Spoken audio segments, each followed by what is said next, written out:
Hello guys, welcome to the Shadow Manhwa Teller channel. The story begins with our main character saying, "My name is Duan Zheng, but the world knows me as War God DJ. Today, I hold so much power that I could create my own government. I could pick up a random guy from the streets and make him a top official. If anyone asks me what I have the most of in life, I'd say money, status, and power. But along with all of that, I also have regrets, endless regrets. Despite having everything a man could ever want, he couldn't protect the people he loved most. When I was young, my mom used to say that good things happen to good people, that if you stay honest and kind, God will protect you from all harm. But I saw all the worst things happen to her. She loved my father with all her heart, never even looked at another man, yet that same man threw her, my sister, and me out. For a girl half his age, he never looked back, never once checked if they were even alive. And yet, my mother, through her strength, pieced our lives back together. But life wasn't done testing us. Betrayal came from the one she trusted most, her best friend, Shengyuan Nailin. That betrayal broke her, it pushed her to the brink, and eventually, it took her life. After my mother died, I became a different person. Everyone who tried to help us was exposed and destroyed. But maybe fate had other plans for me, because I wasn't meant to die broken, I was meant to rise, to return as the War God DJ. 10 years passed. The powerless boy who once watched his mother suffer had now returned, as a man whose very name made nations tremble. Today, presidents of powerful nations bow before me, entire militaries move at my command. In this country, there's only one name that stands next to God, and that is DJ, the God of War. He's not just feared, he's a living myth. If God comes to kill you, he'll simply take your life. But if DJ come for you, even death won't accept you. And now, those who wronged him, his father, Shengyuan Nailin, and every hand that hurt his mother, are finally within reach. The story shifts to a war-torn battlefield. China is on the brink of collapse. Military officials are in full panic mode. The enemy has 10,000 soldiers. We only have 100. We won't survive like this. Desperate voices suggest launching missiles, deploying the air force, even using nuclear weapons. But then, a commanding voice cuts through the panic. There's no need for any of that. Our War God DJ is already on the battlefield. One officer scoffs at the idea.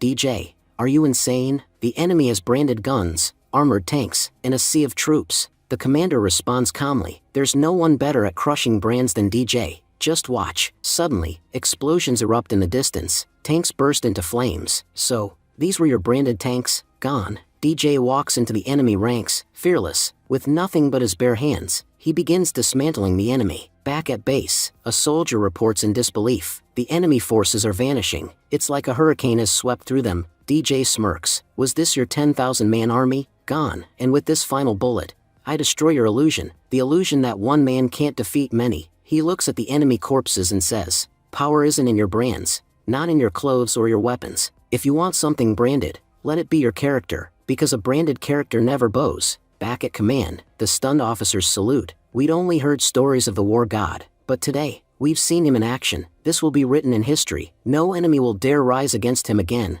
Another man mutters, half in awe. Does someone like him even have enemies? Who would be foolish enough to stand against that power? But DJ knows the answer. He knows exactly who his enemies are, and they're not on the battlefield. They think I'm untouchable, but they don't know. My entire life has been pain. Later, he walks into an old graveyard. He stands before his mother's grave. When I was a child, my father threw us out, sent wild beasts to kill us. I was too young to fight back then, and later, they pushed my mother to end her own life. Those people wanted to kill me and my sister too, but someone saved me. He didn't just protect us, he forged me into a weapon. He sent me through 10 years of hellish training. That's how I became the war god. Suddenly, DJ is interrupted by a group of thugs. Hey, are you blind? Didn't you read the sign? No one's allowed in this graveyard. A bitch is buried here, and you're showing her respect. It's been 10 years since she died. Miss Shengyuan Nailin ordered us to destroy this grave. They step forward, threatening DJ. If you don't leave, we'll destroy you along with it. DJ says, whether you call it fate or betrayal. After my mom was kicked out of the house by dad, she took us with her and went to Haidong, where she owned a home of her own. And to be honest, life actually became much better after we moved there. That's when the richest young master in the city proposed to my mom. But, still haunted by the betrayal of my father, she turned him down. That's when everything changed. Shengyuan Nailin became her worst enemy. Shengyuan knew very well that young Master Chen despised my mom after she rejected his proposal. She realized that if she could get revenge on my mom for him, he would agree to marry her. So, she tricked my mom into signing over the house and forged documents to transfer ownership to herself. Then, she and young Master Chen framed my mother for a massive fraud. They publicly humiliated her so much that she ended up taking her own life. And today, on the 10th anniversary of my mom's death, Shen Yuan sent her men to destroy my mom's grave. They even went as far as to put up a board outside the gate saying, "A traitor lies here, no one is allowed to show respect." Shen Yuan Nailin, young Master Chen, you've crossed every limit of cruelty. Now I'm coming for you, and I'll return every ounce of suffering you gave us. One of the thugs steps forward. "Hey kid, don't ruin our mood. Before we lose it, get the hell out of here." Another thug sneers. "Today's both our young master's birthday and engagement. We should be partying and enjoying ourselves. But because of this mutt's grave, we had to come and waste our time. Now, hurry up and crawl away like a dog. Maybe then, we'll let you live." Saying this, one of them spits on DJ's mom's tombstone and laughs. Another thug taunts, "Perfect aim, even after death. This bitch continues to cause us trouble. If it weren't for her, we'd be partying right now." Then he turns to DJ. "What are you staring at? Get on your knees and crawl out between our legs, or we'll break you right in front of this grave." Suddenly, DJ lifts one of them single-handedly and slams him into the ground. DJ said, "Get up, lick that tombstone clean, right now." One thug gasps. He just lifted a guy who weighs at least 80 kg. With one hand, DJ grabs the guy again and breaks his leg. "I said clean it with your tongue. If I have to repeat myself again, I'll make everyone's condition just like his." Scared, the thug starts wiping the tombstone clean with his mouth. Suddenly, helicopters appeared overhead, carrying massive containers. The thugs panicked, asking why so many helicopters were arriving. DJ calmly ordered them to drop everything. Dozens of men descended from the helicopters and bowed in front of him, saluting him and addressing him as war god. He instructed them to begin the work. When the containers opened, they revealed a huge amount of gold. One of the men explained that they were there to rebuild the tomb using that gold. The thugs stood frozen in disbelief. Brother Du stunned, wondering aloud who would spend billions just to honor a grave. Eventually, the golden tomb had been completed. DJ stood in front of it, and speaking softly, recalled how his mother once joked that if he ever became successful, he should build her tomb out of gold. He then said that it might have been a joke back then, but that day, he had fulfilled that wish. Clenching his fists, DJ vowed that within a month, he would eliminate Shen Yuan Nailin and everyone associated with her. He declared that none of them would live long enough to even dream of revenge. The thugs finally realized who DJ was and immediately fallen to their knees in fear. They pleaded for forgiveness, saying they were only following orders from Madame Shen Yuan and Elder Mugan of the Chen family. They explained that the area fell under their control. DJ thought to himself that after killing his mother, Chen must have married Shen Yuan. Everything had gone just as she had planned. It now seemed she had full control over the Chen family, and she was the one who had ordered them to destroy his mother's grave. Meanwhile, Brother Du had been trembling, thinking that DJ was dangerous, but still believing that no matter how powerful DJ was, he wouldn't be able to stand against the legendary Chen family. Suddenly, DJ slaughtered all the men standing behind Brother Du. Brother Du had fallen to his knees, begging for forgiveness. He promised he'll never set foot near this grave ever again. DJ responded coldly, saying that when the war god took a step forward, it didn't matter whether there were 10,000 enemies or just one. He never took a step back. Brother Du remarked, "Is this the same war god DJ, the one who annihilated our 10,000 strong army?" At that moment, DJ finished him off and calmly responded that they had taken too long to investigate. He then picked up a stone from his mother's tomb and handed it to his general. DJ said it was a very important day, Shen Yuan Nailin's son's birthday, and they were supposed to attend the party as chief guests. The scene shifted to the famous Sky Palace of Haidong. As DJ descended in front of the palace, he thought to himself that this land used to be where his mother's home stood. Now, those bastards had turned it into a luxury hotel. General Tang spoke up, saying, "Master, if the goal is to wipe out the Shen Yuan's family, I can handle it alone. Crushing ants like them is nothing for me. Why are you stepping in personally?" But DJ instructed him to protect his mother's graveyard instead. He added that although he had killed countless people in the past, never had he felt such satisfaction as he did at the thought of destroying these people.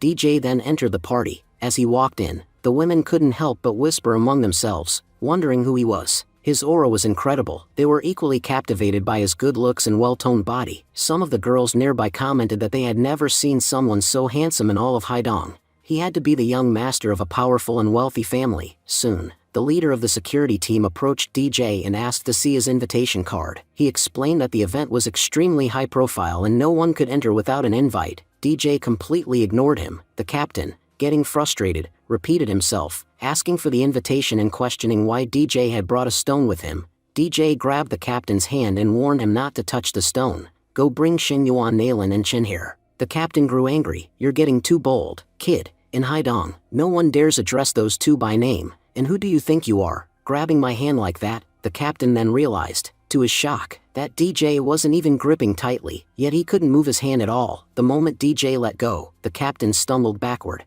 From a distance, the second young master of the Chen family, Chen Heading, observed the scene. He asked Elder Mugan, is that guy really that powerful? Mugan confidently replied that DJ would faint from just one of his punches. Chen Heading commented that in the business world, his mother had made many enemies, and someone always tried to take revenge, but none had ever succeeded in even reaching her. Now, another fool had shown up. It would be entertaining to see him get beaten down. The captain, furious, shouted at his men, asking why they were just standing there. Help me take this guy down. Just then, the palace manager, Janwei, arrived and politely introduced herself. I'm Janwei, the manager of this palace. May I know what the issue is? But as she looked at DJ, she couldn't help but think to herself how incredibly handsome he was. She invited DJ to her office to have a private conversation. DJ, however, thought she was being far too flirtatious, especially in public. He had no interest in her or any such distractions. Pushing her aside, DJ asked, You're not Xingyuan Nailin, so what are you doing here? Janwei, now furious, shouted, How dare you? You're being way too bold. Just then, one of the palace's shareholders, Zhao Ma, arrived. He was stunned to see that despite the presence of numerous guards, someone had slapped a woman as beautiful as Janwei. He slapped the captain and asked angrily, Why do I even pay you? Is this what I hired you for? He turned to Janwei and asked if she was alright.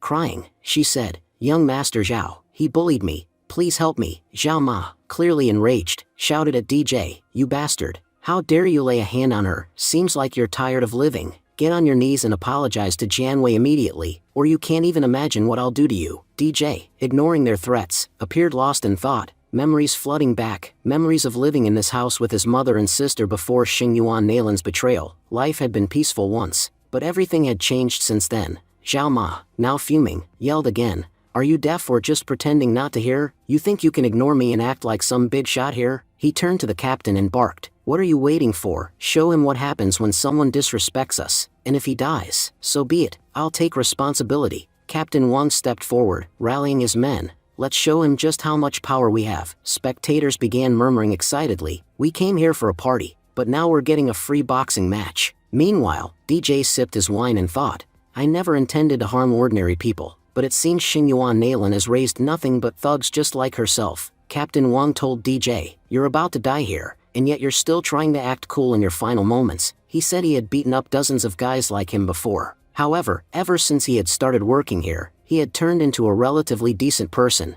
But now, DJ would see his true demonic side. After all, as long as the Chen family supported him, the police wouldn't dare touch him. Zhao Ma said to Jianmei that they should head to the office, adding that Captain Wang would easily be able to handle the man here. After all, things were about to get bloody, and Jianmei wouldn't like any of it. Meanwhile, DJ was thinking to himself that these people wouldn't even let him sit in peace. With just a single attack, he seriously injured everyone around him within 2 minutes. All the girls watching were mesmerized. They thought, not only is he handsome, but also incredibly powerful. How can someone like him be in Haidong? Chen Heading commented that this guy was acting arrogant, and wondered how long a fight between them would last. Mugan replied that the boy was definitely strong, capable of withstanding at least 3 attacks, but beyond that, he wouldn't last. Heading then pointed out that it wasn't the right time for Elder Mugan to fight. He remarked that the boy was digging his own grave with his actions, and soon enough, someone from their family would destroy him. Zhao Ma whispered to the Jianmei that he had already told her they should leave this place. Just then,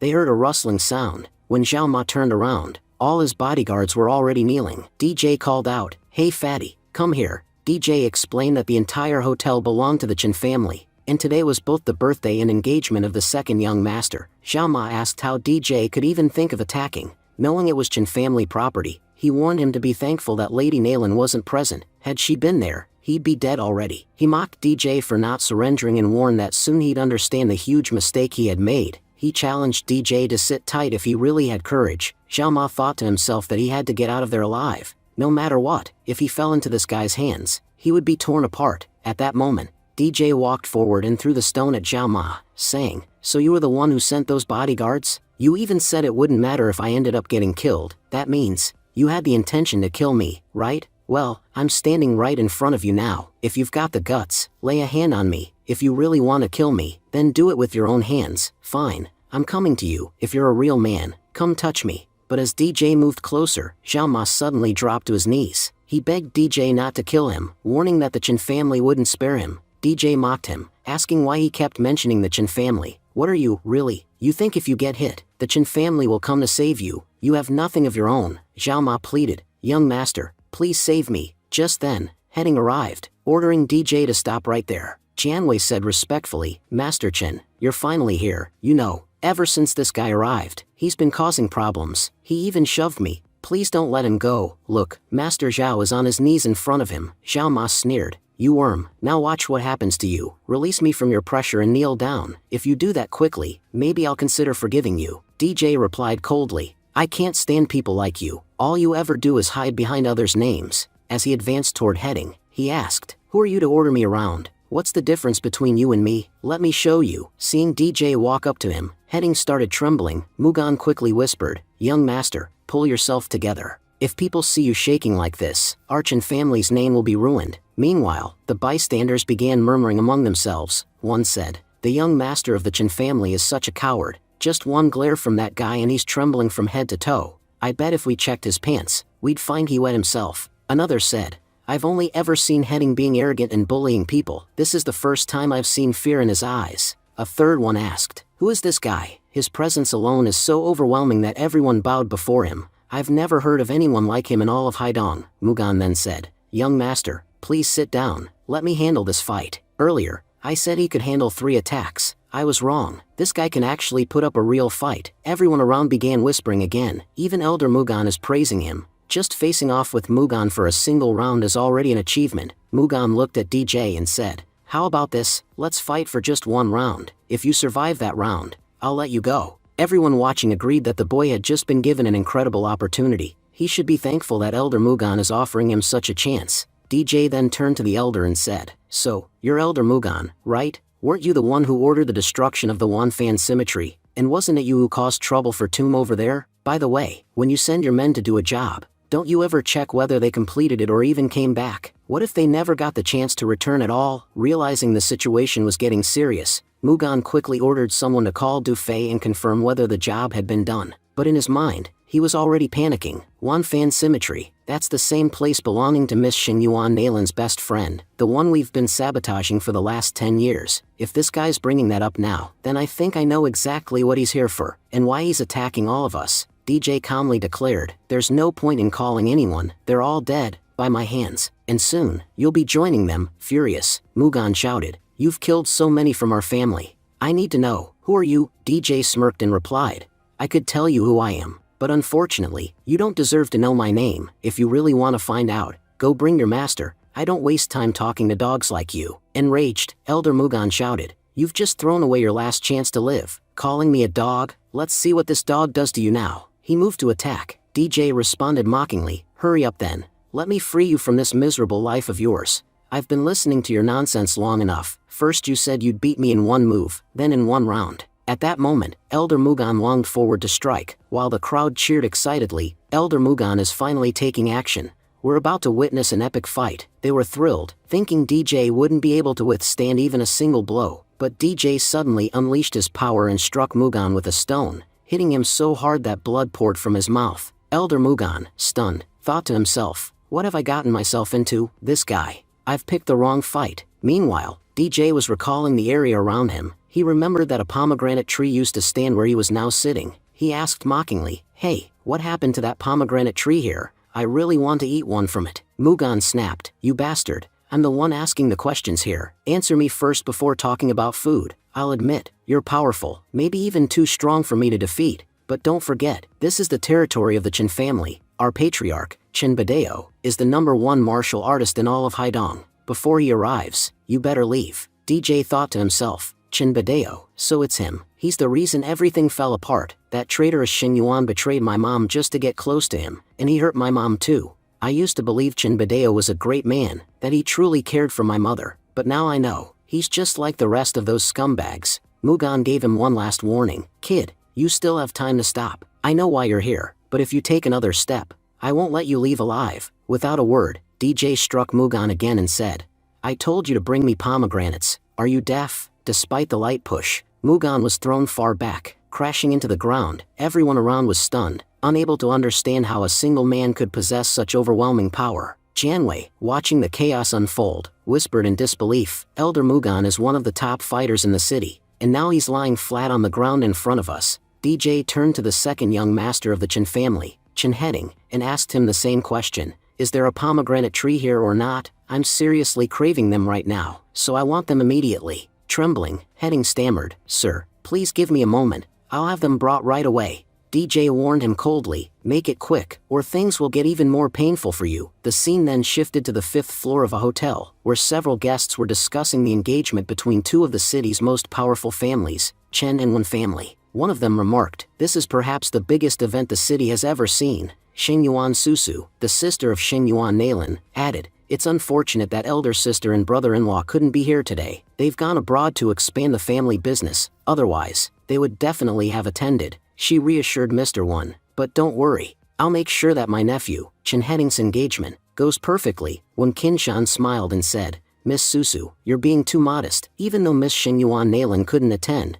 your presence here is an honor, and having your family join ours is a huge privilege. People may say the Chen and Wen families are equal, but let's be honest, there's a massive difference in power between them. Juding, you're incredibly lucky to be marrying Chen Heading. However, internally, the Wen Qinshan was deeply concerned. He knew their family was under serious pressure, and they desperately needed the backing of a powerful ally. And in Haidong, there was only one name that came to mind, Chen Badeo. When Qinshan reflected, I know my daughter doesn't like Chen Heading. Honestly, I don't like the boy either. He's too arrogant, but we've angered someone we never should have. If this marriage doesn't happen, our lives might be on the line.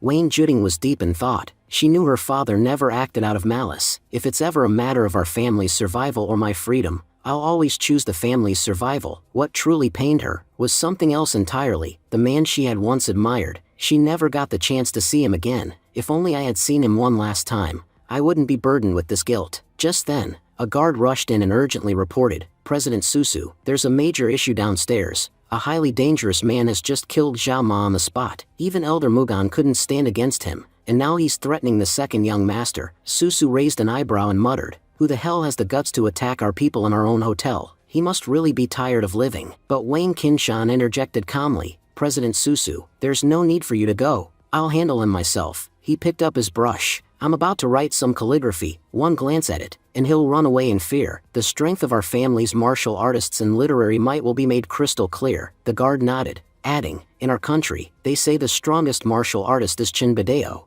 and the most powerful literary figure is Master Wayne Qinshan. These may look like simple notes, but they're no less than death notes. Many enemies have fled just after seeing Master Wayne's handwriting. I guarantee that once this intruder sees it, he'll fall to his knees. Meanwhile, Juding declared, Dad, I'm going downstairs to see what's going on. Wayne Qinshan told her to take care of herself. The moment Juding came down, everyone started praising her, whispered among themselves, admiring her beauty. She really is the prettiest woman in the city. No wonder she's called the #1 beauty. Young Master Chen is incredibly lucky to be marrying her, but Juding was far from impressed. She scanned the chaos below. This entire event is ruined. Nearly 50 people have collapsed after being attacked. Who could possibly be strong enough to do this to the powerful Chen family? That's when she spotted DJ among the crowd. Her heart skipped a beat. What is he doing here? A flashback began. 2 years earlier, Juding and her father had traveled overseas for a business deal, but the people they trusted turned out to be treacherous. They were kidnapped. Her father was caught, but in a desperate attempt to protect her, he helped her escape. Unfortunately, she was soon captured again. Just when the enemies were about to kill her,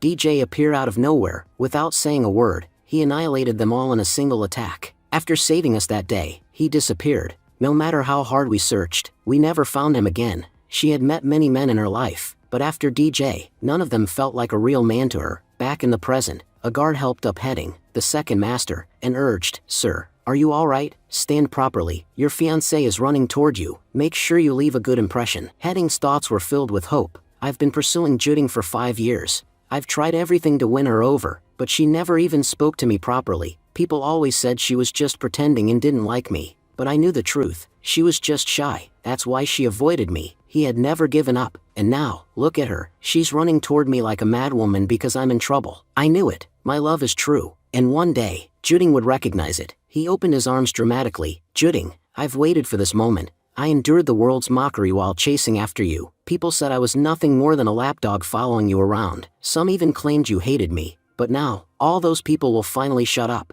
This is the beginning of our love story." But just as he was basking in that fantasy, Juding ran past him without a glance, straight into DJ's arms. Juding asked emotionally, "Where were you these past 2 years? Do you know how desperately I searched for you? Honestly, this is the best day of my life. I finally found you. If you hadn't shown up today, I would have been forced to marry a disgusting pervert." Just then, 4 familiar people from Heading's past re-entered his life. One of them exclaimed in disbelief, "You won't believe what we just witnessed." Another chimed in, "I always told Heading that Miss never loved you. No one would chase someone for 5 whole years and get ignored unless they had absolutely no dignity left." As they looked at Heading, only one phrase came to their minds: "He's been publicly humiliated." At first, it was just the 4 of us talking about him, but now, the entire city's gossiping. And look, she's hugging the very guy who ruined this whole event. Heading, with tears in his eyes, asked Juding, "Why did you do this to me?" Meanwhile, DJ recalled, "This girl, I saved her 2 years ago, thinking she was in trouble, but later,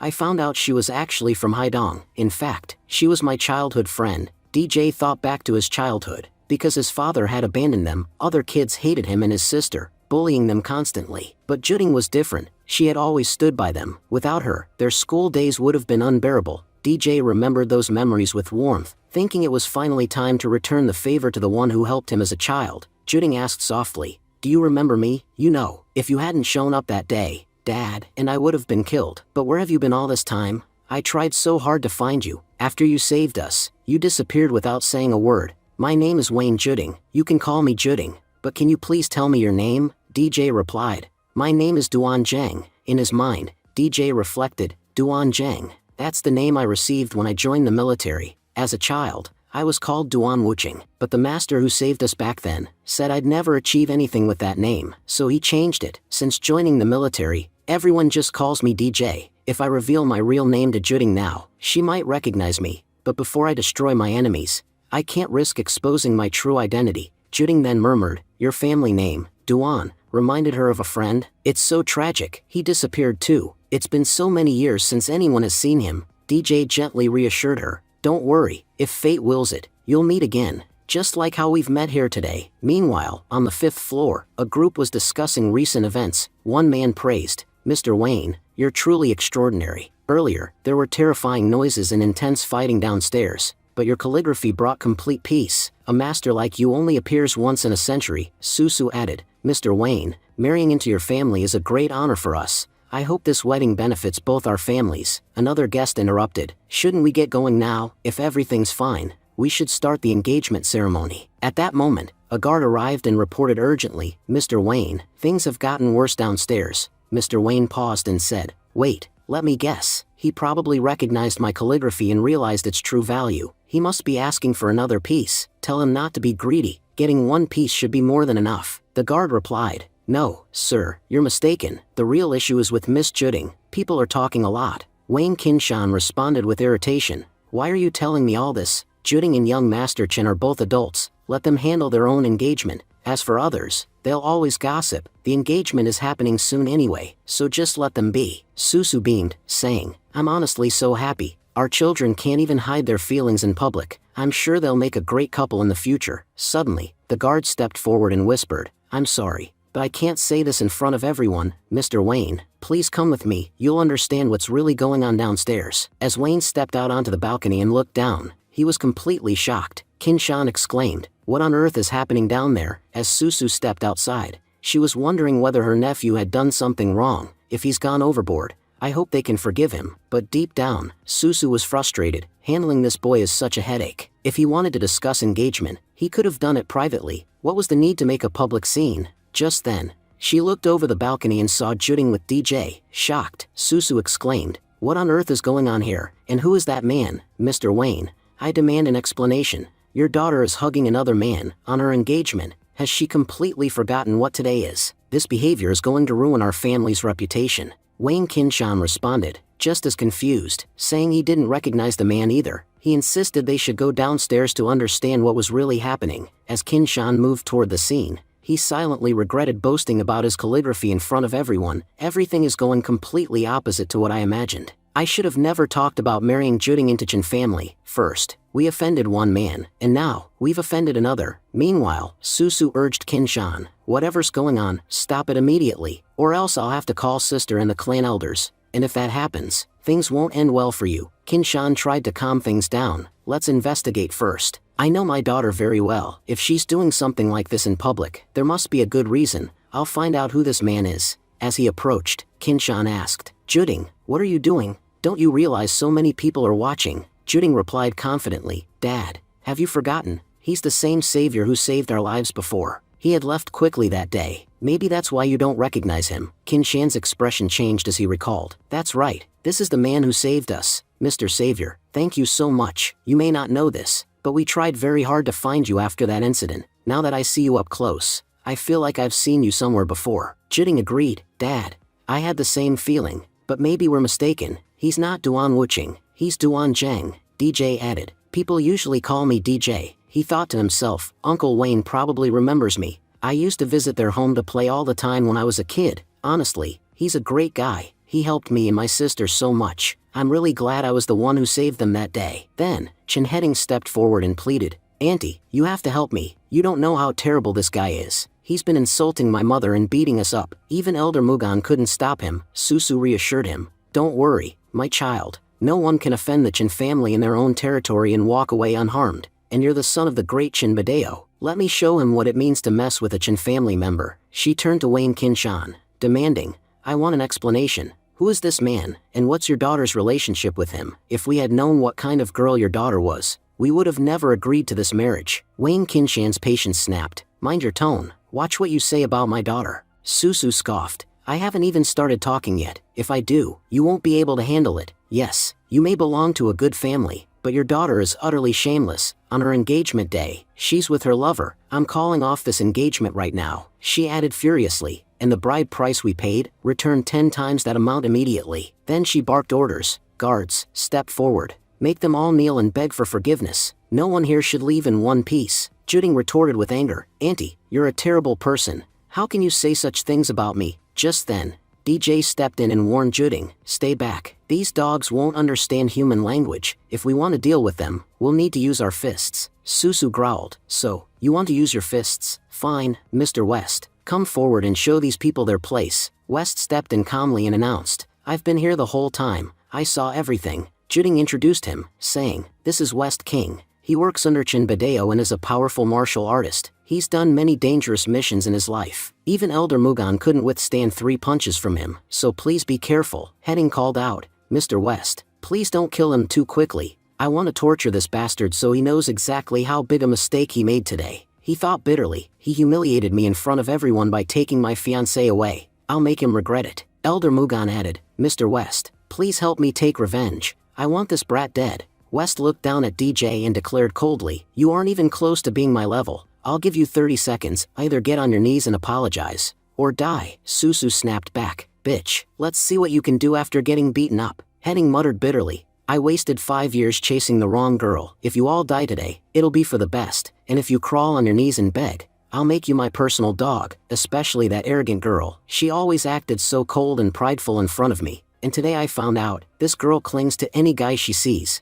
Honestly, I've never seen anyone more shameless. Juding said that if she were being completely honest, she had never liked him, not even once. According to her, there was nothing likable about him in the first place. She added that she couldn't even say he deserved better, because in her eyes, he didn't deserve any girl at all. Heading said that Juding never had the courage to speak up, but now that she had a guy backing him, she suddenly seemed full of confidence. DJ placed his hand on Heading's cheek and said that, honestly, just a while ago, Heading couldn't even utter a word, but now that he saw his elders arriving, he suddenly found the courage to speak up. He asked, So you only speak up when you've got backup? Don't you have the guts to talk on your own? Then DJ reminded him that he had asked for pomegranates earlier, so where were they? Heading, visibly nervous, pleaded, Mr. West, this guy is bothering me again. Just then, Mr. West responded sternly, Young man, are you tired of living? I gave you a chance, and you rejected it. You can't even imagine what I'm about to do to you. DJ, unbothered, replied, Then do it quickly.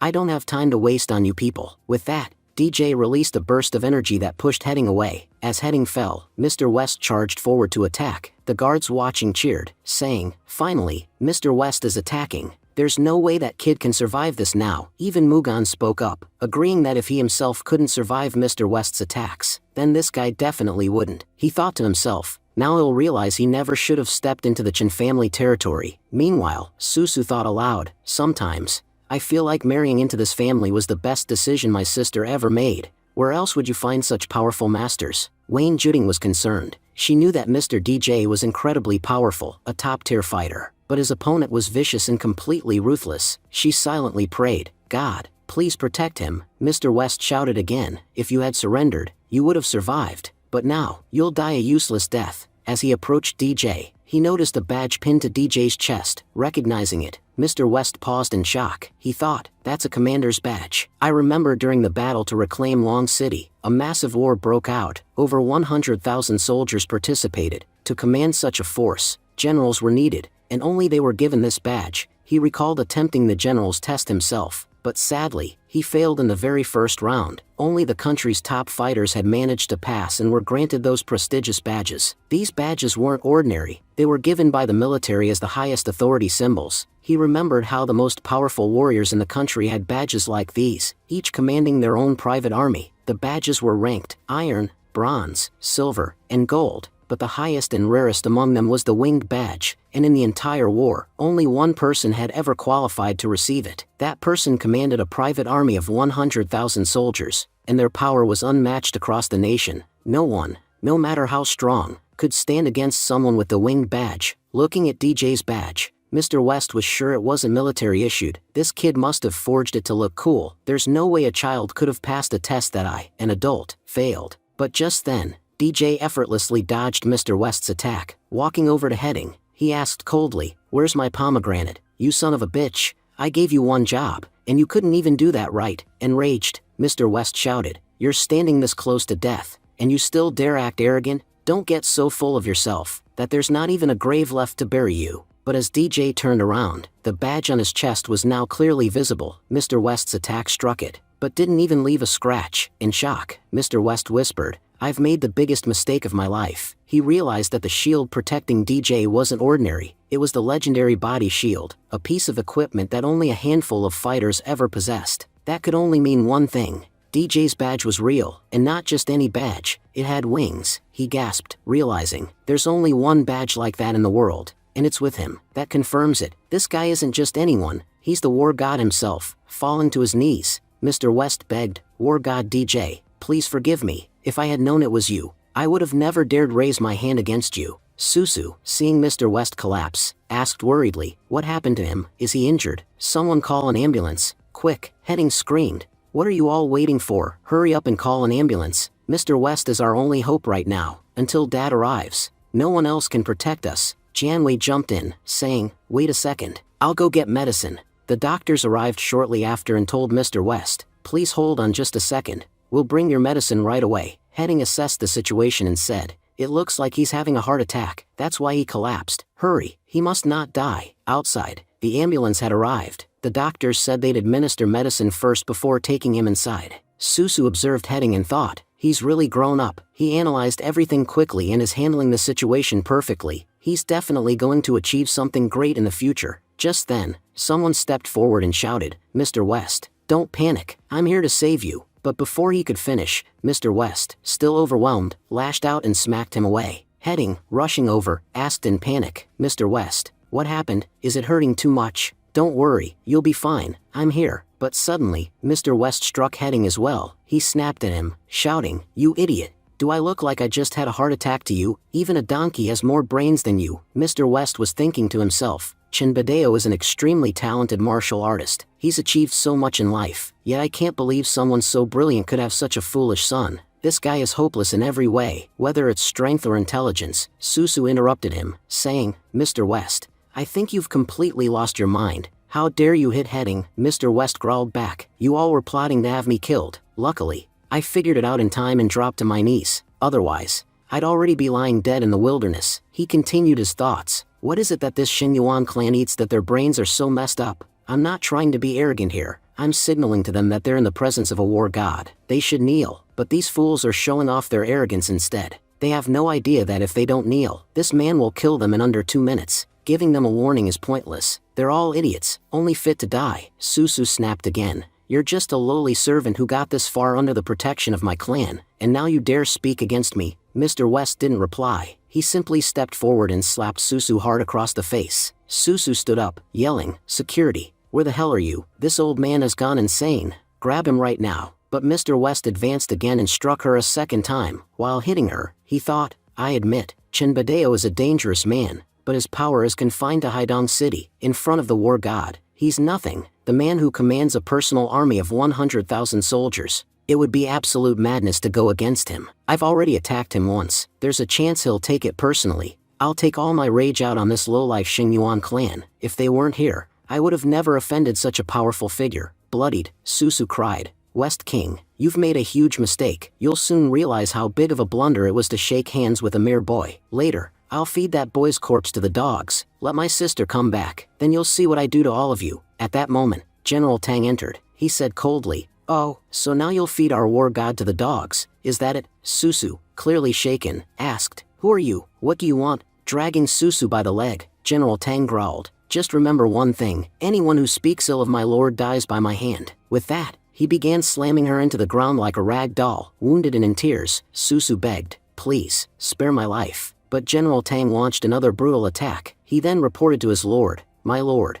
I've posted elite guards around the cemetery. It's completely secure now. I just came to check that everything is in order." DJ replied, "This isn't a battlefield, so don't go too far. You've already tossed around Nalan's sister like a piece of cloth. These people might start panicking." General Tang snapped, "These people are nothing but dogs before my lord. And dogs don't stand on 2 legs. Kneel immediately or my wrath will be upon you." Terrified, Mr. West dropped to his knees and thought, I can't believe even their ordinary companion is this powerful. If that had been me instead of Susu, I'd be dead by now. Good thing I backed off in time. One by one, everyone in the room fell to their knees. Heading begged, "Please don't kill me. I'll do whatever you say." DJ glared at him and said, "Then why haven't you done what I asked already? If you ignore my words, how can you claim to respect me?" Panicked, Heading shouted, "Bring out the pomegranate they were hiding." Handing over the pomegranate, Heading apologized profusely, "Please forgive me. Here, take your pomegranate." DJ smiled and said, "My sister will love this." Heading continued nervously, "I've given it to you. My mom and dad are abroad right now. Could you come back later to meet them?" DJ smirked, "If your mom's not here, then give this stone to her. Tell her I'll destroy her entire family within a month." As soon as Heading touched the stone, his legs shattered from the force. Susu shouted in anger, "Boy, you've crossed a line today. This humiliation, my clan will never forget. Just wait till they return. They'll come for you first." DJ calmly replied, "That's exactly what I'm waiting for. I can't wait to kill them, but why not start with you?" With that, they beat Susu one final time and walked away. General Tang then turned to DJ and said, "Lord, our next task is to find your sister, right?" DJ nodded, "Yes, we have to find my sister, Shuang. I already know where she lives now. After so many years, I'll finally meet her again." DJ arrived at Haidong Middle School. He was thinking to himself, Haidong Middle School is such a prestigious institution. Only students who top their respective schools can study here. It's amazing that my sister is one of those top students. After their mother passed away, my aunt had taken Shuang with her, but that despicable Nalan didn't spare Aunt either. He started having her attacked too. That's why Aunt eventually handed over DJ's sister to her best friend's family, the Long family, who had been taking care of her for the past 10 years. Her new name now was Longihan. DJ thought back, the last time I saw her, she was just a little girl. By now, she must have grown up a lot. Meanwhile, outside the school, a group of thugs stood loitering. One of them said, "Brother, have you seen Ihan? She's incredibly beautiful, and guess what? She's never even had a boyfriend. If we can get our hands on her, it'll be quite a treat." But their leader warned, "Don't talk about Ihan like that. She's the boss's favorite. Our job is to capture her and deliver her to him. You know what'll happen if Brother Pop finds out we were eyeing his girl." Another guy chimed in nervously, "We were just talking, that's all." The leader,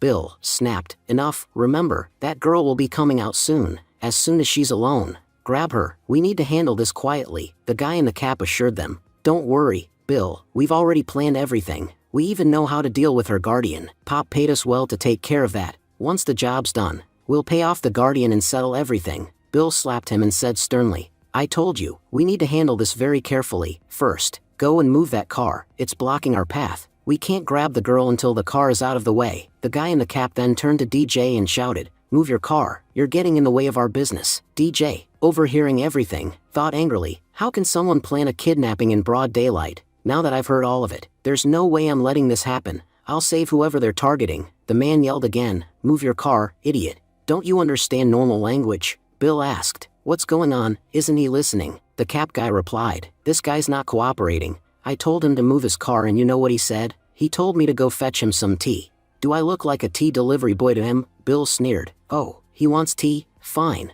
I'll get him some hot water right now. As they argued, the school bell rang and students started coming out. DJ grew anxious. It's going to be really hard to recognize my sister. I don't even know where my aunt is these days. And I haven't seen my sister since she was a child. The only thing I know is that she studies here. But no one's going to tell me which one she is. Just then, the gang noticed a girl coming out. Brother Bill, Ehan's out. One of them shouted, forget the guy, let's do our job. Suddenly, Bill threw hot water toward DJ's car. Ehan and her friends were walking out, chatting. Suddenly, they noticed Bill and his gang approaching. One of Ehan's friends whispered nervously, aren't these the same guys who harassed you 2 days ago? They're back again. Please don't go near them, go straight to the teacher. She added that it wasn't right for students like them to get involved with thugs. Standing to the side, a girl commented with scorn, Sister Tan, look, those goons are back, and harassing that muddy Han again. Tan smirked and said sarcastically, good, let them. God made Ehan so different from us, good looks, great grades. She's better than us in every way. I just hope they take her away and deal with her properly. She deserves it. Who told her to be so perfect? Meanwhile, Bill taunted Ehan. So, little girl, you managed to escape from us 2 days ago. Where will you run this time? Before he could act, some of Ehan's classmates stepped in. One of them warned, you're taking this too far. You can't treat our schoolmates like this. Don't you fear the law? Bill grabbed the student by the collar and sneered. A kid who can't even change his own diaper is lecturing me about the law. I don't know about the law, but you're about to learn how long and strong my hands are. With that, he landed a brutal slap on the boy. Ehan pleaded with everyone, please don't get hurt because of me. Just go. Then she turned to the gang, shouting, you scumbags. What have I ever done to you? Why do you keep harassing me? Bill laughed and replied, to be honest, you haven't done anything. But that beautiful body of yours, I really like it. Just come with us once, and we won't bother you again. We'll even give you a nice car ride and drop you home. Just then, Ehan's teacher arrived on a motorbike and shouted, Ehan, quickly, get on. Ehan was surprised. Teacher, you're here. She immediately got on the bike, and they sped away. One of Bill's goons looked disappointed. Brother Bill, she got away again. Should we go after her? Bill smacked him on the head and barked, is your brain in your knees? How do you expect to outrun a motorbike on foot, idiot? Guys like you have no future as gangsters. These days, gangsters need brains, not just muscle, and luckily, I've got plenty of both. The guy standing on the side asked, Brother Bill, do you have any solution for this? Bill replied with a confident smile that he did indeed have a solution, and a brilliant one at that. He explained that Ehan had nowhere else to run except to her father, and he knew her father well, a poor man who ran a small food stall in the market. Bill explained his plan. We don't need to do much, just go there, eat and drink a little for free, and then kidnap his daughter as payment. His men grinned and agreed, smart plan, free food and we take his daughter. He's just a small vendor, what can he even do? Unbeknownst to them, DJ had overheard everything. He muttered, how naive, they're planning their future in front of their own deaths. I promised myself I wouldn't interfere in kids' matters. But these aren't kids, they don't even deserve to be called that. Meanwhile, Ehan's teacher had brought her straight to her adoptive father, Dong Chen. Ehan said softly, Dad, I'm back. Dong Chen smiled and replied, yeah, I just finished my work too. Then he noticed the teacher and said, Teacher, you're here too? I made some delicious chicken today. Please have a taste before you leave. Isha politely declined, saying she had some work to do and had to head back. Dong Chen insisted, what could be more important than food? You brought my daughter home safely and went out of your way for her. If I can't even offer you a small treat, how would that make me feel? Ehan quickly said, Teacher, please don't tell Dad what happened earlier. He'll get really worried. Dong Chen then smiled warmly and said, Ehan, today's your birthday. That's why I brought you a cake. Forgive your dad. I couldn't afford a big cake or any gifts this year, but I promise, next birthday I'll get you a proper gift, and your cake will be at least 10 times bigger. Ehan was speaking firmly. Dad, how many times have I told you not to waste money on these things? There's no need for it. Even if you cook something simple with your own hands, I'll still be happy. You really don't have to go through all this trouble. Her teacher gently interrupted and said, Ehan, if there's any wish you'd like to make, go ahead and make it. They say birthday wishes often come true. Ehan paused and thought to herself, my first wish, I wish my parents always remain safe. My second wish, May my mom's soul finally find peace in heaven. Her life was never easy, but at least, she deserves peace in the afterlife. Her expression turned solemn as she continued in her thoughts. And my third wish, I want to find my brother. It's been 10 years, and I have no idea what condition he's in, or if he's even alive. I had parents to look after me, but who did he have? I don't even know if someone ever took care of him. Just then, a van pulled up nearby. Bill stepped out, smirking. Wow, you all started the party pretty early. Guess I'm late to the celebration. But hey, good news is, the party isn't over yet. Without hesitation, he grabbed the cake and began eating it. As he chewed, he scowled. This is the worst cake I've ever eaten in my life. He then threw the cake onto the table and sneered. You people are so poor, you can't even afford a decent cake. Honestly, there's no point in people like you even existing. The teacher stepped forward. That's enough, you're going too far. Ihan is my student. If you touch her, I won't forgive you. Bill gave her a mocking grin and said, well, if the student's that impressive, the teacher must be even better. After handing over the student to the boss, maybe I'll have some fun with the teacher too. He walked toward her, but the teacher slapped him hard across the face. You're the most disgusting man I've ever met. Bill staggered back, his face dark with rage. Big mistake. You'll regret slapping me. Tonight, I'll return this favor tenfold. I've played with enough women like you to know exactly how to break you. You can't even imagine what I'll do to you. He turned to his goons and said, boys, if you want to share in the fun,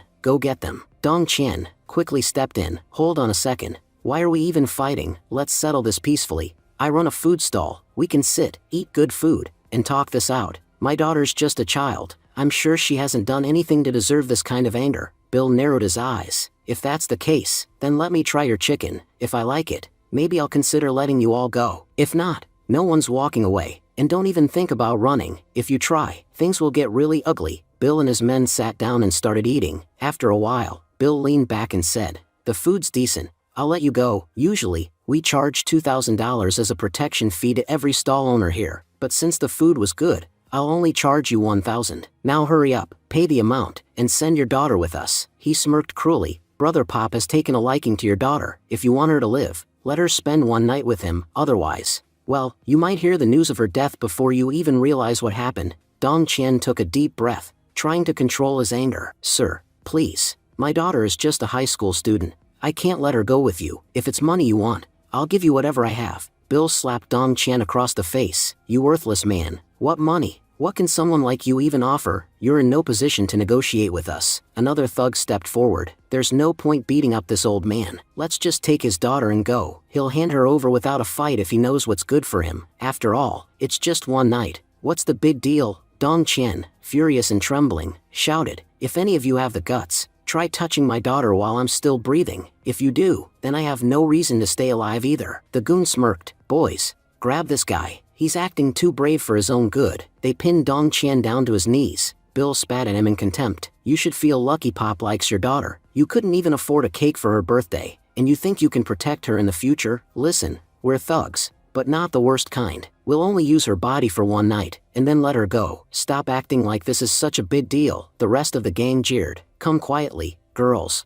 We don't want to make a scene in public. Dong Qian suddenly broke free from their grip. He shoved them back and yelled, I'll kill every last one of you today. You people don't understand words, so let's speak in a language you know. He picked up a wooden weapon lying nearby and struck Bill with it, so hard that blood gushed from Bill's mouth. Bill kicked Dong Qian and shouted at him, calling him a dog. Soon after, everyone around joined in and started beating Dong Qian. In the middle of the chaos, Ihan rushed in, pleading, please, don't hurt my dad. People standing nearby just watched the spectacle, whispering among themselves, who would even dare to help them now? Everyone knows these are Pop's men. That poor girl must have horrible luck crossing paths with them. Just then, DJ came crashing in with his car, knocking one of the gang members away. Stepping out, he yelled, aren't you ashamed of yourselves, bullying innocent people like this? The girls around who saw DJ were mesmerized. One of them whispered, wow, he's so handsome, I've never seen someone this good looking before. Ihan stared at him, puzzled, and said, why do I feel like I've seen you before? DJ replied with a warm smile, of course you have.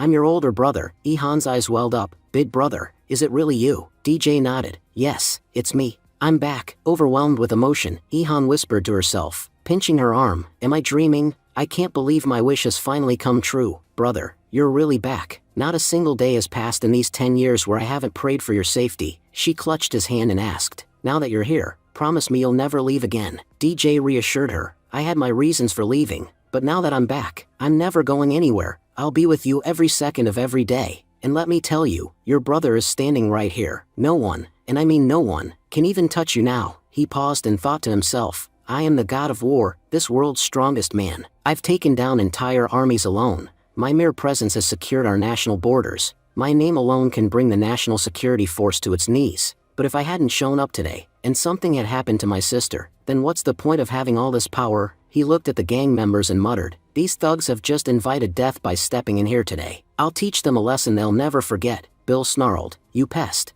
I should have known there was a reason for your arrogance. So you're this mutt's elder brother?" He pointed at the destroyed car and growled, "Do you even know how much that van you crashed was worth? $5 million. Pay up immediately, and hand over your sister to us, or things won't end well for you." But DJ completely ignored his threats. Turning to Ihan, he asked gently, "Isn't today your birthday?" Ihan shook her head. "Brother, actually, 10 years ago I joined the Long family. Since then, Dad started celebrating this day as my second birthday. I never forgot my real one, but no one ever celebrated it. That's why this day became my real birthday." DJ smiled and said, "Well, if it's my sister's birthday, how could her brother not bring her a gift?" He pulled out a small pomegranate tree and handed it to her. "I know how much you love these." Tears filled Ihan's eyes. "Brother, you still remember this is my favorite tree." The two continued talking, completely ignoring Bill, who was seething. "No one's ever ignored me like this before. This guy's been crossing the line from the start. You crashed my car and won't even apologize. Don't test my patience. If I lose my temper, it'll be the end for you." Another thug stepped up beside Bill and whispered, "Brother Bill, let me handle this. This jerk won't back down unless we show him who we really are." Bill nodded. "Dufan, I trust you. Show him what we're made of." Dufan stepped forward and said, "Hey, you hit our car and now you're ignoring us. You really are arrogant. Pay $5 million for the damage right now and get on your knees to apologize to Brother Bill. If you do that, we might go easy on you." But DJ turned to Ihan and said calmly, "Take me to Aunt. It's been 10 years since I last saw her." Ihan's expression changed. "You want to meet Aunt?" DJ noticed her sadness and asked, "What's wrong? Why do you look so upset just hearing her name?" Ihan hesitated, then replied, "Aunt's in serious trouble. It's a long story. I can't explain everything right now." DJ said gently, "All right, then tell me everything once we're back home." Meanwhile, Dufan muttered angrily, "This guy's acting like some kind of big shot. But he's not all that. He's pretending to be untouchable." Bill added, "Enough, everyone, move in and kill this bastard. Whatever happens next, Pop will handle it." Ihan clung to DJ and said, "Brother, I'm scared. There are so many of them." DJ held her close and replied with confidence, "Don't be afraid. These aren't gangsters. They're a pack of dogs. And there's no one in this city with the guts to tame them. Everyone here just stands on the sidelines, too afraid to act. This city may be full of men, but there are no real men among them." He stepped forward and declared, "Let me show you what a real man looks like." The guy wearing the cap said, "You were acting way too arrogant, weren't you? Look what I've got. This rod is 2 feet long. What do you have to say now?" Meanwhile, DJ asked one of the boys, "Why haven't you brought the tea yet? I told you a while ago. Didn't you understand what I said?" Just then, the guy in the cap suddenly launched an attack on DJ, but DJ easily blocked the strike and countered with a powerful punch. Another man leapt into attack, but DJ dodged it effortlessly and landed a devastating blow to the attacker's stomach. One by one, all the men came at DJ, and one by one, they were defeated, knocked out within mere seconds. In less than 2 seconds, DJ had taken down every single opponent. Staring in disbelief, Bill muttered, "I can't believe my eyes. How did all of them get defeated so quickly?" Dufan added, "Could he be a martial arts expert? I've never seen anyone fight like that before." DJ then turned to Bill and said, "Your name's Bill, right? I've got a few questions for you." Frightened, Bill replied, "You arrogant jerk, don't get too cocky. The guys you just beat, they weren't the strongest I have. I can make one phone call and summon people far more powerful than them. If you have the guts, then stick around." DJ smirked and responded, "If it's about guts, then I'll give you a chance. Call up everyone you know, every connection you've got. Just make sure they arrive quickly. My patience is running thin. I talk less and act more." Bill, already making the call, warned, "Just wait. My cousins and their crew will be here soon. One of them is even a bigger gangster than me. He's bringing some seriously powerful men. You won't even stand a chance." Dufan scowled, "Kid, you just made the biggest mistake of your life. If only you had listened to me, none of this would have happened. Brother Bill's cousin is Brother You, the most feared gangster in this entire district. Dozens of men work under him, and whatever Brother You wants in this city, he gets. Before he arrives, hand over your money and your sister, beg for forgiveness, and maybe you'll be spared. But if Brother Yu shows up, even God won't be able to save you. Dong Qian tried to reason with DJ. Kid, are you Yihan's brother? Look, you're just a child to me, so I'll give you a fair warning. Brother Yu is extremely dangerous. You see this cafe? Its owner once refused to pay protection money to Brother Yu. Later, the news broke that he'd had an accident. Both his legs were amputated, the cafe shut down, and the owner's life was ruined. That's why I'm telling you, leave while you can. Take the others with you too. You kids have a long life ahead. Me? I'm old. If they kill me, so be it. But if anything happens to you in front of me, I'll never forgive myself. DJ then bowed respectfully and said, Uncle, thank you so much for taking care of my sister for the past 10 years. Your kindness won't go unrewarded. From now on, you won't have to work so hard. I'll make sure you become one of the most powerful and wealthiest men in this city. You'll never have to worry about a thing again. Dufan scoffed. In 5 minutes, you'll be on your knees begging me for forgiveness. You won't even be able to protect yourself, let alone make someone powerful or rich. That's the most ridiculous joke I've ever heard. Uncle Dong Qian gently responded, Look, you're young and ambitious, and that's a good thing. I'm not saying you can't achieve what you claim, but right now, none of that matters. Please, take Yihan and leave. Yihan chimed in, Look, I know you're strong, but you're alone here. No matter how powerful a tiger is, it can't defeat a pack of wolves. I really think we should just get in the car and leave. DJ asked calmly, Who told you I'm alone? Behind me stand thousands, millions, of warriors, each capable of taking down an army single-handedly. Bill laughed mockingly. There's a limit to how much one can bluff. If you really had thousands of soldiers behind you, would you still be here listening to me? Let's say you're not bluffing, then call them, right now. But we both know you can't. You've already gone too far, and now it's impossible to prove it. Just then, several luxury cars pulled up. Brother Yu's convoy had arrived. Grinning, Bill shouted, Brother Yu is finally here. Brother Yu stepped out and demanded, Bill, where's the bastard who made me come all the way here? Bring him in front of me. Who dares disrespect my cousin in this city? Bill pointed at DJ. That's the guy. Cousin, he's the one who messed with us. Come on, kid, didn't you hear? My cousin's calling you. Better go. He'll show you who's boss. But DJ didn't flinch. Instead, he casually slapped Brother Du aside. Brother Du snapped, You're still being arrogant even in front of Brother Yu. Looks like you're tired of living.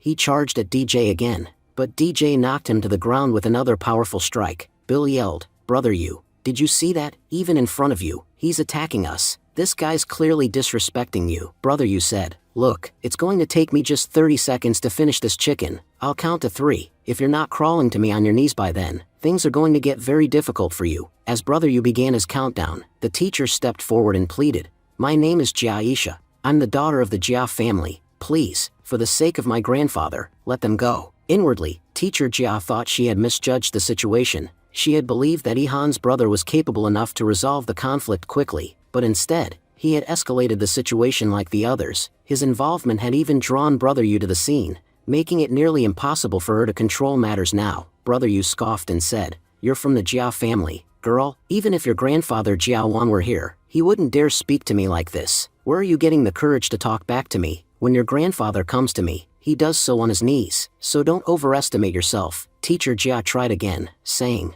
Brother Yu, Yihan is my student, no matter the circumstances.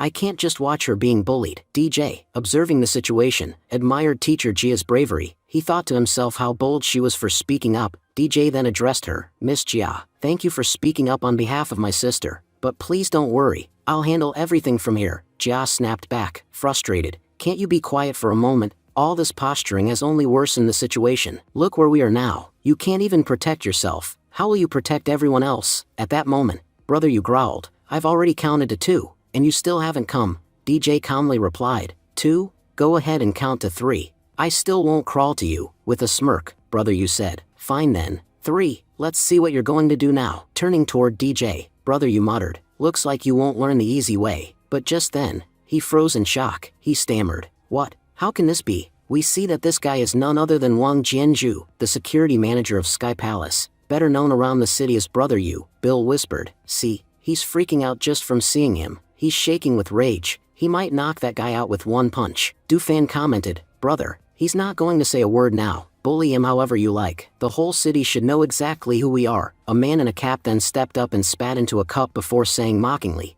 Didn't you ask me to fetch tea like some servant? Here, enjoy your tea. But before he could say more, Brother Yu smacked him and forced him to drink the tea himself. Brother Yu shouted, You fools are not only getting yourselves killed but dragging me down with you. Bill cried, Cousin, what are you doing? Without hesitation, Brother Yu slapped Bill and barked, "How dare you offend Mr. War God? Do you even realize how powerful he is? He just defeated people so powerful we wouldn't even dare to look them in the eye," and they all knelt before him. Dufan was starting to doubt everything. He wondered, why is Brother Yu acting like this? Did we really offend someone that terrifying? Trying to escape the mess, Dufan said nervously, "Brother Yu, I actually have something urgent to do, so I'll be leaving now. I won't trouble you any further." But Brother Yu stopped him with a brutal strike and roared, "You really think you can just walk away after trying to harm Mr. War God?" Dufan pleaded, "You know I'm just a small-time informant.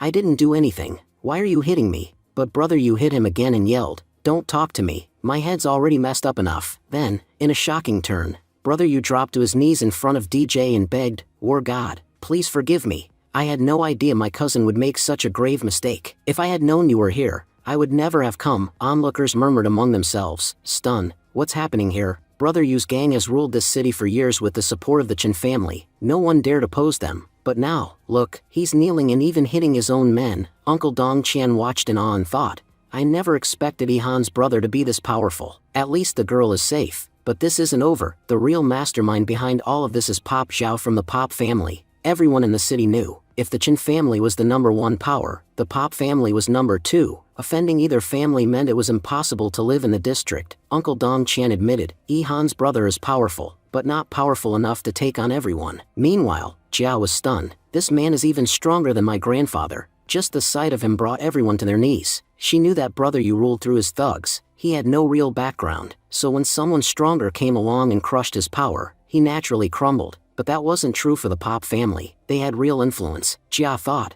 no matter how strong Ihan's brother is, he can't possibly bring down the Pop family. Back in the middle of the chaos, DJ spoke firmly, Ihan is my younger sister, and these scumbags you call your cousins were stalking her. If I hadn't shown up, who knows what they would have done to her. Let's not pretend. If she were your sister, what would you do? I'm just doing what any brother would. With that, he threw Brother Yu behind him and called out to the man wearing the cap, You, come here. The man in the cap looked confused and muttered, What's going on? Why am I moving toward this guy? It feels like some powerful force is pulling me in, like I'm trapped in a net of energy I can't resist. Meanwhile, DJ asked, Hey, kid, where's my tea? Didn't I tell you long ago to bring it, and yet, you still haven't? The cap-wearing guy quickly apologized, saying, I'm sorry, I'll get it right away. But before he could move, DJ grabbed him and hurled him backward. DJ declared, I've already dealt with all of you, but your leader is still left. Now tell me, how would you prefer to get beaten? Bill stepped forward, trembling, and tried to plead, Mr. War God,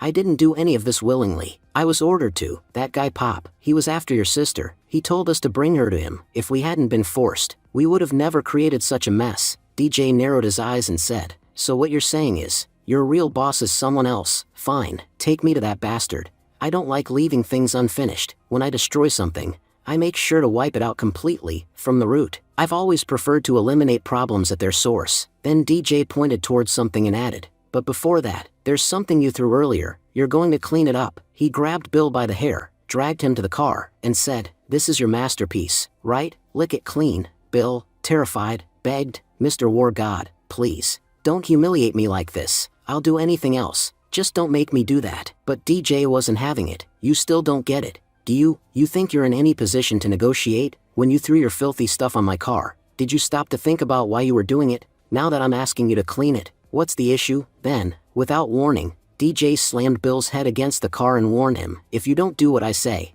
I'll keep going. Even if your skull shatters into pieces, I won't care. At worst, you'll die, and I'll dump your body in a ditch. After enduring some more beating, Bill finally gave in. Wait, I'll clean it. Please don't hit me again. And he started wiping it up. DJ then turned to another guy and called out, Hey, you, weren't you the one talking big earlier, saying you'd bring me to my knees? Come here. Kneeling down in front of DJ, Dufan said, Mr. War God, I was wrong. I could never bring you to your knees. I'm not even worthy of the dust on your feet. DJ sneered and struck Dufan as well. You don't even deserve to be the dust on my shoes. Even dust wouldn't stoop to the level of stupidity you've shown at your age. He began hitting Dufan repeatedly, demanding, Now tell me, what did you do wrong, and how do you plan to make up for it? Dufan, shaking, replied, I don't know what to do. I already apologized. DJ slapped him again and shouted, You still don't get it. Until you realize what you did wrong, the beatings won't stop. I once thought I'd only raise my hand against true enemies.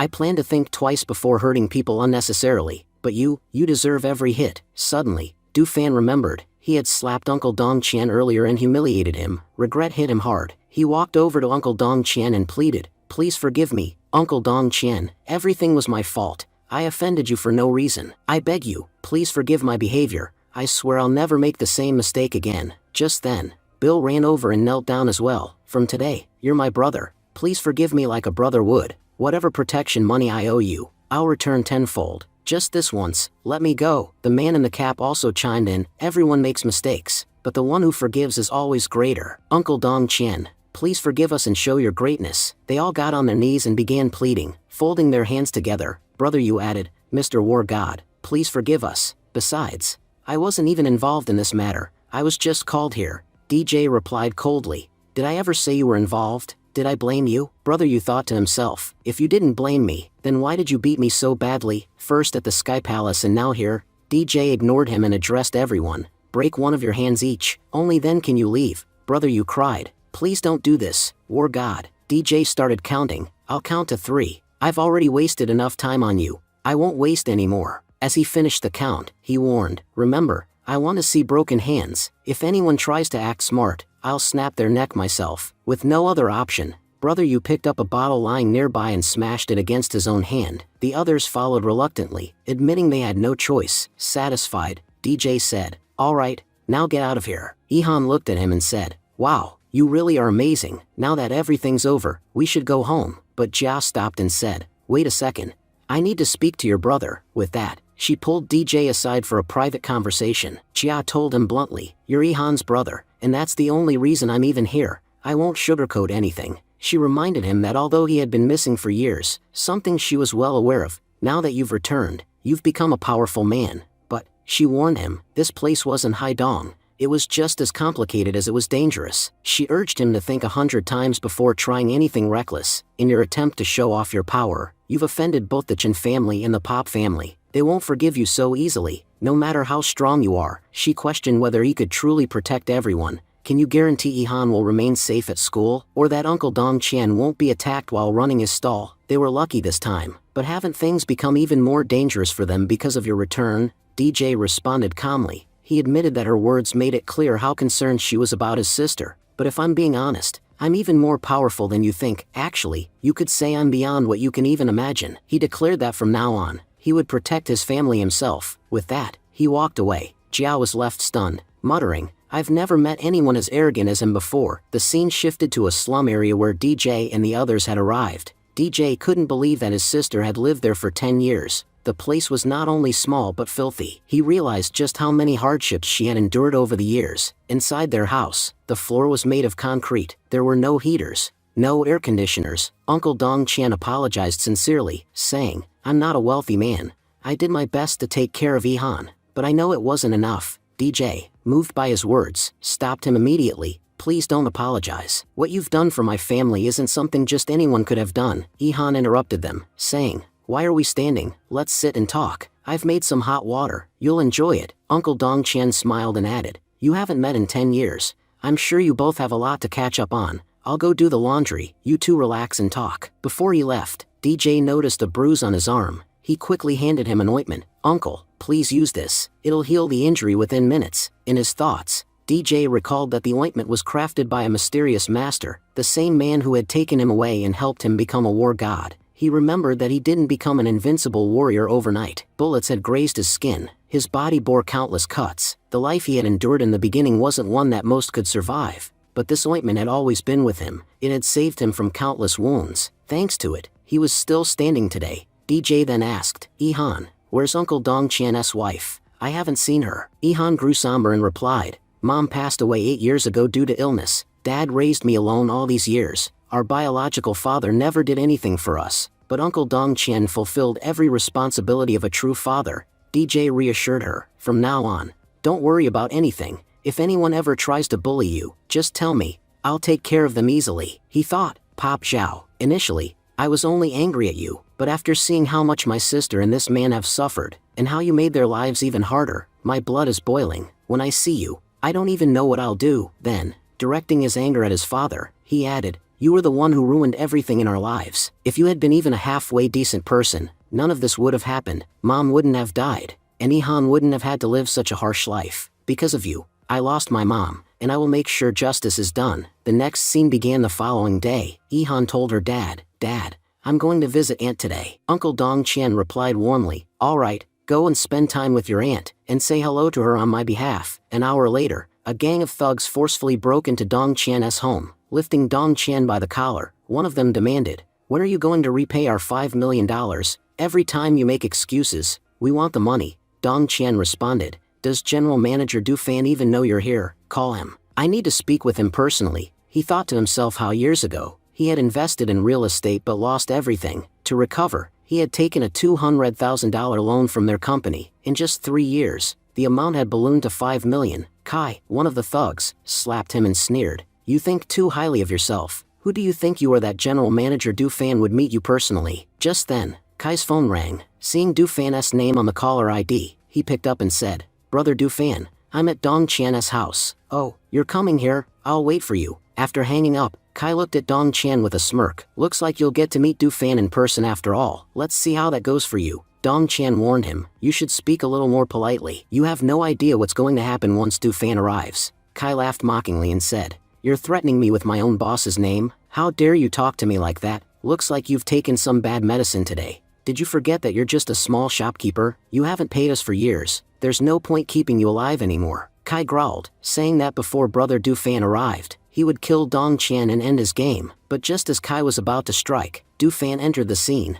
Kai immediately changed his tone and addressed Du Fan with fake concern. He said, "Brother Du Fan, you're finally here. You know this scoundrel, Dong Qian, refused to pay us and even insisted that he wanted to meet you in person. That's why I lost my temper and was about to beat him up." Du Fan, however, slapped Kai hard and snapped, "Have you completely lost your mind? How dare you disrespect Dong Qian? You deserve a beating yourself." He added that it was a good thing he had asked Brother Yu yesterday about the man who was beaten in the market and yet didn't retaliate. Brother Yu had informed Du Fan that this same man had crippled the mighty Mugan of the Chen family and even disabled the legs of Chen Badeo's second son. Du Fan pointed out that if DJ could deal with the Chen family like that, then people like them were nothing in comparison. Then Bill struck Kai and shouted, "Apologize to Dong Qian right now, and don't even think you're safe until he forgives you." Kai, now terrified, thought to himself that he would have to obtain Dong Qian's forgiveness at any cost. If that powerful guy returned, they'd all be doomed. He also began to wonder why all his bosses were behaving so strangely around Dong. Meanwhile, Du Fan handed a document to Dong Qian and said respectfully, "This is the loan agreement you signed with our company. I'm sorry I was late. Took me some time to find it, but you don't have to pay back a single penny now." Du Fan explained that Dong had done them a huge favor by forgiving them the day before, and this was their way of returning that favor. He clarified that they were friends now, and that's why he wasn't even charging him interest. Du Fan added that while their company did offer loans at high interest, it wasn't so extreme that a loan of a few $100,000 should balloon into $5 million in just 3 years. He blamed Kai's greed for tarnishing their company's name and ordered him to apologize and somehow make Dong happy again. Kai, inwardly panicking, thought, "I don't see anyone supporting me now. Everything I did was under orders from the boss, but now they're putting all the blame on me." Bill shouted again, "What are you waiting for? Do you need me to explain it again?" Kai, now trembling, bowed and begged, "Please forgive me. I didn't know who you were and offended you by mistake." Dong Qian replied coldly, "Whatever you gave me, I'll return it first." Then he began slapping Kai repeatedly. Kai begged for forgiveness while Dong thought to himself, "Over the years, this man has beaten me every time he came to collect interest, but now, I finally have a chance to take revenge." Du Fan then handed Dong $2 million and said, "This is for the meal you fed us yesterday." He was thinking to himself, "This man is the only connection I have to reach that powerful figure. Even if I have to waste $2 million on him, it's worth it." Dong Qian then said, "I know you're only here for that powerful guy, but until he forgives you, I won't accept a single dollar from you." Du Fan nodded and asked, "Then can you at least tell me where he is now?" Dong replied, "He's gone to his aunt's house. I'll give you the address, go and speak with him." Du Fan and Bill both bowed and said, "Thank you so much for your kindness. If you don't want to accept all the money, that's fine, but at least take $20,000. We broke your door, ruined your chairs, and ate your food. That amount is only fair, you have to take it." The scene shifted outside a residential building, where DJ and Ihan had just stepped out. They noticed a child being bullied by other kids nearby. The bullies taunted him, shouting, "You don't have a dad. You're a wild animal." Ihan marched up and scolded them, what do you think you're doing here? The kids panicked and ran away, murmuring, who would want to play with someone like him anyway? The lonely child looked up and said, sister, you're here. Ihan gently explained to DJ, brother, this is Andy's son, Jiao Guan. He's your cousin, Jiao Guan. Greet him. Jiao Guan seemed terrified as soon as he saw DJ. DJ observed him carefully and thought, there's something strange about this kid. He doesn't act like a normal child, and if he's being bullied, then where's his father? Why hasn't he come to protect him? Ihan said, you're absolutely right. Jiao Guan is not like the other children. She continued, explaining that Jiao Guan had mental health issues that made it difficult for him to function like a normal child. His mind didn't work the same way as others. When his father found out about his condition and realized that the treatment would cost a fortune, he abandoned the family, just like DJ's father did. Jiao Guan's father left them and married into a wealthy family. It had been almost 10 years since he had walked away, and he had never once come back to see his sick son. He hadn't even paid the divorce alimony till date. In fact, rather than supporting them, he actively made life harder for his ex-wife. He even stole multiple properties that once belonged to her. Meanwhile, Aunt had spent all her time and energy on Jiao Guan's treatment. She had taken him to nearly every major hospital in the city. There wasn't a single renowned hospital they hadn't visited. Yet, despite all her efforts, there was no improvement in Jiao Guan's condition. His illness remained the same. For all these years, she had been living alone, caring for her son. DJ recalled that he had disliked Aunt's husband ever since he was a child. The man had always seemed selfish and cunning. When their family was wealthy, he used to shower them with affection. But after DJ's father left and they became poor, the same man started treating them with disdain. DJ remembered how, when his mother returned to Haidong, they stayed at Aunt's house for a short time. But because of Aunt's husband, they couldn't stay even a day longer. This led DJ's mom to seek help from her best friend after being let down by her own sister. DJ never imagined that the man would betray his own family so terribly. Sometimes he felt that both his mother and aunt were simply unlucky in love. They had both chosen the wrong partners. Back in the present, they arrived at Aunt's house. Ihan excitedly said, Aunt, guess who's here to see you? DJ looked around and thought to himself, what happened to Aunt's house? It used to be 10 times bigger than this. I can't believe her life has taken such a turn. She had once lived in luxury, in a lavish mansion with every comfort imaginable. Now she was in a cramped house with her mentally ill son. He couldn't believe it. When Aunt saw them, she said, Ihan, you're here, and suddenly began coughing. Ihan asked with concern, Aunt, are you feeling unwell? Aunt smiled gently and said, No, my child, seeing you has made me so happy. I just caught a bit of a cold. It'll go away in a few days. But tell me, who is the boy with you? DJ stepped forward and said, Aunt, I'm Duan Zhang. Aunt was shocked. Duan Zhang, my child, where have you been for the past 10 years? I thought you were no longer in this world. She hugged him tightly and said, Let's forget all that. I'm just so glad to see you alive and well. I had always regretted not being able to protect you after your mother passed away. But seeing you safe now takes away that regret. DJ looked around and said, Aunt, if I remember correctly, your house used to be huge. Even if your original house was demolished for some reason, the compensation should have been enough to build 5 or 6 houses this size. Why did they give you such a small apartment, and why did you accept it? Aunt let out a deep sigh and said, Everything happened because of your scheming uncle. You're right. I was supposed to receive compensation enough for at least 5 or 6 large houses, and I did get it. But your uncle tricked me into handing over everything. She explained that she had received several properties along with a relocation amount of $2 million. But in the end, her husband left her with just this tiny apartment and took everything else for himself. The money she did receive, she spent entirely on Jiao Guan's treatment, and the saddest part, the money was gone, and Jiao Guan still hadn't recovered. DJ asked, But Aunt, weren't all the property documents in your name? Did that man really transfer everything to himself? How could your own property end up in his hands? DJ was deep in thought, reflecting on the property his aunt once owned. He realized it wasn't just any ordinary property, it was an ancestral asset. That house alone was worth so much that you could have bought several homes within Longdu City. At the very least, its market value would have been no less than $10 million.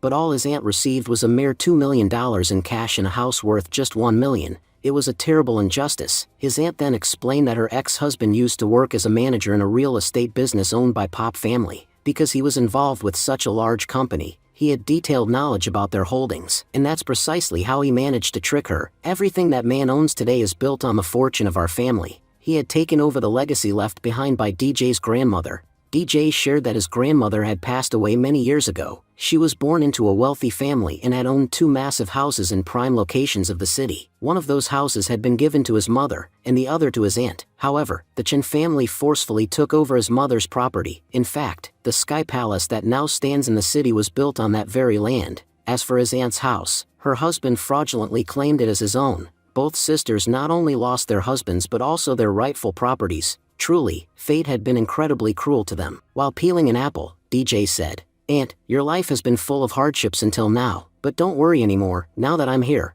I won't let Uncle or the Pop family get away with anything." Just then, someone entered the room. His aunt turned to greet him warmly. "Jia Dong, you're here too? Meet DJ, my nephew. He's Ihan's younger brother. He's finally returned after a long time." Jia Dong looked at DJ curiously. "So you're Ihan's brother? Then you must have just graduated, right? Where are you interning these days?" DJ, however, didn't respond. Trying to lighten the mood, DJ turned to his aunt and asked, "Do you like apples?" His aunt chuckled gently but nudged him to respond. "Dear, you didn't answer Jia Dong. He's a good kid. When I was all alone in this house, he was the one who took care of me." Jia Dong, growing irritated, muttered sarcastically, "I don't know what's wrong with these freshly graduated kids. They're so full of themselves. Do you think ignoring me and acting all high and mighty makes you look cool? It doesn't. It just makes you look like a fool." He continued ranting. "Last time, 2 interns joined our department. Just like you, they were arrogant and wouldn't answer questions properly. They wouldn't ask for help when they needed it either. In the end, they couldn't complete a single task properly, and I had them fired." Then, puffing up his chest, he added, "And if you're wondering who I am to fire people, let me make it clear. I'm the HR manager at Sky Palace Hotel. I'm also the department head. Who stays and who goes, that's my call." He smirked. "I thought, since you're aunt's nephew, you might need a decent job, so I was going to offer you one. But now, it doesn't seem like you're even capable of doing basic work. Still, for her sake, I'll give you one last chance. Come to my office tomorrow. We need a security guard." He explained further, "It's a simple job. You don't need to think much, just need a strong body, which you seem to have. But don't think it's easy. Even for that role, you'll have to complete a 6-month internship. During that period, you'll work as a waiter. I want to see how you interact with customers, because in the end, it's a hotel. You're there to serve people. A security guard can't afford to have an attitude. You'll be expected to open doors and greet everyone with respect." DJ finally responded, calmly but sharply, "Keep your job offer to yourself. You know, a wise person once said that you should never give advice unless asked for it. People who do that just end up looking too smart for their own good, and right now, you're definitely looking that way. Look, I don't care who you are or what you do. I didn't come here for a job. I came here to see my aunt, so please don't disturb me." Jia Dong sneered. "Oh, I see what this is. You're just jealous. You can't stand that we're probably only 4 or 5 years apart in age, yet I'm already an HR manager at a top-class hotel while you're unemployed." He boasted further, "Every day, 100 people come to interview for jobs under me, many of them with twice your qualifications. Even they apply for the security guard role. I was offering it to you because of our connection, but clearly, you're not even worth that." His aunt, trying to calm things down, said gently, "DJ, you just came back. If you don't start working seriously, how will you support your family?" Jia Dong is a really good person. If he says something, there must be a solid reason behind it. She suggested that DJ apply for the job tomorrow, saying, "Who knows, maybe you'll get it." But DJ refused, saying he didn't need to go. He had already visited 2 days ago and felt that the people there might not be happy to see him. However, if they found out he was associated with Jia Dong, it could put Jia Dong's job in jeopardy. Jia Dong responded, "So, you already went once. Seems like your interview went so badly that they must have scolded you harshly. Is that why you don't have the courage to go back?" He admitted that after graduating, he too had faced many hardships, but he pushed through them. "It's not like I never got scolded, but every time I did, I improved myself, and now look at me. I have a decent job." Meanwhile, so many of our classmates are still unemployed. He told DJ that he had only been advising him to help him build a better life. But if DJ insisted on staying unemployed, there was nothing he could do to help. DJ changed the subject and politely handed Aunt some warm water, suggesting it might help her feel better. Jia Dong, clearly frustrated, said he was only giving advice out of concern for DJ's future. But before the conversation could continue, someone else entered the house. It was Jia Dong's cousin, Jia Kong. Jia Kong commented sarcastically, "Wow, looks like there are quite a few guests here today." Aunt, visibly angry, snapped, "Who told you to come here? Get out of this house immediately." Ihan quietly explained, "That's Jia Kong, Jia Dong's cousin. You know, he's an awful man who roams around aimlessly all day. He's been trying for years to take over Auntie's house. Whenever he has nothing better to do, he shows up here to bully her. He does all this because he knows Auntie has no one to support her. If he flatters her a little, he thinks she might hand over the property. Jia Kong, shameless as ever, said, "Auntie, you have to transfer this house to my name. Look how nicely I'm asking you." But Auntie firmly replied, "Stop dreaming. Just because I don't have anyone to back me up, you think I'll give you my house?" Jia Kong's tone turned threatening. "How dare you talk to me like that? You're always sick. You're going to die soon. Probably within a year, I guarantee it. And after that, who will manage your property? This foolish boy. This kid will lose everything one day. It's better you give the property to me. At least I'll remember you. Your child is so stupid that even a doctor can't help him. Even if you sold this house and spent all the money on him, he'd still be a failure. Remember those 2 million that were wasted?" Just then, Jiao Guan stepped in and shouted, "Get out of this house, you scumbag. You can't harass my people like this." Jia Kong, furious, shoved Jiao Guan and yelled, "You little rat. Are you trying to teach me what to do?" Tears welled up in Jiao Guan's eyes. Holding his head, he cried, "Sister, my head hurts. I don't know why, but the moment he touched me, it hurt. When you touch me, I never feel pain. But when he does, it's unbearable." Ihan comforted him gently. "That's because I touch you with love, as your sister. But he hit you, so of course it hurt. Don't cry, your sister is here. He won't be able to touch you again." Aunt, her voice shaking with rage, shouted, "How dare you do all this?" But before she could say more, she started coughing violently. DJ thought to himself, "No matter how much I want to avoid violence, I always find myself on that path, because of a restriction placed on me. I can't involve myself with ordinary people. That's why I try to avoid unnecessary fights, to save my strength for real enemies." Jia Dong stepped in, criticizing DJ for being such a coward. He reminded him that someone had beaten up his cousin, and yet he hadn't said a word. Jia Dong then turned to Jia Kong, accusing him of doing something wrong. He was causing trouble over a property that didn't even belong to him. Jia Dong demanded that Jia Kong leave immediately, but instead, Jia Kong slapped him too. He arrogantly questioned who gave Jia Dong the right to boss him around. He said Jia Dong had no authority over him, and warned him to listen carefully. If they were cousins, Jia Dong would already be dead. Jia Kong mocked Jia Dong for working small job, and thinking he was someone important. Just then, DJ stepped in and stood in front of Jia Kong. Jia Kong warned him to get out of the way or face the consequences. DJ calmly asked who exactly the dog was barking at. Jia Kong snapped, saying the dog was barking at him. Realizing he had been tricked into calling himself a dog, Jia Kong shouted in frustration. He admitted he got caught up in DJ's clever words and didn't mean to say that. Enraged, he tried to attack DJ, but DJ dodged, causing Jia Kong to trip and bang his foot against the bed. DJ quickly instructed him to go downstairs and bring fever medicine. He then ordered Jia Kong to get on his knees and apologize to Aunt and Jiao Guan. Maybe then, he might consider forgiving him. Jia Kong screamed, demanding to know how DJ dared to challenge him. He warned that his knife would soon fix DJ's attitude. Aunt cried out, telling DJ to be careful. Meanwhile, Jia Dong thought to himself that DJ was being too arrogant. He wondered why he hadn't fought back earlier, then admitted to himself that he knew how dangerous Jia Kong was. He realized DJ might actually get himself killed just for pretending to be brave. At that moment, DJ dodged Jia Kong's attack and landed a powerful slap, sending Jia Kong flying out of the room. Jia Kong was stunned that someone had dared hit him. He insisted he was only fighting for a house and had never resorted to violence before. He accused them, "You're messing with me over a lunatic. That's not going to end well for you." DJ, unfazed, began slamming Jia Kong to the ground repeatedly. Jia Kong groaned, claiming DJ would regret it soon. He would call people who'd teach DJ a lesson he'd never forget. He warned that this might be DJ's last day alive. Jia Dong watched in disbelief. He couldn't trust his eyes. This guy DJ was actually pretty strong. He had never imagined that someone who looked so ordinary could be so powerful. Aunt warned DJ that he and Ihan should leave immediately. She explained that Jia Kong was insane, and now that DJ had humiliated him, Jia Kong's reputation was ruined. He would definitely try to take revenge. If they stayed any longer, it would be too late to escape. DJ reassured her not to worry. He said confidently that whether Jia Kong brought 1 man or 100, he could handle them all. Jia Dong laughed at that. He sarcastically asked if DJ thought this was some action movie where a single man could defeat 100 opponents. He pointed out that even professional fighters couldn't pull that off. Still chuckling, he admitted that he was glad to know DJ's true nature now. He revealed that he had once considered giving DJ a job at his hotel, but if he had done that, DJ would have surely become a major headache. He confessed that if DJ weren't Ant's nephew, he would have left him to die already. Then, Jia Dong said something that made everyone pause. He revealed that Jia Kong wasn't lying.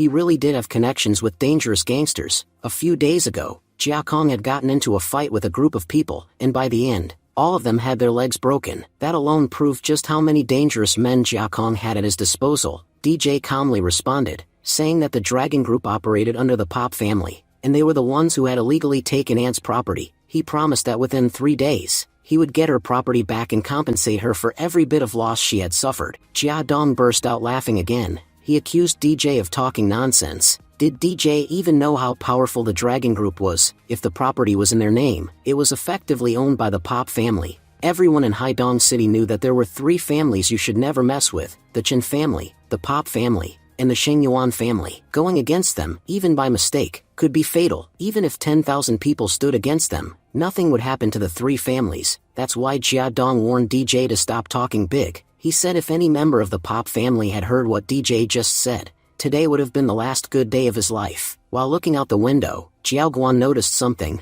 Guan exclaimed, "Something's flying toward me." But before he could react, it was already too close. A stone came flying and struck him on the head. Screaming in pain, Jiao Guan shouted, warning everyone to stay alert. "The stones have started flying on their own. They're attacking us." Ihan, shocked by what she saw, asked, "Jiao Guan, how is this even happening?" Watching the scene unfold through the window, DJ muttered, "Who could be behind this?" Suddenly, a voice from below echoed. Jia Kong yelled, "Bastard, look, I'm back. Now come down quickly, because it's your turn. And if you don't come down, don't forget, once I'm up there, I won't spare your sister either." Ant, alarmed by the threat, said urgently, "DJ, you must not go down. If you do, they might launch a deadly attack on you." Ihan clenched her fists and declared, "It's high time we teach these bastards a lesson. They've crossed all limits now." DJ added with a cold resolve, "I was already thinking of punishing them, but now that you've said it, I'll make sure they get a brutal punishment." With that, DJ jumped down, landing firmly. He asked, "Now,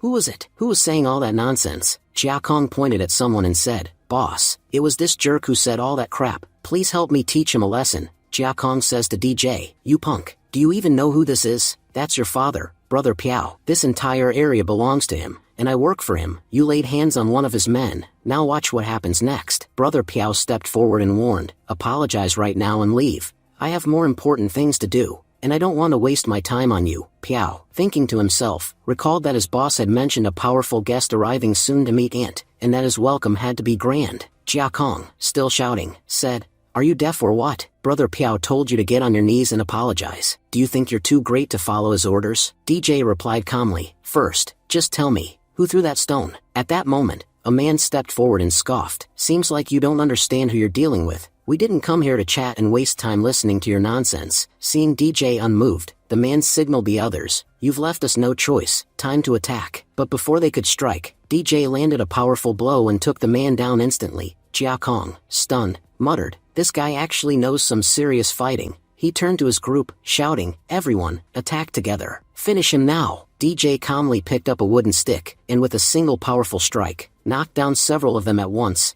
Jia Kong watched in disbelief. He just defeated 5 people with a single piece of wood. DJ, still calm, repeated, "Let me ask one more time, who threw that stone?" Jia Kong pointed at the man again, shouting, "Brother Piao, this jerk beat up our guys. Please, teach him a lesson." Piao groaned, clearly annoyed. "I came here to welcome a guest, and now I'm getting dragged into this mess. Fine, everyone, move forward. Finish this guy quickly. We don't have time to waste on small fry. A very important person is about to arrive, and we need to receive him properly." With that, all the men charged toward DJ. Watching from above, Ant was visibly tense. There are so many of them. Can DJ really fight them all? Jia Dong, standing beside her, said bitterly, "He should have listened to me. If he had, none of this would have happened. Everyone knows how dangerous Brother Piao and his men are. No one crosses them unless they have a death wish." Despite being outnumbered, DJ dodged every incoming strike and began defeating them one by one. Within 5 minutes, he had taken down everyone. Brother Piao, stunned, could hardly believe his eyes. What's going on? Can one person really do all this? I've never seen a fighter this powerful." DJ stepped forward again, for the last time. "Who threw that stone?" Brother Piao quickly turned to Jia Kong and pointed. "It was him, Jia Kong. I had nothing to do with this. I'm just here to welcome a guest." Jia Kong, panicking, stammered, "I didn't do it on purpose. I was just saying hello." Without warning, DJ slapped him and said coldly, "So that's how you say hello?" Coughing, Jia Kong replied, "You can't do this. Nobody says hello like this in any country." DJ smirked, "I'm not done saying hello yet. With that, he launched another strike, severing Jia Kong's arms. Screaming in agony, Jia Kong cried out, "What happened to my hands?" DJ, now towering over him, said, "Wasn't someone asking me to kneel? Repeat what you said." "I didn't quite hear you." Then he added, "And I heard all of these men are yours, so you'll take responsibility for their actions, right?" Terrified, Brother Piao shook his head and blurted, "No, this is all a misunderstanding. None of them are my people. I'm not anyone's boss. I was just passing by, and they dragged me into this." At that moment, Brother Piao received a call from his boss. His boss asked, "Piao, how are the preparations going? The guest I mentioned could arrive any moment. Make sure everything is perfect for their welcome. We cannot afford any mistakes." Piao sounded panicked as he spoke, saying they were in serious trouble. Someone had attacked them and injured all his men. His boss, upon hearing this, was furious. He questioned who would dare to attack their group. He told Piao to wait, promising to arrive soon and declaring that whoever was responsible wouldn't be spared. His mood hadn't been great lately, and injuring his men was the last straw. He swore he wouldn't let the attacker go unpunished. Piao then turned to DJ and told him that his boss would be arriving soon. He offered DJ a chance to save himself. If DJ agreed to start working for them right away, Piao would settle the matter peacefully. Otherwise, this would be DJ's last day. But DJ didn't even let him finish. He punched Piao in the face and grabbed him by the hair, declaring coldly that he would never work for him. He added that he didn't even want an apology anymore. Instead, he told Piao to bring his boss to him directly. DJ wasn't planning to back down until he made Piao's boss kneel before him. He warned that if Piao wanted to avoid further trouble, he should disappear forever. If DJ ever saw him again, it wouldn't end well. Piao, shaken, muttered that DJ was being overly dramatic. He admitted that DJ was strong and had beaten up many of his men. However, he confidently claimed that once his boss arrived, DJ would be crushed. His boss had connections with powerful people, and DJ was nothing in comparison. Jia Dong then explained that Piao's boss was Du Feng, the cousin of the security chief of Sky Palace Hotel. The hotel belonged to the Chen family, whose head, Chen Badeo, was the most powerful martial artist in the region. He warned DJ that by messing with Du Feng, he had indirectly offended Chen Badeo. In Haidong, it was said that you could offend the gods and still survive. But if you offended Chen Badeo, you wouldn't live to regret it. Ant turned to Jia Dong and asked what they should do. Since he worked at Sky Palace, she wondered if he could resolve the matter through negotiation. Jia Dong reluctantly agreed, saying he would try only for her sake. He began making a call and tried to use flattery to win favor. After some time, Jia Dong reported back, saying he had good news. Thanks to his connections at the office, he had managed to reduce DJ's punishment. Originally, they planned to break one of his legs, but now he only needed to kneel before Brother Piao and Du Feng and beg for forgiveness. He insisted they go downstairs to wait for their arrival, but DJ refused. He told them he had already instructed Piao to bring Du Feng to this very room, so that they could apologize to him directly. Since they were coming to him, he saw no reason to go to them. Jia Dong was shocked. He exclaimed that DJ had just shut every path to salvation and turned to the aunt, saying he had tried to help, but DJ's arrogance was beyond saving. He blamed her bad luck for having such a foolish nephew. Just then, there was a knock at the door. A loud voice shouted from outside, demanding to know who had threatened to make him kneel. Without waiting for an answer, Du Feng kicked the door open. Furious, he stormed in and asked Piao who the idiot was that thought he could bring him to his knees. Before Piao could answer, Jia Dong quickly pointed at DJ, distancing himself from the situation. DJ calmly replied that they could never be on the same side. He looked Du Feng in the eyes and reminded him of his demand to kneel and apologize. He asked if Du Feng was having trouble with that request. Du Feng's expression changed when he saw DJ. He suddenly looked terrified. Piao, trying to explain, said he had warned them that DJ was just full of bluff and arrogance. He suggested they skip the talk and teach DJ a lesson now, especially since the guest they were waiting for would arrive any moment. But Du Feng only grew more anxious. Looking pale, he muttered whether Piao was asking him to fight this man. Then, without warning, he punched Piao in the face. Piao, stunned, asked why Du Feng had hit him and begged him to go after DJ instead. Du Feng shouted that Piao had lost his mind. He explained that DJ was the very guest they were supposed to welcome, the one he had come to receive personally. He had told Piao to keep everyone ready, and instead, Piao had picked a fight with him. Du Feng declared that from this moment on, Piao should never again claim to be part of their gang. He had just made the biggest mistake of his life. Jia Dong, shocked, realized the gravity of the situation. He muttered that they were supposed to welcome DJ, but because of him, Piao had offended their honored guest. Now, they definitely wouldn't spare him. Before they could turn their attention to him, Jia Dong decided to flee, knowing he was next. But as he tried to escape, Piao grabbed him by the hair and pulled him back. He shouted that he never had any conflict with the war god, the title by which DJ was now being referred to. He blamed everything on Jia Dong, accusing him of being the one who offended the war god in the first place. Falling to his knees, Brother Biao begged for forgiveness. He claimed he was just a small man, and hadn't realized who DJ truly was. He pleaded for mercy. Finally, both Bill and Du Feng dropped to their knees, their heads bowed in apology. Du Feng was speaking politely. Mr. War God, this is a few $1,000,000 that we've been saving over the past few years. We're offering this to you as compensation. Please forgive us for whatever our men may have done. Jia Dong was thinking to himself, I can't believe my eyes. The amount written on this check, it's $10 million.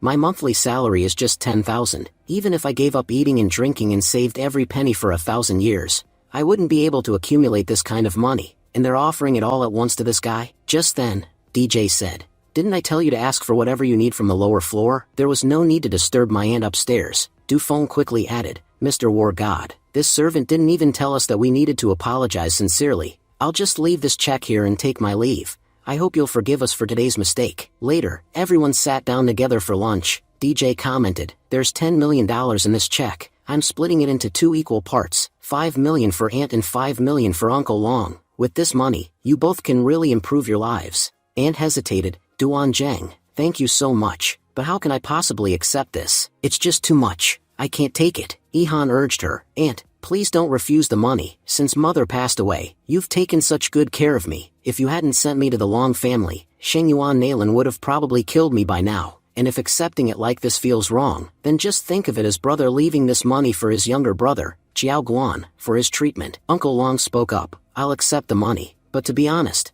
I never felt worthy of raising a child. I always felt guilty that I couldn't give Ihan a proper life. But now, with this money, I want to become a capable father. I plan to use these $5 million to start a business. I have some prior experience that I believe will help me run it well. He recalled, I had lost all my money before because I gambled instead of doing real business. Everyone laughed at me, but I never gave up. Now it's time I step into the world of business and prove them wrong. Uncle Long added confidently, I'll return your $5 million within 3 years, with interest. DJ smiled. Uncle Long, honestly, there's no need to return the money, but I do believe you'll become successful enough to pay me back if you want to. Just then, DJ's phone rang. As soon as he picked up the call, an unfamiliar voice sneered, Kid, looks like you know nothing about Haidong City. You've offended the biggest family in Haidong, a name that's a brand in itself. DJ replied calmly, I understand, you must be Pop Zhao. Pop Zhao laughed mockingly. Even after knowing who I am, you still dared to offend me? I've never seen a bigger fool than you. Be a good boy and bring your sister Ihan to me. If you don't, your entire family won't live to see tomorrow. He continued menacingly. Don't worry, I'll return her after I've had my fill. It's just for a few days. Send her over and live your life in peace. Or else, by crossing the Pop family, you'll bring death upon everyone. DJ asked, where do you want to meet? Pop Zhao smirked. Wow, you agreed so easily. Seems like you understand your place. Fine then.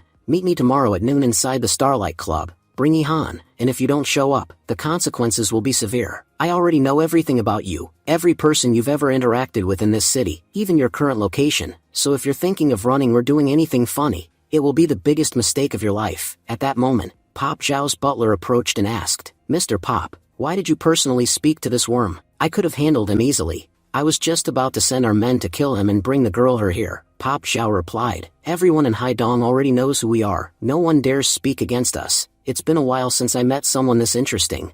I want to see what's so special about this guy that he dared stand up to my men. Meanwhile, DJ and the others were still enjoying their meal when someone came to the door and said, come collect your salary. Aunt got up, saying, it's payday today. I'll go get my check. When she stepped outside, Miss Lee and Mr. Wang were waiting with the payment. As she took the check, she noticed something and said, there's $210 missing. My monthly salary is $1,050. Why haven't I been paid in full? Mr. Wang coldly replied, you took 3 days off this month, so I deducted those days from your salary. Do you think you can skip work and still get paid? There's no job in the world where you get money for doing nothing. Miss Lee added mockingly, you're always sick. You're lucky I haven't fired you yet, and if you bring this up again, don't bother showing up to work next month. Aunt defended herself, but according to company policy, if an employee falls ill and informs the company, their salary isn't supposed to be deducted. And besides, you've deducted 6 days' pay for just 3 days of leave.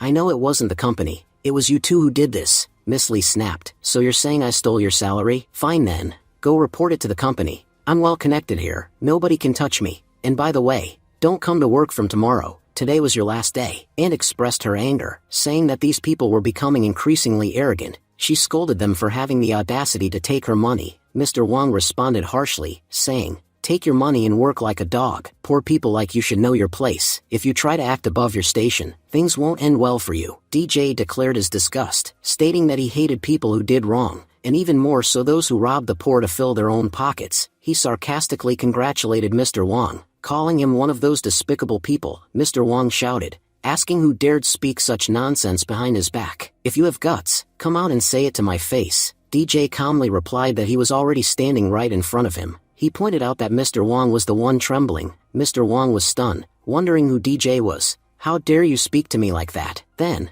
glancing at Aunt, he mocked her. "He must be your relative. You're so poor that no rich person could ever be related to you." Mr. Wang arrogantly advised them to mind their own business. "If you interfere in others' matters, you'll end up in big trouble." Suddenly, Dufeng entered from the side and slapped Mr. Wang hard. He snapped, "Shut your mouth, fatty. I hate people like you." Dufeng said, "Mr. War God, didn't you tell me to sit quietly in the garden and apologize?" "That's exactly what I was doing. But the moment I saw this bastard pulling that stunt, I just couldn't hold myself back. I had to come and teach him a lesson." Miss Lee, shocked and angry, demanded, "Who the hell are you? And how dare you raise your hand against Mr. Wang?" In response, Dufeng slapped her too and said coldly, "Your boss isn't saying anything, so why are you barking, bitch?" Mr. Wang, now completely rattled, asked Dufeng, "Why are you doing this? What have I done to deserve this beating?" Miss Lee tried to explain, "Dufeng, he's a major shareholder in our company." But Dufeng shot back, saying that if he hadn't come today, he would never have discovered how Mr. Wang was stealing the workers' salaries. "I admit,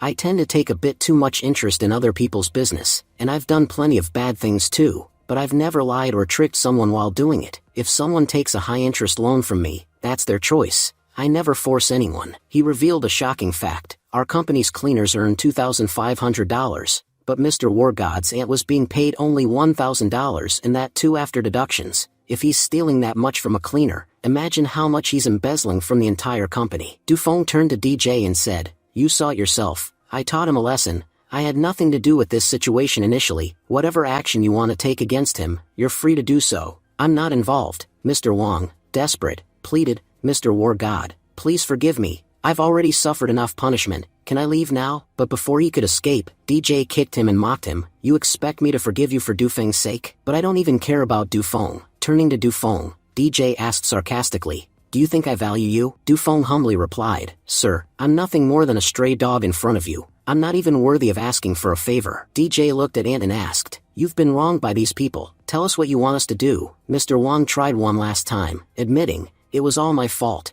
I was blinded by greed. Please forgive us for the sake of the time we worked together. Give us one chance. We promise this will never happen again." Ant stated firmly, "They should be punished, but it should be according to the company's policy." Dufeng assured everyone, "Don't worry, these people not only stole salaries but also committed several other frauds within the company. I'm handing them over to the police and will make sure they never return again." Scene shifted to Wen family's residence. Mr. Wen was speaking to Juding, asking if she had investigated that young man. "What's his story? Where did he come from? He ruined our entire engagement event at Sky Palace Hotel. Because we supported him, our family's ties with the Chen family have been permanently severed. Even Sheng Yuan Nailin has returned from abroad. Soon, Chen Badeo will return too, and their first target will be us. We must also remember that we've offended a very powerful person, who could show up at our doorstep any moment." Mr. Wen concluded, "The only person who can protect us from all these threats is that young man. So, Juding, tell me, what else do you know about him?" Juding showed him a picture and said,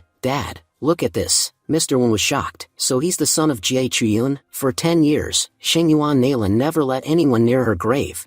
I never imagined he would be her son. As soon as he returned, he rebuilt his mother's tomb in gold." Juding explained, "That's why the first thing he did after coming back was visit Sheng Yuan Nailin. Remember, even at the Sky Palace Hotel, he said he wanted to meet her. He's returned solely for revenge." Uncle laughed and said, "Well, at least we're all in the same boat now." But Juding was still confused. "There's one thing I don't understand. Brother Duan used to play with me when we were kids. He definitely knew I was from the Wen family, so I'm sure he recognized me. This same situation happened 3 years ago too. So why hasn't he told us who he really is? Why is he hiding the truth from people who've always stood beside him?" Uncle Wen remarked, "He defeated both Mugan and West King all by himself. That means all those years he was missing, He must have been gaining extraordinary experience, and experiences like that don't come easy. He must have fought countless fierce battles and defeated powerful opponents. The stronger someone becomes, the more powerful enemies they attract. Maybe he's hiding his family and friends to protect them from those enemies. Juding nodded and said in agreement, "You're absolutely right." Uncle Wen continued, "I know very well that among all of us, you always had a soft spot for Duan, and when you met him again 3 years ago, those feelings resurfaced. That just means your heart never really changed, not even since childhood. Besides, you're Ihan's teacher now, which gives you a rare opportunity to get closer to DJ." Blushing, Juding replied shyly, "Dad, what are you saying?" Scene shifts to the Chen family household. Sheng Yuan Nalan was standing next to her son, who's visibly injured. Heading speaks up with pain and bitterness in his voice. "Mother, you have to avenge me. I was humiliated publicly, and after that, I was crippled. In your absence, I was bullied mercilessly." Seeing her son's condition, Sheng Yuan becomes furious. She mutters in rage, "Jia Chiyun, you were nothing more than a filthy bitch. Even in death, you left behind your rotten legacy. 10 years ago, I sent my men to kill that bastard, but they all failed. If they had succeeded back then, none of this would be happening now." She clenched her fists and continued, "And that damn Duan, just because he defeated West King and Mugan, he thinks he's won? He's gravely underestimating us. And now, that pathetic Wen family is siding against us too." Furious, she vowed aloud, "First, I'll kill that bastard Duan, then I'll show everyone who I really am." Suddenly, Chen Duong enters the room. The former head of the Chen family, Nalan, surprised, asked, "Uncle, what brings you here?" Inwardly, she was unsettled. Why has Chen Duong come here? He holds tremendous influence in the family, and he's the only one whose words I can't defy. Worse, he despises me. If he dares to speak against me today, it might very well be his last day. Duong looked her straight in the eye and said, "Nalan, everything that happened to your son is the result of your own actions. You stand here blaming Jia Chiyun, but have you forgotten what you did to her? I heard even West King was trembling before that man. He didn't even dare to fight. He fell to his knees the moment he saw that man. I've known West King since his youth. He's fought powerful opponents before, but never have I seen him kneel to anyone. If he backed down, that means our enemy is extremely powerful, and the Chen family, in its current state, isn't capable of defeating him. Do you know why such a dangerous enemy rose against us? It's solely because of you. I must have warned you thousands of times not to go down such a dark path. I'm not saying the Chen family was perfect under my rule. Sure, some dirty work was done for business, but compared to you, I was a saint. I tried to stop you, but you never listened. That's why your son is crippled today. You alone are responsible for his condition, and if you don't change, I promise the Chen family will be completely destroyed." Nalan loses control and slaps Duong hard. She snapped, "Old man, do you really think I ever cared about your nonsense? All you ever did was blame me for everything. You were the head of this family before my husband, and that's the only reason I ever tolerated your lectures. But if you say one more word, you won't leave this place alive." Duong, equally enraged, yelled, "You filthy witch, you dare strike me? Seems like you're tired of living. Guards, teach this woman a lesson. Show her what happens when someone dares to lay hands on me." But the guards didn't move. He shouted again, "Are you all deaf? Move and punish this traitor immediately." Still, no one obeyed. Nalan turned to Duong with cold fury in her eyes. She spat, "Chen Duong, who do you think you are? As long as I called you uncle, you had some respect in this family. But now that you've raised your hand against me, you're no better than a dog. You used to boast about your power, didn't you? Now face reality. There's no one left in this family who will stand by you. No one respects you. They respected your position. And now that even that's gone, you're nothing." She then ordered, "Guards, seize this old man immediately." Nalan said she had endured countless humiliations over the past 10 years.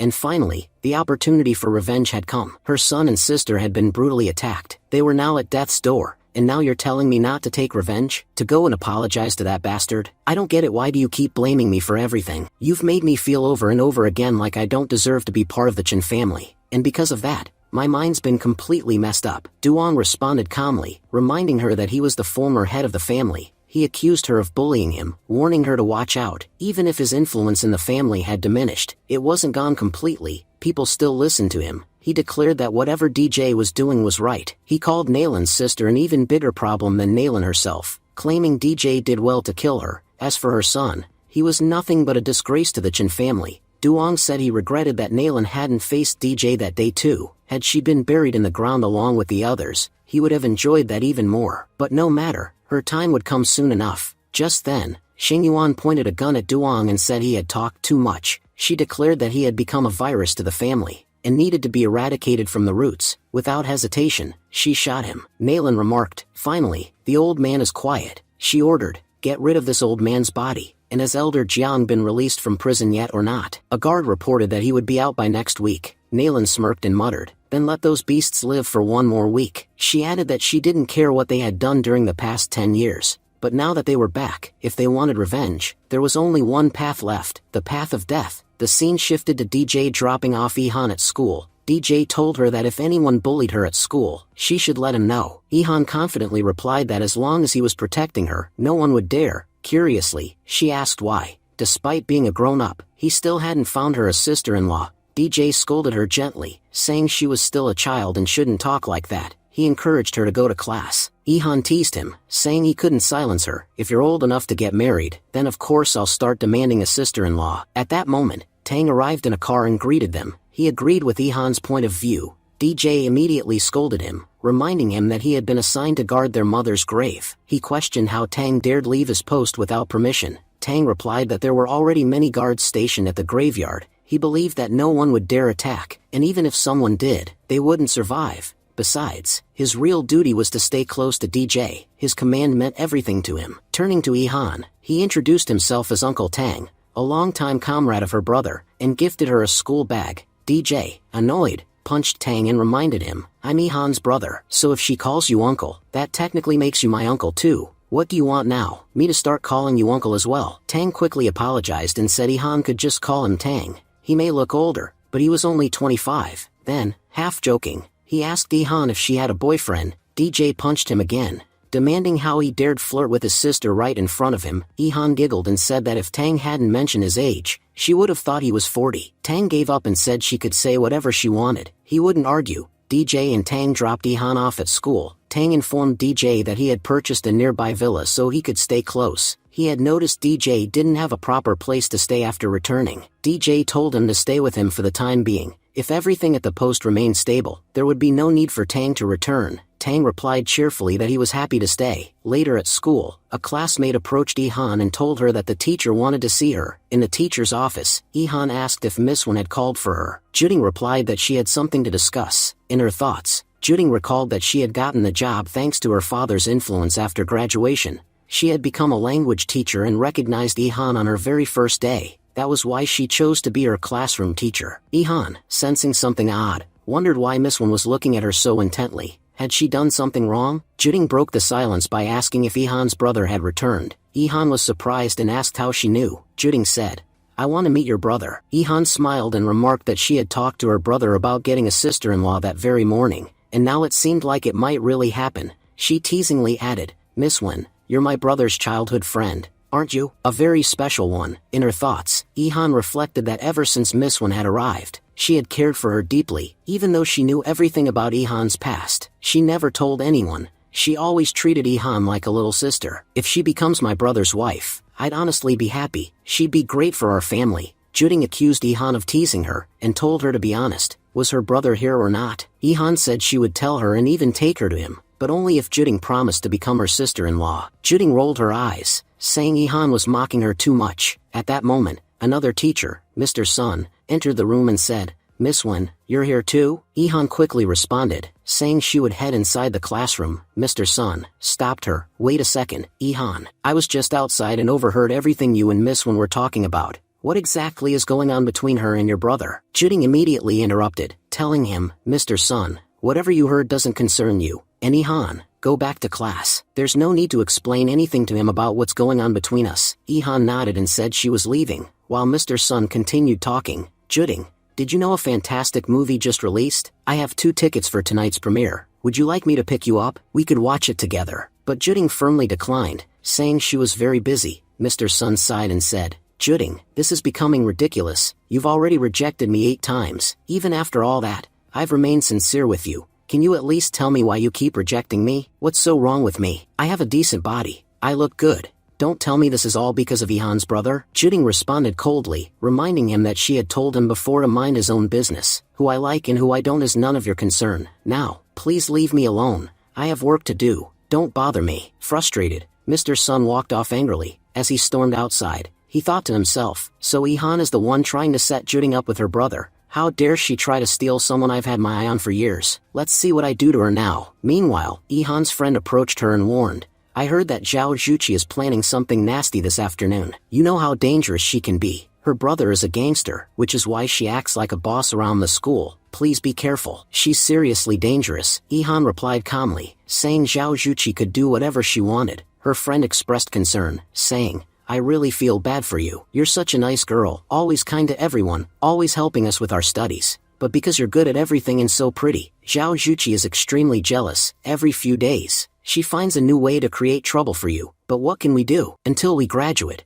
we just have to endure it. Ihan's expression hardened as she declared, Not anymore. This ends today. I've tolerated her bullying for far too long. But after today, if she tries anything again, there will be consequences. She thought to herself, in the past, I had no one standing behind me. My dad had so many problems, so I never wanted to cause any more trouble. I endured everything people did to me. But now, my brother is here. As long as he's protecting me, I won't be afraid. Even if the sky falls, I know he'll keep me safe. Her friend asked hesitantly, Are you sure about this? If you fight back, she'll probably bully you even more. The scene shifted to the principal's office. Inside, Bill and Dufeng were sitting and talking. Dufeng said it looked like the school might shut down soon. Bill assured him not to worry at all. He had already sent a message across the school, and no one would dare to even touch that girl. He warned that anyone who tried would not live to see the next morning. He reminded Dufeng that the reason they were there was to please Mr. War God. Their foolish people had already offended him enough. If they could somehow earn his favor, their future would be secure. Dufeng agreed, saying Bill was absolutely right. Right now, only a hand had been broken, but he didn't want it to escalate to them losing their heads. Mr. War God was extremely dangerous. Crossing him was like inviting death. Just then, Mr. Sun entered the office. He introduced himself as Sun Jianrui, the physical education teacher at the school. He had heard that the two of them were going to be working as school security. It was an honor for their Haidong first school to have them. He invited them to that night's banquet party. In his thoughts, Sun wondered why such powerful figures from the city had come here. Regardless of the reason, he believed this was a rare opportunity to befriend them. If he could win them over, getting close to Juding wouldn't be difficult at all. Dufeng responded coldly, saying he wasn't in the mood for partying. He wasn't there for food and drinks. He was there to protect someone. Mr. Sun suggested they get to know each other better. He said that as a teacher, he could help with anything they needed in protecting someone. Still thinking to himself, Sun realized that such powerful men coming to protect someone meant that whoever had sent them must be extremely influential. If he could get close to them, getting to Juding would be a breeze. Dufeng then glared at him and asked who he thought he was. If it weren't for the school, he wouldn't even be worthy of standing in front of them. He asked Mr. Sun not to get on his nerves, and wondered aloud why sycophants always managed to find them, no matter where they went. Meanwhile, Ihan had been surrounded by several people. Zhao Juqi confronted her, mocking her and saying she wanted to see how Ihan planned to run away. Ihan replied that these people had gone too far this time. Nearby, Zhao Juqi casually smoked a cigarette. Ihan's friend asked Juqi if she wasn't going overboard. She demanded to know why Juqi had brought so many people with her. After all, this was a school. She couldn't just do whatever she pleased. Juqi snapped back, telling her to shut up. She didn't need to think twice before dealing with a bitch like her. Ihan stepped in, telling Juqi to let her friend go. She said she had enough courage to handle this alone, and there was no need to drag her friend into it. Juqi smirked and mocked her bravery. She asked if Ihan had forgotten who her father was, and acted like she was the daughter of some billionaire. Then Juqi confessed that she hadn't come to harass Ihan herself. This time, it was her cousin who was after her. Just then, a guy grabbed Ihan by the arm. Elsewhere, Jiao Li came running into the teacher's office, panting, Mr. Sun, there's a serious problem. Mr. Sun, annoyed, asked what could possibly be so urgent that she was panicking like that. Didn't she see that he was in the middle of a conversation? He ordered her to leave immediately, claiming he had important work to do. Jiao Li persisted, Mr. Sun, Ihan is being kidnapped. Please help her. Mr. Sun accused her of spreading nonsense, and warned that such rumors could destroy the school's reputation. He expressed his disappointment in her, and said he hadn't expected such lies from her. There should be a limit to how much someone lied. He scolded. Jiao Li pleaded, Mr. Sun, everything I'm saying is true. I saw it with my own eyes. Still, Mr. Sun dismissed her, telling her to leave, and saying he didn't have time to listen to her fantasy stories. Tears in her eyes, Jiao Li begged, please, Mr. Sun, Ihan's in danger. I'm not lying. A group of people is kidnapping her. Suddenly, Dufeng stepped forward, and shoved Mr. Sun aside. He demanded, what did you just say? Who is being kidnapped? Jiao Li replied, my friend Ihan, please help me. She's being taken right now. Both Dufeng and Bill were stunned. Yihan's being kidnapped? They echoed in shock. Mr. Sun tried to intervene again, saying, "There's no need to believe this child. You tell me, who kidnaps a student in broad daylight? This school has never had anything like that happen. Please just focus on the banquet party. It's going to be amazing." At that moment, Dufeng lost his temper. He slapped Mr. Sun across the face. "A person can lie about anything, but never about their profession. You pathetic excuse for a teacher. You're making a joke out of your role. You don't even care about the kids you're supposed to protect." Turning to Jiao Li, he said, "Little sister, take me to where they're kidnapping her. Show me exactly who's doing it." They all rushed toward the school grounds.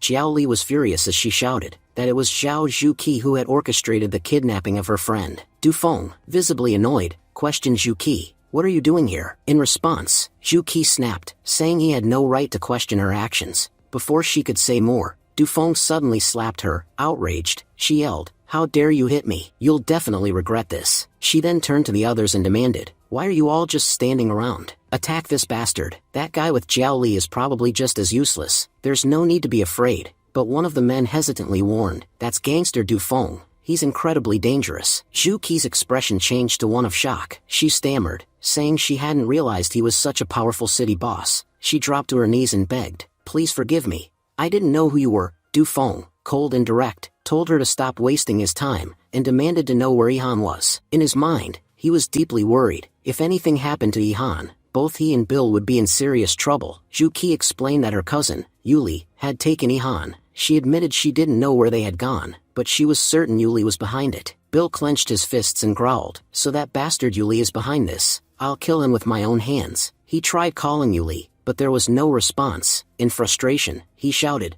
"Dufeng." He's not answering. Dufeng's eyes narrowed. "Something's not right. Didn't you already warn the group not to mess with Yihan? And yet Yuli dared to do this. Kidnapped him right under our noses?" Bill nodded grimly and added, "This isn't just some random act. Yuli must have someone powerful backing him. That's the only reason he dared betray us like this. But I know of a few places where he might be hiding. We need to check them out. Catching him is crucial, otherwise, we're finished." The scene shifted to Tang and DJ, who were admiring their new house. Tang smiled and said, "Boss, all the renovation work is complete. The location is amazing. Just look at the view of the hills. Honestly, this might be the most beautiful house in the entire Haidong city. Sure, it doesn't compare to your royal palace in Longdu, but it's definitely livable." DJ noticed the clothes in Tang's hands and asked, "Are those from the Black Cloth Club?" Tang nodded. "Yeah, their style is top-notch. I know you like them, so I picked up a few outfits." DJ chuckled and said, "All right then, let's get dressed. We've got a meeting with the Pop family today, the top family in Haidong City. They're a brand in themselves, so we need to look the part."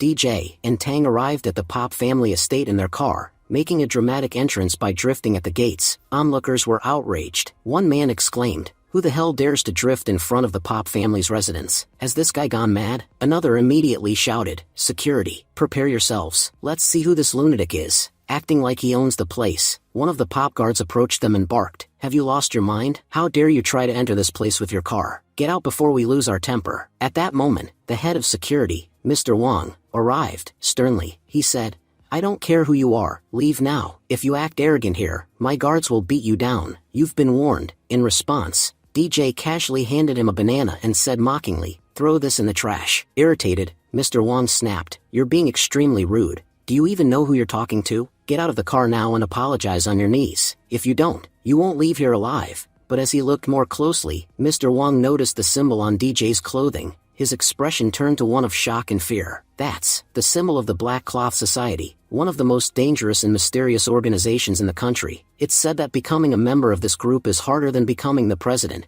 No one dares to provoke them. Wherever they go, bloodshed follows. Even the government stays out of their way. Their actions are always in national interest." Mr. Wang gulped, realizing the gravity of the situation. Why would a member of such a powerful group be here? Did the young master make a huge mistake? Still stunned, one of Mr. Wang's men stepped forward and shouted angrily at DJ, "You bastard, didn't you hear what the boss said? Get on your knees and apologize before it's too late." Without hesitation, Mr. Wang turned and punched his own subordinate. He scolded him harshly, "Shut your mouth. Do you have any idea who you're speaking to?" Mr. Wang then dropped to his knees in front of DJ. "Please forgive me. It was all my fault. I didn't recognize you. I deserve the punishment you were about to give him. I'll quietly take this banana and throw it away." DJ casually said there was no need for anyone to bother doing anything. He claimed he was just making a simple request, and then asked, By the way, can I park my car here? Mr. Wang replied, assuring him that even if he parked his car on top of one of their men, they wouldn't mind in the slightest. DJ responded, alright then, take me to Pop Xiao. 5 minutes later, the scene shifted. Pop Xiao welcomed him, saying, so, Yihan's brother has finally arrived. But just so you know, there's a tea ceremony going on right now, so I won't start a fight immediately. First, I'll finish my tea. The men sitting next to Pop Xiao praised him, saying that his tea ceremonies were always the finest in the country. One of them mocked DJ, questioning why he had challenged Pop Xiao during a tea ceremony and commending Pop Xiao for taking him down with a single blow. They remarked that people like DJ didn't even deserve such attention. The others chimed in, praising Mr. Pop Xiao for being the strongest in the younger generation. They claimed no one could match his level, and said they had no problem following his lead. Meanwhile, a man standing behind them asked Pop Xiao if he should deal with Yihan's brother himself. He argued that fighting such a weak opponent would be a waste of Pop Xiao's time, and that he could easily handle such pests. Pop Xiao, however, stopped him. There's no need to do anything. Honestly, this guy is quite interesting. Last time I spoke to him, I had fun. I won't kill him until I'm done enjoying myself. But first, tell me, who among you is Yihan's brother? One of you said something to me the last time we met. DJ raised his hand and said, that was me. Pop Xiao looked at him and smirked. You're young, which is probably why you dared to speak to me so arrogantly. But do you realize that because of those words, I'll destroy you today? You'll learn a lesson. Never speak carelessly to people like us. He pointed to a man lying on the ground and continued, that guy was just like you, talking nonsense. But his background was far better than yours. He challenged me, and look where it got him, dead. Compared to me, people like you are nothing but insects. Crushing you is easy for me. Then, with a sinister tone, Pop Xiao said, but since I like you, I'm giving you an offer. Kneel in front of everyone, bark like a dog, and promise to serve as my loyal hound for life. If you do, I'll spare your life. DJ replied coolly, we can talk about that later. First, I'm thirsty. At this, Tang stepped forward and yelled, are you all deaf? Didn't you hear my boss is thirsty? He likes to drink aged tea, one that's been stored for at least 10 years. Everyone around was left stunned by the audacity of this demand. Pop Xiao sighed. I was giving you a chance, but it seems you're choosing arrogance instead. Looks like I'll have to show you what kind of power the Pop family truly holds. Just then, one of Pop Xiao's men stepped forward to attack, and mockingly said, you wanted pure tea, right? Here, drink this. But before he could do anything, Tang intercepted and struck him down effortlessly. Tang scoffed, you couldn't even handle a single blow from me. How would you survive one from my boss? Be grateful I dealt with you. If it had been him, you'd be dead. Pop Xiao observed all this and said, it's not just you, even your companions seem quite interesting. You sure know how to act tough in front of a crowd. He then ordered his guards, teach them a lesson. Let them know how bad arrogance can be. You've got 30 seconds. Whoever lands the most blows on them will receive a hefty cash prize. The guards eagerly stepped forward and said, 30 seconds? That's more than enough. We only need 3. Suddenly, Tang grabbed one of them by the neck and lifted him off the ground. You think you can beat us? You're not even worth half my strength. Tang then launched into action, brutally taking down everyone around. Meanwhile, DJ calmly walked over and sat next to Pop Xiao.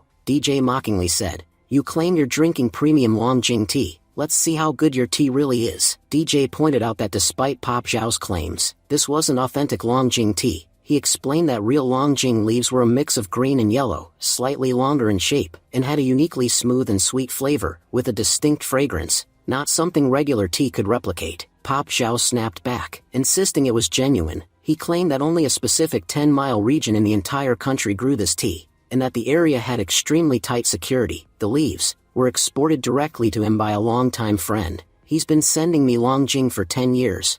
I trust him completely. DJ, unfazed, told Pop Xiao that he'd likely been duped for a decade. He explained that the leaves in Pop's tea were plain green, the same as ordinary tea. He concluded, your friend has been selling you normal tea, and calling it Longjing. If you've been hosting this ceremony for 10 years, then you've been a fool for 10 years. Honestly, you should end this tea ceremony right now. Fuming, Pop Xiao said that his tea ceremony was famous across the city, and if people found out the tea was fake, they would laugh at him endlessly. But DJ wasn't done. He said, not only is your tea fake, so is your soup. You call yourself a powerful man, and your family is considered a well-known brand in this city, and yet you know nothing about what you're consuming. You call yourself a brand, but you're just feeding on fakes. Even your clothes look like cheap knockoffs from the street market. Definitely first copy, not original. DJ taunted further, suggesting that either Pop Xiao had been made a fool by others, or he was simply a fool himself. Pop Xiao clenched his fists, and admitted that he had been tricked, but no one had ever figured it out before, and if he killed DJ now, no one ever would. He added that his guards were already fighting, and would soon win. Once done, they would drag DJ out and finish him off too. But just then, Pop Xiao saw something that made his heart drop. His men were flying through the air and crashing into the walls. He asked, stunned,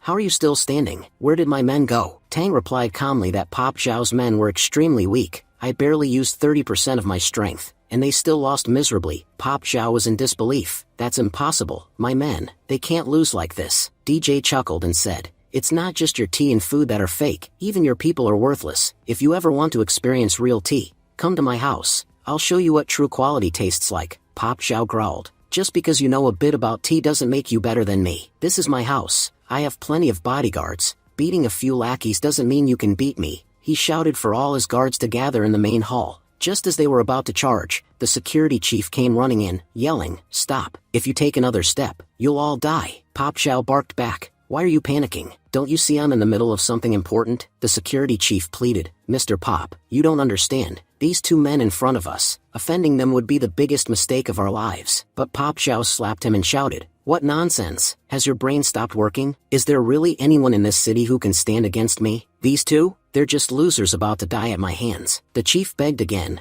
"Boss, I'm telling you, please listen, before it's too late." But Pop Xiao brushed him off and yelled, "Shut your mouth. I don't care who they are. Even if they're presidents, they can't do anything to me. You work under me. Why are you barking for the ones who feed you biscuits?" Then, glaring at DJ and Tang, he growled, "Or are you just underestimating me and overestimating them?" Pop Xiao snapped at his men, demanding, "What are you all staring at? Get rid of those two right now." Meanwhile, DJ said to Tang, "It's getting way too noisy in here." He added firmly, "You know I hate noise. Get everyone out and teach them a lesson.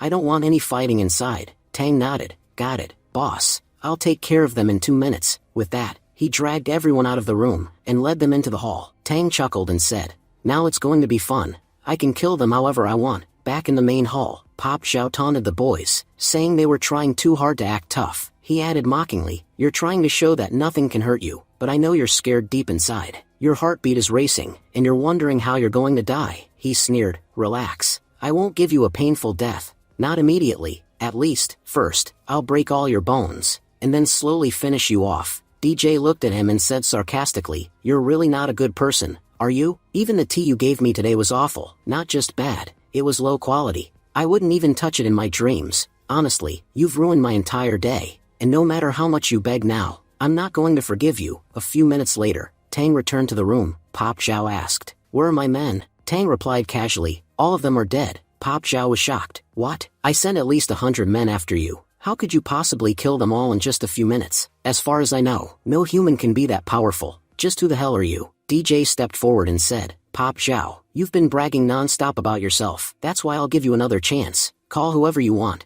Gather your backup. I don't want you complaining later that I didn't give you a fair fight." As DJ spoke, Tang walked up and suddenly kicked Pop Xiao. Tang scoffed, "Why are we even wasting time talking to this trash? I say we kill him quickly and be done with it. Honestly, ever since I got here, I've been bored." Panicking, Pop Xiao shouted, "Wait, if you harm me, it'll be the worst mistake of your life. Maybe you don't know this, but your sister, she's in my hands, and with just one signal, I can have her killed." He warned, "If you take one more step forward, it will be the biggest mistake of your life." DJ's expression changed. He growled, "What did you just say? You have my sister?" He began thinking to himself, "I had sent Bill and Dufong to protect her. Did they fail? They promised me they would keep her safe. Was that such a difficult task for them?" Pop Xiao smirked and said, "Looks like you don't trust me. Fine. I'll let you hear your sister's voice. I'll call her right now, and you'll understand how big of a mistake you made by picking a fight with me." He dialed the number and said over the phone, "Yu Li, this is Mr. Pop. You're holding the girl, right? Make her speak. Tell her that her brother came to save her, but now, because he got caught, he'll be the one who dies." There was silence on the other end for a few moments. Then Dufeng's voice came through, "Mr. Pop, this is Dufeng.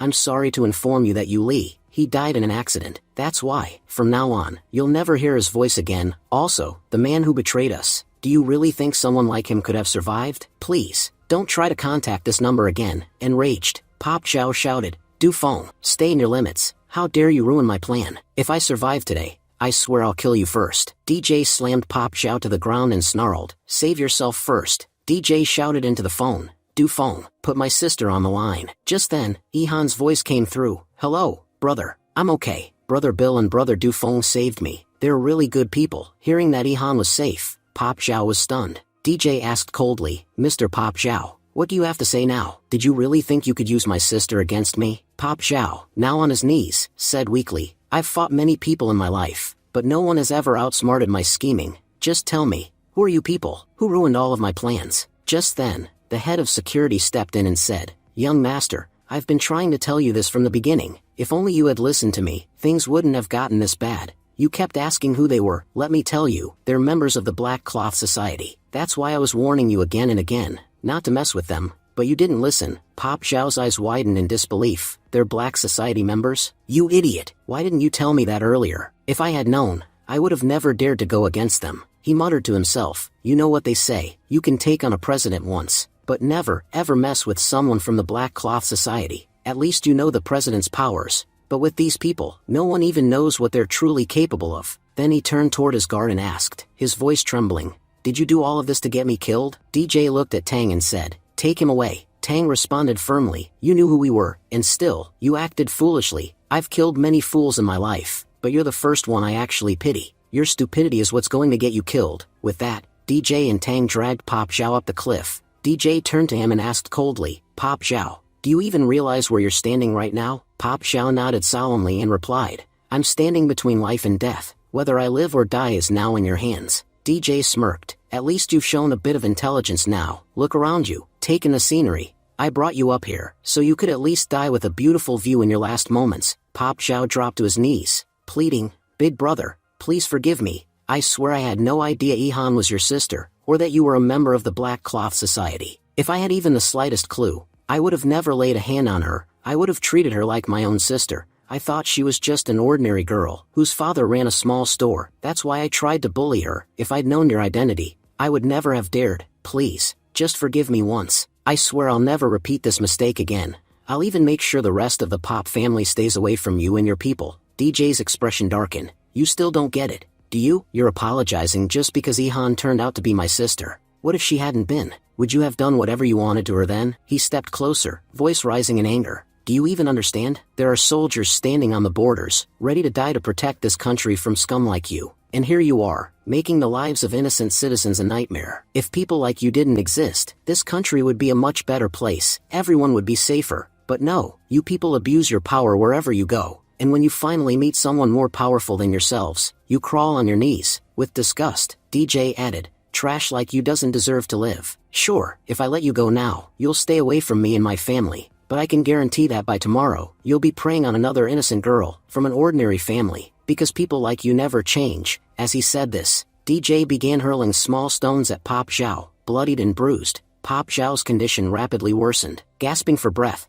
Pop Zhao cried, I'm the only heir of the Pop family. You can't kill me like this. Just name your price. I'll give you anything, even the entire Haidong city if that's what you want. Just please, don't kill me. DJ stared at him coldly. You want to live? Fine. I'm not so cruel that I won't give you a chance. Call your father, right now. Let him decide whether you live or die. The scene shifted to a luxurious party, where Pop Xingdong, the head of the Pop family, was being celebrated. He had arrived to host the gathering, and was being greeted by guests. Several men approached and said cheerfully, Master Pop, it's an honor to meet you. We hope this coming year brings you great fortune. Pop Xingdong smiled and responded warmly, Thank you all for taking such good care of me. As Xingdong was enjoying the celebration, his butler rushed toward him, looking pale and anxious. Pop Xingdong noticed and asked, Why do you look so nervous? Speak freely. If I step aside now, my guests will suspect something serious has happened. If it's a minor issue, there's no need to hide it. The butler, still catching his breath, said urgently, Young Master Pop Zhao has been kidnapped. Gasps filled the room. Shocked guests stared at one another. A man in a blue coat exclaimed, Who would dare kidnap the young master of the Pop family? That man must have a death wish, and to do it today of all days, on Master Pop's 60th birthday. It's a public insult. Pop Xingdong's face turned grave. Who did this? The butler replied, We don't have clear details about his identity yet, but he's demanding to speak with you directly over the phone. He said he doesn't want to talk to your men, only to you. Pop Xingdong clenched his fist but stayed composed. Today's my 60th birthday. I don't want to kill anyone. If someone kidnapped Pop Zhao, it's obviously for ransom. He pulled out his business card and handed it over. This card contains access to a significant amount of money. Send it to the kidnapper. Once they get the money, the matter will be resolved. He added coldly, I'm offering more than 100 times what a thief would ask. He'll definitely release my son after receiving it. A bald man standing nearby commented, Master, you're truly remarkable. Anyone else would have panicked and made a fatal mistake. But with this move, the kidnapper won't even realize your intentions. He'll take the bait, use the card to withdraw the money,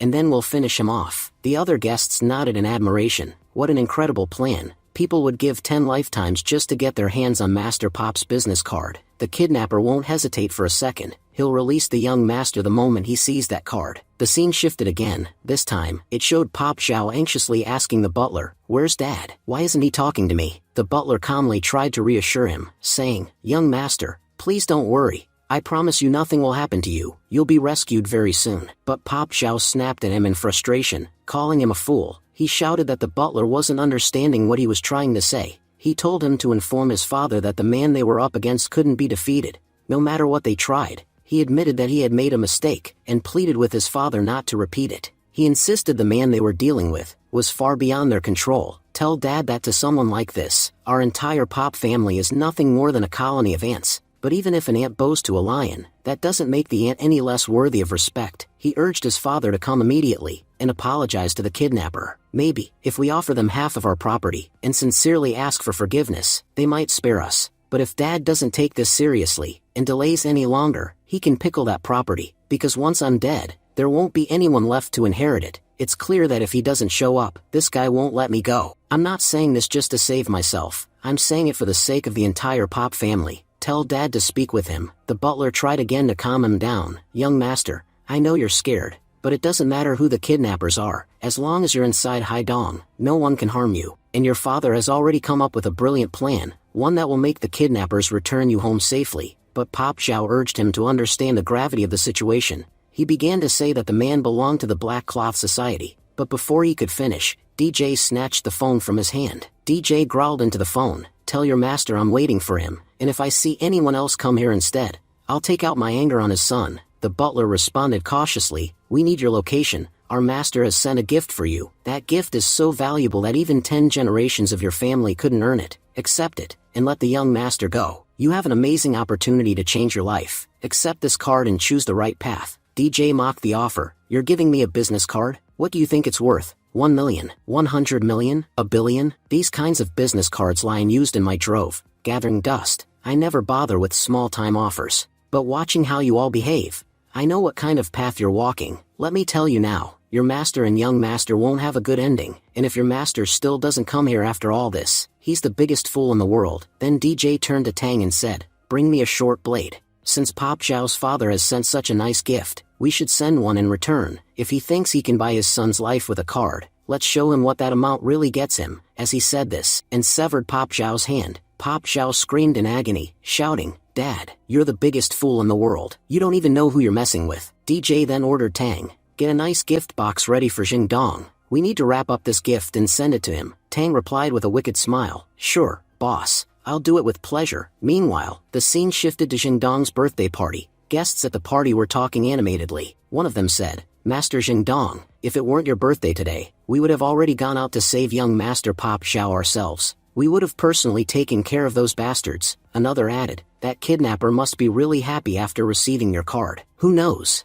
Maybe he'll fall at your feet and start begging for forgiveness. Jingdong chuckled and said, Relax and enjoy the party. What's there to worry about? Being the top family in the city comes with its own challenges, but we're more than capable of handling any situation. Since you're all here at the party, that's the only reason you even found out that young Master Pop Xiao has been kidnapped. Otherwise, I would have already rescued him by now. If I wanted, I could have just sent my men and had the kidnapper killed, but I don't believe in violence. I believe in peace. A bald guest chimed in, Our Pop family head is like a general. He doesn't need to fight to bring enemies to their knees. We just saw it happen today. He used a single card to subdue the kidnappers. He truly is the smartest man in Haidong. Just then, the butler burst into the party, looking shaken. He shouted, Master, something terrible has happened. Jingdong turned to him and asked calmly, What now? Why do you look so serious? The butler explained, Sir, the kidnapper has sent back a return message and a gift, and believe me, it's nothing we should show in public. It would be better if we talked about this matter in private. Jingdong raised an eyebrow and said,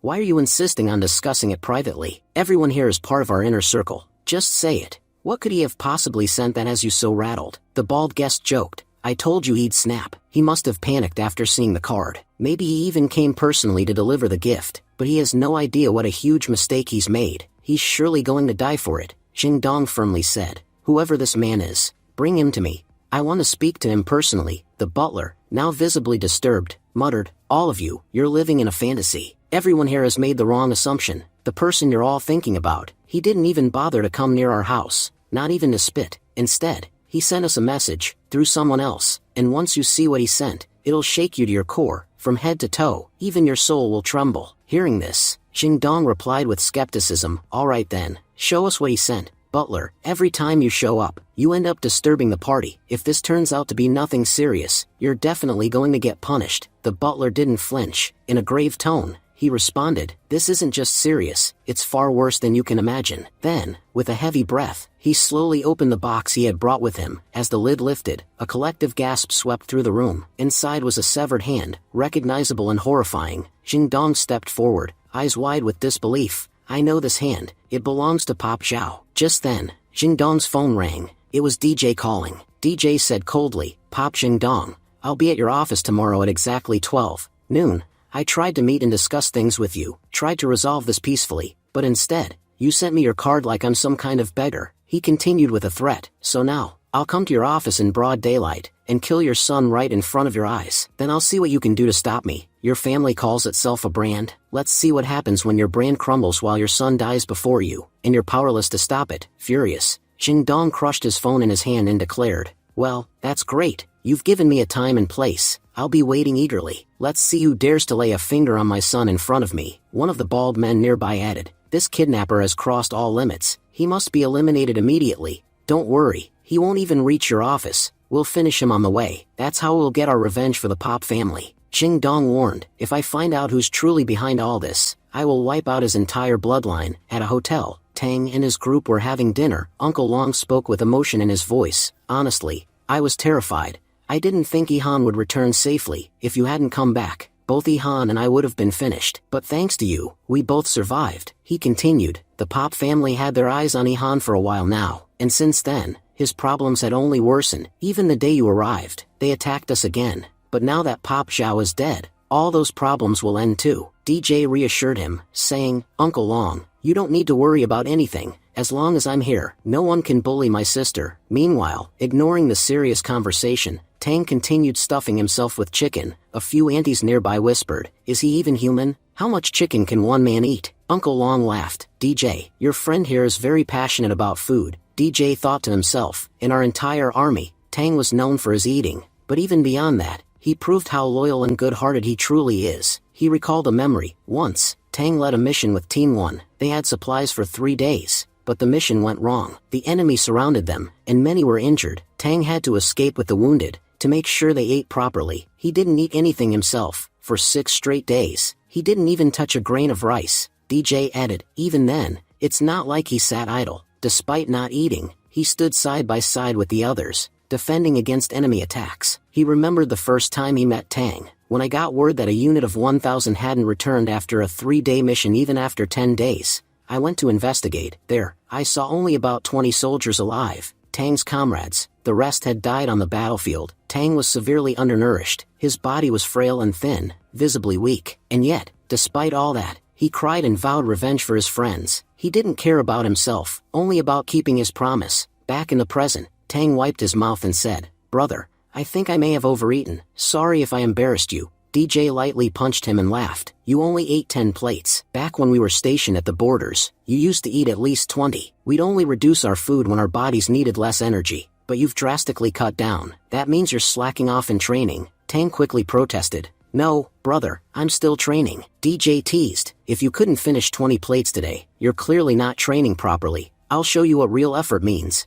Tang saluted him sharply and said, yes, War God. Your orders, sir. Uncle Long looked stunned. Wait, what did you just call him? War God. Realizing his slip, Tang panicked. Crap, I said too much. Everyone knows that I'm a general, yet I'm calling him the War God. That alone will make it clear to everyone. He's the true War God. Tang quickly tried to cover it up, saying, even if the War God himself refuses, I'll still eat at least 20 plates. I meant to say that, but it slipped out. Uncle Long was still in disbelief. When you shouted War God, I thought our DJ was actually the war god, the only person in the country awarded the Heavenly Wing badge by the military, and because of his achievements, the government made him the king of Long-Du. The next day, we see several men standing along a road. These men belong to the bald-headed gangster. One of them commanded, "Everyone get ready, that kidnapper's car should not escape this route today." Another man turned to the bald boss and asked, "Boss, aren't we going a bit overboard? I mean, he's just a kidnapper. Why go through so much trouble for just one guy? Even if only a few of us confront him, we could take him down easily." The bald-headed boss replied seriously, "You have no idea why I'm doing all this. That man kidnapped the young master of the Pop family. And yesterday, during the party, he humiliated Pop Jingdong in front of everyone. On top of that, he challenged him, saying he'd meet him face to face at exactly noon today." He continued, "If I kill this kidnapper before that meeting, and use my full power to do it,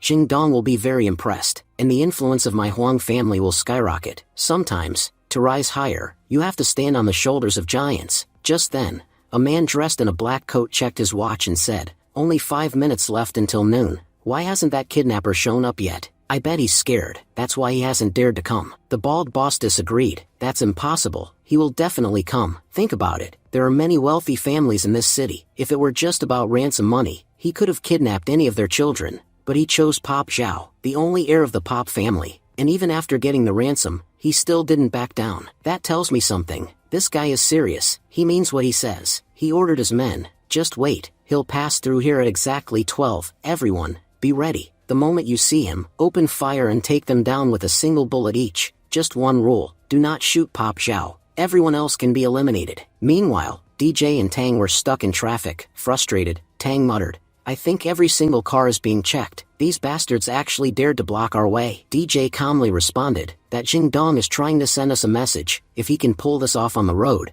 just imagine what he's planning once we reach his office." He then smiled and added, "No worries, if he's showing off his power, we'll show a bit of ours too. Announce publicly that the war god is visiting Haidong City today, and also, summon a helicopter. We're not taking the road anymore." Tang saluted him and said, "Understood, sir." Back at Jingdong's office, he looked tense and said, "There's still no update from the road. We stationed people out there." The butler replied, "I just spoke to Mr. Huang. He said they're checking every single car, but so far, the kidnapper's vehicle hasn't appeared." Another man in the room commented, "I'm sure that kidnapper got scared. Talking big and actually following through are two very different things. Yesterday, he seemed fearless, but I never thought he'd chicken out like this." Elsewhere, teacher Jiaisha complained, "Why is there so much traffic today? We were supposed to go to the music plaza to have some fun, but now we're stuck here. Who's the genius who blocked all the roads?" Jiding chimed in, "If that's the case, let's go check out why the side roads are blocked. We might find a way through." Just as they were about to head over, they ran into Teacher Sun,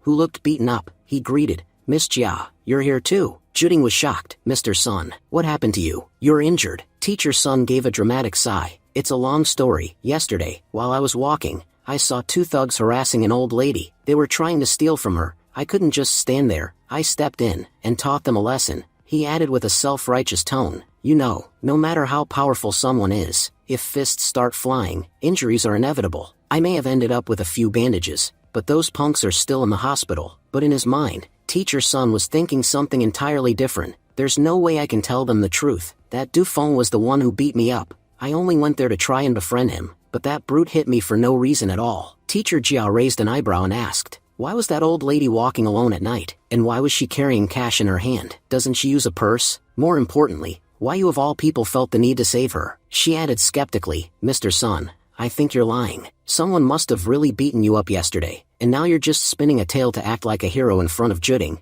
Teacher Sun put on an innocent face and pleaded, "Look at my kind face. Do I look like someone who would lie?" Jiding and Jia responded in unison, "You always lie." Jiding shook her head and said, "Jia, we've wasted so much time listening to his nonsense. He'll keep telling stories forever. Let's not waste any more time here. We were going to the music plaza to relax, but since the roads are blocked, we'll have to go on foot now." Just then, Teacher Sun interrupted and said, "Wait a second. Don't you know the music plaza has been blocked? You can't go there." Jiding responded with concern, asking why the plaza had been blocked. Teacher Sun explained, "It seems like you're completely unaware of what's happening in the city, but no worries. I'll talk to someone and get it open for you. Mr. Huang's men have blocked off the entire city today. Luckily, I know someone working under them who can let you through. If I hadn't been here, you wouldn't have made it." He then offered, "How about I drop you off myself? Since it'll be my car, no one will stop you, and you'll get there within minutes." Jia thought to herself that the plan actually sounded great. She figured they could use this idiot to get the job done. Just then, she noticed DJ standing outside his car. Spotting him, Juding ran over and said, "Finally, I found you, DJ. Why didn't you tell me that you're my childhood friend, Duan Zhang? If I hadn't come here today, I'd never have known who you really were. I'm honestly so happy to see you again." Teacher Jia, watching the scene unfold, was surprised. She hadn't known that Juding was acquainted with DJ too. DJ smiled and said, "Now that you've found out I'm back, let me tell you, I've returned for good. I'm not leaving you all again." Juding replied emotionally, "It's been so long since you left. What have you been doing all these years, and how did you become so strong?" DJ answered, "Ever since I left, I've been serving in the army. I've spent years in high-level military missions. That's why I had no way of contacting any of you." Juding then revealed, "You know, because of that whole public drama the other day, Heading and I called off our engagement, and honestly, I have no feelings left for that idiot. Things got so bad that my dad had to rely on the Chen family for protection, but after that incident, we ended up offending them too." DJ reassured her, "You don't need to be scared. I told you, I'm here now. Back when I was a kid, you helped me so much. You were my closest friend. If I can't even protect my friends after returning, what's the point of coming back?" Suddenly, Sun shouted angrily, "Hey, punk, how dare you get so close to Juding? Who do you think you are? Looks like you're the punk everyone's been talking about." But DJ and Juding completely ignored him. DJ turned to Juding and said, "I heard you're planning to go to the music plaza." Juding nodded and said, "Maybe you don't know, but I'm a teacher at Ihan's school. I only get 1 day off a week, so Miss Jia and I were planning to visit the music plaza to relax. But now, there's traffic everywhere, and the plaza is supposedly closed. Our plans might be ruined." Sun, irritated by being ignored, shouted again, "Hey, I'm talking to you. Are you deaf or what? You've been ignoring me this whole time and trying to act cool?" DJ calmly said, "A helicopter is coming soon to pick me up. I'll take both of you with me, so you don't have to worry about traffic at all. Just wait 5 minutes." Hearing this, everyone nearby was shocked. Miss Jia asked skeptically, "Are you seriously saying you arranged a helicopter because of traffic? Are you really planning to travel across the city by air?" DJ replied confidently, "What's the problem with that?" Miss Jia narrowed her eyes and said, "I don't like people who bluff. You're Ihan's brother, right? I know everything about Ihan. Last time, I stayed quiet for her sake, but this time you've really crossed the line. You're calling a plane over a traffic jam? What are you, heir to some millionaire? Don't tell me that new palace in the Haidong belongs to you too. Let's go with Sun before he claims he's the war god himself. I mean, sure, Sun likes to brag, but even he doesn't go this far." Sun, trying to save face, said, "It's an honor to have 2 beauties ride in my car, but I've heard the craziest joke of my life today. A guy calling a helicopter because of traffic." Juding glanced at DJ and thought, "I really feel bad for him. I can't just leave him like this." She walked up to him and said gently, "DJ, even if you're joking, it's fine. The music plaza isn't that far. We can just walk there. It's not like we need to drive everywhere. Besides, the good thing about walking is that no one can stop us." Sun scoffed and shouted, "Juding, what are you doing?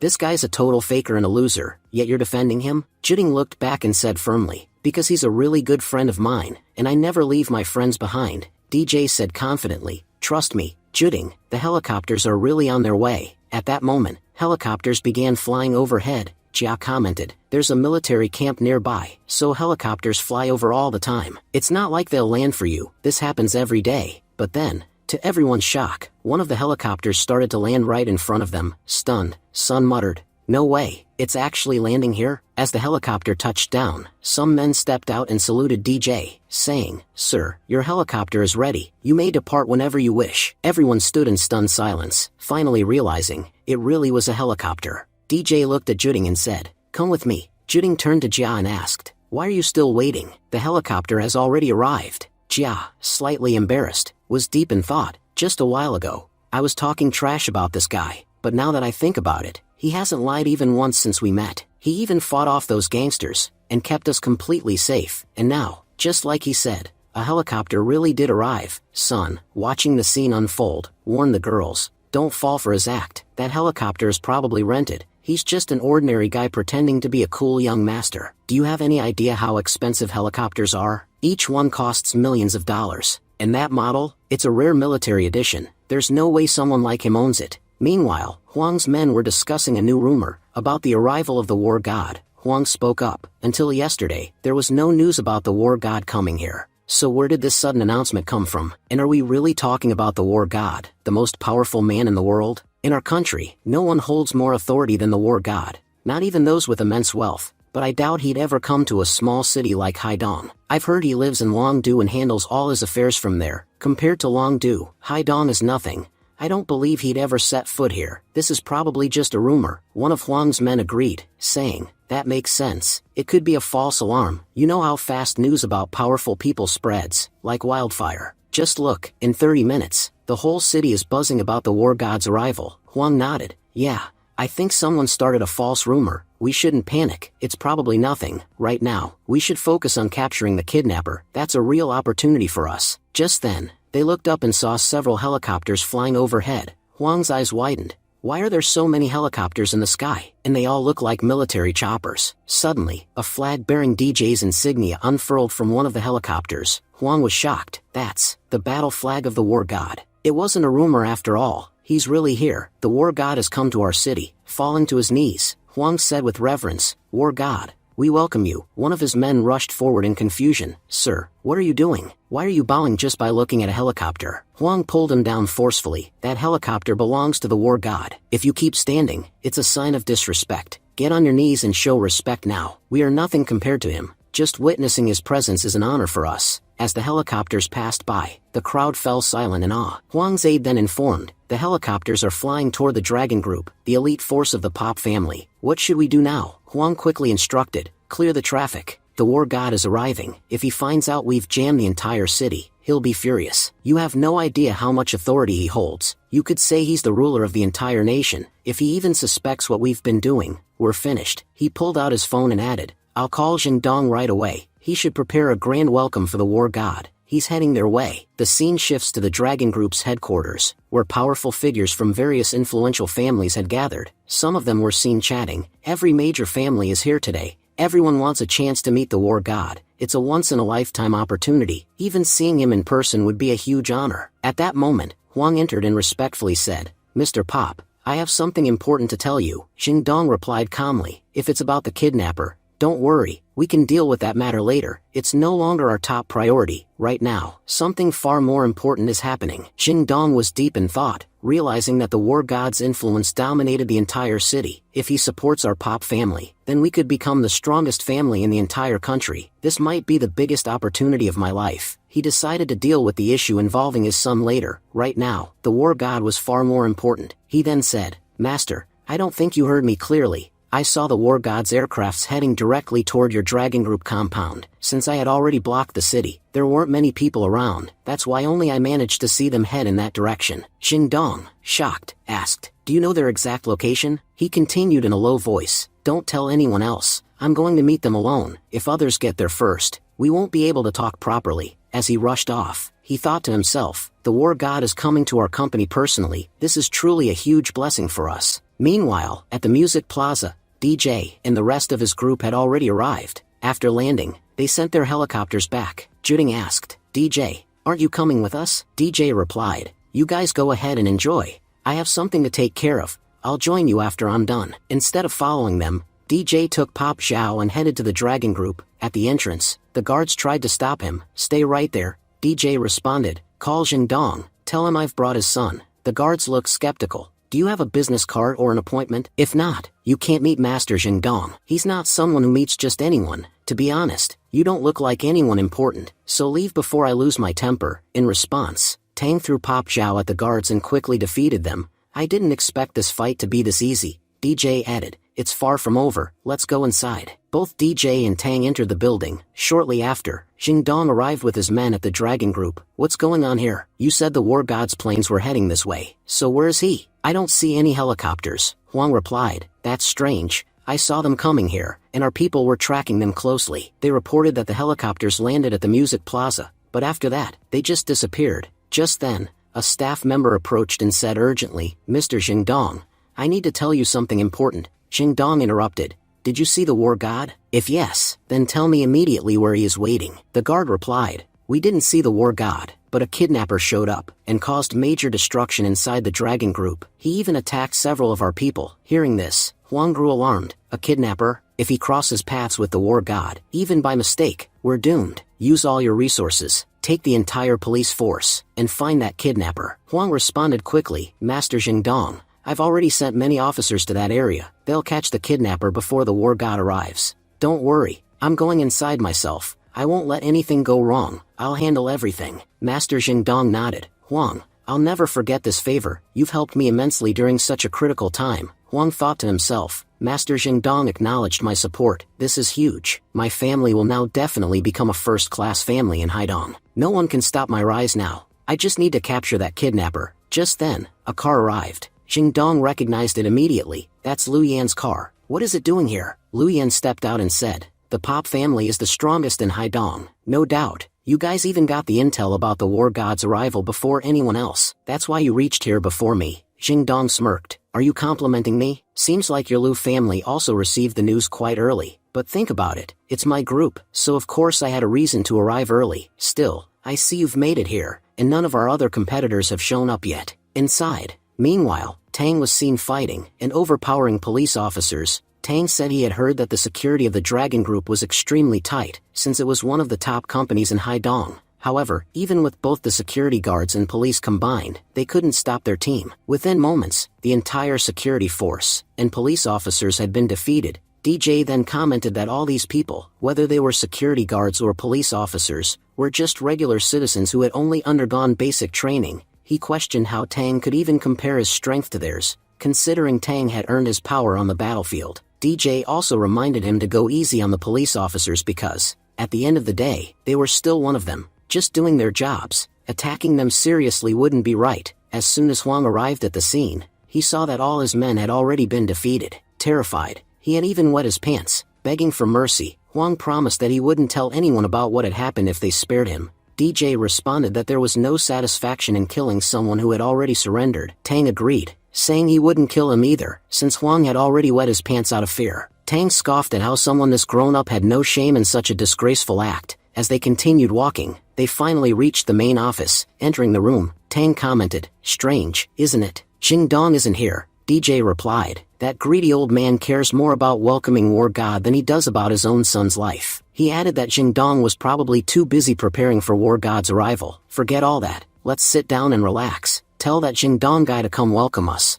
I still can't believe there's someone who cares so little about their own child. While lounging on the sofa, Tang called Jingdong. Answering the call, Jingdong said, yes, what happened? But it was revealed that the call had actually come from Huang. Huang urgently reported, Master, things have taken a strange turn. You won't believe this. Every single one of our security guards has been defeated. Jingdong, frustrated, replied, if you need to use something, just do it. I'm here on very important business, so stop bothering me with unnecessary calls. Lu Yan stepped in and said, Master, you seem quite disturbed. If your business is really that important, you may go. Don't worry, I'll make sure War God is welcomed properly. I'll tell them you were here before me, but had to leave because of something urgent. Jingdong responded, Master Lu, don't worry at all. I agree that I have an important matter to attend to, but nothing is more important than welcoming War God. You know this. Dragon Group is our family's legacy. If War God is visiting our company and I don't personally greet him, what kind of impression will that leave? Meanwhile, Lu Yan was silently thinking, everyone knows his son has been kidnapped, and he's the only heir to his family, yet this greedy old man is so desperate to gain War God's favor that he's willing to forget about his own son. Tang informed DJ that he had tried calling,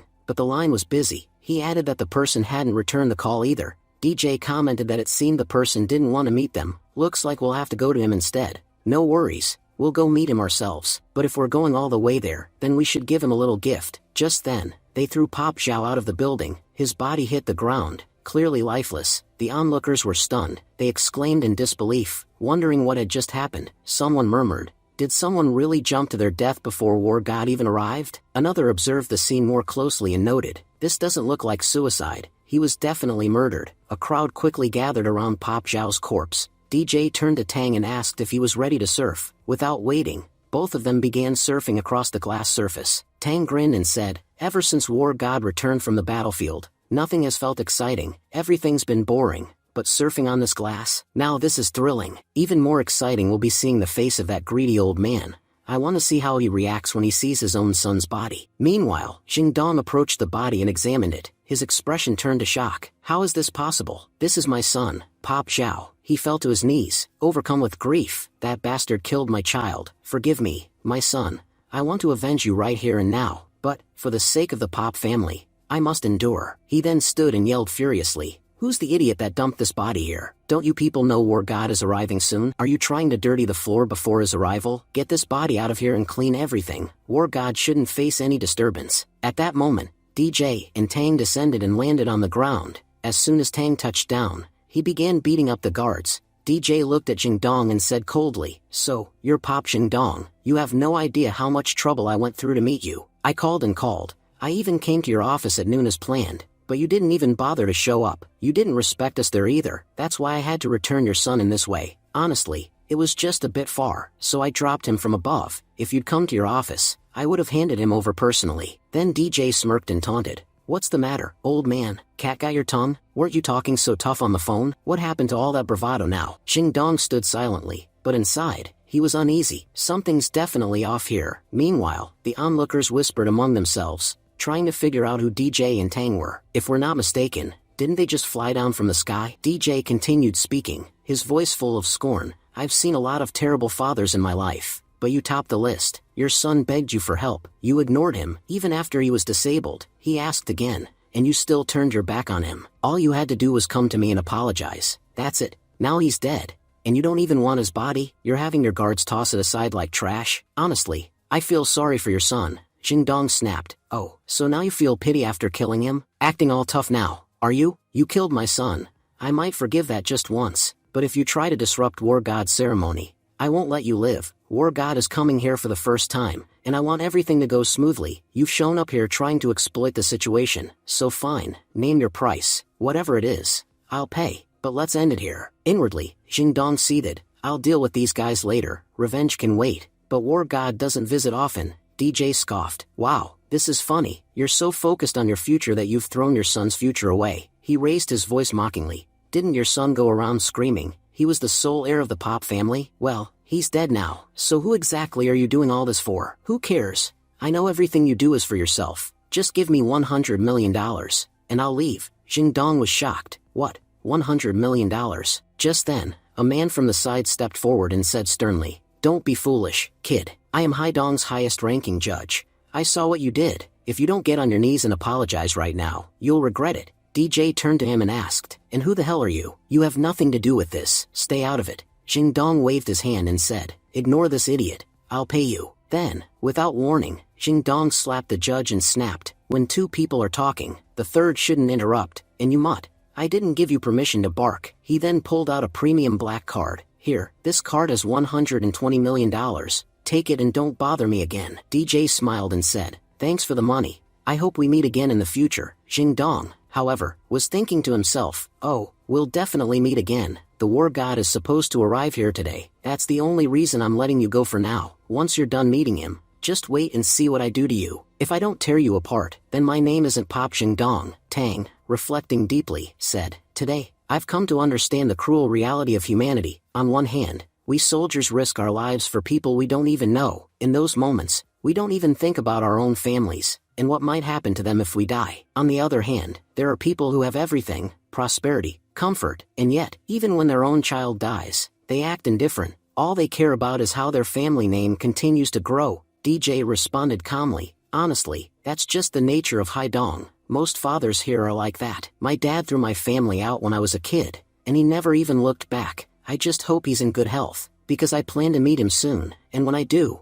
I'll break his knees, and force him to kneel in front of my mom's grave. Only then will he realize what a huge mistake he made by abandoning us." Tang observed silently and thought, he's only talking about his father, and yet, the aura around him feels incredibly dangerous. Just then, Juding and Jia approached DJ. Jia asked worriedly, "Where did you go? Do you know we've been looking for you ever since we left the music plaza?" DJ replied in surprise, "But it hasn't even been half an hour since I left. Weren't you both staying there to enjoy the music? Why'd you leave so quickly?" Juding explained, "I wanted to stay and enjoy, but Jia insisted we leave. Apparently, she heard that the War God is arriving in the Dragon Group, and since she's a huge fan, she ran off just to meet him." Jia nodded excitedly. "Yeah, but the bad news is that there's a massive line outside. Meeting the War God of Haidong is a huge deal. They've announced that only people with a net worth of over 100 million are allowed in. If your value is below that, you can't enter." Suddenly, her expression changed as she looked at DJ suspiciously. "Wait a second, you're coming out from inside,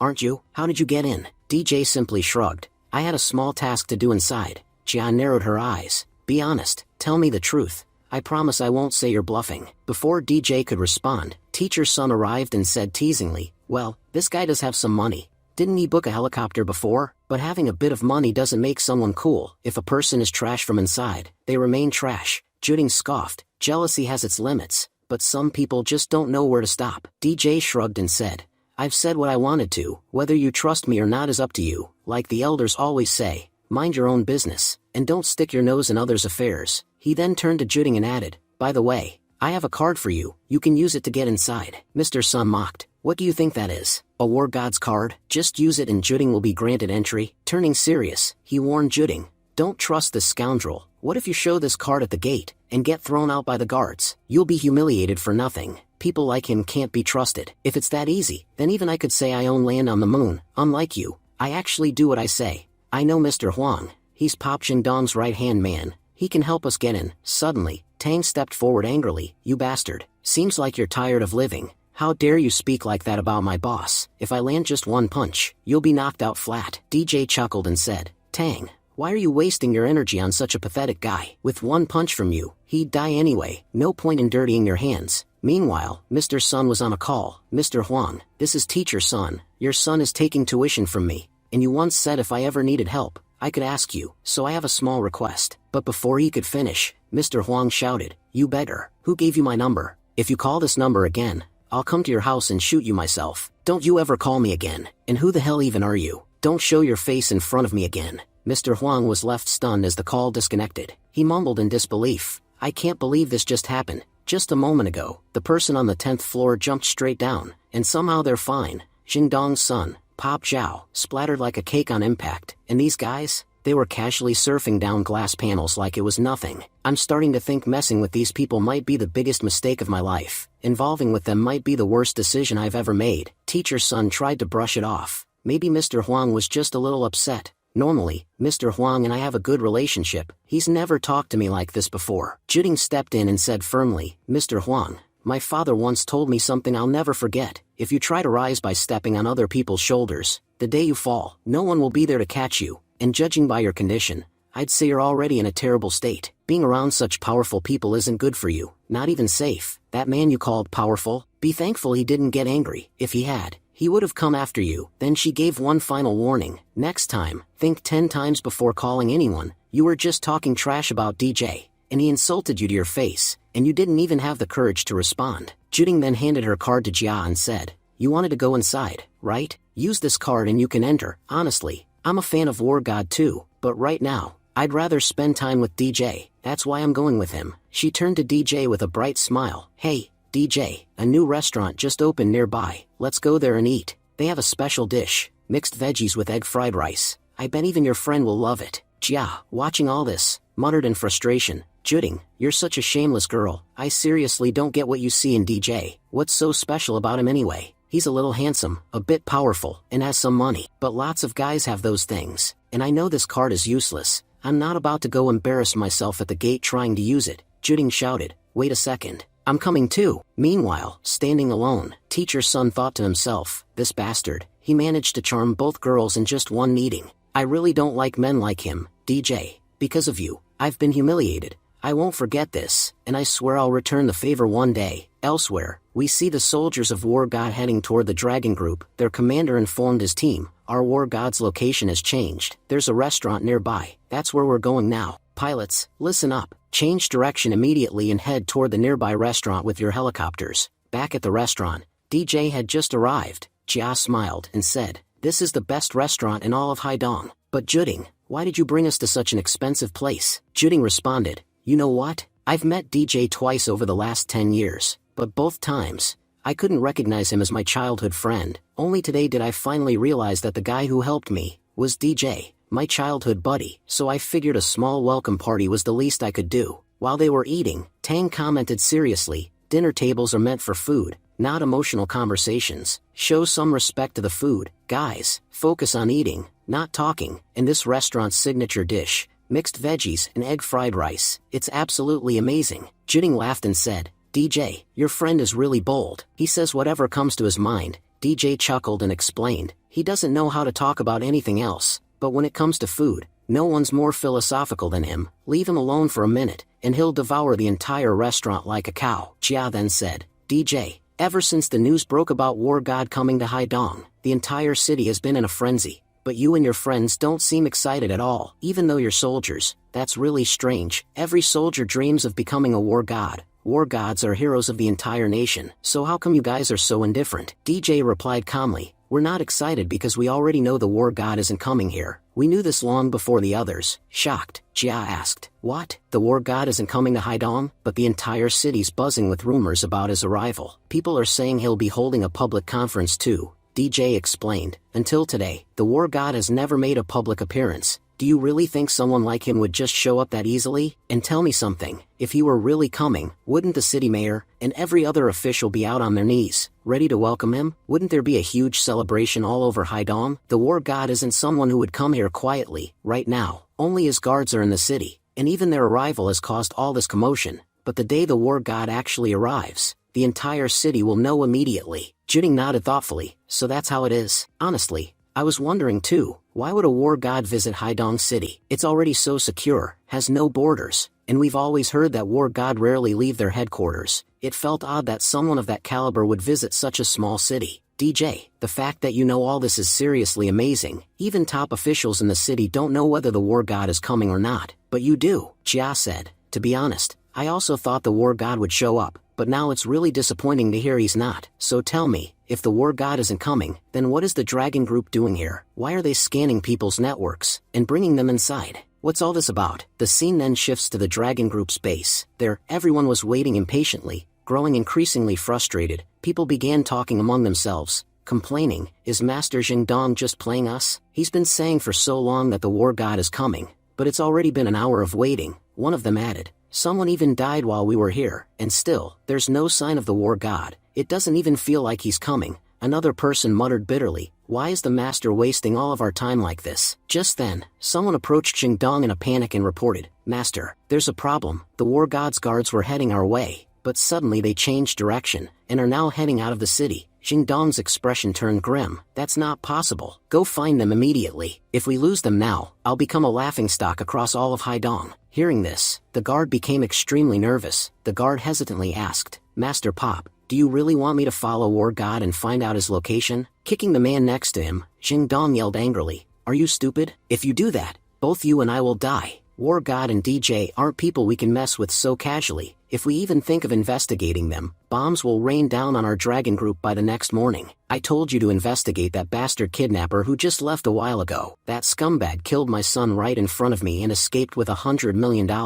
If I don't rip him into thousands of pieces, then my name isn't Pop Jingdong. Turning his fury toward Huang, he punched him and roared, this is all your fault. I trusted you to handle the kidnapper, so I was completely at ease. But look what happened. I should have never trusted garbage like you. Huang, trembling in fear, pleaded, Master Pop, please don't hit me. It's not that I didn't try to stop those kidnappers. I gave it my all, but even after everything, I couldn't stop them. That just proves how powerful they were. They jumped from the 26th floor, and didn't even have a scratch on them. But your son, he died from the fall. Jingdong's voice turned cold as he said, so you're saying my son didn't die because you failed to save him, but because he was weak? Are you calling a dead man weak now? Fine, my son was a loser and that's why he died. But I gave you the responsibility to protect him, and you failed. That makes you unworthy of even being alive. Still shaking, Huang begged, Master Pop, please let me live. You won't be able to kill that man without any clues, and I have several leads about him. The scene shifts to Teacher Sun, who was at home relaxing with a drink. He thought to himself, this weekend was amazing.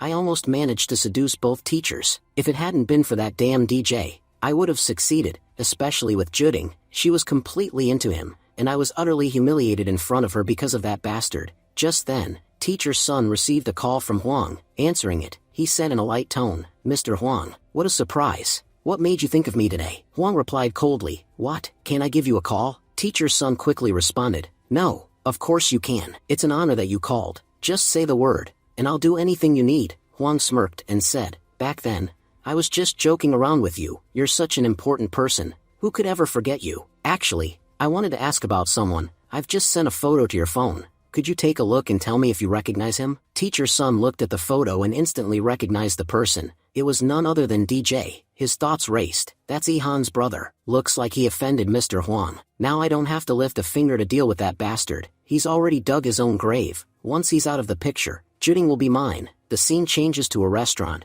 where Juding greeted DJ with a warm smile. I'm really happy to see you again, DJ. Did you leave the army? DJ replied with a calm smile. The last 10 years have been really tough, but thanks to the efforts of all the brothers, the border is stable now. They don't need me for the time being, so I've got some free time. Jia, seated nearby, questioned. So what are your plans now? You said you're free, but does that mean you're unemployed? You can't stay jobless forever. Juding interjected defensively. DJ spent so many years of his life at the border, he deserves at least a few days of rest. Why are you pushing him to start working again so soon? DJ nodded. You're right, Juding, this is my break, and I plan to use it to settle some personal matters. Jia thought silently to herself. These days, it's really hard to find a job. Later, I'll help DJ find one, even if he looks calm on the outside.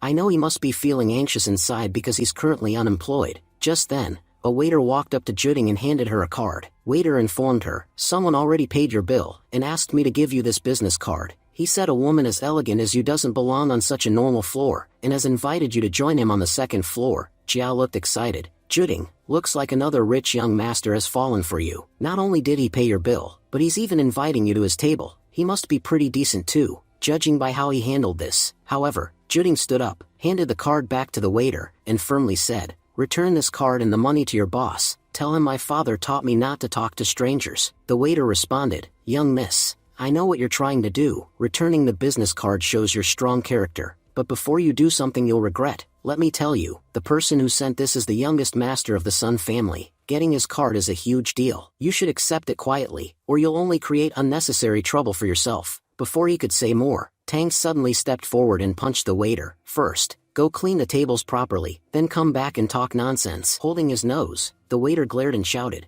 you dared to touch me? You'll regret this. I promise you that. Jia turned to DJ and whispered, your friend is completely wild. Don't you know the Sun family has military ties? Last time, someone offended them with a careless remark, and they were taken straight to a military base and tortured. But DJ remained calm and replied, my friend did nothing wrong. If some lowlife comes up and starts spewing nonsense, there's no reason to sit and listen to it. The best solution is to get rid of people like that immediately. If he hadn't punched him, the waiter would have kept harassing us. And honestly, I'd like to see what damage a waiter could even do to us. Juding nodded and added, you're absolutely right. This isn't the first time that young Master Sun has come after me. His name is Sun Qi. At that moment, a group of guards surrounded them. Sun Qi stepped forward and demanded, who was the bastard who punched you? The waiter pointed at Tang and cried out, it was that mountain of a man. He punched me. DJ calmly stepped forward and said, I'm the one responsible for that punch. So now tell me, what exactly do you plan to do about it? Tang interjected casually, well, technically I'm the one who hit him, but if you want to take it out on someone,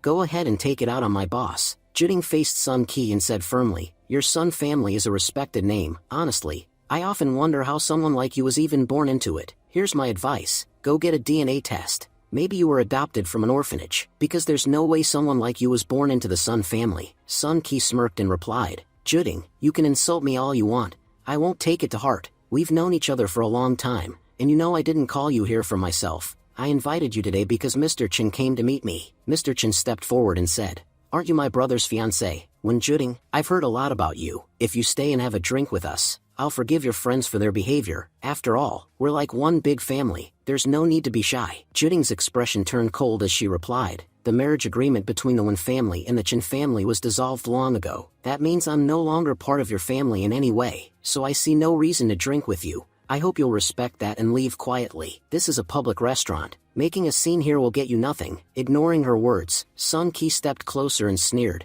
Juding, it seems you don't understand the Chen family in Haidong very well. These guys never drink without pretty women beside them, so whether you like it or not, you're coming with us. Before he could say more, DJ suddenly kicked Sun Qi hard. DJ said firmly, Juding already said no. How stupid are you? She's not someone you can touch just because you want to. Sun Qi collapsed instantly, defeated in a single blow. Chen remarked with disbelief that DJ's kick had been so fast, he couldn't even see it. Then, narrowing his eyes at DJ, he asked, who the hell are you? DJ replied calmly, just know one thing, you can't afford to mess with me. Mr. Chen scoffed, are you saying I can't afford to take you on? I didn't even know there was anything in Haidong City I couldn't afford, until today. I've always believed this city belonged to my father. He clenched his fists and continued, initially, I was going to let you go after beating you up a little, but now that you've run your mouth so much, I can't just let this slide. I'll make sure you get on your knees, rub your nose on the floor, and beg for forgiveness." As soon as he said that, the guards began advancing toward DJ to attack him. Jia tried to intervene. "You all know fighting is illegal here, right? That means none of you can fight inside." Internally, she worried whether she had said too much in front of the Chen family. Meanwhile, Mr. Chen turned to Jia and snapped, "You're lecturing me now? Telling me what I should or shouldn't do here? Fighting may be illegal, but who cares? I'm going to do it anyway, and not just that. I'll do all kinds of illegal things. Let's see how you try to stop me," DJ calmly instructed. "Tang, get the girls out of here. We'll handle the rest afterward." Tang nodded, grabbed both girls by the hand, and ran out with them. Mr. Chen then ordered his guards, "Go after them. No one should be allowed to escape from here today." But just as they began moving, he raised his hand and stopped them midway. He sneered, "Looks like someone's trying to play the hero today, and that hero needs to be taught a lesson. I have to admit, you've got guts. Looks like you're taking on the entire fight just to protect those two girls. Now you're standing here alone like some noble warrior. What do you think? You'll get a Nobel Prize for being brave? No, what you'll get is a serious beating." DJ smirked. "You've misunderstood why I'm still standing here. I stayed so I could beat up all your men in one place. If I chased them through the restaurant, the whole place would have been destroyed. So instead, I decided to handle everything in one room, minimize the property damage." Mr. Chen growled, "Guards, move in. Guys like him are a burden to this earth. He talks more nonsense than Mount Everest is tall. Show him what it feels like to get beaten." One guard lunged at DJ, but DJ effortlessly blocked his attack with just one finger. He looked at the guard and said, "That's it. I was expecting something impressive." The guard stared in shock, thinking, "What the hell is this? He stopped my punch with just a finger? It feels like I've hit a wall. Even with all my strength, I can't move him an inch." Another guard called out, "Draw your weapons. He's probably a martial artist. No matter how tough his body is, he can still be cut with a blade." But just as he rushed forward, DJ struck and shattered the knife in his hand. DJ calmly stated, "You're right. My body's tougher than a blade. If I could be killed with a knife, I would have died long ago." Without wasting another second, DJ launched a flurry of kicks and strikes, beating up every single one of them within seconds. He stood tall and said, "See, I told you I'd take care of all of them in one room. Now, you're the only one left, Mr. Chen." Chen began to panic. "Don't touch me. Everyone knows the Chen family are the rulers of Haidong. You won't be able to handle the consequences." He tried to reason. "I know you're a powerful martial artist, but when bullets start flying at you from all directions, one of them will go through your body, and you won't survive. If you let me go today, I'll pretend like nothing happened here." DJ slapped him hard across the face and said coldly, "Xing Yuan Nailin may have had kids, but he raised nothing but cowards. You're all weaklings." Mr. Chen, shocked, asked, "How do you know my mom? She's the boss of all Haidong. If you ask her for anything in exchange for my life, she'll give it to you. Please, don't kill me." DJ wasn't moved. He delivered a brutal kick to Chen and growled, "Your pathetic family, and that filthy mother of yours have ruined countless other families. And now she's building an army of her own kids. What a disgraceful move." Suddenly, DJ noticed a gunshot had been fired from behind. Reacting just in time, he dodged it. From the shadows, Huang muttered to himself, "Damn, I missed the shot. Otherwise, that bastard would have been dead already." Chen pleaded, "Mr. Huang, please help me. I'm Chen Jihai, the young master of the Chen family." Huang turned to the DJ and declared, "Let Mr. Chen go. If you release him now, I'll spare your life. But if you don't, then I swear, I'll kill you." Meanwhile, Huang was deep in thought. "If I manage to save young Master Chen, the Chen family will be grateful. That might push my own family up into the ranks of a second-tier family." But just then,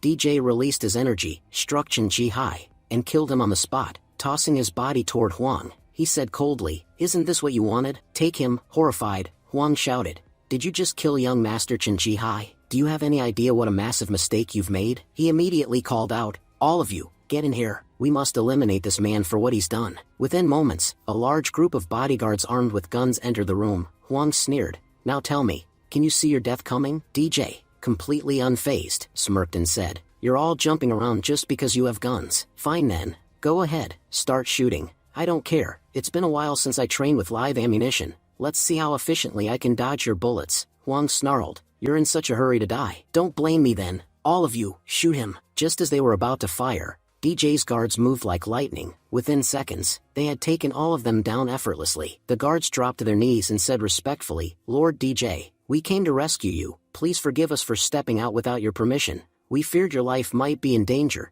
DJ responded firmly, you shouldn't have appeared at all. Since you acted without my orders, you'll be doing 10 times the usual training as punishment. Huang, still stunned by everything, muttered in disbelief. Did they just call him king? Is this man really some kind of king? Then he snapped, yelling, do I look like I've got idiot tattooed on my forehead? You think you can fool me with this king nonsense? What kind of king walks around dressed like an ordinary guy? Suddenly, a girl stepped forward and slammed Huang to the ground. She scolded, you're making way too much noise. Before yelling, you should have looked closely at who you were yelling at. Turning to DJ, she complained, boss, why did you come to the Haidong without telling me? And if you had to come, why didn't you take me with you? DJ chuckled and replied, it's a long story. Anyway, since you're here now, take care of the rest of this mess. I'm heading out. Meanwhile, on the other side, Juding and the others had reached a different location. Juding said with concern, I need to call Dad. This seems like a really serious situation. Jia added, I'll call Grandpa too. Let's see how much support we can get from him. Tang, trying to calm them down, said, girls, you're worrying for no reason. I already told you, my boss DJ is totally fine. Just then, Juding received a call from DJ. She answered nervously, DJ, are you okay? DJ's calm voice came through the phone. Yeah, I'm perfectly fine. Tears welled up in Juiding's eyes as she said, you're not lying, are you? Why would you risk your life just to save us? If anything had happened to you, we would never have forgiven ourselves. And what would I even tell Ihan? DJ reassured her gently, don't worry, everything's fine. It was just a small issue, and I've already dealt with it. I'm on my way to you right now. Just as he ended the call, DJ heard someone screaming from nearby bushes. He said quickly, Juding, I'll call you back. Something's come up. As he entered the bushes, he saw a man harassing a girl. The man was laughing cruelly, saying, screaming won't help you, no one's coming to save you, and stop pretending to resist, you'll enjoy it soon enough. DJ stepped in and growled, hey, pervert, what the hell do you think you're doing in broad daylight? I thought stuff like this only happened in comics, but you're actually trying it in real life. The man turned angrily and shouted,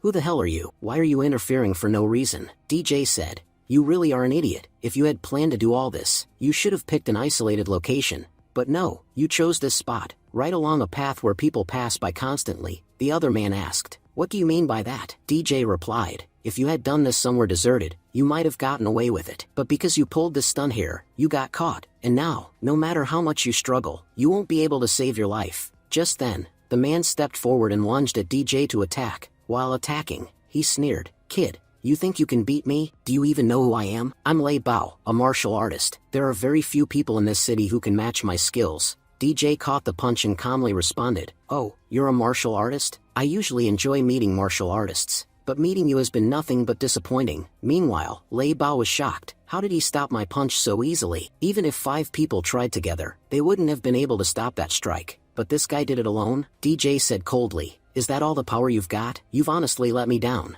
Let me show you what real martial arts looks like. With that, DJ launched a series of powerful attacks. Lei Bao's limbs went numb from the impact. DJ remarked, this ended way too quickly. However, before collapsing completely, Lei Bao managed to shoot a dart toward DJ, but DJ dodged it effortlessly. As Lei Bao fell into the water, he shouted, you think this is over? I'm from the martial school. They won't spare you. The death you gave me, you'll suffer one even worse. Then, he sank into the water. DJ muttered, let's see what your so-called martial school can do to me. He turned toward the girl and untied her. Are you okay? The girl replied gratefully, brother, thank you so much for saving me. I don't even want to imagine what could have happened if you hadn't shown up. DJ reassured her, you don't need to worry anymore. Just forget everything that happened. You're safe now. Should I contact your family? Will they come pick you up? I think you should go home and get some rest. The girl shook her head and said, no, brother, please take me to the dragon group. That's where I need to go. DJ thought to himself, she looks decent enough, but why is she headed to the dragon group? Later,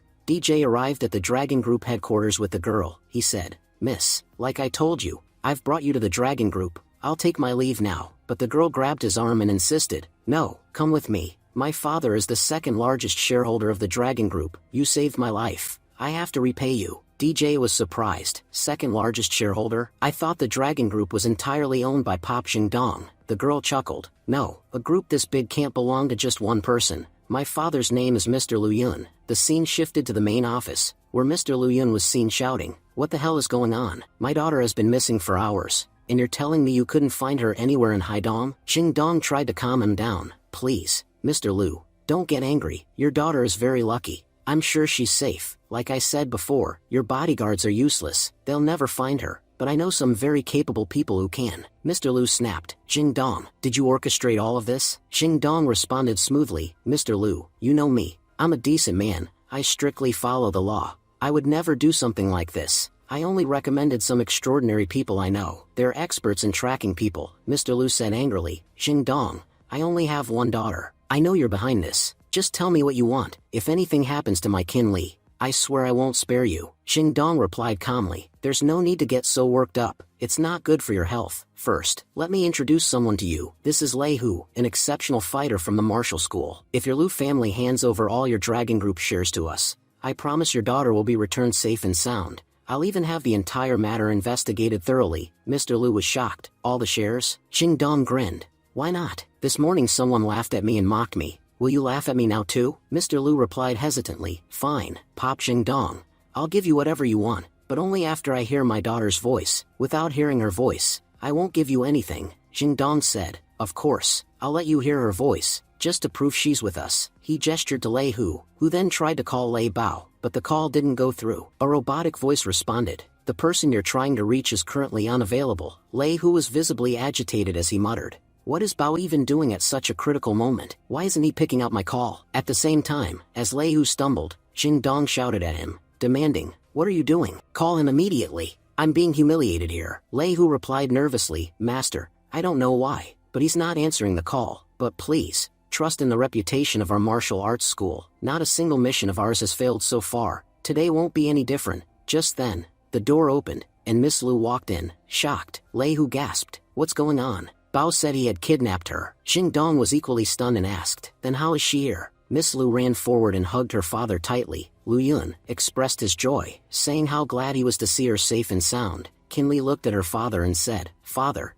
do you know who saved me? It was DJ. If not for him, I wouldn't have made it back safely. DJ stepped forward and said calmly, Mr. Pop, we meet again, and once again. When I came to you, you were in the middle of doing something wrong. Are you incapable of doing anything good in your life? Jing Dong growled. You're still alive? I told Huang to finish you off. Looks like that useless man couldn't even do that. Lu Yun stepped forward, bowed slightly, and thanked DJ sincerely. Thank you so much for saving my daughter. You don't realize how big a favor you've done for the entire Lu family. Lu Yun thought to himself, seems like this guy is Jing Dong's enemy. That works in my favor. The enemy of my enemy is my friend. He then looked at Jing Dong and said mockingly, your plan is completely flopped. So now what? You still want to sit here and pretend you're in control? Don't tell me you expect to have dinner with us after all this? Jing Dong smirked. Master Lu, just moments ago you were on your knees. Now that you see your daughter is safe, you're acting all arrogant again. You change colors faster than a chameleon. But don't get too comfortable. Soon, you'll be on your knees again, begging for forgiveness. As tensions escalated, Lei Hu stepped forward, preparing to attack, but Jing Dong warned, Lu Yun, are you forgetting that he's a martial arts master? Do you think I'd keep just anyone beside me for no reason? No matter how many bodyguards you bring, you're not walking out of here with your daughter. Suddenly, DJ stepped in between to protect Miss Lu, and struck Lei Hu with a powerful punch, sending him flying backwards. DJ calmly stated, that was just 10% of my power. The fact that you could handle it means your inner strength isn't too bad. Lei Hu got up, bruised but impressed. Kid, you've got some skills. Matching me isn't a joke. Now I get it. You're the one who defeated my foolish brother. Jing Dong snapped. Enough with this nonsense. Lei Hu, grab this bastard. He's an old enemy of mine, and I've got many questions for him. You know me. I'm a generous man. Do what I say, and I'll reward you handsomely. Lei Hu nodded and said, I used 40% of my power in that punch. Normally, that would kill an average person. He must have trained hard to survive it. DJ responded with a smirk. Why are all my opponents such idiots? This guy knew from one punch that our strength is miles apart, yet he's lying to himself just to feel better. He knows he'll die if he fights me, but he'll still fight and die anyway. Frustrated, Lei Hu shot back. Aren't you talking too much? Predicting the result before the fight only makes you sound arrogant. But DJ moved swiftly, clashing his fist against Lei Hu's again. The force of the blow sent Lei Hu flying into a wall, coughing up blood. He gasped, I've never seen such terrifying inner strength in anyone before. DJ replied coldly, what did you think? That you were the only one in the world with inner strength? There are plenty of people with such power, they just choose not to use it. Jing Dong said that he had hired many powerful martial artists in the area, but even the strongest among them was defeated with a single punch. DJ remarked coldly, just a while ago, your son died. Any normal person would have been mourning at home, wondering why their family committed such evil deeds. But you're the kind of scum who, instead of grieving, goes out to kill your partner's daughter, after stealing so much property. What are you even planning to do with it? Saying this, DJ struck Jingdong. Jingdong responded with anger and pain. He was my only son, and you killed him. Even after doing all this, you're still not satisfied? Now you're still trying to ruin me? DJ replied with a stern expression. Your son's death only made one thing clear to me. You're not the kind of man who cares about losing a son. But yes, you care deeply about your status and reputation. So here's the deal. Transfer all your company shares to me. In return, I'll give your family one more chance to rise again. But if you refuse, then you'll be in serious trouble. If I so much as stomp my foot on the ground, you'll be dead within seconds. Jingdong, panicking, asked, Are you really going to kill me? DJ smirked. You doubt it? Then try me. Don't transfer the shares, and you'll see exactly what I'll do. Terrified, Jingdong backed down. No, I'll transfer the shares. You didn't spare my son. Why would you spare me? Meanwhile, watching everything unfold, Lu Yun was in shock. Who is this powerful man? I've never seen someone so dangerous in all of Haidong. Even someone like Pop Jingdong was brought to his knees. DJ looked at Jingdong and declared, For the past 10 years, your family has caused nothing but suffering from mine. My aunt especially faced countless problems because of you. Giving you this punishment will finally bring me some relief. Jingdong then hesitantly asked, Can I leave now? DJ responded, I'll let you go, since you did what I asked. But the head of the Lu family, his plans seem far more dangerous than mine. Let's see how you protect yourself from him. Just then, Lu Yun arrived and assured DJ, Master, don't worry, I'm an honest businessman. I've never done anything illegal. In fact, I've been collecting evidence for years just for this day. I knew I was working with someone who would eventually turn on me. I have detailed records of every illegal act you've committed. As soon as I hand this over to the police, your future will be behind bars, and many others in your family will join you. This is karma, coming back to bite you. Eventually, Jingdong was handed over to the police. The officer said,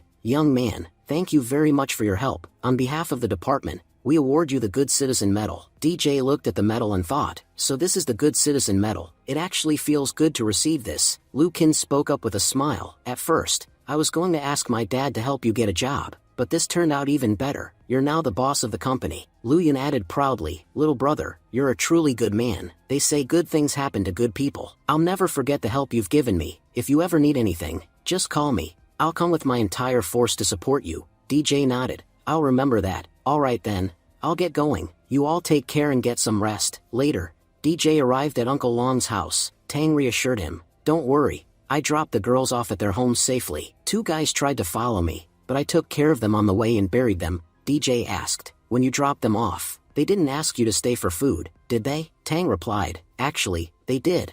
I stayed at both houses, and had dinner before coming back. DJ slapped him lightly and scolded, You embarrassed me again. Haven't I told you never to eat at someone else's house if they offer? When I was young and visited people's homes with my mom, if I ate what they gave me, they'd talk behind our backs and say things like, This kid is so ill-mannered, his parents don't feed him, so he ate everything. That's why you should never overeat at someone else's house. Don't repeat this mistake again. Uncle Long spoke solemnly, Tang, this world is cruel. You're far too innocent. If someone offers you food with a smile, deep down, they may not actually want you to have it. The less you eat, the more respect you'll earn. So next time, if you feel like eating something, come tell me instead. But don't eat outside. DJ replied with a smile, Uncle Long, your cooking skills are amazing. How's the preparation for your restaurant going? Uncle Long responded, I've chosen the location. Now I'm just waiting for the right time to open. But I've also been a bit worried about Ihan. Once I open the restaurant, I don't know how I'll take care of her. DJ reassured him, You've already done so much, Uncle Long.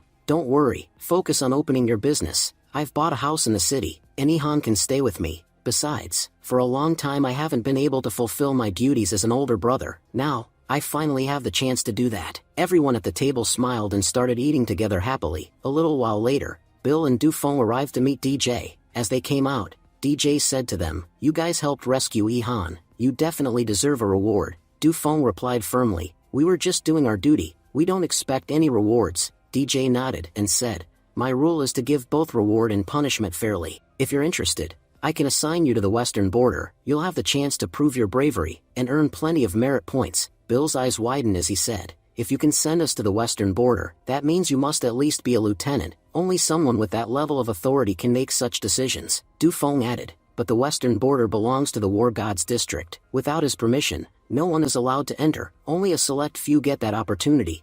DJ looked at them seriously and said, What happens at the western border is what I decide. If I say you can go, then you can. Shocked, Dufong and Bill knelt down in awe and said, that can only mean one thing, you're the war god. Glory to the war god. It's an honor to serve under your command. Even if we die while doing so, it would be a death to be proud of. DJ gently told them to rise and added, don't mention this to anyone, I'm heading back now. Dufong nodded and said, before we're deployed to the western border, we need to resolve that war god-related issue, and you know exactly which problem I'm talking about. The next day, the scene shifted to the school. Juding approached Ihan with a birthday party invitation and said cheerfully, Ihan, it's my birthday today. You have to bring your brother along. Ihan smiled and replied, don't worry, miss, I'll definitely bring my brother, and we'll be on time. Meanwhile, Teacher Sun was having dark thoughts. What happened to that Mr. Huang? I gave him all the details, yet Ihan and his brother haven't vanished. Looks like I really can't trust that scumbag. He clenched his teeth and muttered,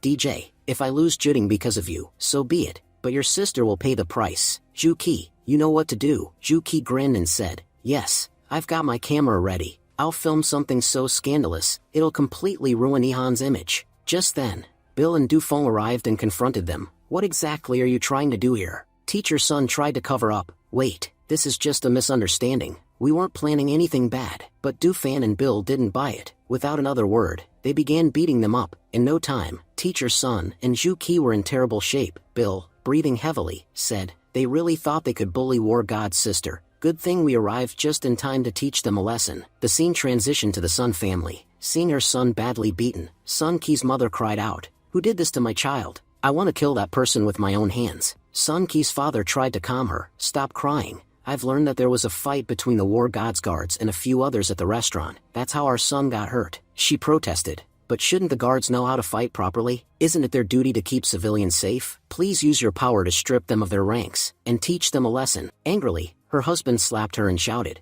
do you even understand the situation? Those who fought against the War God's forces have already been declared terrorists, and the ones involved were none other than members of the Pop family. Pop Xingdong is already in prison with a life sentence. Everything that happened was due to the War God's guards. He sighed deeply and continued, who knows what our son did to deserve such a beating? Let's just pray he wasn't involved with the wrong people. If he was, he'll bring our entire family down with him. Sun Ki's mother yelled at her husband, you're heartless, Sun Ki. He's your own son, and yet you're speaking such nonsense about him? Sun Ki's father replied with a sigh, now I finally understand how our son ended up so ruined. Just then, a voice came from outside. One of the guards said, Master, someone's at the gate. He's claiming responsibility for everything that happened to the young master. Please, come and take a look. I've stopped him at the gate. As Sun Ki's father went to investigate, his mother stormed over to the bodyguard. She slapped him and shouted, where were you all when my son was being bullied? I don't care what it takes, but find that man and kill him. The bodyguard nodded, saying, understood, madam, consider it done. Outside the house,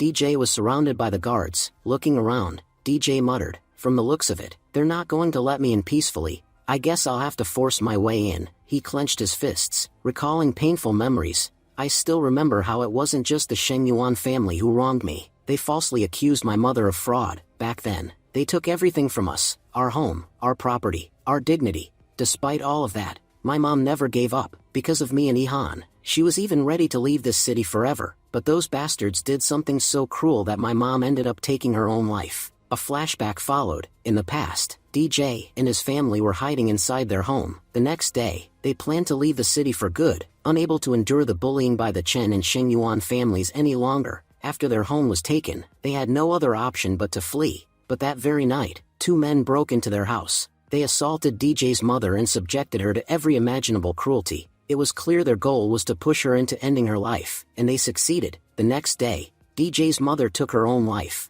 Back in the present, DJ said, every time I think about that night, my blood boils. It's nearly impossible for me to stay calm. Later, I discovered that even the Damson family was involved, and now they're standing right in front of me. I'll teach them a lesson they won't forget, even if it drags them to hell. Inside the mansion, Sun Ki's father sensed something and muttered, whose killing intent is this? Whoever it is, they're desperate to kill someone. Outside, DJ had broken down the gate and knocked out every guard standing in his way. He muttered to himself, I usually try to restrain my strength, but today, I don't feel like holding back. I don't know why, but these punches feel too light for my rage. Alarmed by DJ's destructive power, Sun Ki's father quickly called for reinforcements. Captain Liu, there's a martial arts master at my house. Get here as fast as you can. As DJ continued advancing, he muttered, "So many from the Sun family have fallen. Looks like they're all powerless." Suddenly, more men appeared in front of him. Captain Lu arrived and barked, "You've got some nerve barging in here, boy." One of the butlers chimed in, "You must not know this, but the Sun family has ties to a master martial artist. It won't be so easy to bully us." Captain Lu added, "You made a huge mistake coming through that door. Now you'll know what death really feels like." DJ replied coldly, "You can't do anything to me. Go fetch your master. I don't waste time talking to dogs." Captain Lu stepped forward in rage. "You're not worthy of speaking to our master. And today, the man who'll end you is me, Captain Lu." But before he could attack, DJ effortlessly dodged his punch and slapped him across the face. With just one hit, the captain was down and severely injured. DJ scoffed, "I'm not your father's servant," and resumed his advance. Then the butler lunged forward, shouting, "You won't get past me." But DJ smacked him down with a single blow. The butler now understood just how outmatched he was. "I'm the Sun family's butler." DJ responded with another slap. "So what? What does that have to do with me?" After a few more hits, both the captain and the butler were on their knees, trembling. The butler pleaded, "We don't support fighting. We support peace. If you hit us again, we'll die." He folded his hands. "You must have heard the saying, those who save lives are greater than those who take them. Please, spare us. Be the greater man." DJ growled, "Should I send you an invitation to leave? Get lost, or I'll beat you like I did them." Terrified, the rest of the men started fleeing. DJ shouted, "If you want to stay alive, answer my questions." The captain and the butler stammered, "Yes, we'll answer everything honestly." DJ narrowed his eyes. "Other than you two, how many martial arts masters does the Sun family have? And in the past few years, have you come across anyone who could use both sword and lightning?" The captain replied nervously, "Aside from us, the head of the Sun family is also a martial arts master." The butler explained that their Sun family was relatively small, and only extremely powerful masters could utilize something like sword and lightning alongside martial arts. He questioned how a family like theirs could be associated with such powerful individuals. DJ thought to himself that they didn't seem to be lying. It appeared that the Sun family wasn't involved in the earlier incident. He also reflected that he hadn't even asked them about the incident itself, only about the powerful masters who had shown up that day. Since they had no information about them, their explanation made sense. DJ muttered to himself that it seemed he wouldn't get his revenge today, and would have to leave empty-handed. Just then, someone launched a surprise attack from the side.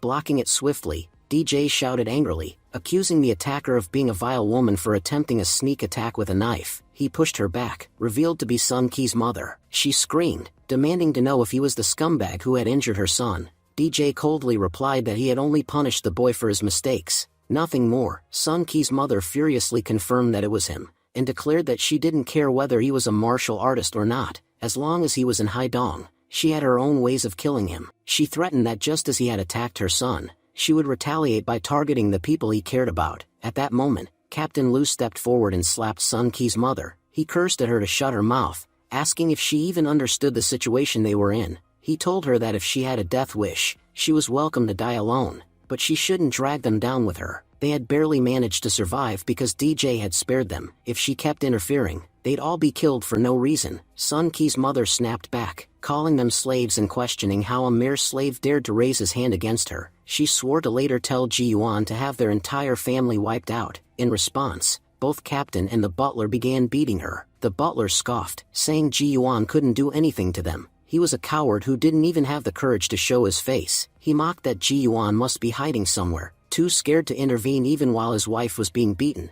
Captain Lu added bitterly that working under someone like him had driven him insane. He admitted he had never seen a more despicable woman in his life, and had long waited for a chance to kill her. Now that he had it, he intended to quit this job for good after finishing her off. DJ quietly reflected on how twisted these powerful families were. He noticed how even their own subordinates hated them, and thought that if it weren't for their circumstances, those same subordinates would have killed their masters themselves. Meanwhile, Ji Yuan tried to flee in a car. DJ watched and remarked sarcastically that the head of the Sun family was running away, abandoning his wife and son as they got beaten. What an incredible man. Inside the car, Ji Yuan was panicking. He realized that even someone like Captain Lu, a former military lieutenant, had been defeated so easily. If someone like him didn't stand a chance, Ji Yuan certainly had none. He thought to himself that if he could just survive, he would rebuild the Sun family from scratch. But survival was critical. Just then, DJ leapt onto the roof of the escaping car and called out mockingly, "Master Sun, where do you think you're going?" Frightened, Ji Yuan begged for forgiveness. He said, "Whatever you want, just name it. I won't say no." Please spare my life. Ji Yuan thought to himself in terror. Who is this guy? His skills are out of this world. Just then, a military vehicle appeared in front of them. Ji Yuan was relieved and thought, my luck must be amazing. God must be helping me for the good deeds I've done. He ran toward the military vehicles, shouting, Captain Yu, please save me. But DJ blocked his path and said coldly, no one can save you today. At that moment, DJ's phone rang. He picked up and spoke gently. Yes, sister, did you need something? Okay, wait for me a little while longer. I'll be home soon. Meanwhile, Captain Yu stepped out of the vehicle and asked what was going on. He told Ji Yuan that the moment he received his call, he had rushed over to rescue him. Ji Yuan replied gratefully, Captain Yu, you arrived just in time. That guy over there, he's extremely dangerous. If you had been even 5 minutes late, he would have definitely killed me. Captain Yu was furious. You're a military official in Haidong City. Who dares lay a hand on you? Ji Yuan pointed at DJ and exclaimed, that man attacked me without any reason. But when Captain Yu looked in that direction, he was confused. Mr. Sun, are you joking? There's no one there. Shocked, Ji Yuan gasped. What? Where the hell did that bastard go? He was just right there a moment ago. Scene shifted to the pedestrian street. Ihan, standing there, greeted DJ and asked, brother, what took you so long? I got tired waiting for you. DJ apologized, saying he had completely forgotten about coming, and was far away when she called, which is why it took him a while to arrive. Ihan smiled and said, it's okay, we still have time, let's go shopping. Today is Sister Juding's birthday, we need to find a nice dress for her. They started browsing the stores. Unbeknownst to them, a man nearby was secretly observing them. DJ noticed the stranger staring and thought to himself, why is this guy watching us? Something doesn't feel right. Meanwhile, the man whispered, that's the guy who broke young Master Chen's legs. Then he hurried to the store owner and told him that a few days ago, during the engagement ceremony of the Chen family's second master at the Tiandu Hotel, a huge scene had taken place. A man had shown up and broken the young master's legs, and that very man was now in their shop. The store owner asked if he was absolutely sure. The man confidently replied that he was 101% sure. There's no way I'd forget the face of the guy who caused so much destruction. He then asked the owner, boss, should we inform the Chen family or handle this ourselves? The owner smirked and said, do you know why I'm the boss and you work under me? It's because we think differently. If we hand this guy over to the Chen family, they may not pay us any attention. But if we deal with him ourselves and break him first, then hand him over, that will earn us a great reward from them. Scene returns to DJ and Ihan. After some fun shopping, Ihan was in a great mood. That was so much fun. Suddenly, the same man from earlier approached and politely said, dear customers, could you please come with me for a moment to complete the payment? Ihan asked curiously, but I saw the cashier near the gate. Shouldn't we pay over there? The man replied, that's for normal customers. VIP customers like you, with large purchases, are handled separately. That's why I'm guiding you this way. He then added, your total bill comes to $10 million. How would you like to pay? Ihan was stunned. 10 million? What nonsense are you talking about? We checked every price tag before buying anything. Our total isn't even 10,000. What's really going on here? I suspected something was off the moment you took us away from the main counter. She accused him of trying to scam them, warning that he had made a huge mistake if he thought they were fools. DJ, meanwhile, sighed internally. Can we not just live in peace? No matter where I go, there's always someone trying to mess with me, the man argued, saying they had shopped beyond their means, and were now refusing to pay. He admitted he feared they might escape if they went to the front counter, which was why he brought them here first. Ihan said firmly, brother, we're not buying anything from here, let's leave. These people are just full of nonsense. Just then, the boss entered and said coldly, the clothes are already packed, and now you're saying you won't take them? We don't appreciate this kind of joke. Ihan snapped back, so you were the one joking around. What kind of shop treats its customers like this? If you don't want to sell, fine, we don't want to buy. The boss smirked and replied, little girl, you're very naive. Do you really think we'll just let this go if you don't pay? We'll beat up your brother, and as for you, we'll make sure you learn a very painful lesson. DJ suddenly stepped forward and slapped the shop owner. He glared at him and said, if you've got the guts, say one more word. I won't even hesitate to kill you right here. The owner, shocked, retorted, you dare threaten me? You already owe me $10 million, and now you're hitting me too? DJ smirked and replied, yeah, I hit you, now what are you going to do about it? Go ahead, use all the power you've got. I'd love to see what you're capable of. The owner composed himself and said, I know you're good at fighting. If you weren't, you wouldn't have been able to mess with the Chen family like you did. But you should know, I have people even more powerful than you. Our court is full of powerful allies. With a case like this, 10 million in unpaid dues and physical assault, I can easily have you locked up for years. He gave DJ a condescending look and added, but I can tell you're poor. I don't enjoy crushing poor people, so, I'll make you an offer. Come with me to the Chin family and tell them I caught you. I'll let you go, and even forgive your debt. Ihan turned to DJ and asked anxiously, brother, what do we do now? DJ cracked his knuckles and said calmly, what else? These guys need a beating. With that, he launched into action and began taking them down one by one. Within 2 minutes, all of them were thrown to the ground. DJ looked around at the defeated men and scoffed. None of you have real abilities. You only came here to bully me using your so-called status. If you want to act like gangsters, at least come prepared, otherwise, you'll end up getting beaten everywhere you go. The owner, now furious, screamed, you won't get away with this. You've killed some of my men. I've already called the police. They'll be here any minute, and you'll be facing a life sentence. He pointed a trembling finger at DJ and yelled, you made a big mistake laying hands on me and my people. DJ shrugged and replied, fine. I'd also like to see which officer shows up, and what they plan to do. The owner growled, you think you're so tough? But don't forget, this isn't your father's country. When the officers arrive, you'll be the first to drop to your knees. You're going to jail, and no one will be left to protect that girl with you. Then we'll see what happens to her. DJ looked him straight in the eye and said, you seem really confident about me going to jail. Alright, let's wait and see what happens when the police get here. Just then, the officers arrived. The owner beamed and said triumphantly, the officers are here. Boy, your end is near. One of the female officers stepped forward and asked, who called the police? The owner raised his hand and declared,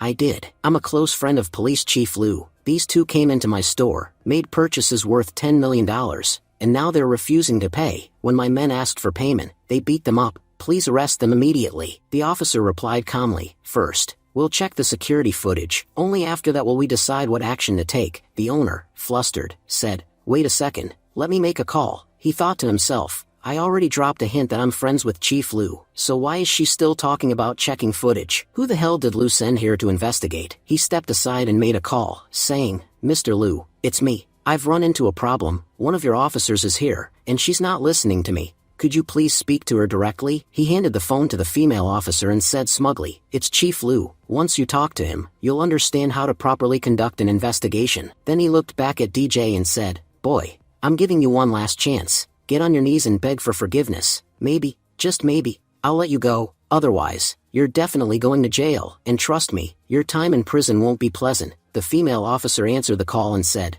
Chief Liu, did you want to say something? Chief Liu responded, is that your voice, head officer? I'm just a low-level department head. You're the police head of the entire country. Who am I to give you orders? I only want to learn from every word you speak. And honestly, today is a good day. I'm lucky to be speaking with you. The female officer replied sharply, I don't have time to teach you today. In fact, I want to ask you something. Do you know the owner of William Clothing? Because he's been using your name to threaten me. The store owner stood there stunned, thinking, what's going on? My own plan has backfired on me. Chief Liu could be heard speaking on the call, saying, head officer, I don't know this man. You see, I recently went viral online, and now every other loser claims they know me. If anyone says they're my acquaintance, don't trust them, they're lying. I've never even heard of William Clothing Store, let alone met its owner. The owner, now panicked, stammered, Mr. Liu, why are you saying that? The lady officer abruptly ended the call and tossed the phone aside. She turned to the owner and said coldly, Chief Liu has hung up. If you're so confident, call him again and talk. The owner shook his head nervously and said,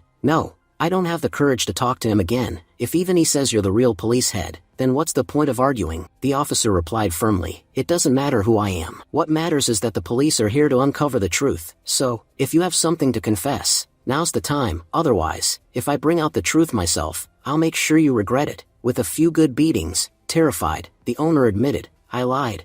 I falsely reported these people. I withdraw my complaint. DJ stepped forward and said, so you're taking back your report now? You were extorting people here. Now I'm going to report you. The owner quickly argued, but I never took any money from you. How could I be extorting you? You're just making false accusations now. In response, DJ calmly pulled out his phone and played a recording. The audio clearly captured the owner's earlier threats and demands. DJ said, you demanded $10 million from me, remember? I recorded everything. Now your trip to jail is 100% confirmed. But first, return the $10 million I gave you. When you get out of prison, try to live like a decent human being. If you continue this gangster lifestyle, you'll end up behind bars again. The female officer added, we already have enough evidence against this shop owner. First, he extorted money from his customers, and then he tried to kidnap and harass them. With that, the police officers handcuffed the owner and led him away. Before leaving, the female officer turned to DJ and said, sir, I need to speak with you privately. What I have to say can't be discussed in front of the others. DJ nodded and replied, "Alright, let's go." Ihan watched them leave and muttered, "This officer seems a little odd. She's been staring at brother since the beginning. What could she possibly have to say that she can't say in front of me?" Once they moved to a quiet corner, the lady officer suddenly grabbed DJ's hand and said, "War God, I hope I wasn't too late. I arrived just in time to get you out of trouble, didn't I? Don't you think I deserve a reward for that?" DJ looked amused and said, "You want a reward for such a small favor? By the way, tell me something. When did you become a police chief? Did you leave the military?" She smiled and explained, "You gave me a mission, to investigate, so I switched my position.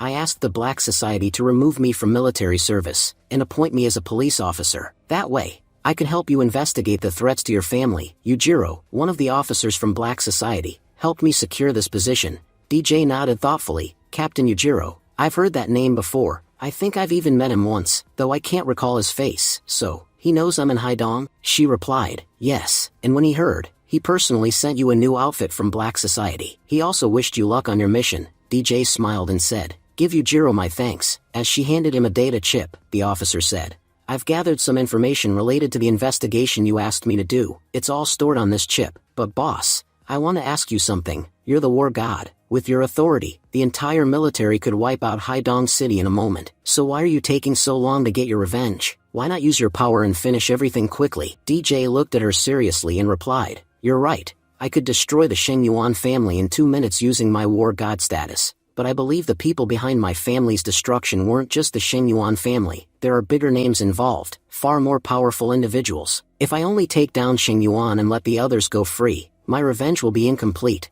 I want to take revenge the right way, and take all of them down. Everyone who played a role in destroying my family, they'll all pay. Every person responsible for my mother's suffering will die. But until I find out the full truth about this, I won't use my powers, because using that power recklessly would be nothing but foolishness." Serena nodded and said, "Then we'll do exactly as you say, even if it costs us our lives to investigate this case. We'll see it through to the end." With their conversation complete, the two of them finally stepped outside. Ihan looked at them and asked with a teasing smile, "Can I ask what exactly you two were doing in there? I've been standing outside for half an hour, waiting for you. Don't tell me it took that long just to have a normal conversation." Serena smirked and replied, "Whatever you're imagining, we probably did all of that. Got your answer? Happy now?" Blushing, Ihan muttered, "Sister is so mean. She knows I'm younger, that's why she keeps bullying me." Serena laughed and said, "Take care on your way." Ihan rolled her eyes playfully, "No need to remind me." Scene shifts to Juding's birthday party. Mr. Wan was seen standing on stage, thanking everyone. "I'm deeply grateful to all of you for coming to my daughter's birthday party. Your presence has made this event even more special." It was a grand celebration. Members of nearly every elite family in the city were present. Ihan looked around in awe and whispered, "I've never seen such a spectacular party in my life. The decorations, the lighting, it's all incredible. This is my first time attending such an amazing birthday party." Just then, DJ approached Juding and said warmly, "Happy birthday, Juding." Juding smiled brightly and replied, "Thank you for the blessings. I'm really glad you came." A few girls nearby were whispering among themselves, "Who is that guy? Look how happy Juding is to see him. Is he her boyfriend?" Another girl replied, "He's definitely handsome. If he is her boyfriend, I wouldn't be surprised. He probably belongs to a rich family." Jia, overhearing them, jumped in, "You all don't need to speculate so much. I know him. His name is DJ. He's the elder brother of my student, Ihan. He just retired from the army. I don't know the full story, but Juding clearly likes him. She lights up every time she sees him." One of the girls sneered, "So he's poor?" Juding clearly has no sense when it comes to choosing men. "I admit, he's ridiculously handsome, probably the most attractive guy I've ever seen. But looks aren't everything. You need money to survive." If she's prioritizing his face over his financial background, she's going to face a lot of problems in the future. A pink-haired girl added, "A retired soldier isn't a good choice. Juding should think about all the guys chasing after her. If any one of them sees her with this guy, he'll get into serious trouble." Jia sighed, "That's exactly why I warned her to stay away from him, but she never listens. Neither do you nor to me." Scene shifts to outside the party venue. A military jeep pulled up outside the venue. A man waiting there exclaimed, "Brother Lang, I never thought you'd return from the army so soon." Lang replied with a smile, "How could I miss Juding's birthday? I had to be here." Another man with glasses stepped forward and said politely, "Please come in. The birthday party has been divided into 2 levels. The upper floor is for high-status guests from elite families. The lower floor is for the younger crowd, so they can enjoy freely. Your status qualifies you for the second floor." Lang shook his head and said firmly, "I don't care how many levels there are. If Juding is on the first floor, then that's where I'll go." I didn't come here to flaunt my status. I came for her, but the moment Lang entered the party, his mood changed. He immediately grew angry and muttered, "Who is this bastard trying to get close to Juding? No one has the right to stand beside her except me." Seething with rage, he began pushing people out of his way and stormed forward. The group of girls from earlier noticed and started whispering again, "Look, that's Yu Lang, Captain Yutong's younger brother. He's one of Juding's biggest admirers, basically obsessed with her. He was in the military, but it looks like he came back just for her birthday." Another girl grinned. "Looks like we're about to witness some serious drama." Jia nodded. "You know, back in our school, there was a teacher who had a crush on Juding. He once tried to approach her, but when Lang found out, he beat that teacher so badly that he left Haidong City forever. Since then, a lot of guys who liked Juding never dared confess their feelings, just because they were scared of Lang." Pink-haired girl whispered, "Juding was engaged to second young master of the Chen family. That's why Lang had backed off. But now that the engagement is broken, he sees another opportunity, and knowing Lang,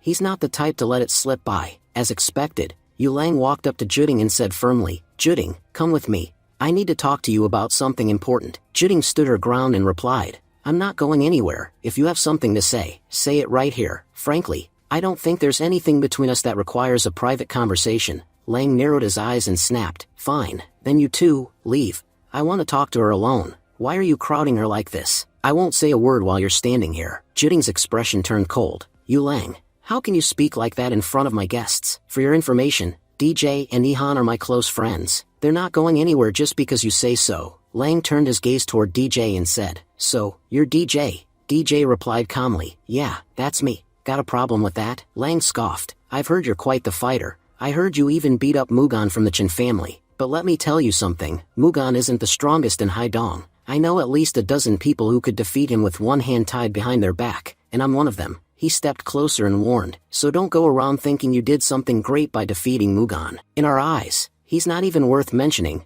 DJ replied, "Honestly, I don't care to learn any lessons from someone like you, so whatever you want to say it clearly. I don't have the patience for vague threats." Lang nodded slightly. "All right then." He leaned in and said in a low, threatening tone, "You look like a smart guy. It's better to lose your pride in front of a girl than to lose your life. You can always regain your pride, but once your life is gone, it's over." He glanced at Juding and added smugly, "I've already dealt with your admirer. I don't think he'll interfere anymore. Now come with me." DJ stepped forward. "She already said no. Why are you still bothering her? If she's rejected you, take the hint and back off. No one here is scared of you." Lang's expression darkened. "You don't get to teach me what to do. Seems like someone needs to teach you how to stay in your place." With that, Lang launched forward to attack DJ, but before he could even land a punch, DJ countered with a single strike, knocking him back several feet. Lang slowly stood up, clearly humiliated. "You actually hit me? Do you really think you can fight me? This might be more than you can handle." DJ remained calm. "Whatever happens, we'll see. If you want to fight, bring it on. Don't waste our time." Lang gritted his teeth. "Do you even know who I am? Let me give you a little background. I joined the military when I was 10. By the age of 15, I was in the Special Forces. At 18, I became a lieutenant. I've fired more types of guns than you've probably even seen. I've fought in countless wars, and survived situations you couldn't even imagine. And now you, of all people, are challenging me." DJ burst into laughter. "I'm sorry. I couldn't help it. You really just gave me your resume before a fight? What do you think this is? A job interview?" He added with a smirk, "With that kind of background, you still wouldn't qualify to be a guard at my house. But your resume was impressive. I actually enjoyed it." The crowd around them started laughing. Lang, fuming with rage, yelled, "You've just lost every chance you had to walk away. Even if you fall to your knees and beg, I won't forgive you now." Pink-haired girl whispered, "That guy DJ, he's terrifying. He's literally staring death in the eye and laughing at it. Lang is Captain Yu's brother, and DJ just declared war against him." The other girl added, "Say what you want,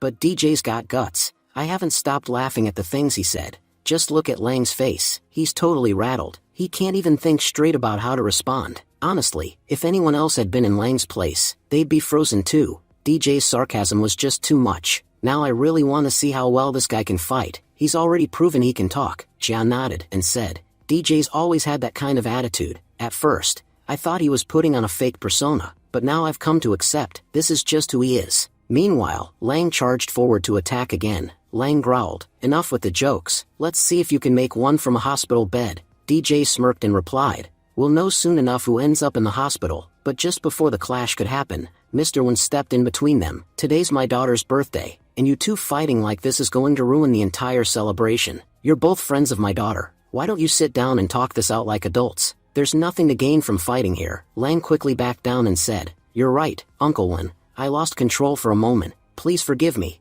I don't want to ruin Juding's birthday over some nobody." Mr. Wen smiled kindly and said, "Lang, you've grown into a fine young man. Despite everything you've accomplished, you still respect your elders. Be sure to say hello to your older brother, Captain Yu, for me." DJ silently observed the scene, thinking, Lang changes colors faster than a chameleon. Look how quickly he flipped the mood. If only my Tang were this clever, I'd have put him in charge of an entire army. But no, he lacks the brains, which is why he's still stuck working under me, while others are leading their own troops. Mr. Wen, meanwhile, was lost in his own thoughts. It's been years since I last met DJ. Looking at him now, he's clearly not that innocent boy anymore. His aura screams danger. Who knows what he's seen on the battlefield that made him this relentless? Suddenly, Sun Ji-yuan stepped in, smirking. "Bastard. I can't believe you came to the party like nothing happened. After whatever you did to me." DJ turned toward him sharply. "Say what you want clearly. Don't beat around the bush, otherwise, people here will start getting the wrong idea about me.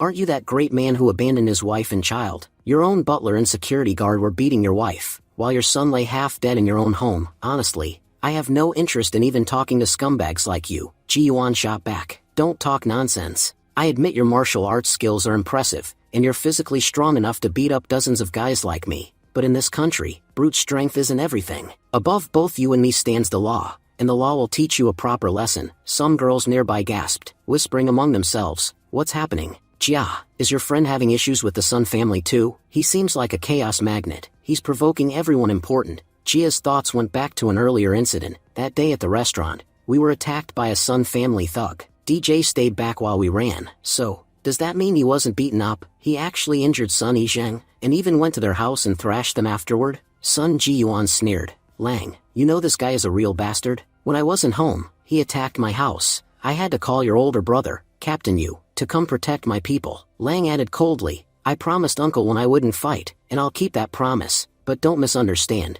I could still bring this guy to his knees if I wanted to." He turned to DJ and said, "If you get down on your knees right now, and apologize to me and to Ji-yuan, I'll let you walk away, and I'll pretend like none of this ever happened." Juding spoke firmly. "Lang, you shouldn't be treating DJ like this. You're being unnecessarily cruel to him." Lang responded coldly, "Juding, I don't understand why you're defending DJ. You do realize he's offended both the Sun family and the Yu family, two of the most powerful families in the entire city. I still can't figure out how he's even alive after clashing with my brother." Sun Ji-yuan added with a sneer, "That's just his luck. He managed to escape before your brother got to him. I explained everything to your brother when he arrived, but by then DJ had already run off. If he'd been caught, he wouldn't be standing here attending this party." Fuming, Lang shouted, "Are you deaf or what? Get on your knees and apologize to us, right now." DJ calmly replied, "And what if I refuse? I don't think any of you can actually do anything to me, even if I say no." As he said that, he threw his wine right on Lang's shoes. Lang's expression darkened. "I've done everything I can to avoid a fight, but you just keep pushing me. I'm not a saint, you know, and you've officially crossed the line." Mr. Wen quickly stepped in, saying, "Lang, it's Juding's birthday. I'm asking you, please don't start anything. We have so many guests here." Lang sighed and said, "Uncle Wen, let's just pretend like nothing's happened. I'll support your family in this year's upcoming military competition. That's the best I can offer. But if you're asking me to back down from this fight, I'm afraid I can't do that." Just as Mr. Wen was about to speak, DJ interrupted him, "Uncle, don't worry about it. There's no need to waste your words over a fight that'll be over in 3 seconds. I promise, I'll beat this guy so fast that not a single guest will even notice." One of Jia's friends gave DJ a thumbs up and cheered, "DJ, you're awesome. Go break Lang's jaw. It's been a while since we've seen someone in this city with real guts." Jia scolded her friend, "Nia, what are you doing? You're just provoking Lang even more by cheering like that. DJ isn't even some big shot name you should be backing." Jia Dong chimed in, "Just trying to act tough for a moment, and he'll end up with broken bones. I don't know how he even survived last time, but today he won't be so lucky." Nia asked curiously, "And which rich family are you from? I've never even seen you before." Jia Dong answered proudly, "I'm not from any wealthy family. I'm the head of HR at Tiandu Hotel. I worked hard to earn my way up. I'm a self-made manager." Nia slapped him across the face, "You scumbag.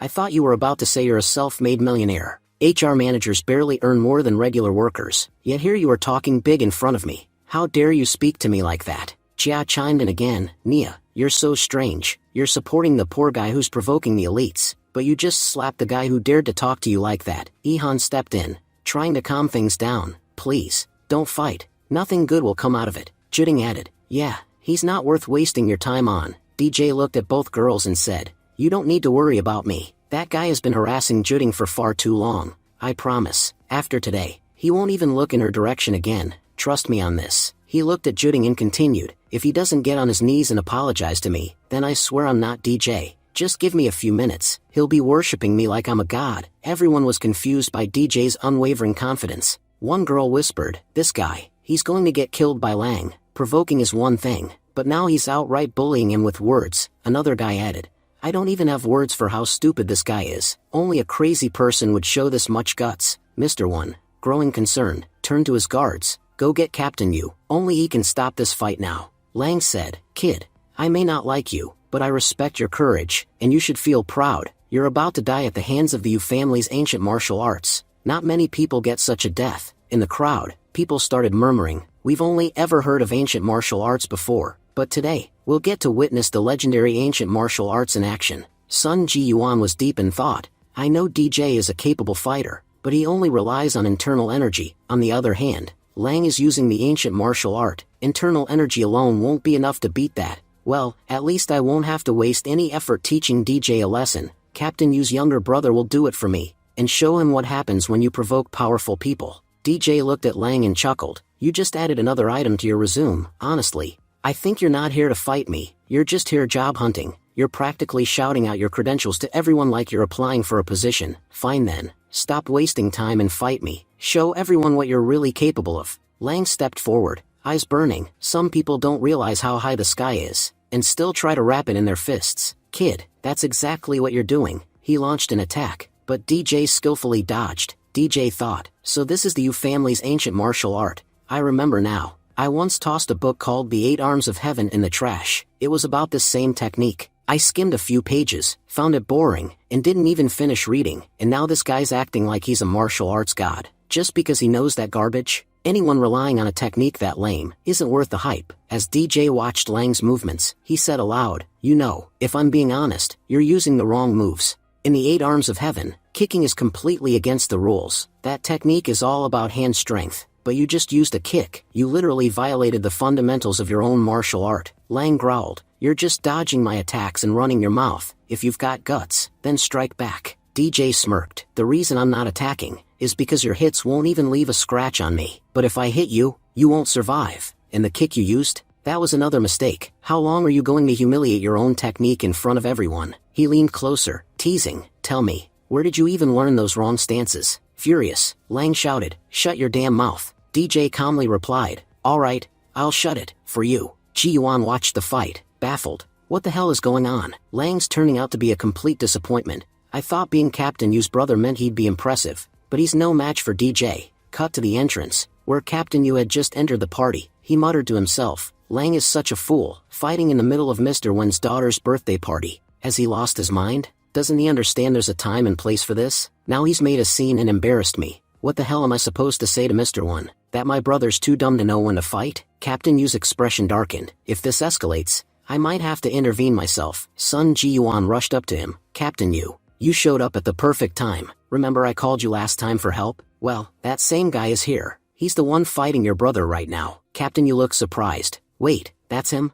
At first I thought my brother was causing the trouble, but now I see. It's that same guy who's always stirring up chaos. He seriously needs to be taught a lesson. Back in the hall, the fight between DJ and Lang continued. Captain Yu narrowed his eyes. Why do I feel like I've seen this guy before? He doesn't look like some average punk. He actually looks important. Ihan whispered to DJ. Be careful. Aim between his legs. That'll stop him for sure. Captain Yu, still observing, thought to himself, that outfit, it's no ordinary clothing. I heard recently that the war god ordered a unique dress made from a special silk-based material. That same dress arrived at our military base. If that girl is wearing it, and the guy fighting is her brother, then could it be? He's not just some random guy. He's the war god himself. His face paled. And my little brother is fighting the war god? He's going to get us all killed. Back in the fight, Lang growled, I've had enough fun. It's time to finish this, with my strongest move. DJ replied, you know what? I'm tired of giving you chances. I'll end this fight with one hit. Just then, DJ noticed someone else dashing forward to intervene. Suddenly, Captain Yu launched into the air and kicked Lang hard, sending him flying across the room. The stunned crowd gasped. Captain Yu is so cool, look at those muscles. He really is the top officer in all of Haidong. Another guest added, but wait, isn't Lang his brother? Shouldn't he be helping him, not kicking him across the room? Meanwhile, DJ looked over at Captain Yu and smiled. Captain Yu dropped to his knees and said respectfully, forgive me, master, I failed to properly educate my younger brother, that's why he acted so foolishly in front of you. Honestly, I deserve to die for this. Everyone around them was left in shock. A girl whispered, why did Captain Yu fall to his knees? Am I dreaming right now? Another man replied, no, this isn't a dream. Captain Yu is really kneeling, and he called that guy master? I seriously have no idea what's happening anymore. Juding added, DJ told me he used to be in the military. Judging by Captain Yu's reaction, he must have been some kind of high-ranking officer, maybe even a first-class one. That would explain why he was kneeling before him. DJ thought to himself, looks like he figured out who I am, but since I'm hiding my identity, he avoided saying my name and just called me master. Smart guy. DJ sat down calmly and said, you sure you know what you're doing? Captain Yu replied humbly, my lord, the Yu family has always been loyal to you. My younger brother had no idea who you were, which is why he dared to challenge you. I beg you, please spare our family. We've done a lot of good over the years. Please consider that and forgive us. Lang was stunned. Brother, what are you doing? Captain Yu turned to him with a glare. Shut your damn mouth, you fool. Master, please have mercy on my little brother. If your anger hasn't cooled, then take my life instead. Let him go. DJ replied firmly. I'm not going to kill anyone. Look, I know your family is a good military family. That's the only reason I'm letting this go. But what happened today must never happen again. Clean this place up and get out of here. I'll forget everything that happened, as if it never did. At that moment, Uncle Wen arrived and said warmly, my dear nephew, I'm so sorry. All this happened because of me. Come on, let's go to the second floor. We can talk in peace there. DJ nodded. Thank you, Uncle Wen. Everyone then moved upstairs. Meanwhile, Captain Yu turned to Sun Ji Yuan with fury. Sun Ji Yuan, I know you're the one who pushed my younger brother into this. Today, because of you, my entire family was nearly destroyed. Sun Ji Yuan stammered. Captain Yu, what are you saying? You're blaming me? I didn't do anything. Captain Yu cut him off. The master just told me to clean this place up, and from what I can see, the biggest piece of trash here is you. Which means, it's time to take out the trash. Panicking, Ji Yuan begged. No, brother Yu, please. Let me go. I'll give you all of the Sun family's property. Everything I own, I'll hand over. Just please, spare me. Without another word, Captain Yu kicked Sun Ji Yuan so hard he collapsed. You're a disgrace. You don't deserve to be a military officer. Ji Yuan pleaded desperately. Brother Yu, please don't kill me. But Captain Yu didn't listen. He ended it right there. Lang was horrified watching it all unfold. Brother, who was that man? You killed Sun Ji Yuan just because he said one word. Captain Yu leaned in and explained who DJ really was. As the truth sank in, Lang dropped to his knees. I brushed death and came back alive. I was provoking the war god himself. I kept daring him to lay a hand on me, but if he had, I'd never have gotten back up. Captain Yu said sternly, from now on, don't ever act recklessly in front of anyone. You never know how powerful the person standing in front of you might be. And if you ever get the chance, make sure to repay Master DJ properly. Meanwhile, on the second floor, DJ said, I'm sorry, Uncle, ever since I arrived, I haven't had a single moment to come see you. Uncle Wen smiled. It's alright. You've just returned after a long time. I'm sure you're swamped with responsibilities. And Juding, along with the rest of you, do one thing. Head outside and enjoy the party. The conversation between DJ and me isn't going to be all that interesting anyway. Juding chimed in, Father, can't we stay here? Uncle Wen replied, I need to speak to my nephew about something important. That's why I'm asking you all to go outside and enjoy yourselves. Juding sighed, fine. I didn't want to sit here and listen to boring old stories anyway. Han, come on, let's go have some fun. After they left, DJ asked, alright, Uncle, what is it you wanted to talk about? You look serious. Uncle Wen took a deep breath and then dropped to his knees. DJ, the Coda competition is about to begin, and the future of the Wen family depends on it. You're the only one who can help us. DJ quickly helped him up. Uncle Wen, please don't kneel. Just tell me, what is this Coda competition? If it's within my power, I'll do everything I can to help. Uncle Wen explained. First, I'm sorry for burdening you again. I know you've already got a lot going on, but I have no choice. In Haidong, we've got a huge marketplace and powerful merchants, but as the competition for market share grew, people started taking darker paths. That's when the era of gang wars began. So many merchants lost their lives, and at one point, it was nearly impossible to do business. You never knew if you'd make it home alive. To end the chaos, the top families of Haidong agreed on a solution. They created the Coda competition, It happens once every 3 years. No more gang wars, just a structured competition. Based on how each family ranks, they get a corresponding percentage of the market share, but the competition itself is a martial arts battle. Every family sends out their best martial artist to represent them in the fight. DJ nodded, impressed. That's actually a pretty interesting solution. So if the Wen family loses, your share of the market will shrink? Uncle Wen said. Things aren't that simple anymore. In fact, they've gotten much worse. Back when the gang wars were happening, our Wen family intentionally downsized our business to avoid getting caught up in the chaos. But you know how this world works. When you ignore things, people assume you're weak, and once they think you're weak, they start bullying and taking advantage of you. This world only preys on those who appear vulnerable. Now, the situation is so bad that if the Wen family loses this competition, we'll be left with nothing. You remember, don't you? 3 years ago, you saved Juding. Back then, because we didn't have a strong business presence, Juding and I were kidnapped. That's when we had to shrink our operations drastically. If you hadn't shown up, we would have died that day. But this time, we can't afford to lose. That's why I wanted to marry Juding into the Chen family, though I'm sure you already know what kind of people they are. At that moment, DJ had a sudden idea. Uncle, this competition sounds important. Does that mean every martial artist from Haidong will also be participating? Uncle Wen nodded. Yes, every martial artist takes part. For many of them, it's a way to make money. Some join families to fight on their behalf, while others enter the competition independently. DJ replied, all right then, I'll fight on behalf of your family, and if I stand with you, your ranking is guaranteed. He thought to himself, this is the perfect chance to find those 2 martial artists who harassed my mom that night. If I participate, I can keep a close eye on everyone involved. Meanwhile, Juding was trying to eavesdrop. Ihan, do you hear anything? I'm trying so hard to listen, but I can't make out a word. Ihan replied, could they be talking about marriage? The way Uncle Wen looked, I had a feeling it might be about that. Hearing their conversation, Jiao began to wonder, wait, are DJ and Juding getting married? I mean, it doesn't really matter to me, but then, why does hearing this make me feel so bad? The scene then shifts to the Chen family. A man stood before Xingyuan Nailin and said, Master, I've brought all the information you asked for on DJ. Xingyuan Nailin scanned the documents and scoffed. That cockroach disappeared for years. I even tried tracking him down back then. But now it turns out he joined the army? What? Does he really think being in the military makes him strong enough to challenge me? This boy is living in a fantasy. She threw the documents aside in disgust. I don't care to read anything about him. Our Chen family is the most powerful in the region.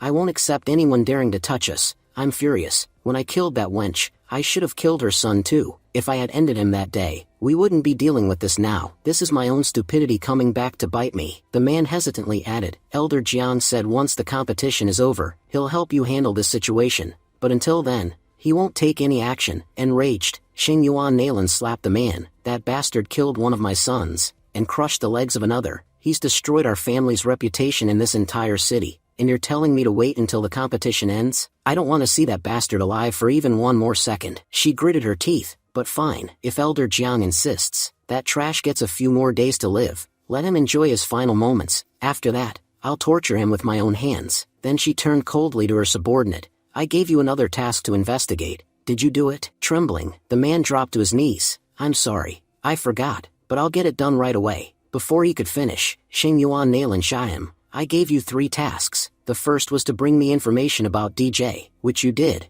but you failed the other 2. If you can't even complete the tasks I assign, you're of no value to me. You deserve this death. The scene transitions to Aunt's house. Ihan cheerfully said, Jiao Guan, I brought you a birthday gift. I hope you like it. Guan excitedly began opening the ribbon with his teeth. Sister Ihan, this ribbon you gave me is so nice. I'll use it later to tie my hair. Watching him, Aunt started to tear up. This child doesn't even realize the real gift is inside the box. Sometimes I wonder, what will happen to him after I'm gone? If someone handed him a meal in a box, he'd probably eat the box itself. She wiped her tears and thought, if someone offered to take my life in exchange for fixing Jiao Guan, I'd gladly give it, because the truth is, this child won't survive on his own, DJ said. Aunt, did you know there's a top neurologist in Uganda, who has successfully treated cases just like Jiao Guan's? I've heard that she specializes in children's neurological conditions. If we could take him to her, there's a good chance she could help him. Aunt shook her head and replied, first of all, just traveling to Uganda would cost a fortune, and treatment from such a specialist wouldn't be cheap either. It could cost tens of millions of dollars.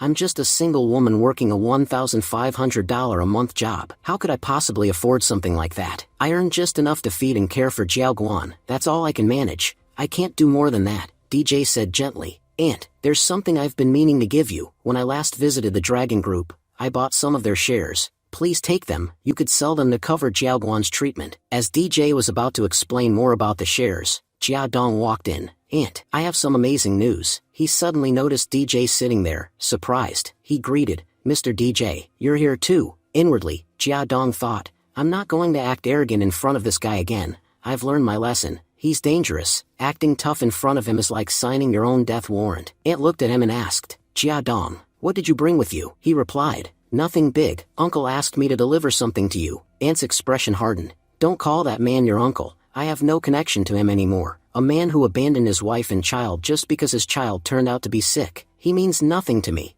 and I will never forgive him. Jia Dong quickly clarified, Aunt, I'm not defending him. I'm just saying, he sent these papers. It's a compensation letter. If you sign it, he'll give you $1 million.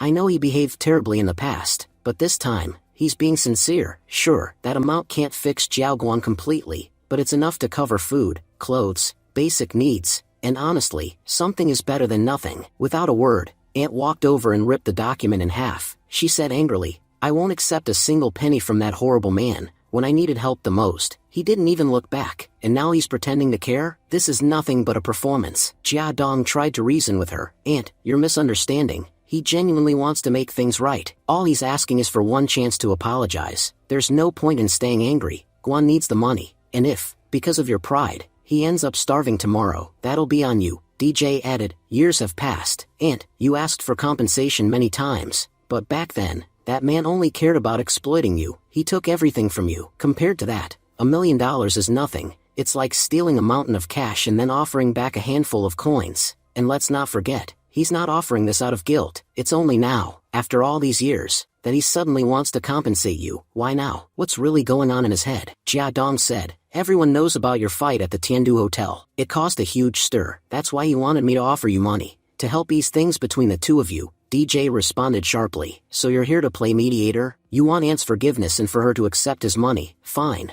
But in return, he'll have to give up half the amount listed in that document. Jia Dong replied. But that's Dragon Group equity. As far as I know, Dragon Group is one of Haidong's top companies. DJ, do you really own shares in it? You might have a few, but I doubt you have many. But as he looked at the share document, his eyes widened. He was completely shocked by the amount. Jia Dong said, these shares are worth billions. Even if their value is cut by half, they'd still be worth several billion. He continued, Aunt, forget the money for a second. Just think about Uncle's intentions. He's trying to return the money with a genuine heart. Showing this much attitude toward him isn't right. Just then, DJ grabbed Jia Dong by the collar and pushed him up against the window. Jia Dong stammered, I'm just delivering a message. Aunt, don't forget, your husband has joined a powerful family now. He's not trying to hurt you. He's offering compensation. Isn't that something? DJ said coldly, when you get back, tell him to keep his pity to himself. And if he even thinks about bothering Aunt through someone else, I'll snap his neck with my own hands. Saying that,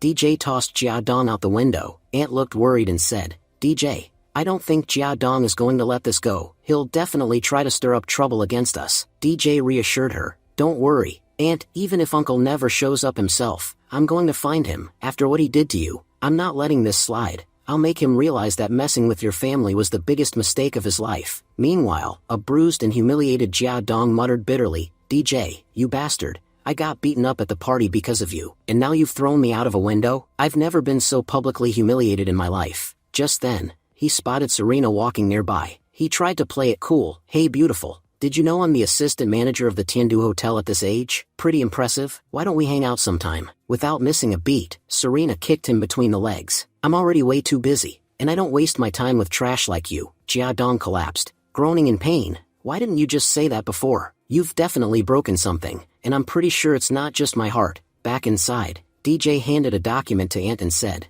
these are shares from Dragon Group, enough to support you for life. And as for the doctor, I've already arranged a meeting. Aunt began to cry. DJ, I don't even know how to thank you. You're such a kind soul. Ihan smiled and said, Aunt, we're family, and in a real family, no one keeps score. When brother wasn't around, you helped me. Even when Shen Yuan Nailin came after you because of me, you still protected me. You never asked for anything in return. So if anyone deserves this help, it's you. DJ thought to himself, now that Aunt is finally taking Xiao Guan to the doctor, I don't have to worry about their safety anymore. And with Ihan staying by my side, she's safe too. That means it's time to show those wolves hiding in the dark what they really are. All those who wronged my family, I'll take them down during this competition. Hai Dong, get ready. You're not just going to face DJ, you're going to meet the wrath of war god DJ. Suddenly, DJ noticed a strange meow sound coming from a nearby tree. He muttered, "This cat's acting weirder than usual." As he approached, he called out, "Serena, what are you doing up in that tree? Come down right now." Serena called back, "This wild cat is so lonely, she needs a master. Will you be her master? She'll do anything for you." DJ, clearly annoyed, kicked the tree and snapped, "When are you going to stop with these stupid jokes?" Serena fell down from the tree with a thud and said, "Didn't you tell me to find a master who uses sword as a weapon? I found out that someone in Haidong does exactly that. He's none other than the master of the Lei Martial Arts School, Lei Qian Dao." DJ's eyes narrowed. Lei Qian Dao. I'll remember that name. I'll meet him soon, and I'll be his death. Scene shifted inside Haidong prison. William clothing shop owner was speaking arrogantly. "Listen, I'm a millionaire. I know Director Liu personally. That makes me your boss now. Whatever I say, you follow. And if you obey me, I'll take care of you once I get out of here." The other inmates, excited, said, "We know you own William Clothing, you're super rich, that's why we're happy to follow your orders. Just make sure you pay us when you get out." But the shop owner suddenly snapped, "Are you all deaf? How dare you ignore me? Say it, say that I'm your boss." Just then, a voice came from behind. "You want to hear the word boss from my mouth?" It was Pop Dong, and he was glaring. "Seems like William Store's profits are making you bold. You think you can stand up to the Dragon Group now?" The shop owner turned pale the moment he saw Dong. "What are you doing here?" Without a word, Dong lifted a chair and smashed it across the shop owner's face. He said coldly, "This might be a prison, but don't think you're above me. No one in Haidong is above me. I rule here." Just then, a prison guard entered, yelling, "What the hell are you doing? If you make one more sound, I'll beat you all with this stick." "And who's Dong? Step out. You've been granted bail." Dong thought to himself, "Looks like someone really important pulled strings for me." As he stepped outside, another officer greeted him, "Congratulations, Mr. Zheng. You've made bail. You'll never have to see the inside of this jail again." Just then, Lei Qian Dao appeared before Dong. He said, "Dong, it took a lot of effort to get you released. I hope you won't waste my efforts." Shocked, Dong replied, "Lei Qian Dao, I thought you were still in seclusion. I had a feeling someone from the Lei school would help me, but I figured it'd be your brother Lei Bao. I didn't expect you at all." Lei Qian Dao shouted, "I had to come out. My third brother was crippled by someone, and my second brother, he's already dead. There's no one left in my family but me. I had no choice but to break seclusion." Dong, stunned, asked, "Wait, Lei who is dead? Who in this city had the guts to go against the Lei family?" Lei Qian Dao growled, "It was that bastard DJ, and I've cleaned my sword just to take his head. I didn't waste time in seclusion. I trained and gained powerful new abilities. DJ, you killed my brothers. Now I'll kill you, and I'll show this whole city just how powerful I am. After your death, no one will dare challenge me again." Dong nodded, "Looks like we share a common enemy. I want revenge for my son, and you want revenge for your brothers, and the one responsible is that damn DJ. If we join hands, taking over Haidong will be easy. With both our families destroyed, we've got nothing left to lose, so we stand together now." Qian Dao said, "Yeah, absolutely. From now on, we'll move like beasts, ruthless and efficient. Let's head back and throw a party to celebrate my return from seclusion. At this banquet, we'll also announce our authority." Dong replied, "I've lost some of my shares, and now I need to reclaim them, no matter who's holding them." Scene shifted outside Tiandu Hotel. We see Serena, Tang, and DJ standing outside the hotel. Serena pointed ahead and said, "Boss, that's Lei Qian's car, and today, around noon, there's going to be a party inside Tiandu Hotel." DJ gritted his teeth and muttered, "Why do all my enemies have to throw their parties on property that belongs to the Chen family? After the chaos I caused here last time, I swore I'd never come back to this filthy place, but it looks like I don't have a choice now." Serena offered, "Boss, if there's anything I can do to help, please let me know." DJ replied calmly, "We'll know once we get inside. Let's take a look and see how heated this party is. And if it's not hot enough, we'll heat it up ourselves." Tang stretched and said, "I've been sitting around doing nothing for too long. My body's getting stiff. Finally, I've got a chance to crack some bones." Just as they were about to enter, DJ's uncle appeared. DJ stopped and said, "Hold on, Tang, that guy over there, he's the one who abandoned Ant. I don't really feel like saying it, but yeah, he's my uncle." DJ narrowed his eyes. "This is getting more interesting by the minute. You know what? Let's not go in just yet. All the trash of the city is going to show up. There's a good chance we'll find a bunch of enemies gathered under one roof. Let's wait for them to arrive, and then we'll begin our game."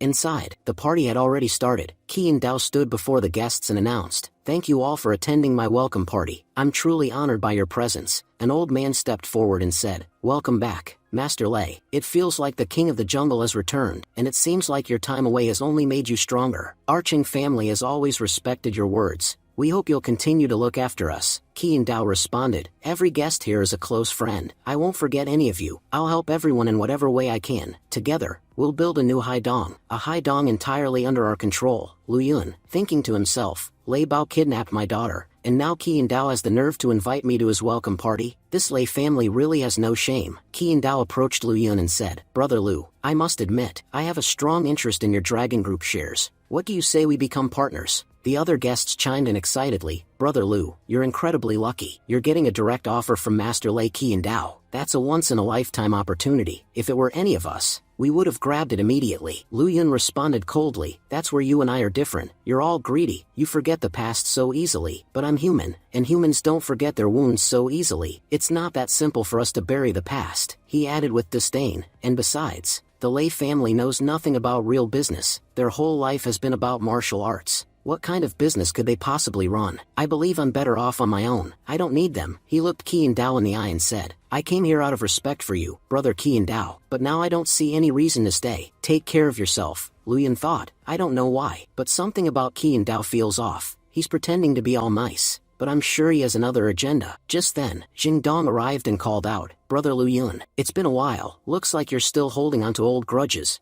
Trust me, you'd be better off letting them go." Lu Yun glared at him and said, "Jing Dong, what are you doing here? I made sure you were in prison yesterday, so how the hell are you out already?" Jing Dong said, "You know, Brother Lei and I have been friends for years, and when he got out, the first person he searched for was me. With his influence, getting me out of prison was a piece of cake." Qian Dao stepped forward and growled, "All right, Lu, hand over all your dragon group shares to me right now, or I swear, I'll make sure you die a very painful death." As he said that, he lunged at Lu Yun, but before he could land the attack, Miss Lu's bodyguards rushed forward to protect him. Miss Lu shouted, "Dad, are you alright? You bastards. How dare you attack my father?" Lu Yun snapped back, "You're making a huge mistake. Do you really think just because Jing Dong went to prison, I inherited all his shares? I didn't get a single one. I still have the same amount I had before, so attacking me isn't going to get you a damn thing." Qian Dao sneered, "Look, Lu Yun, I'll give you one last chance. Leave your daughter with me, just for a few days. If you do that, maybe, just maybe, I'll forget your past offenses and spare your Lu family." Miss Lu shot back furiously, "You old creep, stop dreaming." Qian Dao growled, "I don't like dragging age into conversations,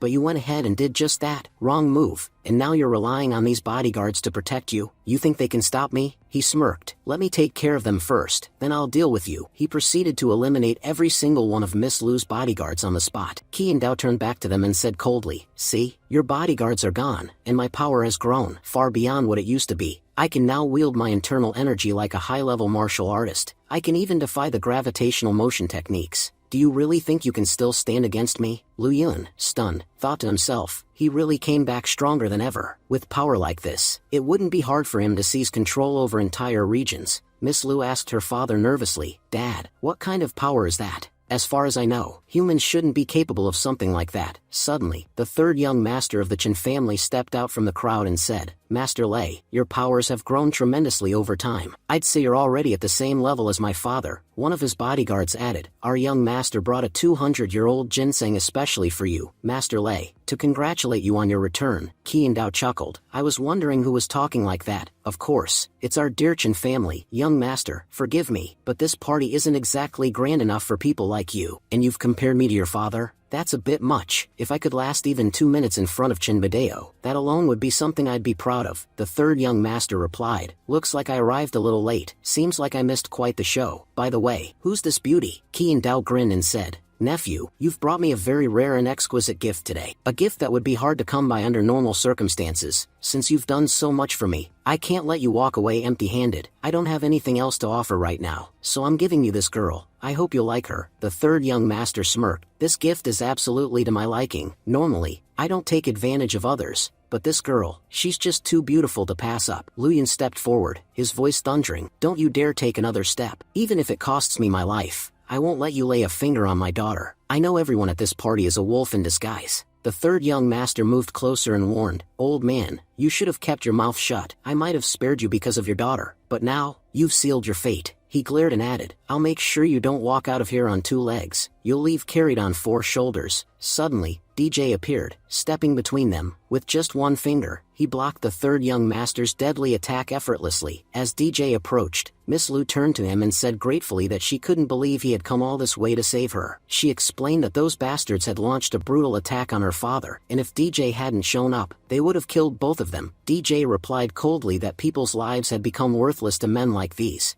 That's why all they ever talked about was killing. Then, the third young master arrogantly declared that the world was made up of 2 types of people: nobles like himself, born privileged, with valuable lives and every right to enjoy life, and everyone else, whom he viewed as toys created solely for their amusement. Without these people, how could nobles have any fun? DJ looked at him in disgust, and asked how he could even claim to be a noble. He said the guy must have forgotten his place, and did he even realize who he was talking to? Chin Hizhan dismissed him with a sneer, saying it didn't matter who DJ was. What mattered was that he was the son of Chin Badeo, the overlord of Haidong. He boasted that there was nothing in the city he couldn't have if he wanted it. He pointed at the massive Tiandu Hotel, and said it couldn't have been built without his family's influence. His mother had gifted it to him. With a background like that, how could he not consider himself noble? He then mocked DJ, asking if he really thought he was some big shot, because no one even knew who he was. In contrast, everyone knew who he was, thanks to his powerful lineage. The crowd laughed and echoed Hishin's taunts, mocking DJ and asking, who even is this guy? Jing Dong chimed in and said DJ had dug his own grave the moment he arrived. If he had tried to run, maybe he'd have lived a few more days.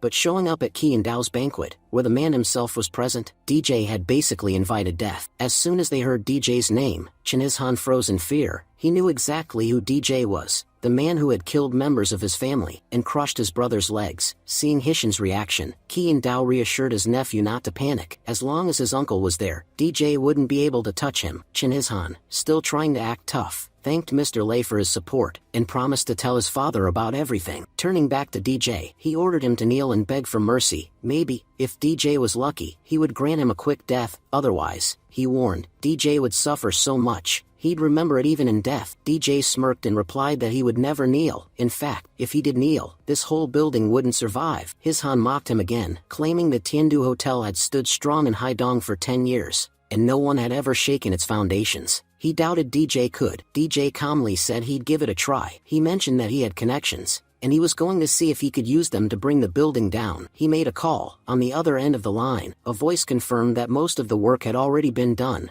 and the entire surrounding area had been cleared out. The demolition was about to begin. Hizhan began to panic. He asked what DJ had done. How dare he call someone for this? Qi and Dao tried to calm his nephew down and told him not to worry. Even if DJ had called for backup, it wouldn't matter. His people might think it was just a minor fight, but once they saw who they were up against, they'd fall to their knees. Qi and Dao said that with a background as powerful as Hishin's, there was no reason to fear anyone. Hizhan nodded in agreement and admitted he'd forgotten how powerful his background truly was. He said that soon DJ would be panicking and begging for mercy, and seeing that would bring him immense satisfaction. He then urged Master Lei to go ahead and kill that bastard. But before Lei could do anything, DJ grabbed Chin Hishin's hand. DJ said, I'm about to send you flying. Do you really think your uncle can protect you? The biggest mistake in the world is relying on someone else's strength. When you have none of your own, I'll show you what happens when someone as weak as you gets completely outclassed. I'll make you feel helpless, and no one here will lift a finger to help you. Saying this, DJ threw Chin Hizhan out the window. Jing Dong immediately rushed forward to save Hizhan. As Qi and Dao attacked DJ, he yelled furiously, demanding how he dared to attack the young master. Just then, Tang stepped in to defend DJ and shouted back at Qi and Dao, how dare you interfere with my boss?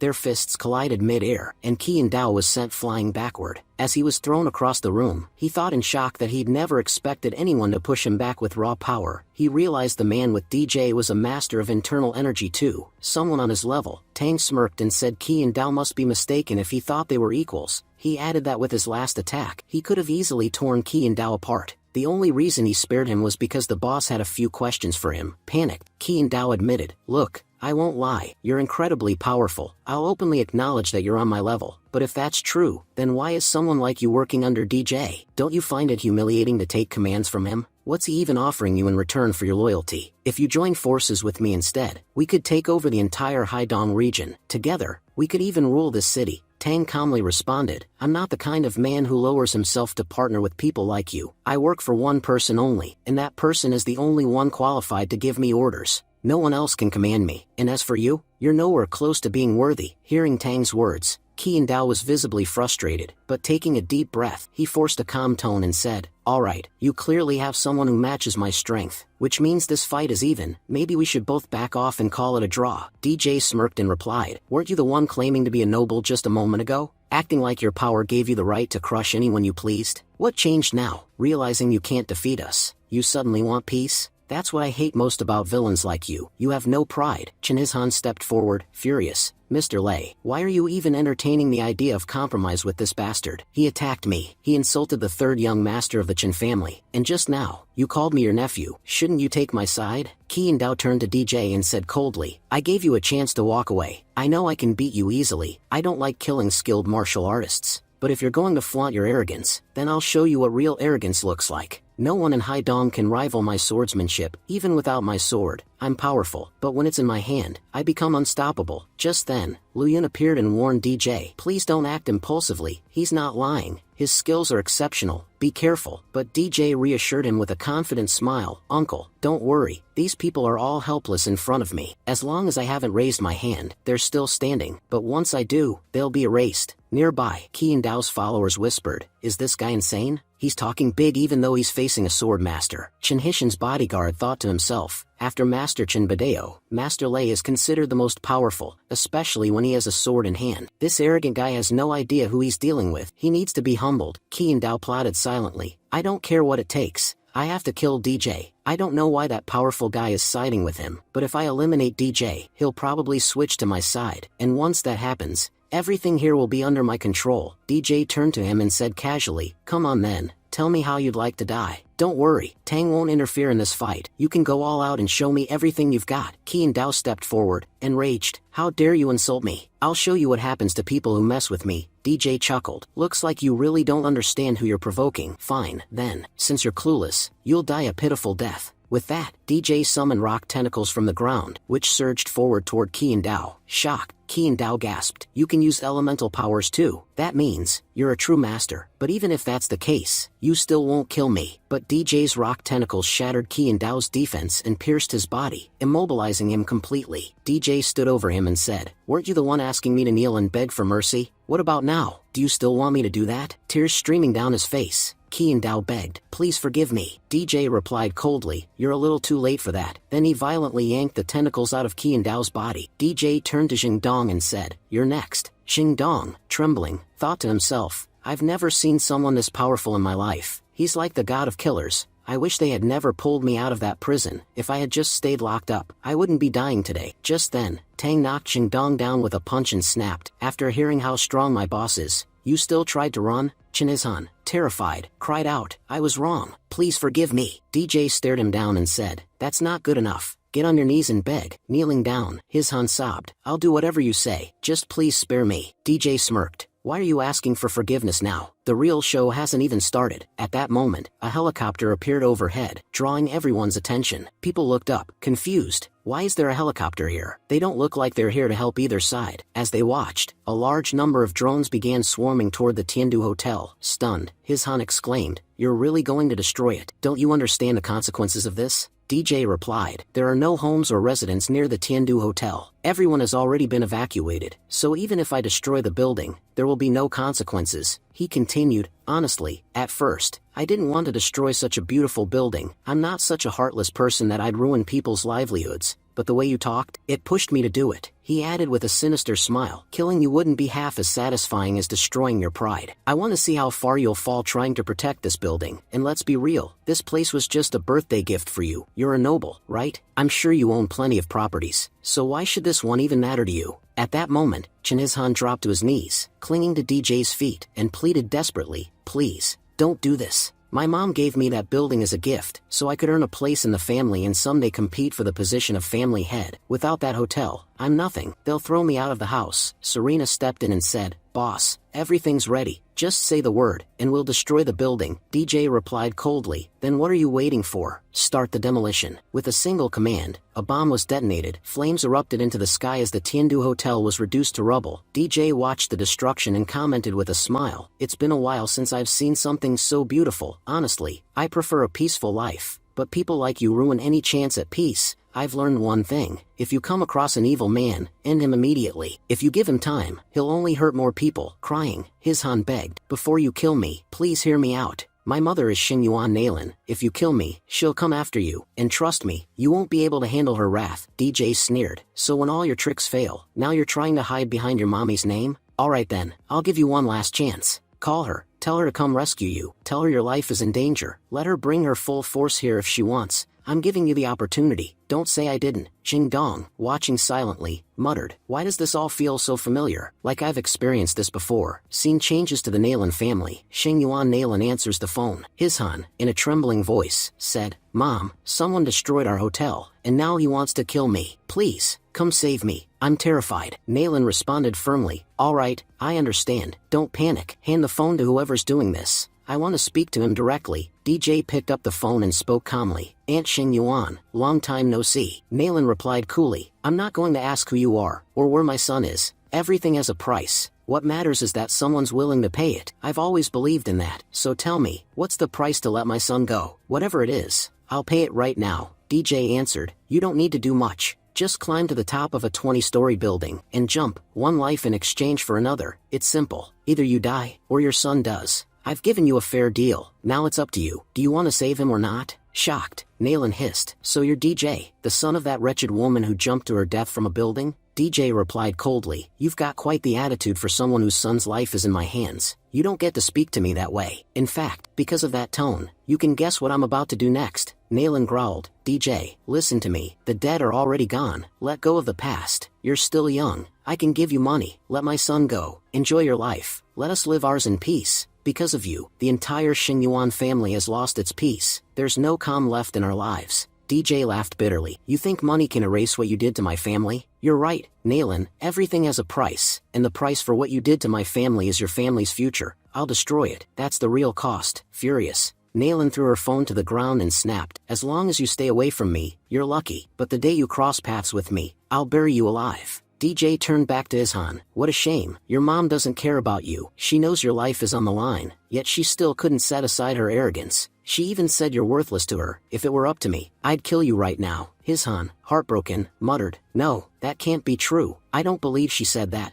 Please, just give me one more chance. Let me call my dad. He's a martial artist. He'll definitely come to save me. DJ shook his head. I already gave you your one chance. You've done too many terrible things in your life. You don't get to complain now. Just remember one thing, in your next life, try to be a good person, because no matter how powerful you become, by choosing evil, your ending will never be a good one. Elsewhere, we see Qian Dao, muttering to himself in disbelief. What the hell is happening? Just moments ago, I was on the verge of becoming the most powerful man in Haidong. Now, I'm trapped in a helpless position. I'm facing someone so powerful, he could kill me with a single thought. He looked up at DJ and said, listen, I know you won't spare me. I'm going to die, but before I do, I want to know, what's your name? Why do you want to kill me? DJ stepped forward and asked coldly, do you remember a woman who jumped off a building years ago? Shocked, Qian Dao gasped, you're Jia Qun's son? DJ nodded. 15 years ago, you came to our house, you threatened my mother, you beat her right in front of us. Qian Dao looked away and sighed. Back then, I worked for money. I remember her, and yes, I regretted it. That's why I only threatened her. I didn't kill her, and I remember you too, that terrified little boy trembling in her arms. Hard to believe you turned into this. Honestly, you're doing the right thing. The world treated you unfairly, and those who hurt you deserve to die. DJ asked, now that you know the truth, are you ready to die peacefully? Qian Dao replied, I just have one last question, then I'll accept my death. You're incredibly powerful. You have equally powerful people working under you. That means you're not just anyone. So what's your true status?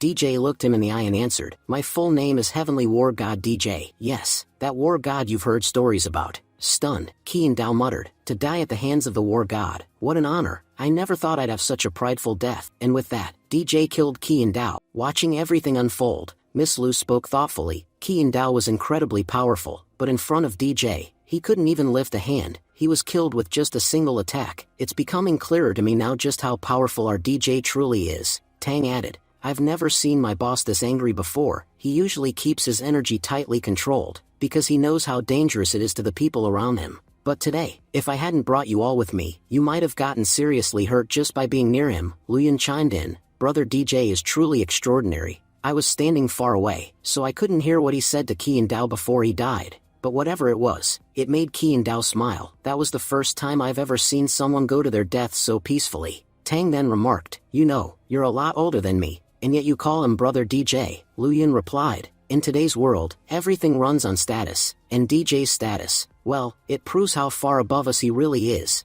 DJ calmly said. "One more name off the enemy's list. Looks like I'll have to wait for the upcoming contest to meet my next opponent." At that moment, Serena grabbed his arm and asked, "Boss, did you receive any new information?" DJ shook his head. "No, not yet." Serena then kicked Qian Dao's body and complained, "Why'd you give this bastard such an easy death? You should have at least crushed his body, or better yet, handed him over to me. I'd have shown him what it really means to mess with someone important." DJ replied firmly, "There was no need for that. He accepted his mistake and died. That's enough for me. What matters is that I'm getting closer to avenging my mother, and for that, I truly thank you all for your help." Serena smiled and said excitedly, "Boss, I'm ready to go anywhere and do anything for you. Just say the word. What's our next mission?" DJ responded, "I'm going to participate in the Haidong Coda competition. While I'm gone, you need to stay here and watch over everything." Tang, frowning, said, "Boss, you always give Serena the clever jobs, anything that requires thinking, but when it comes to me, it's always physical labor or fighting. You never assign me the smart stuff." DJ laughed. "To do smart work, you need a brain, Tang. All you've got is a huge body built for brute force, and honestly, with how much you eat, I wouldn't be surprised if even your brain is stuffed with food instead of ideas. But hey, at least that strength of yours is useful," Serena teased. "Why am I suddenly feeling jealous? Is it because our lovable idiot Tang is getting roasted again?" Meanwhile, Miss Lu wondered silently, "Who is this girl? She seems really close to DJ." Lu Yun thought to himself, "Looks like this girl might be into DJ. But history shows that powerful men always have women around them, and if she really wants to be with him, she's going to have to fight for it." He added aloud, "If King Qin wants DJ, I'll need to help her." Lu Yun then asked, "DJ, is it true you're entering the Coda competition?" DJ nodded. "Yes, I'm entering on behalf of the Wen family," Lu Yun said. "Then the Wen family is incredibly lucky. They've got such a capable fighter representing them. I'm sending some martial artists into the same contest, and King Qin will be leading them. Actually, why don't you come with us? You'll find some reliable allies there too, people you can trust," DJ asked. "So, how far is this competition from here?" Lu Yun answered, "To keep things fair, the competition is always held far from major cities. This year, it's happening on a cruise ship,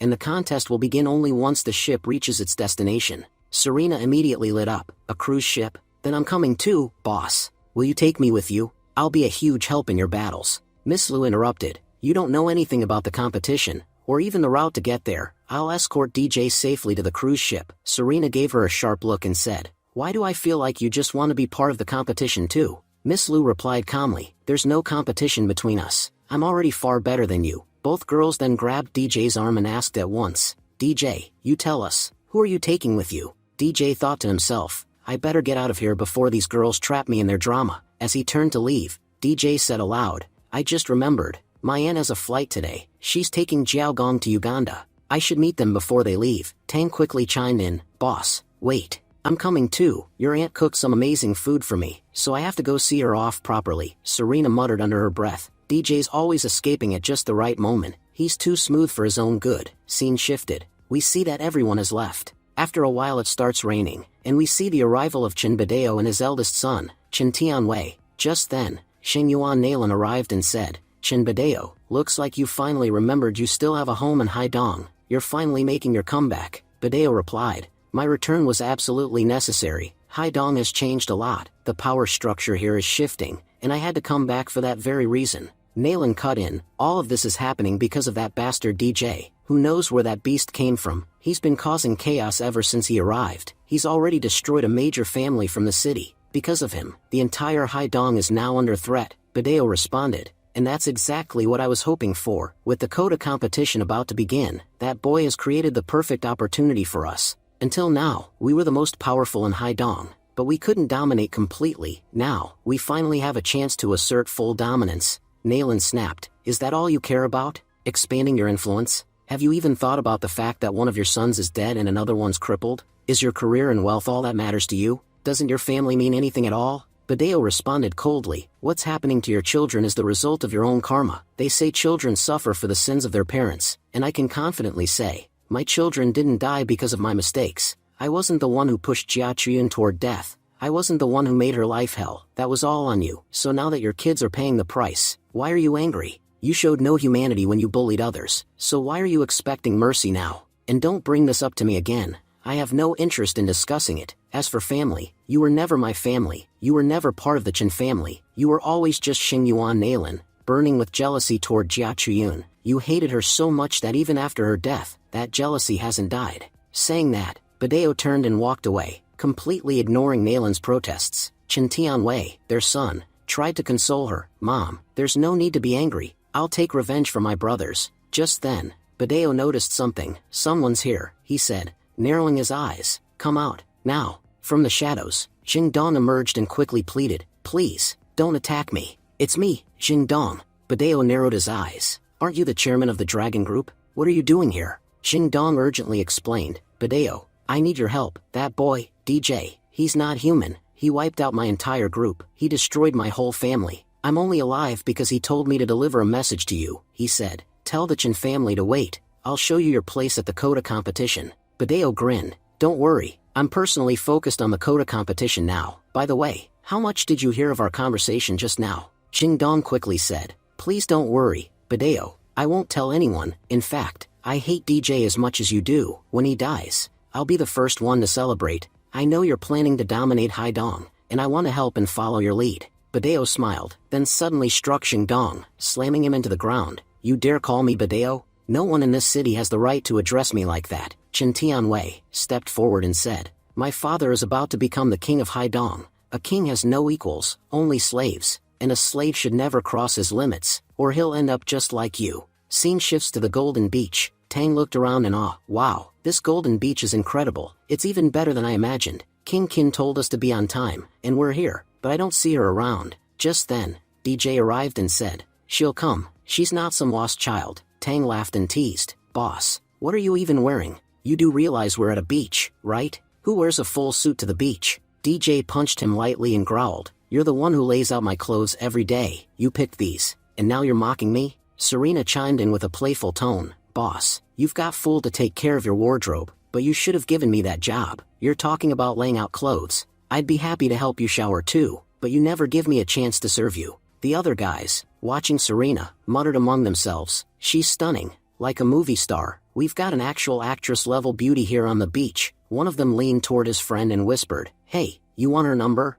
The purple-haired guy said. What are you even talking about? Don't you know something big is about to happen in this China Sea area? That's why all the people coming to the beach lately are major big shots. Before messing with anyone here, think 100 times. These people aren't ordinary by any means. Another guy responded. Why are you stressing out? It's not like they're the only ones with a background. We've got solid connections too. And when it comes to charming girls and getting numbers, I'm an expert. I'm not going to do anything crazy. Just walk up and ask for her number. Who's gonna hit me for that? Just watch how I use my tricks to impress her. He walked over to Serena and said smoothly, hey beautiful, why are you standing here all alone? You know, beautiful girls never look good lonely at the beach. Serena smiled and replied, oh, I'm aware. That's exactly why I brought my boyfriend with me. Look how great we look together here. The guy blinked, then laughed awkwardly. Oh, your boyfriend's here too? My bad, bro. Sorry for talking to your girlfriend without permission. Anyway, there's a cruise party going on nearby. Would you two like to join? Internally, he thought, this guy definitely looks like some clueless villager who wears formal clothes to a beach.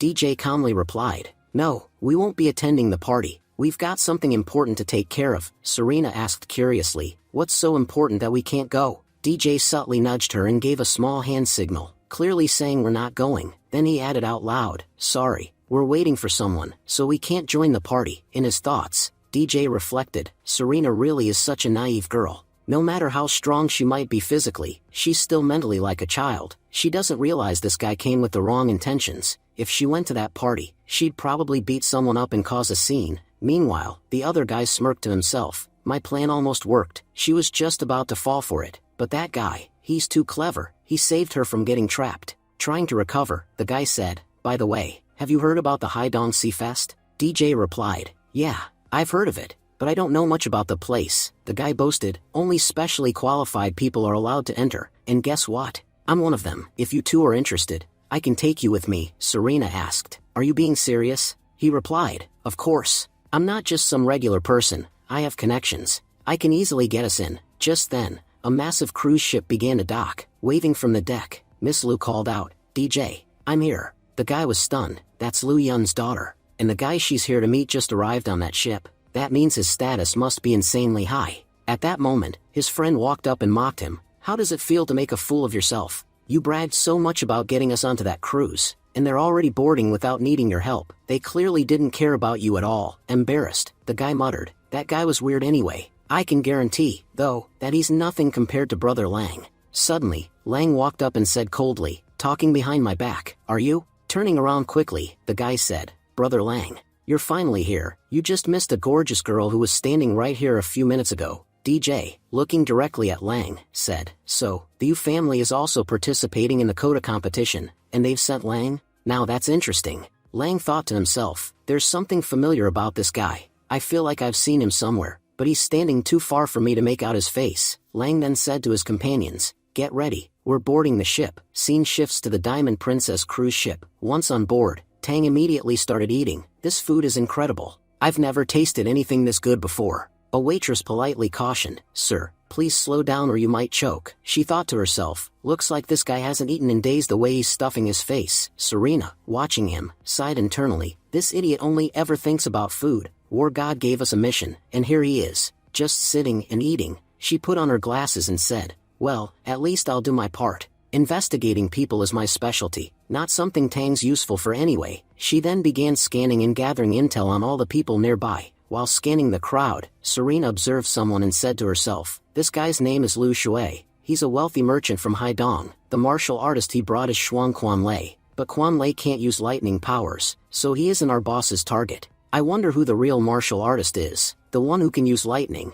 Until I find that person, I need to keep investigating everyone." As Serena continued analyzing the guests, the flirty guy from before suddenly approached her again. "Well, what a surprise running into you again. By the way, where's your boyfriend? I don't see him around." Serena thought, "This idiot again. I should just ignore him and focus on my task." But the guy kept pushing. "Hey beautiful, you still haven't told me where your boyfriend is. Come on, being all alone on a cruise ship isn't any fun. You need some company, and trust me, my company is the best. You'd never get bored with me around." Just then, Serena noticed another man nearby whose attributes matched the profile DJ had described earlier. She muttered to herself, "I need to let the boss know. I think I've found the guy we've been looking for." Meanwhile, DJ was standing near the edge of the cruise ship. Serena rushed over and told him, "Boss, I found him, the man you've been searching for. He's standing right in front of me. Should I eliminate him now?" "Just say the word, and I'll do it," DJ replied calmly. "There's no need to rush. Come back for now. If he's here, he's probably participating in the competition.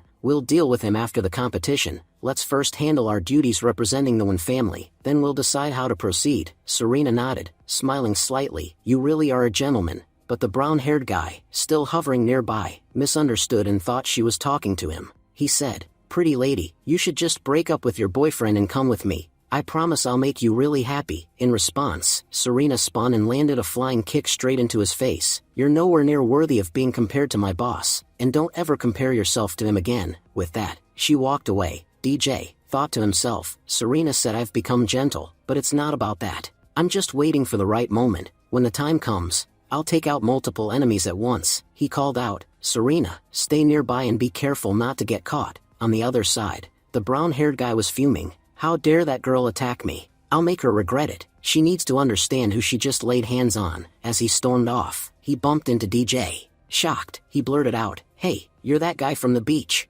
Then he thought, he's on the ship too, and he's got enough authority to bring his girlfriend here. That confirms it. This guy's loaded. No wonder that girl didn't ditch him for me. But now that they're stuck here, I'll break them up no matter what. I always get what I want. Doesn't matter how dirty the path is." DJ said, "Who are you? I don't recognize you." Jiaolu answered, "You can call me Jiaolu. What about you? What are you doing here? Not many people come to this part of the ship." Jiaolu offered, "Let me take you to the banquet hall. There are 7 floors on this cruise and 5 banquet halls. You'll get lost trying to find your way on your own." DJ replied, "Fine, lead the way." As they walked, Jiaolu thought smugly, "These guys still act all high and mighty. Let's see how they handle some humiliation." Scene shifted to the entrance of the banquet hall. As DJ approached, 2 guards stopped him. "Please show your invitation." DJ handed over his ship ticket, but the guard frowned. "This is your cruise ticket. I asked for an invitation. You need one to enter the banquet hall." DJ looked confused. "Invitation? I didn't know I needed one, Jiao Lu snapped. You idiot. Do you even know who this man is? Go call the hallmaster right now so he can come out, apologize to him, and show some respect. The guard grumbled. These people are already causing trouble. Fine, wait here, I'll call someone from inside.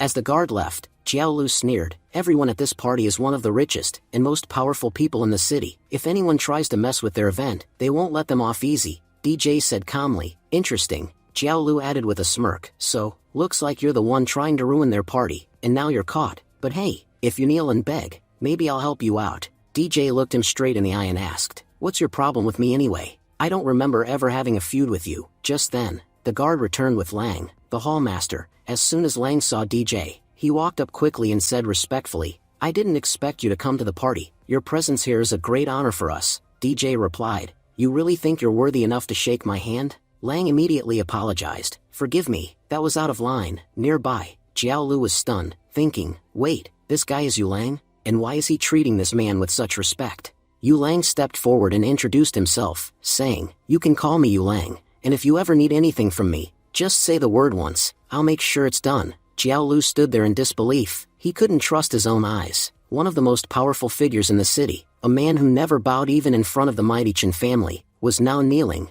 Who is this guy? DJ then looked at him and said, you still haven't told me what your problem with me is. At that moment, Jiao Lu began sweating nervously. Yu Lang turned to Jiao Lu and asked, wait a second, don't tell me you offended Master DJ? Jiao Lu responded cautiously, are you really DJ? The one who destroyed the lay martial school? Before he could say anything further, Yu Lang stormed forward and slapped Jiao Lu across the face. He shouted, how dare you speak his name so casually? I don't even consider myself worthy enough to address him directly. Now show some respect to Master DJ. Lang's voice grew even more commanding. From this moment on, you'll address him as Grandpa DJ. That's an order. DJ quickly tried to de-escalate the situation. You don't need to go to such lengths for me. But Lang thought to himself, War God is acting strangely, and it's honestly making me nervous. Still angry, Yu Lang turned back to Jiao Lu and barked, get down on your knees now and beg for forgiveness. What you've done is unforgivable. He added coldly, throw him into the sea. Once he swims his way back to shore, maybe then he'll realize the magnitude of his mistake. Panicked, Jiao Lu immediately dropped to his knees and cried out,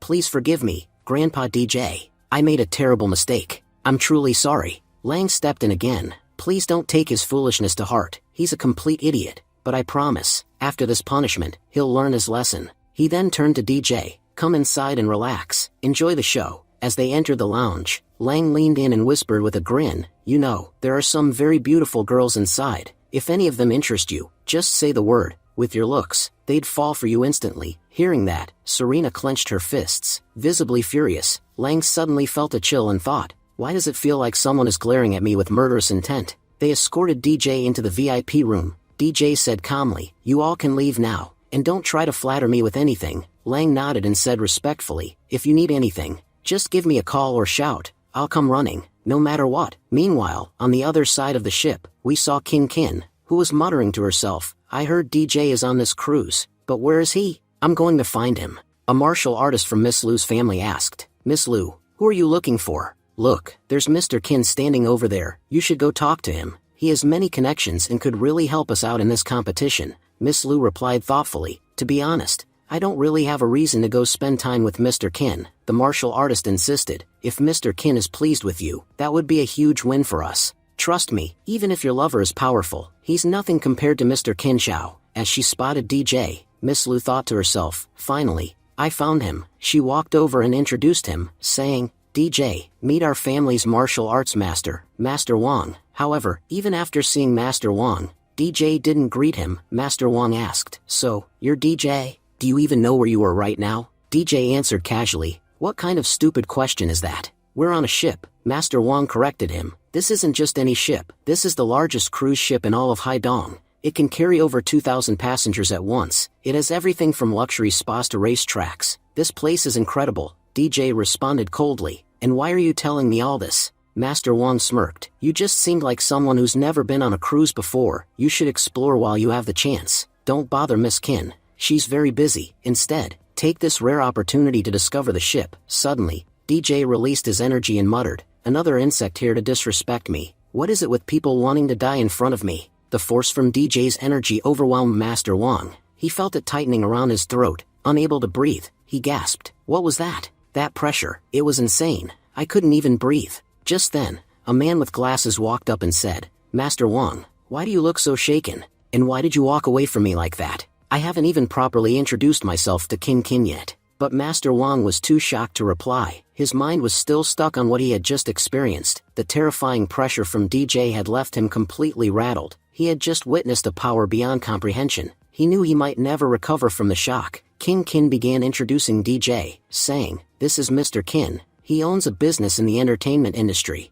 Everyone calls him the face of entertainment. But Qin Shao interrupted, saying, Kin, there's no need to introduce me to him. I don't waste time getting to know nobodies, especially those who have no identity of their own. DJ replied calmly, I'm not wasting my brain cells on this guy. Just then, another guest walked in and said, Mr. Kin, you're here too? We then cut to the party, where Jiaisha was present. Excited, Miss Lu exclaimed, Wow, that's Jiaisha. She became the biggest star in Haidong in just 6 months since her debut. I never expected someone that famous to be here. DJ looked unimpressed. So she's a movie star? She teaches Ihan? As he began to walk away, he said to Miss Lu, I'm leaving. I don't find anything interesting here. Qin Sha, watching DJ leave, thought to himself, he's making excuses to leave after seeing me. Good, at least he knows his place. If he's backing off on his own, then I won't bother him. Then he turned to Kin Kin and said, You know, I'm personally acquainted with Jiaisha. If I ask her, she'll definitely give you an autograph. Kin Kin lit up and replied,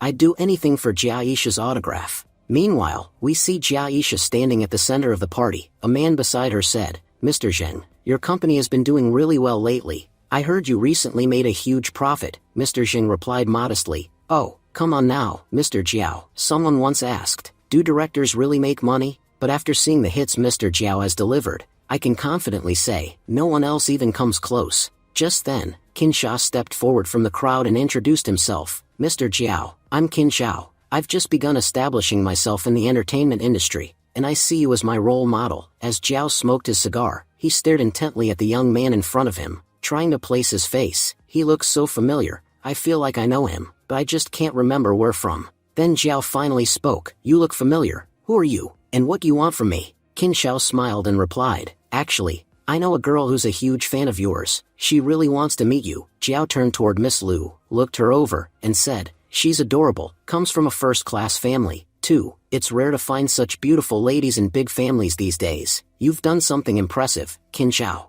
He continued, From now on, I'll remember your name, and if you ever need to use my name for anything, feel free. As for you, young lady, you were looking for me, right? Tell me what you want. I'm willing to give you anything. Miss Lu, clearly nervous, stammered, You misunderstood. I wasn't talking about you. I was referring to Miss Jiaisha. Jiao stepped closer to Miss Lu, gently grabbing her arm and said, Come on, don't be shy. I treat my fans very casually. Haven't you seen how today's big singers behave with their female fans during concerts? They're super chill. One of the top singers in our industry even kissed a fan on stage. And this isn't even a concert. This is a private cruise party. Out here, no one's going to judge us. Meanwhile, Master Wang was growing uneasy. This guy is going too far. Luyan hired me to protect Miss Lu. I can't let her be harassed. Stepping in, Master Wang said firmly, Mr. Jiao, I don't think you should be so casual with her. There's a saying, not every hole should be poked. Sometimes, you might provoke someone from a powerful family, and that's something you can't afford.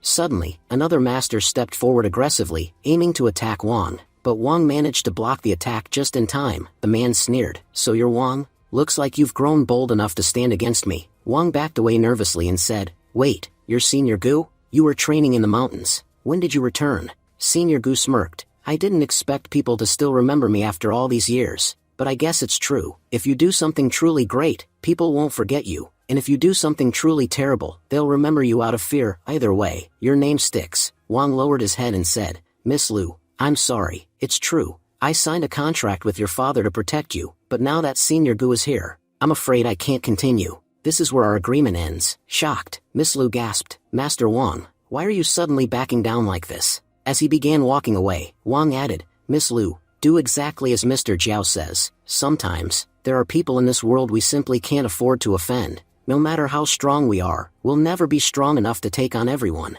Seeing the very person who was supposed to protect her now backing down shook Miss Lu to her core. She stood frozen in disbelief. Miss Lu looked at Wang and said bitterly, I respected you so much, but now I realize you're just a coward, an old man who only cares about saving his own skin. All of you, you're standing here bullying a girl. Suddenly, Jia Isha turned to Jiao. Mr. Jiao, why are you bullying this girl? It's clear she's not your fan. There's obviously been some misunderstanding here. Jiao narrowed his eyes and turned to glare at Qin Shao. Qin Shao, now sweating, thought to himself, why did Jiao just glare at me like that? Why does this feel like it's all my fault? If anyone's to blame, it's this brat Lu Qin. She should have stepped forward when I tried to make her famous. Instead, she played hard to get, and now everything's backfired. Fueled by anger, Qin Shao stepped forward to attack Lu. He shouted, you bitch. I gave you such a golden opportunity. You've been hanging around me just to make connections, and now when I finally give you a chance, you act all innocent? You're acting like Mr. Jiao is the one in the wrong. When big stars act casually with their fans, that's generosity.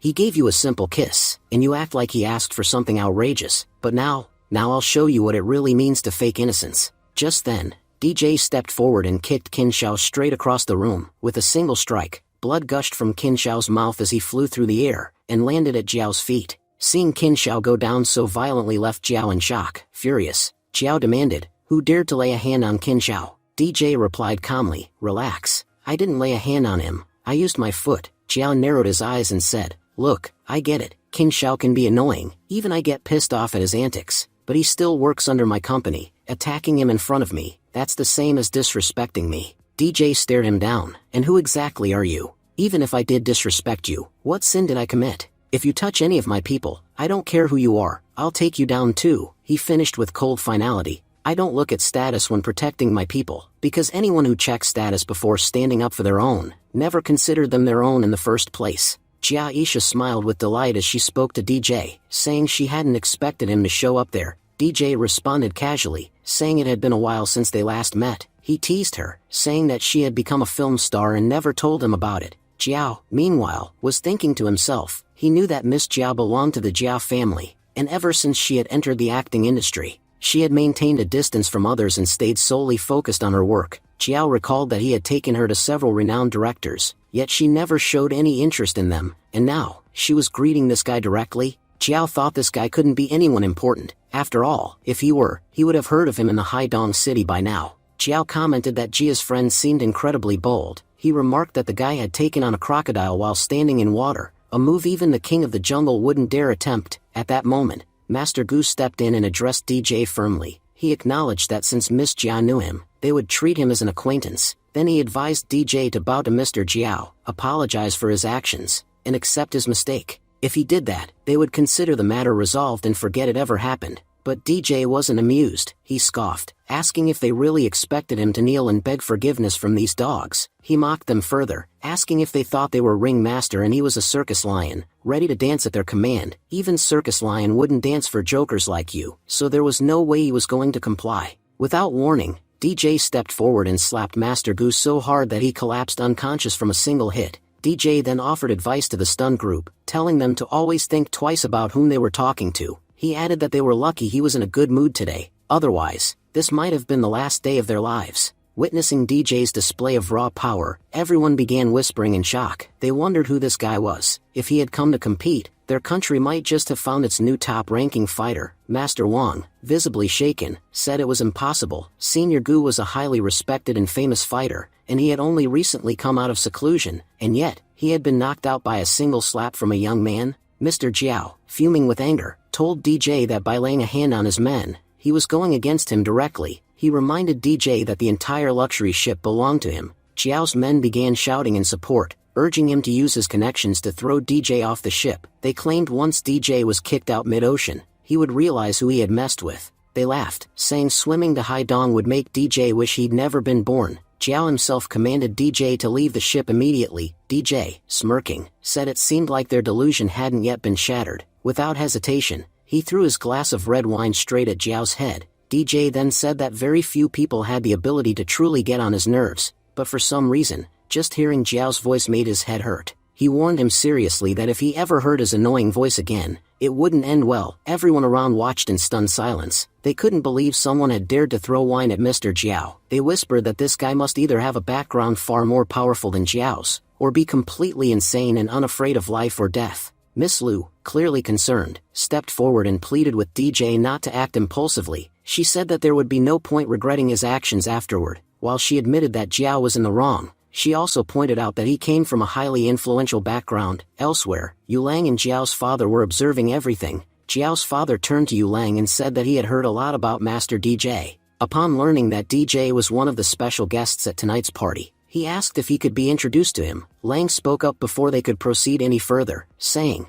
"Before we go to meet him, let me remind you of something. You surely remember Lei Qi and Dao from our Haidong province, right? He was an incredibly powerful martial artist. In fact, after he came out of seclusion, many believed he could rival even the great Chen Badeo. And yet, that man, Master DJ, defeated him with a single punch. Just think about how powerful someone must be to accomplish that. We should all be mindful of how we behave in front of someone like him, a man of such heavenly stature." Jiao's father nodded in agreement and assured Lang that he understood. He said there was no need to worry, as he had no intention of disrespecting someone of DJ's caliber. "When I meet him, I will behave as one should in front of a deity. Compared to him, I'm nothing but a humble servant." He added that he had heard Master DJ was even younger than Yu Lang, and yet possessed such immense strength. He considered that truly extraordinary. "Whatever I have, I'm willing to offer him, especially young, beautiful women, something a young man like him would surely appreciate." Soon after, they entered the main party hall, where festivities were already underway. As DJ came into view, Jiao's father couldn't hide his surprise. "He's even younger than I expected."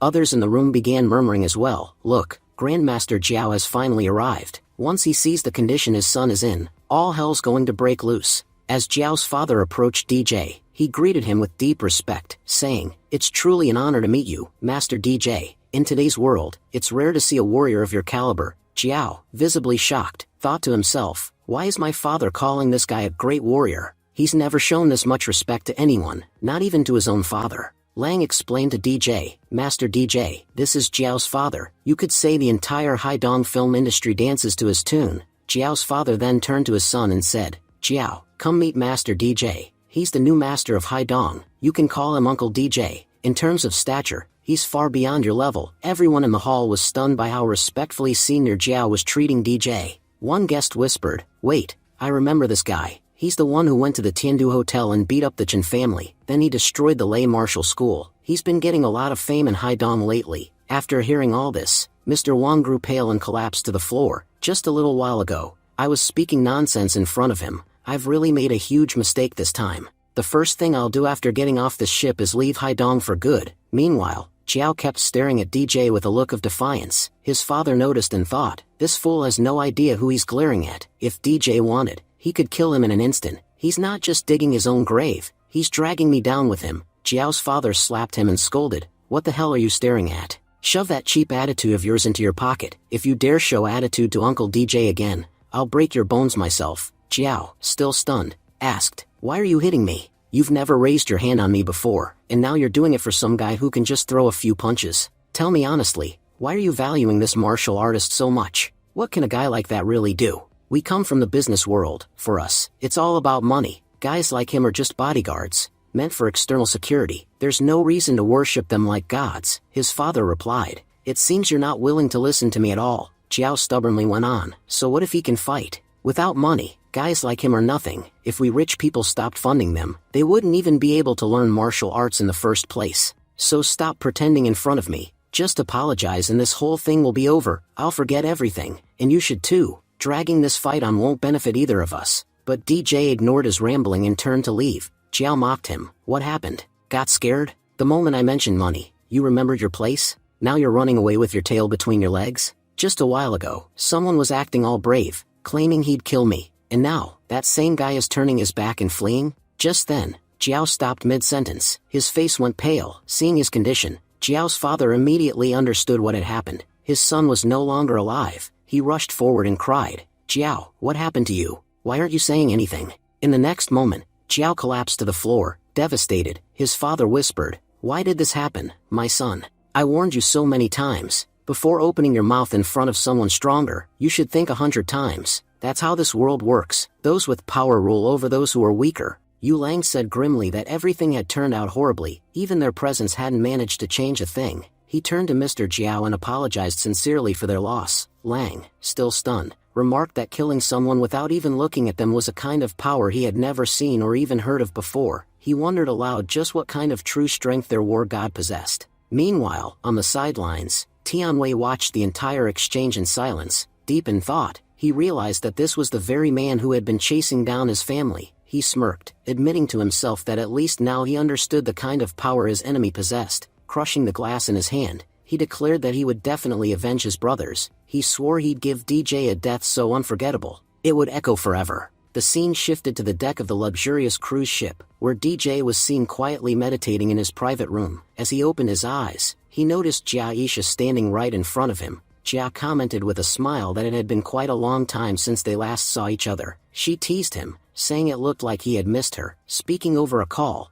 DJ told Tang that he had never really understood his importance. He admitted he often felt like he was just wasting his time, and confessed that he always had the urge to hang up on him, but this was the first time he actually wanted to talk. Tang, however, replied coldly. He said he wasn't in the mood for conversation. He knew DJ was only using him as a distraction, nothing more, and now, he wanted to see for himself how long the war god could keep his heart and mind aligned. Whether a single woman could break his focus. DJ warned him not to talk too much. He said that if Tang kept it up, he'd come over and beat him down himself. Just then, Serena chimed in, saying, "Your Majesty, don't worry, just say the word, and I'll rip the problem out from its roots myself." DJ laughed and said that wouldn't be necessary. He told her to keep doing what she was already doing. The current threat wasn't as big as the one she was facing. At that moment, Jia stepped closer to DJ and asked why he wasn't paying any attention to her. Didn't he consider her a threat? DJ raised an eyebrow and asked bluntly what she wanted from him. Jia frowned and said that was exactly the kind of attitude she hated. She asked why she couldn't visit him without a reason. Did there always have to be one? DJ smirked and said she was definitely lying. There had to be a reason, so she might as well tell him now. Jia finally confessed that she had been sent by Jiao Dong to test DJ's attitude, and determine whether women were a weakness for him. DJ replied sarcastically, asking if this whole visit was just a test. Jia clarified that it wasn't just a test. Jiao Dong had told her she needed to earn DJ's trust. DJ grew serious. He asked if she had come all this way simply because someone ordered her to. Didn't she consider the possibility that he could take advantage of her? Wasn't she even a little afraid before coming here? Jia calmly said that whether it was Jiao Dong or anyone else, no one could command her. She came because she wanted to, and whatever DJ wanted from her, she was ready to give it. Suddenly, DJ pulled her close. He told her to go back and tell Jiao Dong that he had already moved on from that incident. There was no need for concern. But he added sternly that if Jiao Dong sent anyone else to test him again, he wouldn't hesitate to kill them. Jiao looked at him and scoffed, calling him a complete fool. She wondered aloud who in their right mind would let such a golden opportunity slip away. Meanwhile, Tang sensed a deadly aura nearby. He saw a blur rush past through the corridor, narrowing his eyes. He muttered, "Where do you think you're running from me?" Back in the room, DJ heard the commotion and asked Tang for a status update. Tang quickly reported, "Your Majesty, someone has infiltrated the ship. They're skilled at hiding their presence. But the moment they opened the door, I felt their murderous intent." Outside, as Jia stood cursing DJ under her breath, DJ suddenly grabbed her wrist and yanked her back inside. Jia was speaking angrily. She said that even if DJ apologized, she wouldn't forgive him. She told him he had made a huge mistake by throwing her out. Just then, she heard the sound of the gate closing and paused. She wondered if DJ was actually serious this time. Cut to DJ, standing outside. He muttered that things were finally starting to get interesting, and said he would be arriving shortly. Meanwhile, inside the room, Jia was confused. She had no idea where DJ had gone after locking her in. She couldn't make sense of his actions. Out on the deck, Tianwei stood thoughtfully. He recalled rumors that DJ was always followed by elite warriors, and he realized now that those rumors were true. He remembered noticing someone tailing him earlier. It had to be one of DJ's experts. Just then, Tang confronted Tianwei, stepping in front of him. He asked where the boy thought he was going, and warned him that escaping from someone like him wasn't going to be that easy. Tianwei replied that he hadn't expected Tang to track him down so quickly. He admitted that Tang had impressive abilities, but mocked him for lacking intelligence. With that, he launched an attack. Tang quickly grabbed Tianwei's leg and asked mockingly, "Is that all you've got?" He told him that such weak attacks wouldn't be enough to kill either him or his boss. He said Tianwei would need at least 10 more years of training to be a real threat. Suddenly, Tianwei sprayed something on Tang's face, causing him to collapse. Tianwei smirked and said he had used a powerful biochemical gas, one potent enough to kill an elephant. Yet, even after using the entire bottle, Tang had only passed out. Tianwei was stunned. He wondered if this man was even stronger than an elephant. Then he looked down and noticed something shocking. Tang's handprints had burned through his clothes. Tianwei thought to himself that the sheer force behind those marks made it seem like Tang had seared him using fire. yet he clearly remembered that Tang had only casually grabbed him. He whispered in disbelief that it was unfortunate, such a powerful body, and yet this man would eventually die at his hands. At that moment, Chinbadeo arrived. He looked at Tianwei and mocked him, saying, "So, you plan to kill this guy? You're the biggest idiot I've ever seen." As he spoke, he slapped Tianwei across the face. Tianwei, confused and hurt, asked, "Dad, what did I do wrong? Why are you hitting me?" Chinbadeo snapped that Tianwei's biggest mistake was being born, and since then, he hadn't done a single thing right. He said he never blamed Tianwei's other brothers for their failures, because he hadn't personally trained them. But Tianwei? He had trained him carefully, in every detail, and yet, he was still about to make a massive mistake. He explained that the man Tianwei had just tried to kill was one of DJ's most trusted people. He was sure DJ would even walk into a trap to protect him, and Tianwei had almost destroyed their best opportunity. Chinbadeo scolded him, saying he couldn't even begin to imagine how useful that man could be to them in the future. If they managed to control him, he could become an extremely powerful general in their arsenal. Tianwei lowered his head and admitted he had been wrong. He said he had been so consumed by the fire of revenge for his fallen brothers that he had lost all sense of reason. All he could think about was killing the man responsible, even if he wasn't entirely sure this man had anything to do with their deaths. Chinbadeo softened slightly. He said, "They were your brothers, but they were my sons, and if I'm not rushing into revenge, then why are you?" He warned him that DJ was a capable and dangerous opponent, one who could shake the very foundation of their family, and when dealing with someone like that, caution was essential. He told Tianwei to just follow his orders and wait to see what unfolded. He assured him that DJ wouldn't be able to escape their trap, and besides, the Kota competition was happening tomorrow. After that, Chinbadeo planned to take full control of Haidong. Without his permission,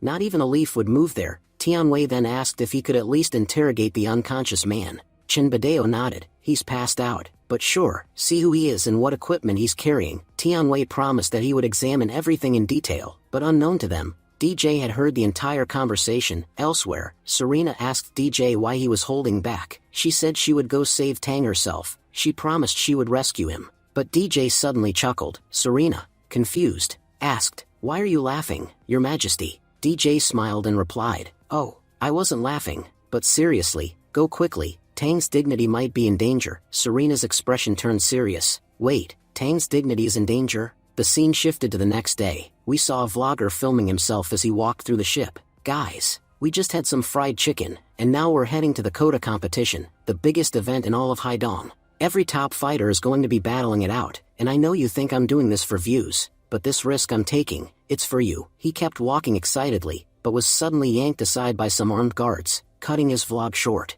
Chinbadeo, clearly agitated, shouted, "Can someone tell me how this rat even got in here? Didn't we make it clear? Dogs and vloggers aren't allowed past the gate? Then how the hell did this guy make it inside?" He walked toward the vlogger, his voice filled with disdain. "Is he planning to expose our reality just for a few views? Someone explain to this idiot that there's a big difference between food vlogs and expose content. This isn't about fried chicken, so don't try to use your tiny brain here." The flustered vlogger bowed repeatedly. "I'm sorry. I didn't notice the sign. I'll leave right now." But before he could escape, Badeo's men locked the room and started beating him mercilessly. The vlogger cried out in agony, "Please, Mr. Badeo, I'm sorry. I swear I'll never make a mistake like this again." Badeo sneered, "Look at this guy, one punch and he's already screaming. Pathetic." He turned toward the host. "You know what to do." The host nodded nervously. "Yes, Mr. Badeo. I know you're about to become the next king of Haidong, so I've already made all the arrangements. I wouldn't dare go against my future king." The host's expression turned intense. He raised his voice for the room to hear.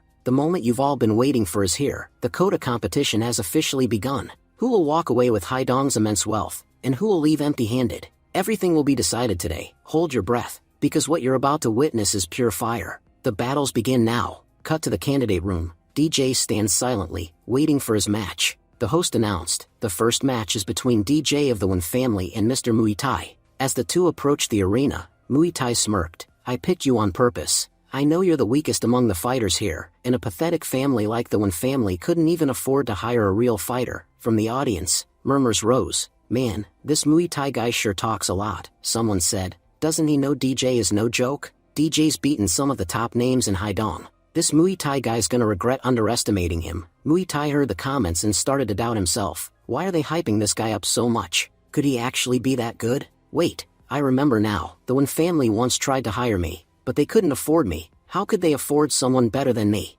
Scene shifts to a poolside scene. Serena was sunbathing. DJ asked, "Serena, is my next fight really against Muay Thai?" Serena smiled slyly. "Someone used their money to manipulate the game's match data. They tried to rearrange all the pairings. But you know me. I caught it in time. I took control of everything and rewrote the match list." DJ asked, "You did what? How did you change it?" Serena leaned back casually. "You know how we operate. I simply disabled that bastard's physical body." As she spoke, she took aim with her sniper rifle, and with a single shot, took out the person responsible for altering the data. Back in the arena, a shocked announcement blared across the screen. The previously announced match was incorrect. DJ will now be facing Sun Jin-yu of the Zhu family. Muay Thai was stunned. "What the hell? I paid a lot of money to be matched with DJ this round. How did this get changed?" Cut to the arena. DJ and Jin-yu face off. The host called out, "Begin the match." Jin-yu lunged first, throwing a vicious kick toward DJ, but DJ dodged it effortlessly. DJ observed, "So, Sun Jin-yu from the Sun family is fighting in place of Haidong's Zhu family. Strange, looks like your family has fighters way more qualified than you.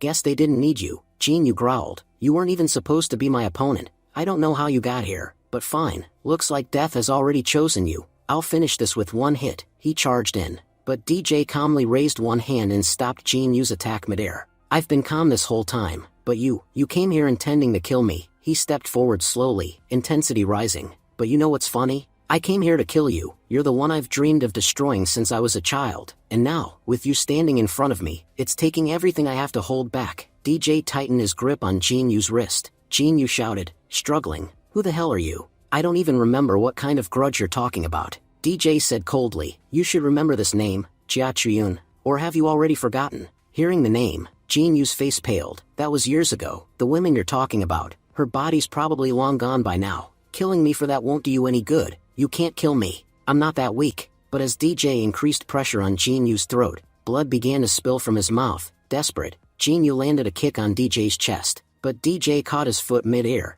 DJ said, "Trust me, I'm not going to give you the gift of death so easily. Not until I've broken every bone in your body. Not until you've experienced the full extent of pain." He twisted Jin-yu's leg brutally. Jin-yu screamed in agony, "You're insane. You're a devil, pure evil. No human could inflict this kind of pain." The crowd watched in horror as the host announced, "Sun Jin-yu is losing to DJ." DJ stepped forward and crushed Jin-yu's other leg. Jin-yu begged, "Please, kill me. I can't take this pain anymore." DJ leaned in close, his voice cold and steady. "I already told you, I'm not going to kill you. I'm going to wait until you recover. I want you to endure every moment of healing, and then I'll break you all over again. I want you to feel this cycle of pain forever." At that moment, members of the Zhu family stormed in, furious. "You bastard. Why did you do this to our fighter?" DJ stated that it seemed like the Zhu family was somehow involved in the matter he had been discussing. Because of that, he remarked that they deserved at least some punishment. Startled, the head of the Zhu family quickly denied it, insisting nervously that they weren't involved and begging not to be harmed. Meanwhile, witnessing Sun Jin-yu getting beaten so badly left Muay Thai terrified.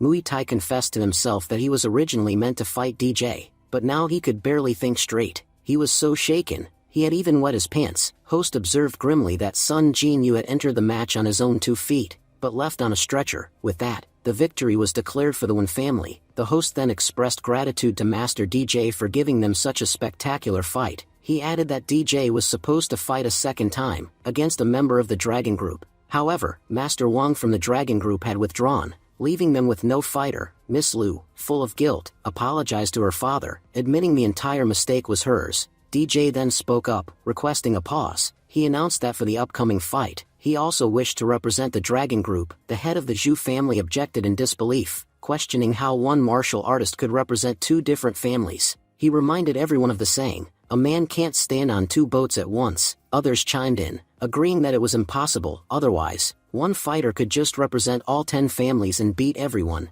DJ acknowledged that this point was valid. A fighter couldn't represent 2 families at once. However, he clarified that he wasn't doing that. He was simply fighting on behalf of the Dragon Group as a major shareholder since their own fighter had withdrawn. Therefore, he had the right to step in. The host confirmed DJ's claim, saying that Master DJ did indeed hold the majority shares in the Dragon Group, effectively making him its owner. As such, he had every right to fight on behalf of his own company. Elsewhere, Tianwei asked his father what they should do, concerned that if DJ fought for both sides, it would complicate matters. Bideo responded that he was focusing only on the negatives. he advised him to think positively. Although DJ would get more opportunities to fight, he would also become increasingly exhausted. By the time he faced them, he'd likely be worn out, something they could use to their advantage. The host then announced that Master DJ would be allowed to fight, and that the competition would continue. The next match would be between Monk Ji-Kong from the Kian family and Master DJ. As Ji-Kong entered the arena, he respectfully told DJ that it was an honor to meet him.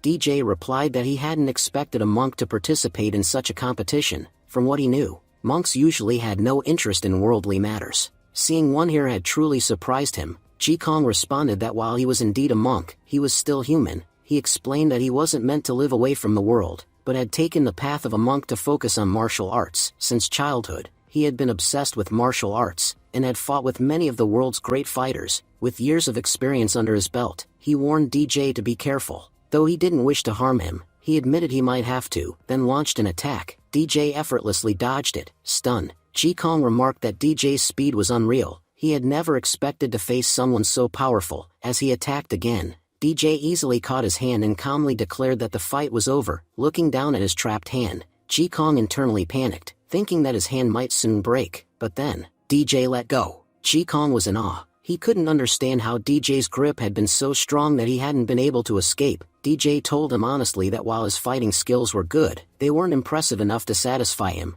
DJ advised him not to continue the fight, because injuring a monk didn't sit well with him. A member of the Kian family shouted at Ji-Kong, urging him not to lose. They reminded him of the massive amount of money invested in his training, and demanded he repay it with victory. Pressured, Ji-Kong lunged at DJ again, but DJ easily dodged each and every strike. Miss Lu observed that only DJ could maintain such incredible speed and remain so calm. The host then informed the audience that DJ had a military background, and his strength clearly reflected the position he must have held. The fight had become truly fascinating. A soldier versus a monk. The monk had already exhausted every technique he knew, while the soldier had yet to even strike back. He was solely focused on dodging. The host questioned whether they would once again see DJ's brutal form, the side of him willing to kill without hesitation. A man from the Kian family admitted he had never imagined they would lose in the very first round. It seemed the next 3 years were going to be very difficult. DJ, noticing that his earlier warning had been ignored, decided it was time to strike. He stepped forward, saying that he had already explained there was no benefit in fighting him. He accused Ji-Kong of wasting energy for no good reason, and wondered if maybe he just couldn't accept defeat without being beaten. If that's the case, then let me help you accept it properly. Just before DJ's punch landed, Ji-Kong fell to his knees. He admitted defeat, saying he no longer had any interest in continuing the fight. Turning toward the host, DJ asked why it was so quiet. He urged the host to hurry up and announce his victory. The host, however, explained that the competition had rules. Unless the opponent was clearly unable to stand, the fight couldn't be considered over. He looked at Ji-Kong and commented that his body still appeared unharmed. Hearing this, Ji-Kong suddenly collapsed theatrically to the ground, pretending to be unconscious. Seeing Ji-Kong's ridiculous overacting, host couldn't help but think to himself that he must be auditioning for the Hall of Shame and overacting. He had never seen anyone act this badly before. The host then announced to the crowd that everyone had witnessed Master Ji-Kong's defeat. Despite everything, the truth was that Ji-Kong was no longer fit to fight. The victory went to Haidong's War Master, DJ. As a stretcher was brought in and Ji-Kong was carried away, the head of the Kian family muttered angrily, "This shameless guy. He didn't even faint, and still asked for a stretcher just to make an exit. Because of him, my Kian family's reputation has been dragged through the mud." Meanwhile, the host thanked War Master DJ for putting on such a thrilling fight. As DJ stepped aside, Serena approached him, smiling. She told him, "You looked incredibly handsome during the fight." Honestly, watching Ji-Kong's acting was hilarious. DJ laughed in agreement. "Yeah, I found it funny too, but what could I do? Poor guy had no idea who he was really up against, or the gap between our power levels." Serena responded with a light chuckle. "I just wish the rest of our people could have seen it. Then they'd truly understand the fear our war god. Even without your position, you're still terrifying." DJ shifted the topic. "Forget all that. Where's Tang? Has the poison not worn off yet? Is he still unconscious?"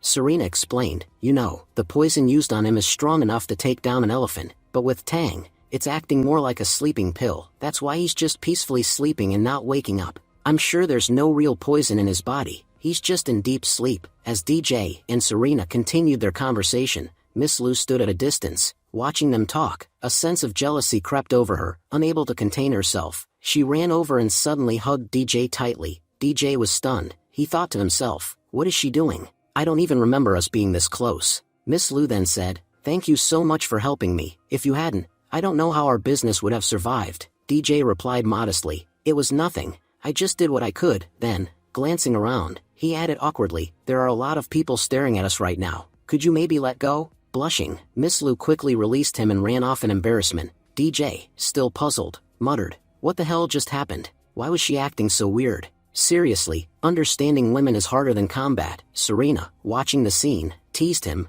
"DJ, I didn't think you'd actually let her hug you, with your fast reflexes. I thought you would have dodged it, but you didn't, so what should I take from that?" DJ sighed, "Take nothing from it, let's focus on Tang." But Serena continued, smiling slyly, "Look, I'm not blaming you for anything. You're a war god. Having thousands of women around you is completely normal. I just wanted to say, could I be one of those thousands too?" DJ looked at her, shocked. "Serena, what kind of nonsense are you saying?" Serena replied, "When Miss Lu hugged you without even asking, you didn't seem to mind, but now that I'm just speaking honestly, you're mad at me? Can't you hug me like you hugged her?" DJ shook his head, firmly saying, "No, not at all." Serena muttered to herself, "They say familiarity breeds contempt. Guess it's true." Just then, the host returned with another announcement. Up next is a match between two fighters whose rivalry started years ago. From the Chen family, we have Mr. Chen Badeo, and facing him is Senior Gu from the Jiao family. The audience murmured with excitement. Several people laughed and whispered,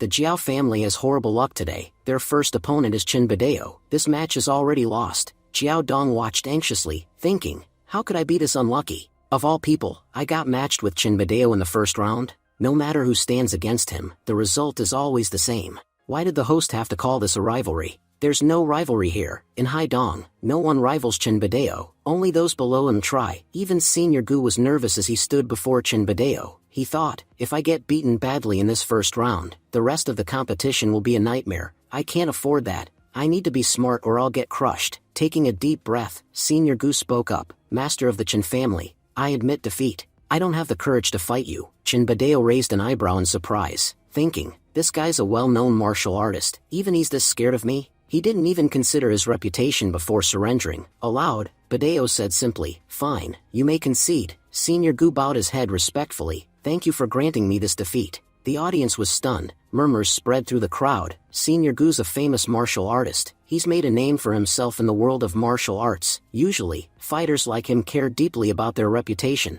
Another added, "Still, he did the right thing. He knew his place and accepted reality. He knew he couldn't beat Chen Badeo." Meanwhile, Master Gu approached Jiao Dong and apologized. "Forgive me." Jiao Dong reassured him, "You did nothing wrong. Even if you had fought, the result would have been the same. Honestly, it was smart not to fight. Facing Chen Badeo in the first round, that was just our bad luck." As the group processed what happened, Jiao Dong reflected silently. "I paid good money to ensure Chen Badeo wouldn't be our opponent in the first round. So how the hell did everything get so messed up?" The scene shifted to the VIP room. Tianwei was speaking enthusiastically. He congratulated his father, saying that he had already won the fight. "The most astonishing thing is that your respect has increased significantly due to Senior Gu's surrender." According to him, fear of his father's name had spread even further. Chen Badeo responded calmly, questioning why Tianwei seemed so pleased. He said that the fighter Gu wasn't nearly as powerful as he himself was, though he acknowledged that Gu had been training in martial arts for a long time,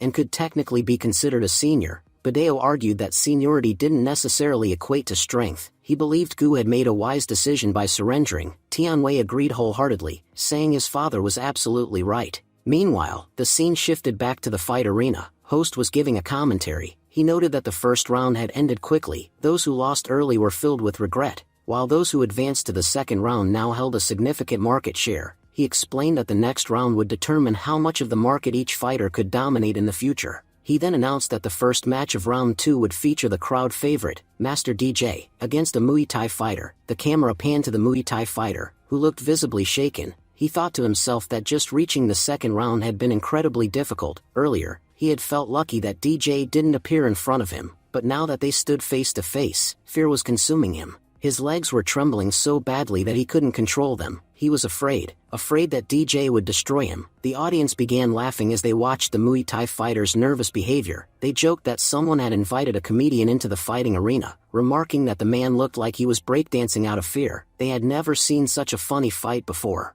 Host, raising his voice, announced the official start of the match. DJ, noticing the nervous energy, muttered to himself that someone in the arena was clearly terrified. In response, the Muay Thai fighter tried to act brave, saying there was no such word as fear in his dictionary. He claimed he had never been afraid of anything in his life, and told DJ not to worry, as he wasn't worth being scared of. DJ smirked and said, "Oh, really?" He took a single step forward, and just like that, the fear rooted itself deeper into the Muay Thai fighter's core. DJ told him, "You say you don't know fear? Let me help you feel it. When fear strikes, your mind goes completely blank." As he calmly walked closer, the Muay Thai fighter found himself paralyzed, unable to move his mouth, overcome by DJ's overwhelming energy. With trembling lips, he muttered, "You're a pure devil." Then DJ landed a devastating punch that knocked the fighter out cold. He said, "You're not a bad guy, just incredibly annoying. If you don't want me to beat you down even more, don't make the mistake of standing back up." The officials carried the Muay Thai fighter off the stage. Host loudly declared that Master DJ had won the first match of the second round.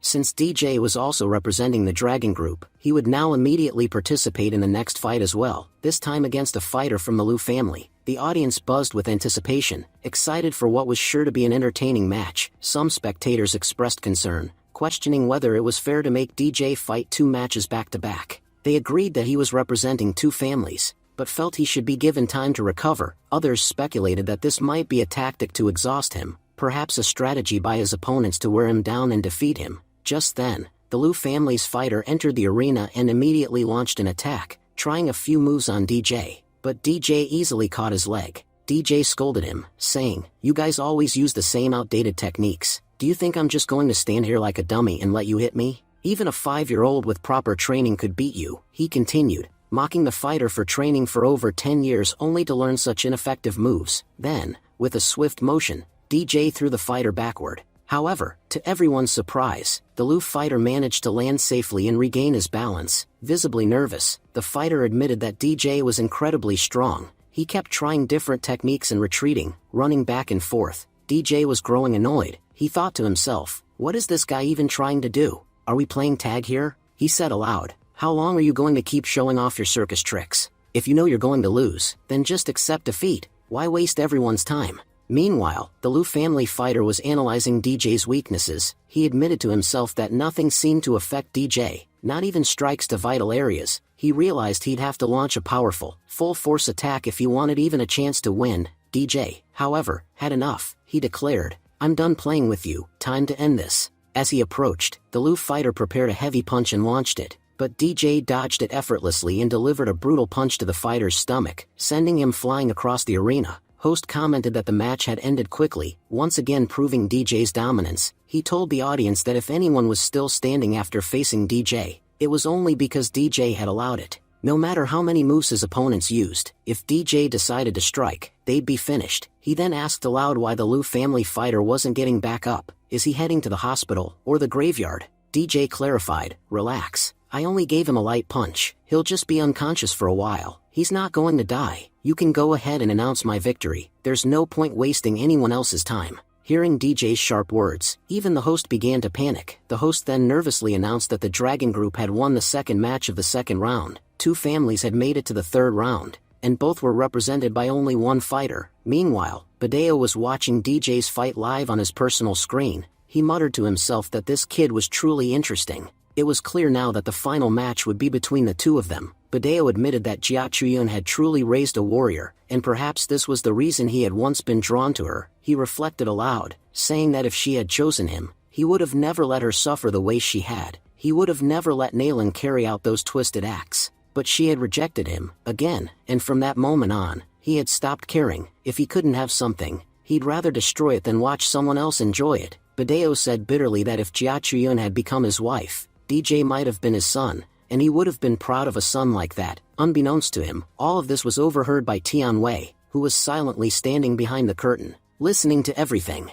The scene shifted as DJ and Badeo continued to dominate every match. One after another, their opponents fell. In the audience, murmurs spread like wildfire. People were excited, whispering that there were only two fighters worth watching in the tournament, DJ and Chin Badeo. Some critics in the crowd even began mocking Badeo's sons, claiming they were all useless. Everyone had once believed Badeo's sons would be like the legendary War Master DJ. but they had turned out to be disappointments. Then came the next big matchup, the Dragon Group versus the Wan family. The host's voice trembled with disbelief as he announced the bizarre development. Master DJ from the Dragon Group would now face Master DJ from the Wan family. The crowd erupted into laughter. People joked that DJ would now fight himself, punching his own hand with the other. Even the host was confused, unsure how such a match would even unfold. In the arena, DJ stood silently, wondering what he was supposed to do. If he actually started hitting himself, it would look ridiculous, and worse, it might hurt. At that moment, Xiao Dong proposed an idea. He said that they should simply send both Badeo and DJ straight to the finals. There was no better solution. However, members of the audience protested. They shouted that this was nonsense. No one should advance without a fight. The two families had chosen to send only one representative each, so now they had to figure out how to deal with the consequences, even if that meant fighting themselves. Frustrated, Xiao Dong snapped and yelled that if people weren't satisfied with the arrangement, they should go and challenge the War Master themselves. Then they'd understand just how capable this man really was. The crowd went silent. Those who had been shouting seconds earlier now spoke in hushed, fearful tones. They asked how anyone could even joke about facing the War Master. Standing in front of him was as good as walking to your death. Even the arena's strongest fighters refused to face him, so how could ordinary spectators be expected to? Then Lang stood up and addressed the crowd. He asked whether everyone was satisfied now. If they were, then why had they been yelling nonsense a moment ago? He turned to Xiao Dong and praised him for shutting everyone up so effectively. The host took the mic and supported Xiao Dong's decision. He said that Xiao Dong had made a valid point, and no one seemed to have a better alternative. Since Xiao Dong was a core member of the tournament committee, his word carried weight. As a result,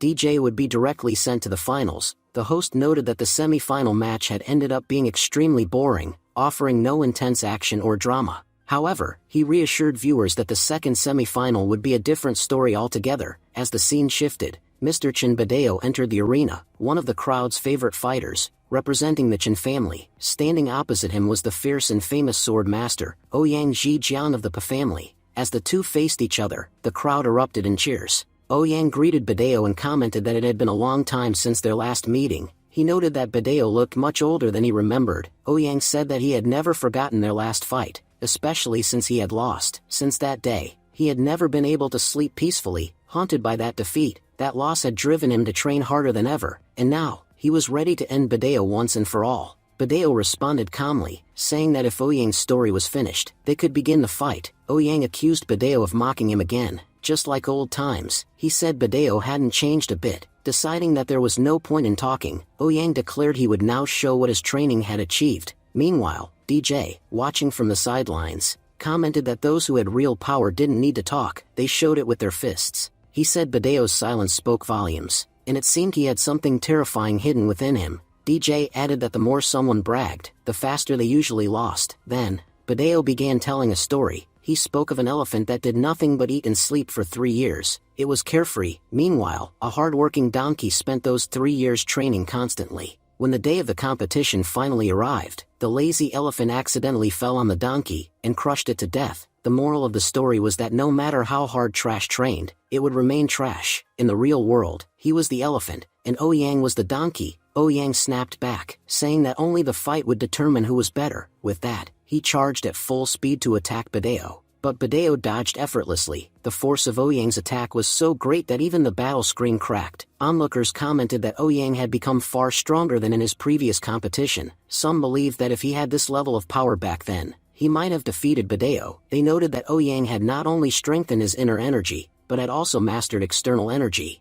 making his body nearly as tough as steel. Despite this, Badeo had yet to reveal his own strength, yet it was clear that he was effortlessly dodging every attack. Even more impressively, Badeo hadn't opened his eyes since the fight began. Some speculated that he was trying to prove he could defeat Ouyang without even looking. In a side scene, another person remarked that Badeo had held the #1 rank for a long time, but perhaps now he would finally be dethroned by Master Ouyang. Just as he said this, his grandpa struck him for speaking out of turn. Grandpa scolded the man, saying that he had taught him better. A person didn't need to shout or flaunt their power to be strong. Most of the time, the quiet ones were the ones who turned the tide of battle. He pointed out that Badeo, standing calmly, seemed to have something deadly hidden up his sleeve. He told the others to observe closely. Badeo wasn't attacking, he was simply analyzing Ouyang's abilities. Grandpa confidently declared that Badeo would end the fight in a single move. he warned the others not to speak carelessly, or they might get into serious trouble. Back in the arena, Ouyang was growing increasingly anxious. Despite attacking with everything he had, he couldn't land a single hit.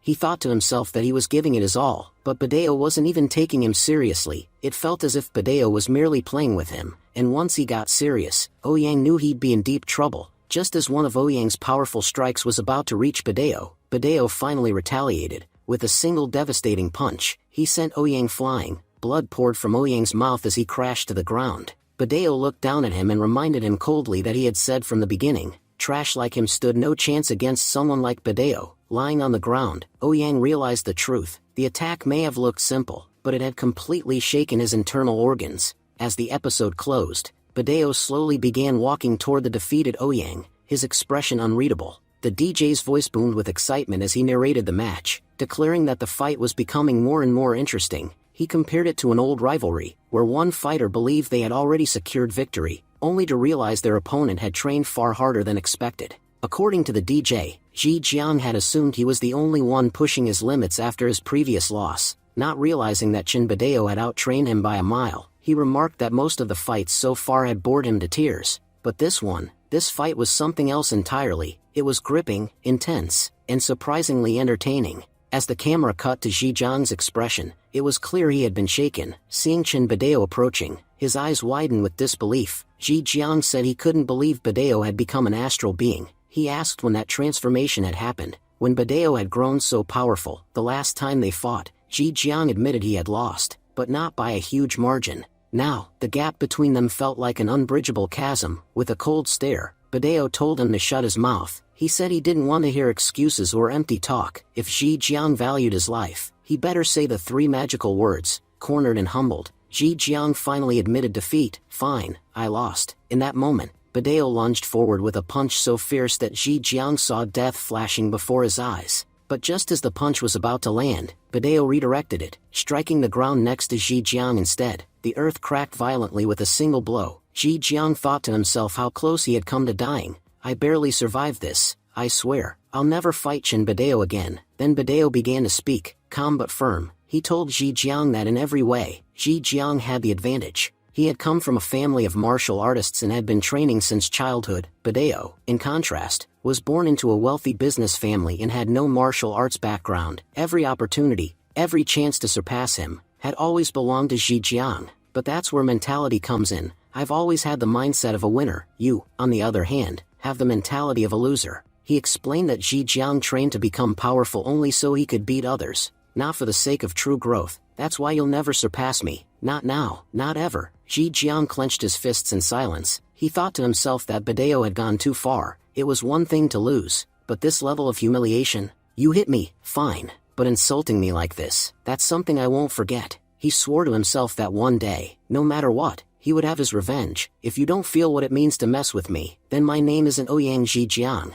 Just then, the host's voice cut in to conclude the segment. He told the crowd they had just witnessed one of the most intense matches so far, but reminded everyone that this was only the semi-final. The real battle was yet to come. In the finals, two undefeated fighters will clash. On one side, we have our reigning champion, Chin Badeo, who's never taken a single hit from anyone, and on the other side, the newcomer, the mysterious war master who's struck fear into every fighter this year with his ruthless tactics. Who will win? Only time will tell. The crowd murmured with excitement. They whispered among themselves that whoever won this battle would gain control of the entire Haidong market. The stakes were higher than ever, and things were about to get even more intense. Chin Badeo stepped toward DJ and calmly called him down to the arena. He said there was no point in dragging things out. Let's end this quickly, and settle everything once and for all. DJ immediately jumped down into the arena. The crowd erupted, shouting that their war master had officially entered the final battlefield, and with that, the final battle began. Meanwhile, in a quieter corner, Serena was seen resting when Tang approached her. He was furious. I can't believe the Chin family used such dirty tricks on me. Serena responded that knocking him unconscious wasn't even the worst part. She said the truly vile thing was what she saw afterward. While Tang was lying unconscious, Chin Badeo left, and his son, Chin Tianwei, stayed behind. She said he began to tear Tang's clothes. You should be grateful I showed up in time. Who knows what that creep would have done to your body? Tang clenched his fists and growled that if he ever got his hands on Chin Tianwei, there would be hell to pay. Back in the arena, the host announced that the final match had officially begun. But curiously, neither of the contestants had made the first move. The crowd was puzzled, wondering if one of them might surrender before the first strike. Everyone watched silently as the two warriors stood still, staring each other down. Spectators murmured among themselves, saying they had expected the final to be explosive right from the start. But 3 full minutes had passed, and neither fighter had advanced. From a distance, a martial arts master observed the standoff and explained what was happening. He said both fighters were extremely confident in their own strength. Neither one wanted to make the first move, because doing so would expose their strengths and weaknesses. Letting the opponent attack first was a calculated tactic, and not a bad one. 12 minutes passed. Frustration began to build among the audience. Some spectators complained that even their patience had limits. How are they just standing there so calmly? Don't they feel the same pressure we do? Finally, the two fighters sprang forward simultaneously, clashing with a fierce exchange of punches. Chinbadeo was the first to speak. He admitted that DJ had surprised him. He said he knew DJ was actually Duan Zhang, the same boy he had met in childhood. Back then, DJ had been weak, powerless, unable to defend himself. Badeo confessed he never imagined DJ would become this powerful. Not only had DJ grown strong, but he had even survived Nalan's attacks. Badeo said that was a truly remarkable achievement. He acknowledged that although DJ had killed some of his family members, he wouldn't hesitate to show him respect. You trained hard, you struggled for your power, and I respect anyone who earns their strength through hardship. DJ responded that he had done it all for his mother. He reminded Badeo of everything his family had done to her, the cruelty, the humiliation. He said he trained and fought to become powerful, not just for revenge, but to make them feel even a fraction of the pain his mother had felt. As DJ spoke, it became clear that his words were getting to Badeo. The tension grew, their battle resumed, escalating with every strike. Then Badeo managed to land a devastating blow, knocking DJ to the ground. Gasps rippled through the crowd. At first, the fight had seemed evenly matched, but now it looked like Chinbadeo had revealed the true extent of his strength. Just when it seemed like it was over, DJ slowly rose to his feet. He said this was exactly why he hated bringing emotions into a fight. Chinbadeo, you can't even imagine what I've been through because of your family. You don't know the pain I've suffered over the years. If he didn't return all of it, he'd carry the regret for the rest of his life. Without hesitation, DJ charged at Badeo again. Badeo responded with a smirk, telling DJ that dreams were nice, but when they failed, they could break a person. You've got dreams, kid,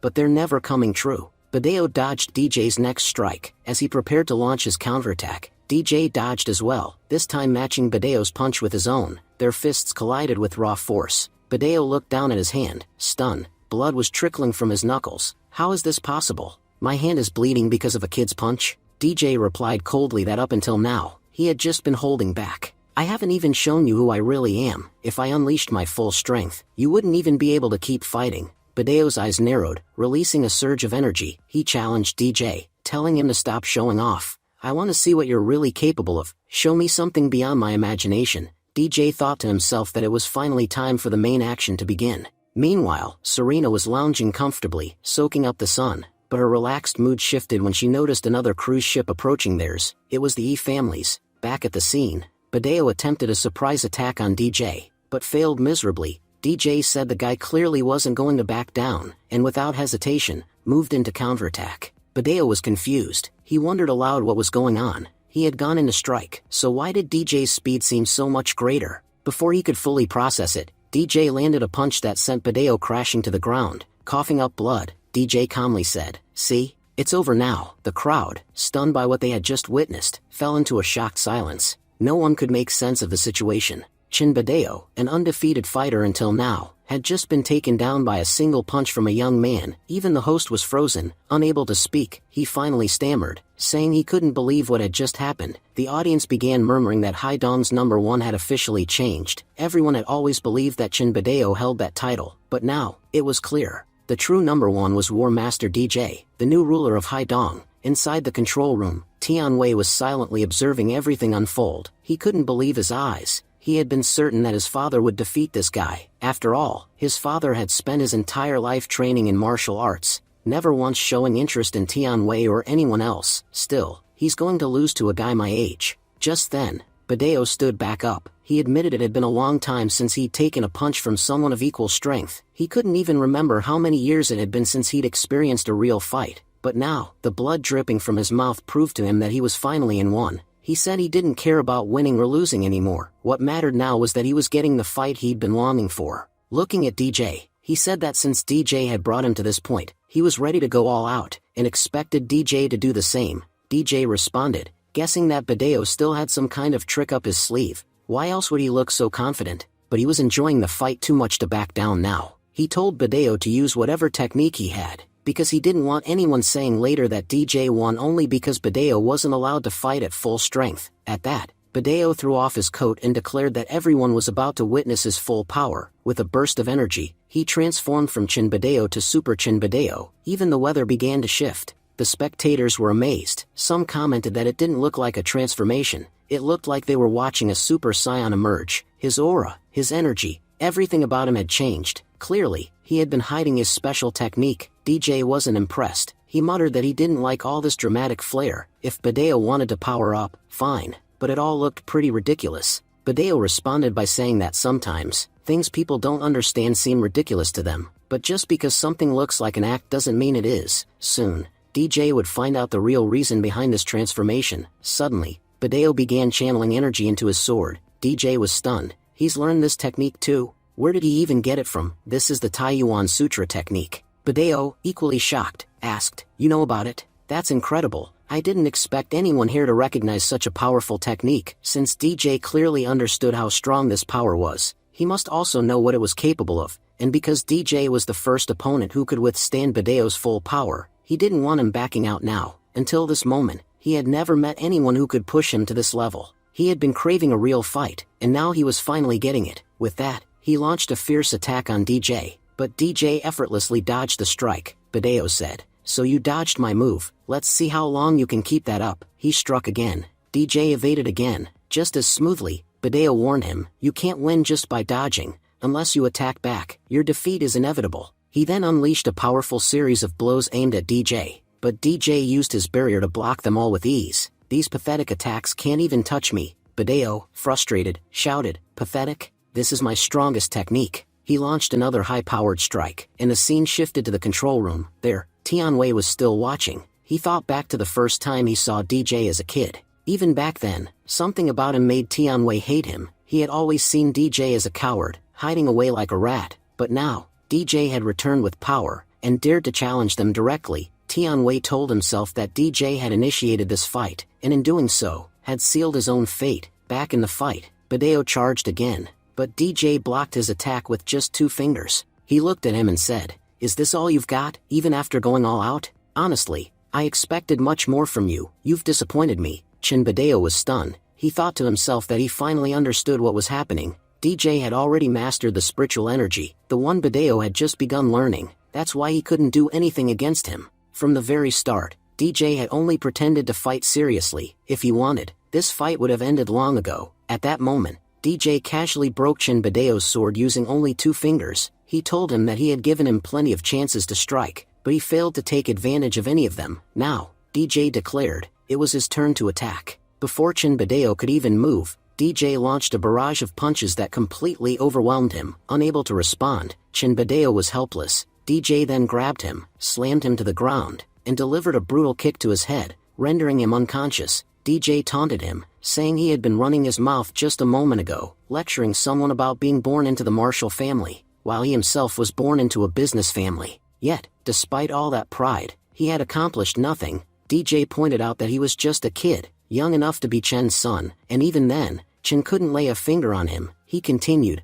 warning that arrogance based on current strength is foolish, because someone stronger always comes along. He told Chin Badeo that it was people like him who unknowingly shaped others into monsters. By pushing them so far, they lose their humanity, and when they return, transformed into beasts, not even a drop of their power can be matched. The entire audience was in complete shock. They had never seen Chin Badeo, the top-ranked martial artist since the start of his career, lose so brutally, especially not to someone so young. Tianwei was horrified. He muttered in disbelief that his father had actually lost. Serena quickly ordered her crew to clear the area. She instructed that all cruise ships and submarines near their own ship should move aside. She emphasized the need to carry out this operation quietly, so the Yi family wouldn't realize they were protecting the war god or even present at the scene. From one of the submarines, a soldier confirmed that everything would proceed as discussed. He then ordered nearby submarines and aircraft to back off. He explained that the Yi family was clearly up to something, and it was their responsibility to observe and figure out what it was. One by one, all submarines and pilots concealed themselves. Serena was still processing everything.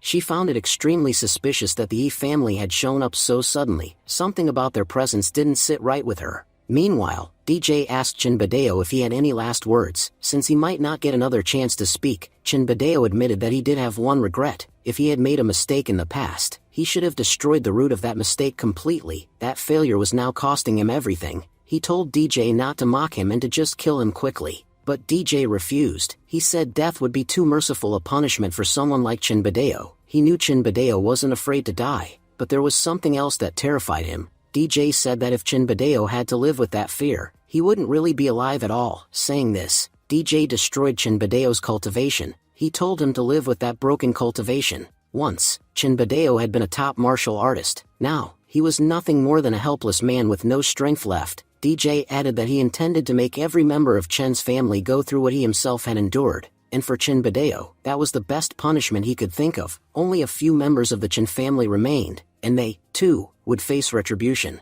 He told Chinbadeo to pass on a message to Nalan, that he should start counting his days, because DJ was coming to be his worst nightmare. Just then, Chinbadeo collapsed, unconscious. Tianwei rushed into the arena, panicked. He begged his father to hang in there, to survive no matter what. Turning to DJ, Tianwei shouted that he had utterly humiliated his father. He reminded DJ that for a martial artist, losing cultivation was far more painful than death. He swore he would take revenge for it. DJ, now done with Chinbadeo, turned around and scanned the crowd. Everyone watching wondered what he planned to do next. Many had provoked him today, especially the Zhu family. They were terrified now, knowing they were the ones who had pushed him the hardest. Even the host was nervous. He realized that with Chinbadeo's defeat, the title of King of Haidong would change, but he was so frightened, he didn't know how to make the announcement. DJ walked toward him and asked bluntly whether he needed a formal invitation to declare the winner. He reminded him that his opponent had lost, and had already been taken for treatment. All that was left was for the host to announce the result.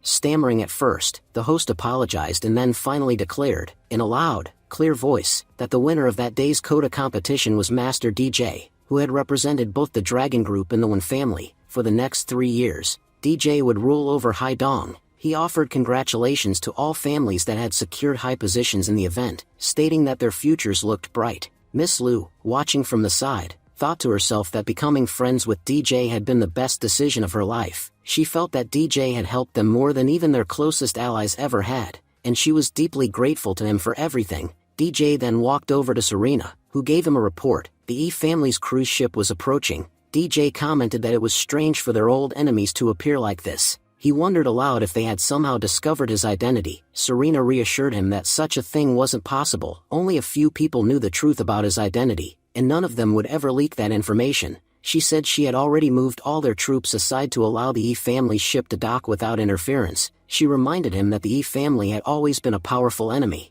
and would never appear without a reason. DJ agreed. He said something strange had been going on within their military lately, and there was a high chance the Yi family was behind it. If such a powerful family was getting involved in Haidong's affairs, then they needed to see exactly what they were planning. Just then, members of the Liu family and Uncle Wen approached DJ. Uncle Wen thanked DJ sincerely, saying he had done their family a great favor. Miss Liu added that by supporting them, DJ had helped them immensely. DJ responded that he had fought on behalf of both of them, so now it was up to them to talk things out, and negotiate who would get what. His role in the matter was over, and he had other tasks to attend to. With that, he walked off toward the harbor where the Yi family's ship was anchored. A martial artist standing near the ship sneered as he remarked that it looked like that bastard Chinbadeo had finally lost, and worse, had been defeated by a mere kid. As DJ approached the ship, the martial artist confronted him and said that if DJ had really defeated Chinbadeo, he must be an excellent fighter. Do you even know who I am? DJ replied casually that maybe if the guy told him, he'd recognize the name. He clarified that he didn't have time to read the resumes of everyone he encountered.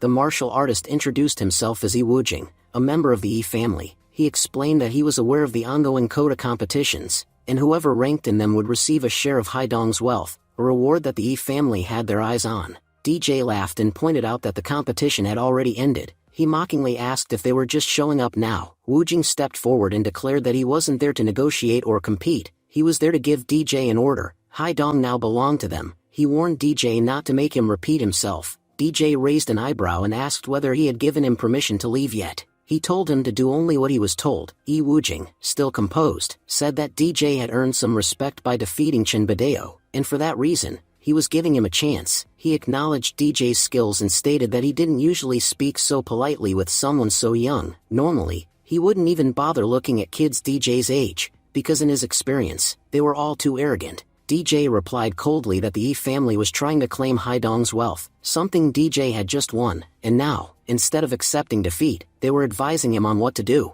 He remarked that the Yi family clearly had forgotten their place, which was why they were speaking so freely. Yi Wujing narrowed his eyes and told DJ that he wouldn't back down unless he was beaten. DJ dared him to try, saying if Yi Wujing had the ability to defeat him, he would have already won the competition himself, but since he hadn't, clearly, he wasn't qualified to even touch him. DJ added that there was only one person in the Yi family he considered worth speaking to, Yi Zhu. As for the rest, they were just background noise. Furious, the martial artist shouted, demanding how DJ dared speak the name of his grandpa, Yi Zhu, with such disrespect. He accused DJ of insulting his grandfather, and warned him that the Yi family would not tolerate it. Before he finished, he lunged at DJ. DJ quickly dodged the attack and retaliated with a fierce palm strike, knocking the martial artist back. Just then, Yi Wujing also prepared to attack, channeling his full power. DJ smirked and commented that Yi Wujing had clearly practiced the Yi family's ancient martial art. At least now, the fight might last more than a few seconds.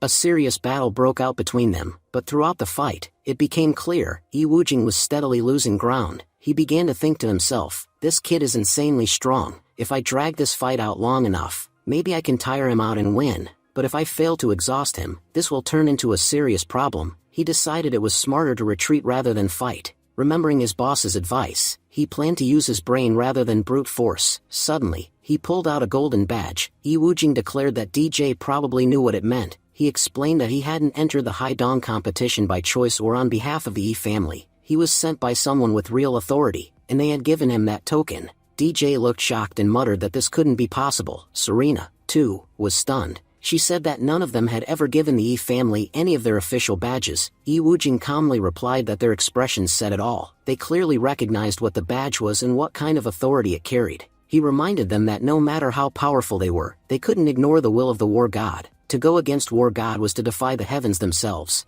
and anyone who insulted the heavens would have to pay the price. DJ was deep in thought. He admitted to himself that the war badge truly was one of his own. But what puzzled him was how such a high authority badge had ended up with the Yi family. He was sure he had never given such a powerful badge to anyone from their side, so where had it come from? He then said, look, I know exactly what this badge is and how much power it holds, that's why I'll accept your claim. The full authority over the Haidong's Coda competition will now be handed to you. The Yi family may proceed as they see fit. Wujing responded with a smirk, now that's more like it, at least you're not as stubborn as some of the other fools. With that, he returned to his ship. Serena turned to DJ, Your Majesty, I know you would never reject the authority of a badge you issued yourself, and I also know that we would never give a war badge, especially a gold-ranked one to our enemies. So how did the Yi family get it? Something suspicious is clearly going on. Someone's stealing our badges and giving them away. You set a trace on them, didn't you? DJ nodded. You're absolutely right. They used our war badge here, which means they're using our name.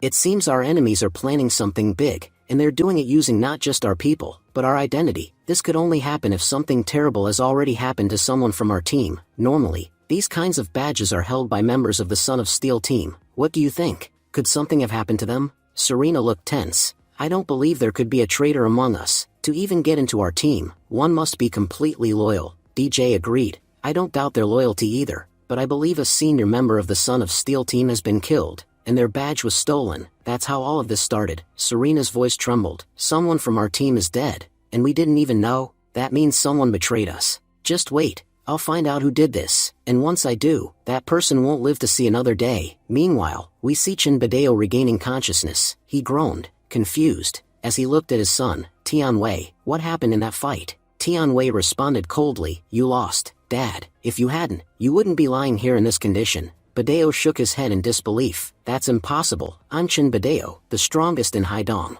I've never lost a single match, so how could I have lost today? Tianwei said bluntly. Accepted, Dad. You're no longer the number one fighter here, and it wasn't just a loss, it was a humiliating defeat. You lost to someone your son's age. That arrogance of yours, it doesn't suit you anymore. Put it aside. You're not number one. Badeo looked rattled. Tianwei, why are you talking like this? But Tianwei wasn't done. You know, Dad, the Chen family could have gone far, but you never did anything for this family. You just lived like a loser. To move a family forward, it takes more than one person, yet you always saw yourself as the entire family. You may have given us life, but did we ever matter to you? Whenever life gave you a choice, you always prioritized martial arts. You never supported Mom when she needed you. She even killed Jia Chuyun and did all sorts of horrible things. But even when my brothers were killed, you sided with her and claimed we got what we deserved. When you saw DJ's power, your eyes lit up. You didn't just want Jia Chuyun, you wanted her son, too. And when you couldn't have him, you made Mom and us feel worthless. We weren't perfect. Sure, Mom wasn't the most beautiful, but did that mean we didn't deserve your attention?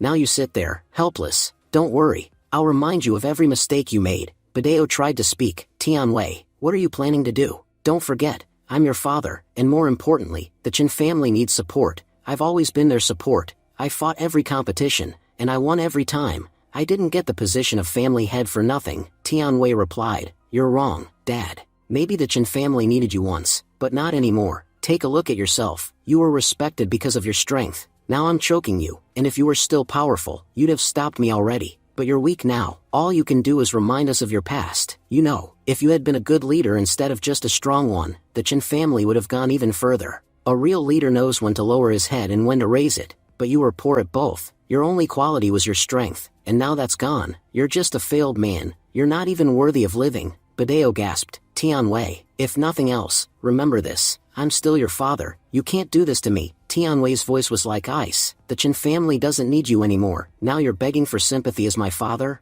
Where were you when I needed a dad? My mom, she was strong on the outside, but emotionally, she was like a statue. And you? You just buried yourself in martial arts. I kept writing to you, asking for your attention, but you were always late. Things have changed now. There are 2 lions in this jungle, and Dad, you were the one who taught me that anything useless should be thrown away, and now, you feel useless to me. So I'm going to do exactly what you taught me. I'm telling you, die peacefully, because I will take the Chen family to heights you could never imagine. Badeo scoffed weakly. To be honest, I always knew how low you and your pathetic mother were. That's why I never valued either of you. You're killing me? Fine, I'm not even sad, because Jia Chuyun's son will wipe you all out, and show you what real talent looks like. Even if you're reborn 10 times, you'll never be like him. Tianwei said with a bitter tone, that at least in his dying moments, his father had shown his true colors. He had revealed just how low and two-faced he truly was. Tianwei found it strangely poetic that both father and son had finally revealed their real selves, equally disgraceful, as if competing to reach the lowest depths of character.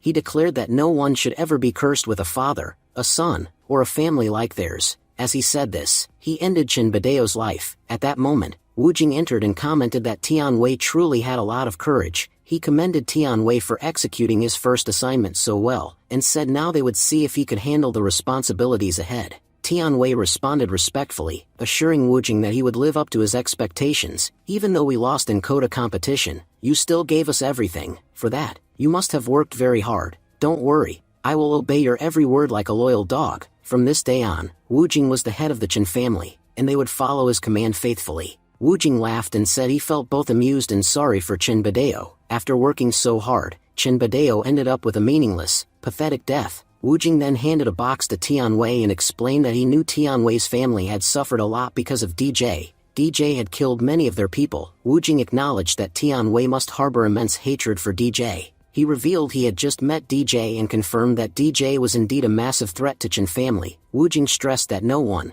especially from Chen family, had the strength to stop DJ. In fact, the one person who might have been able to was already gone. Wu Jing told Tianwei that if he truly wanted to kill DJ, what was inside the box would help him greatly. Shocked, Tianwei asked if he could really kill DJ. Wu Jing responded that not only could he kill him, but he could kill him exactly the way he wanted, making DJ suffer, scream, and beg, and then, whether or not to forgive him would be Tianwei's choice. With that, Wu Jing left. Tianwei muttered to himself that it was time to see what was inside this mysterious box that could help him defeat DJ. When he opened it, he found a key and a letter. Confused, he thought aloud, how could a letter help him kill DJ? But the moment he read it, he was stunned. He whispered, astonished, that he hadn't expected things to become this interesting. The game was finally about to get fun. The scene transitioned to a private room where Uncle Wen and Mr. Lu were sitting with Wu Jing. Wu Jing explained that he hoped they understood what he had just told them. Uncle Wen asked if they were still expected to hand over 90% to the Chen family even after winning the competition. He questioned how the entire city could survive on just 10%.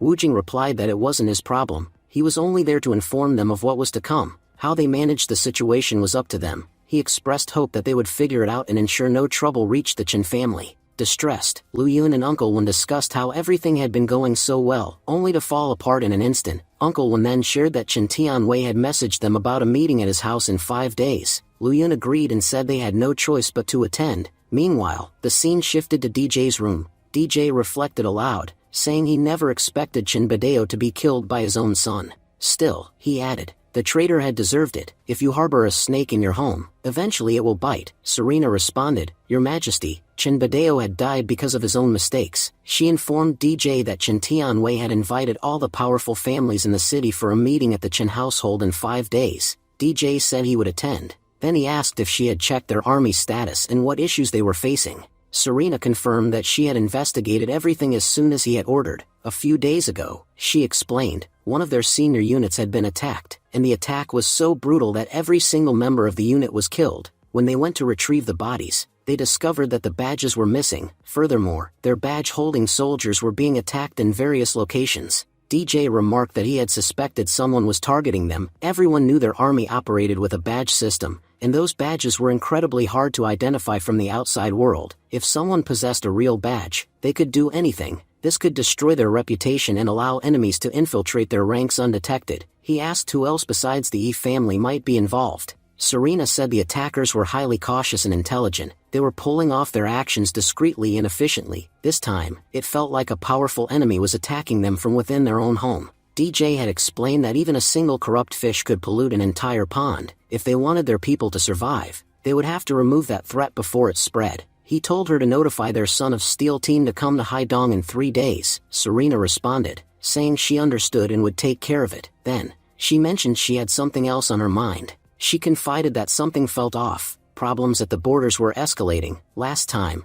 DJ's forces had killed over 10,000 members of the Death Squad, and ever since, those enemies hadn't dared to show up. But now, they were beginning to reappear. DJ explained that initially the enemies had tried attacking from outside. When they realized the attacks didn't affect them, they started targeting from both inside and out. Whether it was the Yi family, the chaos in Haidong, or the unrest at the borders, it was all connected. He instructed Serena to keep a close eye on everything, especially the Death Squad. They were the enemy's pawns and capable of launching surprise attacks at any time. He told her to alert the soldiers and have them stay vigilant. Something big might happen again soon. Serena assured him she would handle it. DJ added that he could already sense the storm heading their way, one that was about to destroy everything. The scene transitioned to the Death Squad. One soldier asked the captain if their next destination was Haidong. The captain confirmed it. He said they had finally discovered the location of their greatest enemy, and now was the best opportunity to eliminate him. Meanwhile, at DJ's secret base in Haidong, a girl was investigating something on her computer. Suddenly, she announced that they had arrived. A blonde-haired man entered, grumbling that he was apparently the only one who'd made it on time. He asked why the rest of the team hadn't shown up yet. The girl with glasses replied that he was actually 10 minutes early. War God had called them in for a meeting 10 minutes later. The blonde man insisted that being on time wasn't enough. Being even a minute late would be disrespectful to War God, and he couldn't tolerate that. That's why he'd shown up early. Just then, the girl noted that the other two had arrived. A man with black hair entered and commented that 2 were already present. Looking at James, the blonde man, he joked about his serious demeanor, wondering who had scarred him so badly in childhood that he never seemed to relax. James brushed it off, saying others should mind their own business. Then he asked where Flying Tiger and Shaking Hand were. They still hadn't arrived. The girl explained that they were far away, and reaching here in just 3 days wasn't possible. They likely wouldn't be able to make it. James made a note of that, remarking that no one should ignore War God's summons. No matter how far they were, if they didn't show up, he would deduct their points. The 3 others thought to themselves that James was a strange guy. He kept track of every minor mistake they made and never made any himself. He had even deducted points last time because one of them had body odor. The black-haired man grabbed Jessie and said, "Now that we're all here, where's War God?" Jessie, alarmed, said she hoped no one was trying to get her killed. She admitted she was in charge of intelligence and tracked everyone, but she'd never dare track War God. If he found out, he'd kill her. Just then, DJ arrived. Everyone saluted him. DJ reminded them that he had already told them why he called this meeting. Then, he turned to Jessie, questioning why he hadn't been informed that their teammates had died, and their war badges hadn't been collected. Such an important matter had been kept from him. Jessie apologized sincerely, saying it was her oversight. DJ reminded her that he had asked her to investigate days ago. If she had completed the investigation properly, he would not punish her. Jessie thanked him for the chance. She then reported that the 3 groups who had attacked their team were the E family, the Death Squad, and the Dragon King group. DJ thought to himself that he had expected those names. He was especially curious about the Dragon King group. It was one of the most powerful groups in China, and if they had joined forces with the Death Squad and E family, something bigger must be happening in the background. He suspected that hidden forces were using these groups to carry out their own schemes. Perhaps even his recent time off had been part of this larger plan. Jessie reported that she had already begun investigating the Dragon King group. It seemed odd to her too that such a powerful group had allied with the Death Squad and E family. She had started seeing results sooner than expected. DJ urged her to continue and asked what she had discovered. Jessie revealed that there was a culprit in our group who betrayed us, and that person was Chen Guan, the leader of the 9th Brigade's 3rd Squad. The black-haired man interrupted, saying he had already taken care of that traitor. Chen Guan was now sealed inside a tube, being used as a new test subject. DJ remarked, "Mad Doctor, you are very strange. Whatever comes into your hands, you put it in a test tube." Just then, the man in black interrupted, addressing DJ with a hint of mockery, "Your Majesty, there's one thing I don't understand. Until today, no one has dared offend us. But these people, they're doing everything in their power to provoke us. What should we do about it?" DJ responded calmly, saying that these people must think they could play games with them. If they considered themselves major players, then so be it. Let the game begin. He noted that the E family, Death Squad, and Dragon King group were all about to walk into their trap. While they had gotten away with many things before DJ's side became aware of them, now that they were alert, their enemies wouldn't succeed. He instructed everyone to listen carefully. He wanted constant surveillance on the E family and E Wujing, particularly their actions in Haidong. DJ emphasized the importance of watching who they were meeting and reporting every detail. Likewise, he ordered them to keep tabs on the Dragon Group and Death Squad, making sure that if any of their members attacked in Haidong, DJ's team would be the first to know. Everyone was to follow Jessie's instructions. If anyone sensed a threat, they were to act immediately without hesitation. DJ reminded them that they were intelligent enough to understand this without needing constant guidance. Serena then spoke up, saying that if everything DJ described was true, it confirmed one thing: Grim Reaper would definitely show up in Haidong. She expressed a strong desire to face him alone. The last time she fought him, she had lost, and she still regretted it. She wanted redemption.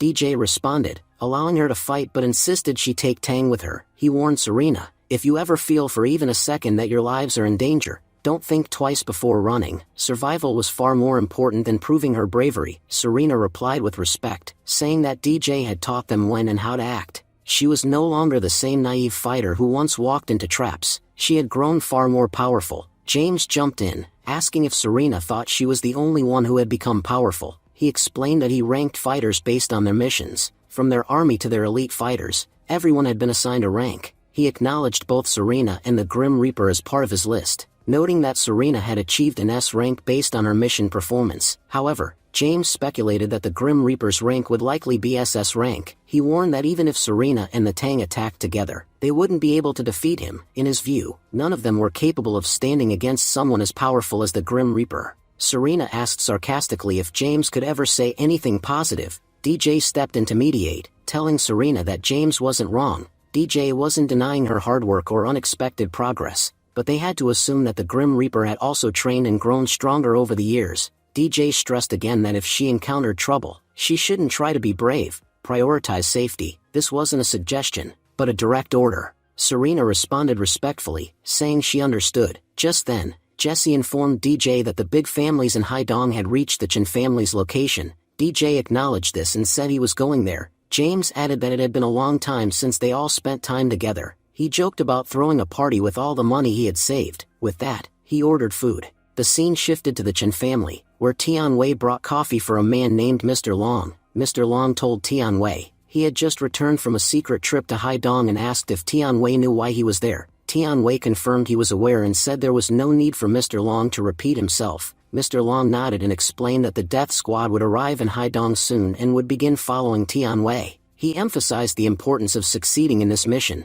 It was a rare opportunity. If you succeed in your mission, then I, Long Wang, the Dragon King, We'll train you, and make you the strongest fighter in Haidong. Tianwei assured Mr. Long not to worry. He appreciated the opportunity and promised not to disappoint. Mr. Long replied, "Okay, go do your work." He reminded Tianwei that today was the day to distribute Haidong's wealth among top families. They would talk about the rest after finishing this step. Tianwei agreed and said he was leaving. He asked Mr. Long to contact him if anything came up. Once Tianwei left, Long Wang crushed his cup in anger. He muttered under his breath that he had never gained fame due to war god. But this time, I've cooked up a plan so cunning, you won't even see your own downfall coming. I'm going to make your life a living hell, and when I'm done, watching the look on your face will be the most satisfying thing I've ever seen. When Tianwei entered the main hall, he saw that all the heads of the families were already waiting for him. He addressed them, saying he would now make an announcement regarding the distribution of wealth. He declared that 90% of Haidong's wealth would go entirely to the Chen family. From the remaining 10%, 80% would be given to the Zhu family.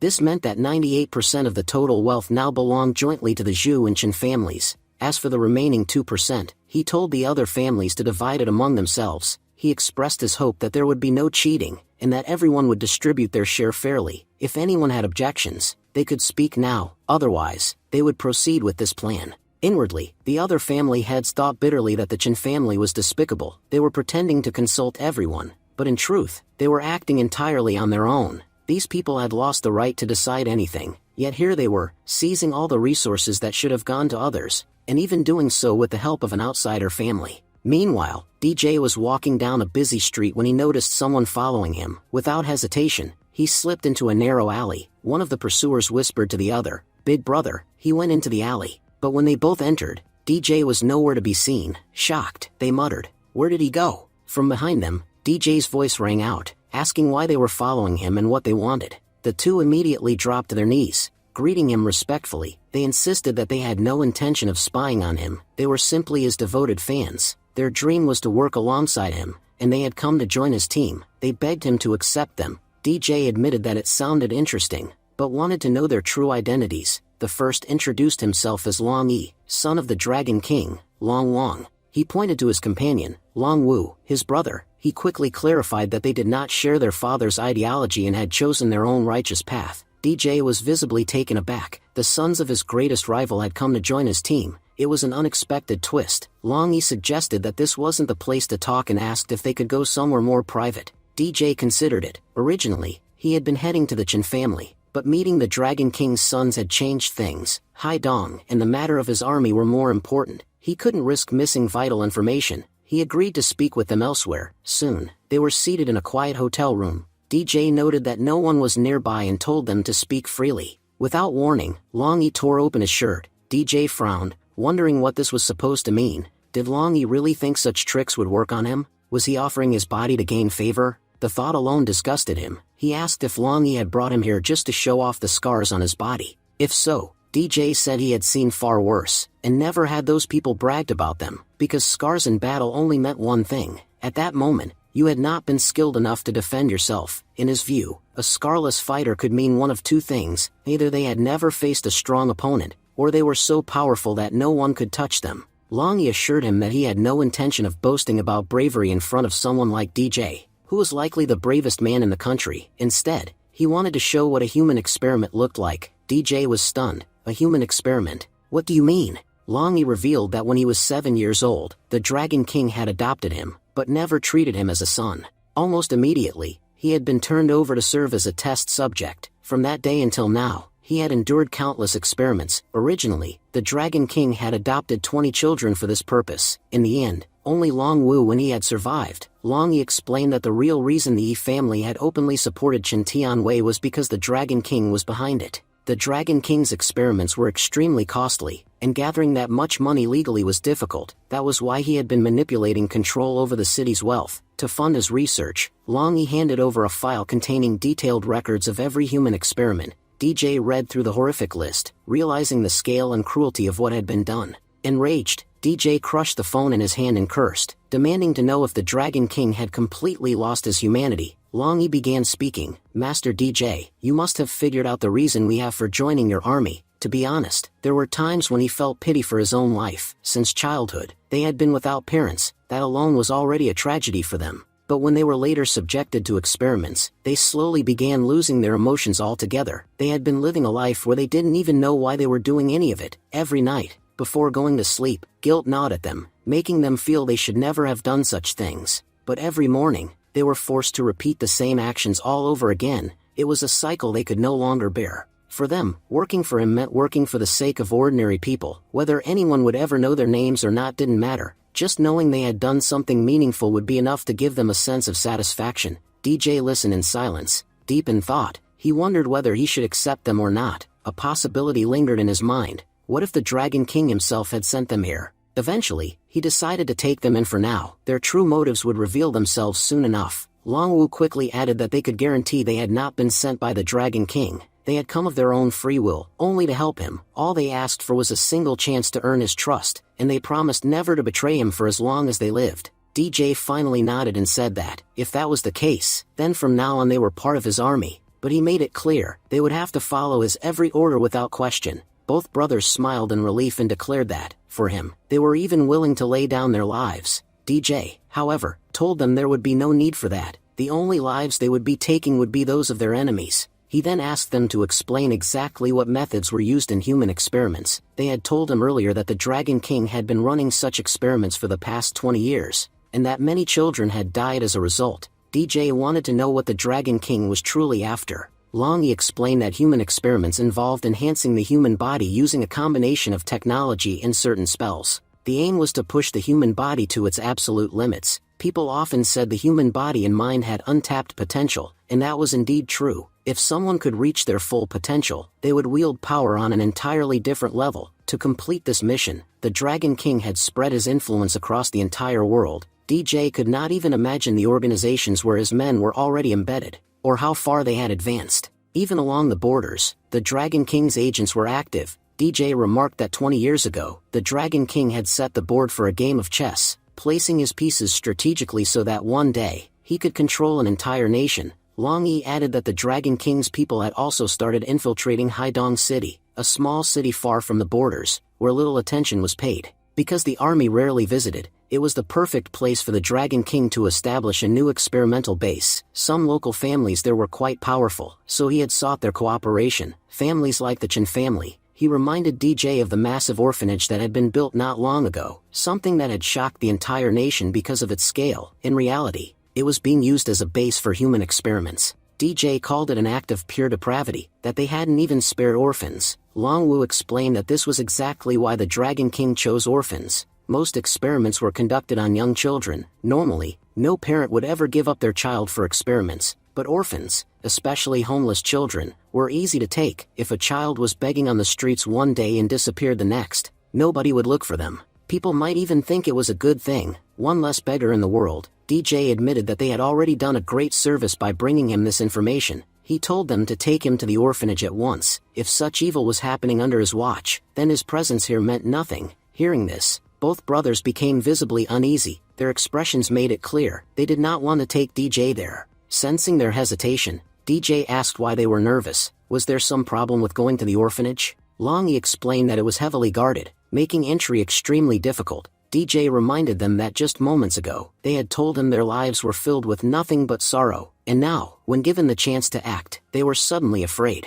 He questioned whether their courage had been only for show, and whether they were too scared to face the Dragon King or reveal that they had joined him. Longi firmly denied it, saying that before coming to DJ, they had already decided never to fear anyone again. If they had been afraid, they would never have sought him out. They knew he was the most fearless man in the entire country, and under his command, they could accomplish anything. That was the very reason they had come to him. So why would they fear the Dragon King now? Satisfied, DJ told them to follow him. They soon arrived outside the orphanage. Longwu warned DJ not to be fooled by the innocent faces inside. Every single one of them was connected to the Dragon King's group. DJ said he could already sense that none of them were ordinary. Even Haidong's top families didn't have masters as powerful as these people. All of them had mastered their internal energy, and yet here they were, pretending to be laundry workers and watchmen. Just then, a watchman stepped forward, blocking DJ's path. He informed them that the orphanage was closed and no one was allowed entry without permission. DJ asked when it had been closed,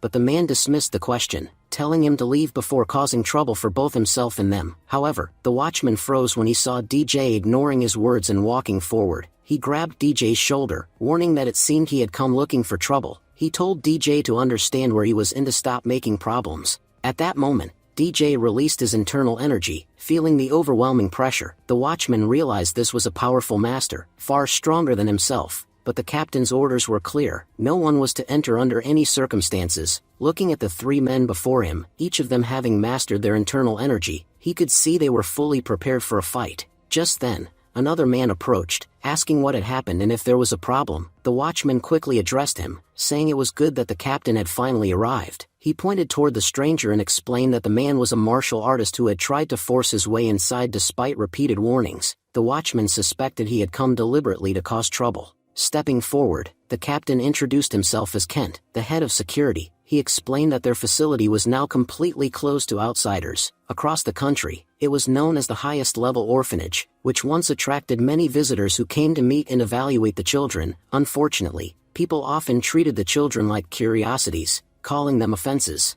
which put them under severe mental pressure. For the sake of the children's well-being, outsiders were now strictly forbidden from entering. Looking the stranger over, Kent remarked that he seemed like a gentleman and hoped he would understand. DJ, the man in question, replied that he understood now, but the security guard had failed to explain it properly earlier, hence why they had tried to enter. Nevertheless, he respected Kent's decision and turned to leave with his group. As they walked away, the watchman leaned toward the captain, uneasy. He asked if Kent also felt something strange about the man. He admitted he had expected trouble, yet the way the stranger had agreed so easily gave him the unsettling feeling that the man already knew everything about them, as if their secrets had been exposed. Kent dismissed the thought, telling him not to get distracted by such things. They had more important matters to handle, especially considering what was planned for that night. Kent ordered him to remain extra alert, and to contact him first if any trouble arose. The watchman promised he would. Meanwhile, DJ told his companions that they still needed to get inside the orphanage.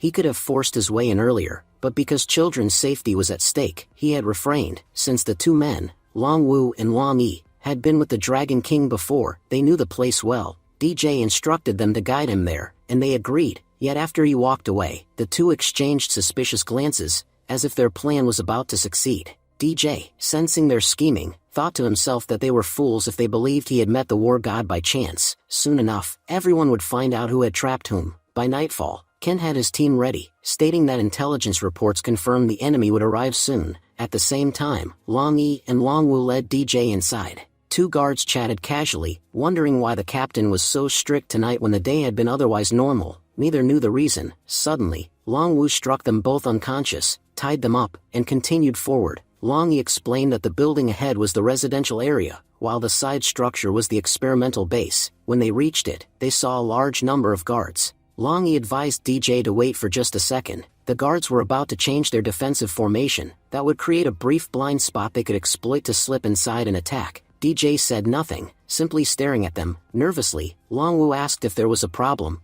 DJ replied that he was merely observing how they worked. When the blind spot appeared, they moved quickly and entered. Long Yi pointed out that the experimental base was on the second floor, which should be lightly guarded, making it easier to strike. DJ, however, commented that the experiments must have damaged their brains, given how they were thinking. When they asked what he meant, he brushed it off and told them to move on. As they climbed, DJ spotted a large iron gate. Long Yi opened it, inviting him to proceed, but the moment he stepped inside, both Long Yi and Long Wu tried to shut the gate and lock him in from the outside. DJ calmly remarked that they really thought they could trap him, then used his gravity powers to drag them both back inside. The lights came on, revealing that many men had already surrounded him. DJ observed that they had made quite the elaborate arrangement for him. Long Yi asked if that meant he had known all along. DJ replied that such a poor cover story could never fool him, and of course he had his own intelligence network. Long Wu sneered that DJ's arrogance would get him killed. Even if he knew it was a trap, he had still walked right into it. Tonight, they would kill him and avenge their father for all the times DJ had humiliated him. Then the captain stepped forward, saying it was his first time meeting the war god in person. He admitted he didn't like DJ at all, but he respected him as an equal in power to the Dragon King. A man with such strength deserved at least some measure of respect. DJ taunted them, asking if they thought the Dragon King already knew they had done all this. Long Yi said that when we take your head to the Dragon King, he would find out. The Dragon King is eagerly awaiting your death. He would be overjoyed to see him lying dead. With a mocking tone, DJ remarked that if he were being honest, they must have informed the Dragon King about this pathetic plan in advance. But, since the Dragon King knew DJ personally, he had probably forbidden them from going through with it. That was why they had chosen to use the plan behind the Dragon King's back. Long Yi shot back, saying that people on the verge of death tended to talk a lot of nonsense. Even if DJ uncovered everything, what would he really gain? DJ replied that the whole thing made him both laugh and pity them. The Dragon King have very loyal sons,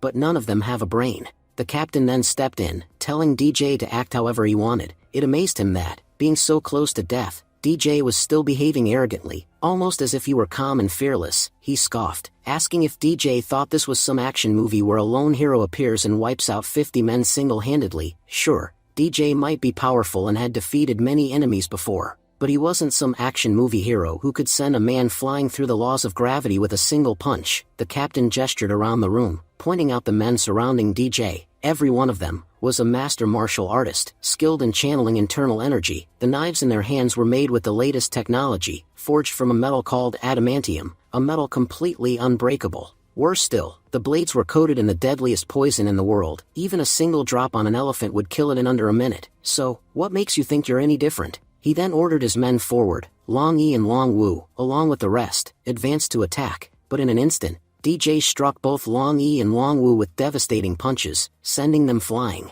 One by one, he cut through the others, advancing without hesitation. DJ then told them to remember one piece of advice forever, that a weapon was never truly powerful on its own. Its power was determined by the one wielding it, and judging by what he had just seen, every one of them was weak, unable to make proper use of their exceptional knives. The captain, now unnerved, muttered in disbelief. How could a human possess such abilities? DJ asked if they were still pretending, or if this was truly all they had. He knew they were still holding something back, and told them to use it quickly. He had no time to waste. The captain smirked and asked if DJ knew, yet still chose to stand there. Saying this, he hurled a smoke bomb to the ground. A thick chemical gas filled the air. He revealed it to be their latest technology, biochemical gas. The frightening part was that it worked even if the target didn't inhale it. DJ glanced at his hand and noticed blisters forming, even though he hadn't taken a single breath of the gas. The captain told him that even if he was invincible, he still had a human body, and no human could resist this poison. Drawing his dagger, he lunged forward. But DJ moved faster. He grabbed the captain by the throat and lifted him off the ground. DJ asked if the captain truly believed he could be killed so easily with a little poisonous gas. If it were that simple, he would have been dead long ago. The captain, panicking, begged DJ to let him go, pleading for his life. DJ threw him down but said he wouldn't kill him, at least not yet. There was still something he needed from him, something that couldn't be done here. They would have to go elsewhere. DJ told him he should know a place where they could talk properly. The captain quickly agreed, asking for just 2 seconds to lead the way. They soon arrived at room 203. DJ noted that the business with the orphanage had been just a trap, but it was true that the Dragon King had been conducting human experiments. DJ demanded to know where and why. The captain asked for a promise that DJ wouldn't kill him if he told the truth. DJ smirked and told him that whether he lived after speaking was uncertain, but if he refused to speak, death was guaranteed. His only chance at survival was to try. Finally, the captain admitted that the experimental base in Haidong hadn't even opened yet. It was about to. The job had been given to Long Yi and Long Wu so they could establish a foothold in secret. DJ remarked that so this was the truth. The captain went on, saying he had been forced to do everything. He didn't work for the Dragon King willingly. His body was laced with poison, a poison the king could increase or decrease at will. It left them with only 2 options, obey orders or die. And if they died, the king would slaughter their entire families. They had no choice. Falling to his knees, the captain insisted he was telling the truth, swearing that they were being forced into everything against their will. DJ then asked if the captain knew about the death squad. The captain, visibly shaken, replied that he did not. DJ said he had been ready to give the captain a chance to live freely, but now the captain seemed to be turning away. At that moment, the captain revealed that he was actually a member of the death squad. DJ replied that the captain's face gave him away. He wasn't an old member but had only joined recently. The captain admitted it had been just a short while since he joined. DJ said, "I want you to bring the death squad to Haidong to do an important task for me. As far as I know, this shouldn't be a difficult task for you." The captain confirmed that he could summon the death squad and give them any order on the DJ's command. DJ said that was excellent and gave the captain an assignment, warning him to carry it out flawlessly. If he succeeded, DJ promised to grant him the freedom to live his life. The captain, delighted, thanked him and swore to obey his command. DJ then whispered his entire plan into the captain's ear. The captain grew nervous and asked whether this was really necessary. DJ reminded him that life and death were both before him. Whichever side he chose would decide his fate. The captain agreed to carry out the mission. DJ warned that he had no tolerance for bad news and expected to hear good news very soon. Meanwhile, Long Wu and Long Yi regained consciousness. Long Yi asked the captain whether they had failed. The captain admitted they had, but added that they had still achieved remarkable results. When Long Yi pressed him for details, the captain explained that although their biochemical gas hadn't killed the war god, it had severely injured him, forcing him to retreat in panic. Excited, he urged the Long Yi to take him to Dragon King immediately, calling it a rare opportunity. When Long Yi hinted that the captain might betray the Dragon King, the captain retorted that he had no desire to die and ordered everyone to move out at once. Later, at the Chen family's estate, the captain stood before Dragon King. Dragon King threw a glass of water at him, furious, scolding him for repeatedly acting on his own and creating problems. The captain pleaded for forgiveness, saying that they hadn't completely failed. Although many of their men had died, their biochemical gas had proven extremely effective, calming down. Dragon King admitted that this was the only reason the captain was still alive. He praised their success, saying that since the war god had been hit by their gas, he would be unable to recover for several months, a major advantage for them. The captain added that he had more critical information. He knew the war god's exact location because he had planted a tracker on him. If they attacked immediately, he promised, they would gain a decisive edge. Long Yi urged Dragon King to strike without delay, but Dragon King snapped that they still knew nothing about the war god. He revealed that everything happening was actually part of the war god's plan. Grabbing the captain by the throat and lifting him off the ground, Dragon King accused him of treachery. The captain protested desperately, insisting that he had never betrayed him, but Dragon King refused to listen and killed him on the spot. Dragon King then addressed the others. He explained that he knew the war god far better than they did. He had crafted many brilliant plans against him, yet a single mistake had cost him entire battalions. The war god was a walking reaper. No one survived an error in his presence. In truth, Dragon King said, they should not have returned alive at all. If the war god hadn't killed them, it was only because they were unknowingly serving his plan. He warned that if they made even one move according to the war god's design, they would be doomed instantly. Although Long Wu and Long Yi were not knowingly involved in the war god's scheme, Dragon King blamed them for their failures and said punishment was necessary so they would learn to avoid mistakes. He reminded them that in the Long family, every failure carried a personal cost. One had to learn by suffering directly. At the Dragon King's command, they both drew their daggers and plunged them into their own legs. Dragon King told Long Wu and Long Yi that they could go and heal themselves,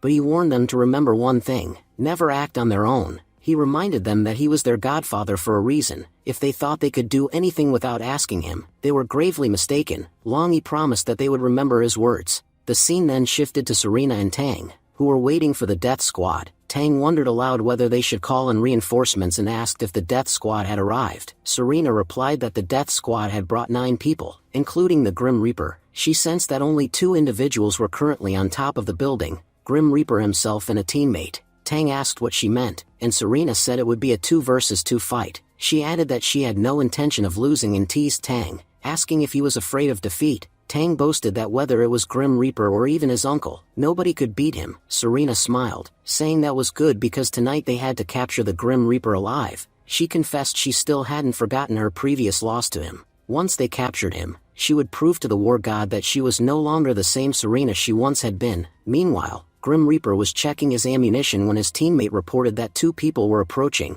Grim Reaper remarked that things were becoming interesting. His teammate explained that the approaching fighters worked under the war god. One's codename was Commander Tang and the other's was the Black Assassin. Grim Reaper recognized the latter as the young girl Serena, noting that even after their last fight she hadn't learned her lesson. He asked whether only 2 people were coming and whether the war god himself was with them. He instructed his teammate to verify this, warning that if the war god appeared, they should be ready to retreat immediately. The teammate confirmed that only Tang and Serena were present. Grim Reaper said there was no need to worry and that they would simply wait. He wanted to see how much that little girl had grown since their last encounter. Preparing their weapons, the 2 assassins readied themselves for battle. The next day, the scene shifted to DJ arriving at his base. He asked what had happened with Tang and Serena. The doctor explained that they had attacked Grim Reaper the previous night. Tang had been slightly injured but was now fine, while Serena had been poisoned with a strange substance. The doctor assured DJ that he had analyzed it and would find a cure. DJ ordered the doctor to take him to them immediately. When DJ entered the room, he saw Tang with a fractured arm and Serena still weak from the poison.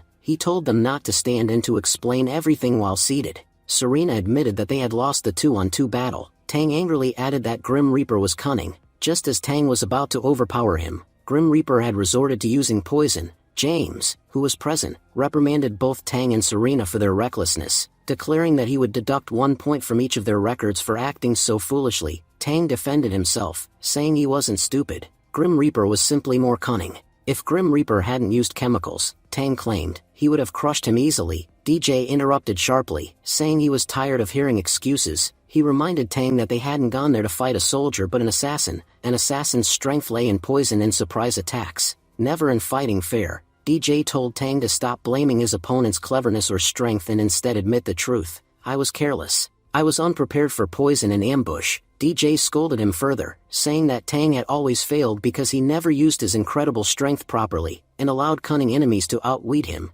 DJ reminded Tang of a previous incident when Chinbadeo's son had knocked him unconscious. At that time, Tang had been powerful enough to crush them easily, but his negligence had left him vulnerable. DJ told him to be grateful that he and Serena had been there to save him, otherwise, Tang might not have survived. Finally, DJ ordered James to cut another point from Tang's record and to dock half of his monthly salary. He warned that having courage and strength like Hulk was good, but having Hulk's brain was not. Serena said that they had attacked carelessly, which brought them no benefit, and even Grim Reaper had suffered significant injuries. DJ told her not to think about the mission for now and to focus on her recovery. After stepping outside, DJ asked James for his opinion on the matter. James explained that Death Squad was also working under Dragon King, who was infamous for conducting bizarre experiments. James said it was unsurprising that such people had access to biochemical gas, as he had already anticipated this possibility. Regarding Tang and Serena's defeat, James remarked that although both were incredibly strong, they were too naive. He warned that clever opponents could easily outwit them, as their teamwork was not the best. If they ever had someone intelligent on their team, they would become truly formidable. DJ agreed with James's assessment and asked where Grim Reaper's remaining team had gone.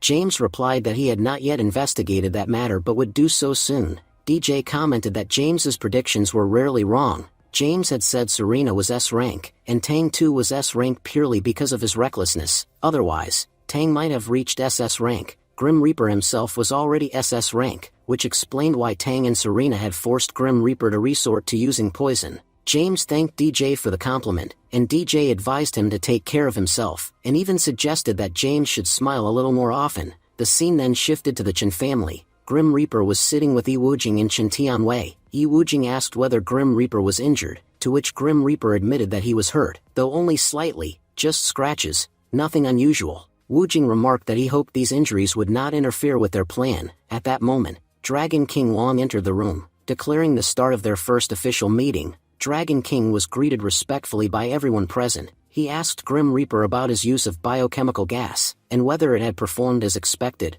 Grim Reaper explained that while the gas was not extremely toxic yet, its rapid effect was impressive. It had even proven effective against generals under the War God, though Grim Reaper admitted no one would be foolish enough to use it directly against the War God himself, as biochemical gas posed no real threat to him. Dragon King agreed, adding that his own men had fought War God the previous night, and he too had learned that such gas was useless against him. But Dragon King revealed that this was only the first generation of the gas. They had already developed a second generation version that was far more lethal. He said he had poured countless funds and human resources into developing it with the aim of defeating War God, and carrying out his larger plan in Haidong. Meanwhile, DJ was seen walking down a street, deep in thought, sensing that something big was about to happen. Spotting a car with Kyoto license plates, he realized it belonged to Mr. Rinhui. As the car door opened, a man stepped out and informed DJ that his master wished to meet him, inviting him inside. Once DJ entered the car, a young woman with striking white hair welcomed him warmly as War God. DJ suspected things were about to become very interesting. Soon they arrived at Mr. Rinhui's mansion, where the woman introduced herself as Bai Rosie of the prestigious Bai family in Kyoto. She explained that Mr. Bai Rinhui was her grandfather. DJ teased her that she should have mentioned she was Master Bai's granddaughter earlier and asked why she had invited him. Rosie revealed that the Bai family had fallen on troubled times. Dropping to her knees, she pleaded with DJ to save her family, saying he was the only person in the world who could help them. DJ immediately asked her not to kneel, explaining that as Master Bai's close friend, he could never face Bai Rinhui if he allowed his granddaughter to beg at his feet. He assured her that he was ready to listen and help, and asked her to explain calmly what had happened. Rosie asked if DJ knew her brother Bai Mohu. DJ confirmed that he had seen Mohu before and asked if the matter was related to him. Rosie said yes. A few days earlier, their grandfather had fallen gravely ill, so Mohu had taken him to a private hospital. Since then, disaster had struck their family. Rosie discovered that a man who had been working for their family had secretly opened several casinos to amass wealth. Using the Bai family's connections, he had also started a pharmaceutical company and raised medicine prices exorbitantly. Rumors suggested that this man had even opened a secret laboratory where he conducted dangerous experiments. DJ asked Rosie what kind of experimental laboratory it was and what went on inside. Rosie replied that even she did not know the details. She said that the day her grandfather was taken to the hospital, he never returned home. She added that she was fortunate to have met Master Ji, who had informed her that DJ was in Haidong, something no one else in the Bai family knew. Rosie explained that she had told her family she was going to visit Haidong, using that as an excuse to meet DJ. DJ remarked that this was why she had avoided speaking inside the car. Someone must have planted a listening device there. Rosie confirmed this, saying that a device was indeed hidden in the vehicle. Then, kneeling, she begged DJ to save her family. DJ pointed out that she was asking for his help while at the same time not fully trusting him, calling it an unusual situation. At that moment, Rosie realized DJ was referring to the bodyguard standing outside. She dismissed the man, telling him to leave so she could speak privately with the war god. Once alone, Rosie asked if they could discuss the matter of her family. DJ reassured her that it was understandable for her to be worried, given the problems the Bai family was facing. He said that since he personally knew Master Bai, it was impossible for him to ignore the situation. Rosie thanked him sincerely. DJ, however, explained that he could not leave the city for some time because he was personally dealing with extremely dangerous people. He promised to send some of his own trusted men to help her grandfather, assuring her they were highly capable. Rosie noted that if DJ himself was being forced to stay in Haidong, the person behind it must be both powerful and dangerous. She asked whether this individual was extremely strong. DJ confirmed that the man was not only powerful but also ruthless, and involved in her brother Bai Mohu's affairs. Shocked, Rosie asked if DJ was talking about Dragon King. DJ replied that she clearly already knew Dragon King was in Haidong. Rosie confirmed this and explained that Dragon King was the one responsible for everything. Rosie went on to say that her grandfather had been in good health until Dragon King appeared at the Bai residence. A long conflict erupted between him and her grandfather, which eventually quieted down, but her grandfather was then placed under house arrest. Investigations later revealed that Bai Mohu was working with Dragon King. DJ reflected on how far Dragon King's influence had spread, not just in the capital and Haidong, but everywhere. He wondered if Dragon King was truly capable of orchestrating such large-scale operations. If that were true, Dragon King could soon become a direct threat to him as well. Rosie noticed DJ suddenly standing and asked why. DJ said that things had become extremely dangerous, and there was no point in explaining everything to her now. He asked whether the man stationed outside could be trusted. Rosie assured him that the bodyguard was completely loyal, more trustworthy than anyone else around her. DJ thought to himself that he needed to understand Dragon King's real intentions. The man had gripped the country from within, tightening his control without anyone noticing. DJ feared that one day the nation itself could turn against him, and their own people could imprison them from within. He realized he needed a deeper understanding of the situation to prevent unnecessary danger to his allies.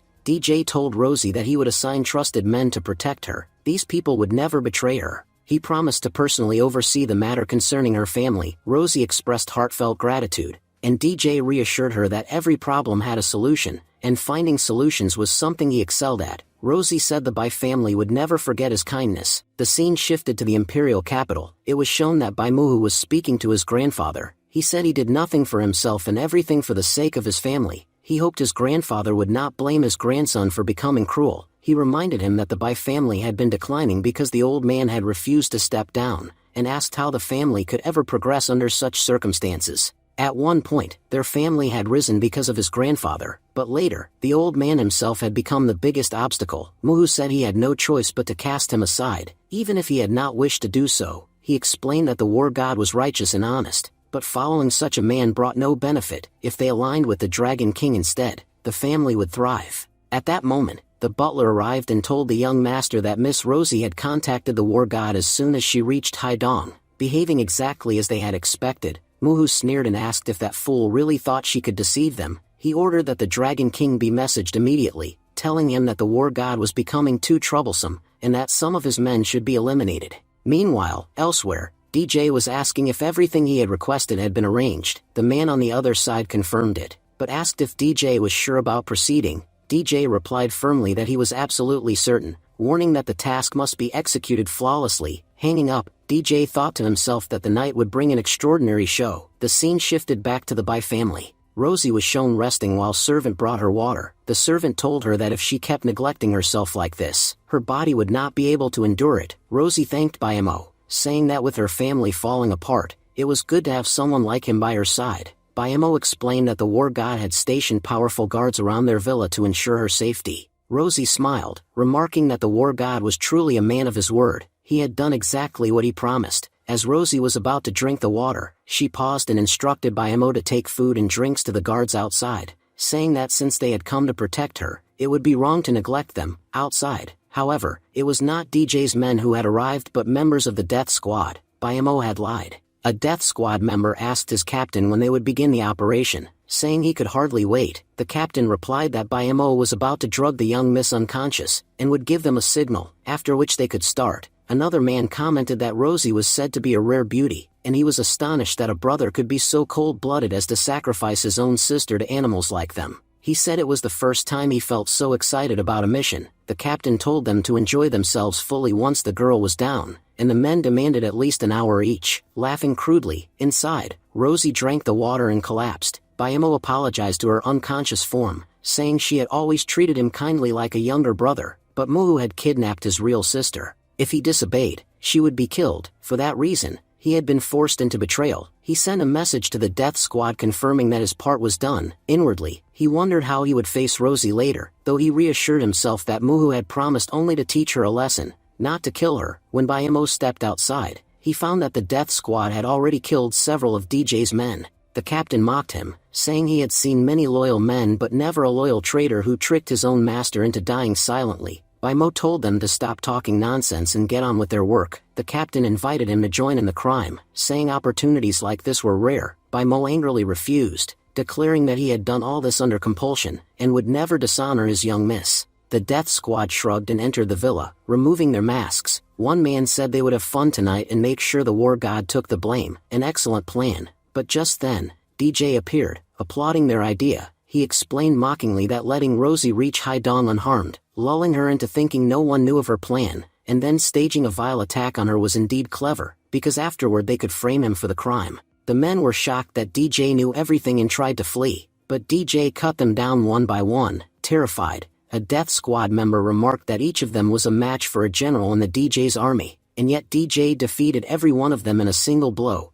DJ left only the captain alive. The captain admitted that now he finally understood why DJ bore the title of war god. He was superior in both strength and intellect, but he also said it was a pity that DJ would still lose. Just as he tried to swallow a poison pill, DJ punched him in the face, forcing the pill out. DJ mocked him for praising his sharp mind only to assume he would not notice such a trick. He told him not to worry, dying quickly was not his fate. DJ called James over, saying the man was his to use however he wished. James grinned and said not to worry, he would put the captive to excellent use. His scientist friend rarely got fresh experimental subjects, and this one would be perfect. DJ carried Rosie away from the scene, and kicking Bayamo, ordered him to follow. Later, DJ revived Rosie, and she thanked him for saving her, calling him war god. DJ pointed out that Bayamo, her own servant, had betrayed her and abandoned her at the brink of death. He told her she could do whatever she wished with him, and that he would not interfere. Rosie, still shocked, said she had never imagined Bayamo would deceive her. She told him that his betrayal had shattered her trust in people. Bayamo, overwhelmed with guilt, said he hated himself for what he had done and asked her to kill him, because he could not bear the shame.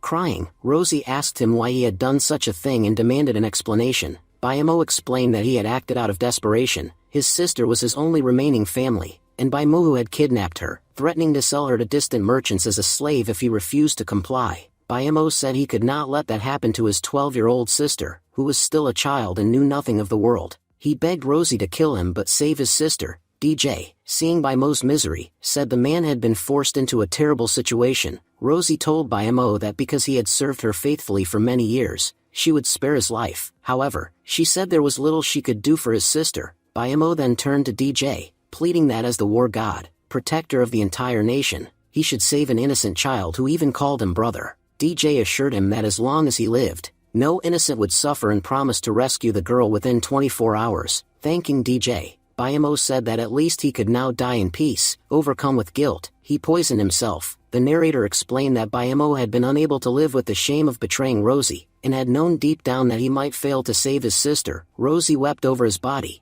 asking why he had done this. Later, James entered the room and reported to DJ that no further information could be gathered, as every Death Squad member had taken his own life. James remarked in astonishment that someone had used his own willpower to end his life. DJ replied that the Death Squad were experts at dying, living up to their name, and that they were trained by the Grim Reaper himself. He ordered James to dispose of the bodies, and told Rosie that he had arranged a safe place for her to stay under surveillance. He warned her that the Bai family's situation was far more dangerous than she realized. Rosie thanked him, and DJ silently vowed that the Dragon King, who preyed even on 12-year-old children, would face a death so terrifying that his very soul would tremble. The scene then shifted to the Death Squad's base, where their slain comrades had been returned. Furious, the Grim Reaper concluded that only the war god could have been responsible. When one of his men admitted their plan had failed and many of their forces were dead, the Grim Reaper said their opponent was extremely dangerous and could not be eliminated quickly. He stated that first they would mourn their fallen brothers, then decide their next move. Meanwhile, DJ and Rosie were taking a walk. Rosie thanked him for accompanying her, saying he need not treat her like a child since she could walk on her own. DJ reminded her that she herself had said she trusted no one anymore, and told her she was the first person he had ever seen face what he himself had endured. He recalled a time when he had been little more than a beast, killing at the border with no humanity left, driven only by the desire to grow stronger and take revenge. But Master Bai and others had taught him that life also required rest, not just constant struggle. He added that since Rosie was destined to become head of the Bai family, he could not allow anything to happen to her, otherwise he would have to explain to Master Bai, which he had no desire to do. Smiling, he suggested they get something to eat, and assured her she need not worry about her family's troubles while he was around. Rosie blushed at his words. While DJ noticed both of them were hungry, they entered a restaurant together. A group of strangers followed them inside. Among them was a young master with yellow hair, complaining that the city was so poor it lacked decent restaurants. They had been walking for 4 or 5 hours and only now found a place worth sitting down in. His bodyguard reminded him this was not Jiangnan City but a much smaller one, so they needed to adjust their expectations. The young master asked if the rest of their party had arrived, and the bodyguard said they were still on the way. Rosie then wondered aloud why someone from the Qian family of Jiangnan City would be in Haidong. DJ asked if she knew him. Rosie explained that her Bai family ran a very large business and often worked with the Qian family, the family to which this young man belonged. His name was Qian Fei, and he was the son of the biggest banker in Jiangnan City. DJ thought to himself that it was odd for someone like Qian Fei to appear here. His expression didn't suggest this was just a casual trip. DJ even suspected Qian Fei might be in Haidong because of the Dragon King's presence. After all, the Yi family had also come because of the Dragon King. At that moment, Qian Fei noticed Rosie. He remarked that it was quite a coincidence to meet her here, then greeted DJ and introduced himself as Qian Fei from Jiangnan City. He asked who DJ was. DJ casually replied that he was just a part-time worker spending time with a good friend. Qian Fei thought it strange that a part-timer would be Rosie's companion. He admitted to himself that he had assumed DJ might be Rosie's fiancé or boyfriend, a reason he had hesitated to sit near her. But since DJ seemed ordinary, Qian Fei decided to sit close. He mentioned that he had booked a private room and invited them to join. Rosie agreed readily, while DJ wondered aloud how expensive a private room in this restaurant must be. Qian Fei reassured himself that DJ really must be a low-status man. Someone with real influence would never accept another person's hospitality so easily. As they walked to the room, Qian Fei commented that it had been a long time since he and Rosie last met, and asked if she had found a boyfriend. Rosie found his small talk annoying. She thought that someone who invited guests to dinner should at least let them eat in peace instead of talking nonsense. Qian Fei went on to boast that he had spoken to Rosie's grandfather recently, and suggested that he and Rosie should marry since they were both young. According to him, her grandfather had said that when the time came for marriage, they would consider it. Qian Fei called it fate that they were meeting again, and suggested Rosie should decide for herself, even proposing they start dating immediately. Rosie, however, ignored his remarks completely and kept looking at DJ. Qian Fei grew suspicious, thinking something must be going on between Rosie and DJ. He interpreted Rosie's silence as proof she didn't want to discuss the matter because of DJ's presence. When Rosie continued to ignore him, Qian Fei remarked that some people had very strange tastes. preferring poor men over someone from a powerful family like his. He warned Rosie that while such relationships might seem fun at first, they eventually led to regret, because a girl used to luxury could never live a normal life. DJ silently wondered why Key and Faye kept talking nonsense. Rosie finally told Key and Faye to mind his own business. She said if she was ignoring him, it must be for a reason, yet he still wouldn't stop, even embarrassing himself in front of everyone. DJ then told Rosie he had finished eating and suggested they leave, joking that her friend had at least given them a free meal. Rosie agreed, adding that some people had no manners, and listening to them was giving her a headache. After DJ and Rosie left, Key and Faye instructed his men to investigate DJ. He said either DJ was extremely thick-skinned or he wasn't really poor at all, because all the insults hadn't affected him in the slightest.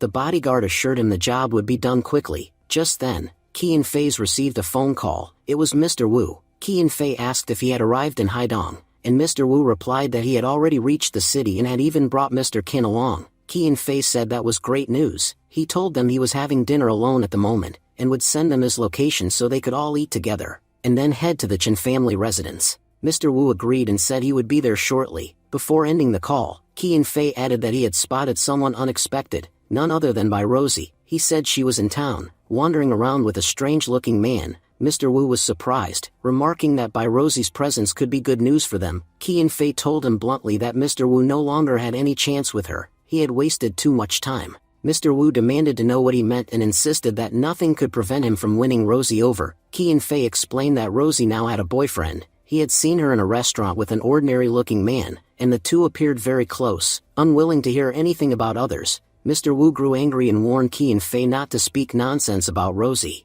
If it was a joke, it was a cruel one. He never tolerated hearing anything bad about her. Key and Faye laughed, saying the real joke would be on Mr. Wu. Everyone in Jiangnan knew how much he liked Rosie, yet she had chosen a common man over him. Key and Faye suggested they discuss it in person instead of over the phone. Mr. Wu hung up. Standing nearby, Mr. Qin noticed Mr. Wu's expression had changed. Qin asked why he looked upset when he had been cheerful just moments ago. Mr. Wu admitted that Rosie had found a boyfriend, and he found it hard to believe. Qin scoffed and said Mr. Wu shouldn't be so troubled over something so trivial. Girls were easy to win over if someone could remove their previous attachments. If Rosie's current boyfriend disappeared, she would quickly forget him. He advised Mr. Wu to deal with the man first if he wanted Rosie for himself. Mr. Wu agreed, and added that Key and Faye had told him Rosie's boyfriend was no big shot, just an ordinary guy. Even if the man turned out to be someone influential in a small city like Haidong, it wouldn't matter, they could deal with him. Mr. Wu said coldly that Rosie's boyfriend would not live much longer. Meanwhile, as Rosie walked with DJ, she complained that Key and Faye was a fool, arrogant and nasty, someone who flaunted his family's power. She predicted that with his low intelligence, he would destroy his own Key and family someday. DJ replied that she was the one misjudging people. He explained that Key and Faye had acted less arrogantly than other spoiled young masters, and had been carefully observing who DJ really was. DJ told her that while Key and Faye pretended to be a conceited brat, the real fool in the room earlier had been Rosie herself. For failing to see anyone's mind games, Rosie wondered silently whether she really was that naive. She still couldn't figure out what game Key and Faye had been playing, and insisted to herself he was just an idiot. At that moment, DJ's phone rang. After listening briefly, DJ grinned and said it was time for some fun. He told Rosie he was taking her to the Qin family's house so she could see how real mind games were played. He warned her that if she wanted to control the Bai family in the future, she needed to stop being so trusting. He reminded her of how she had blindly trusted Bai Mo last time,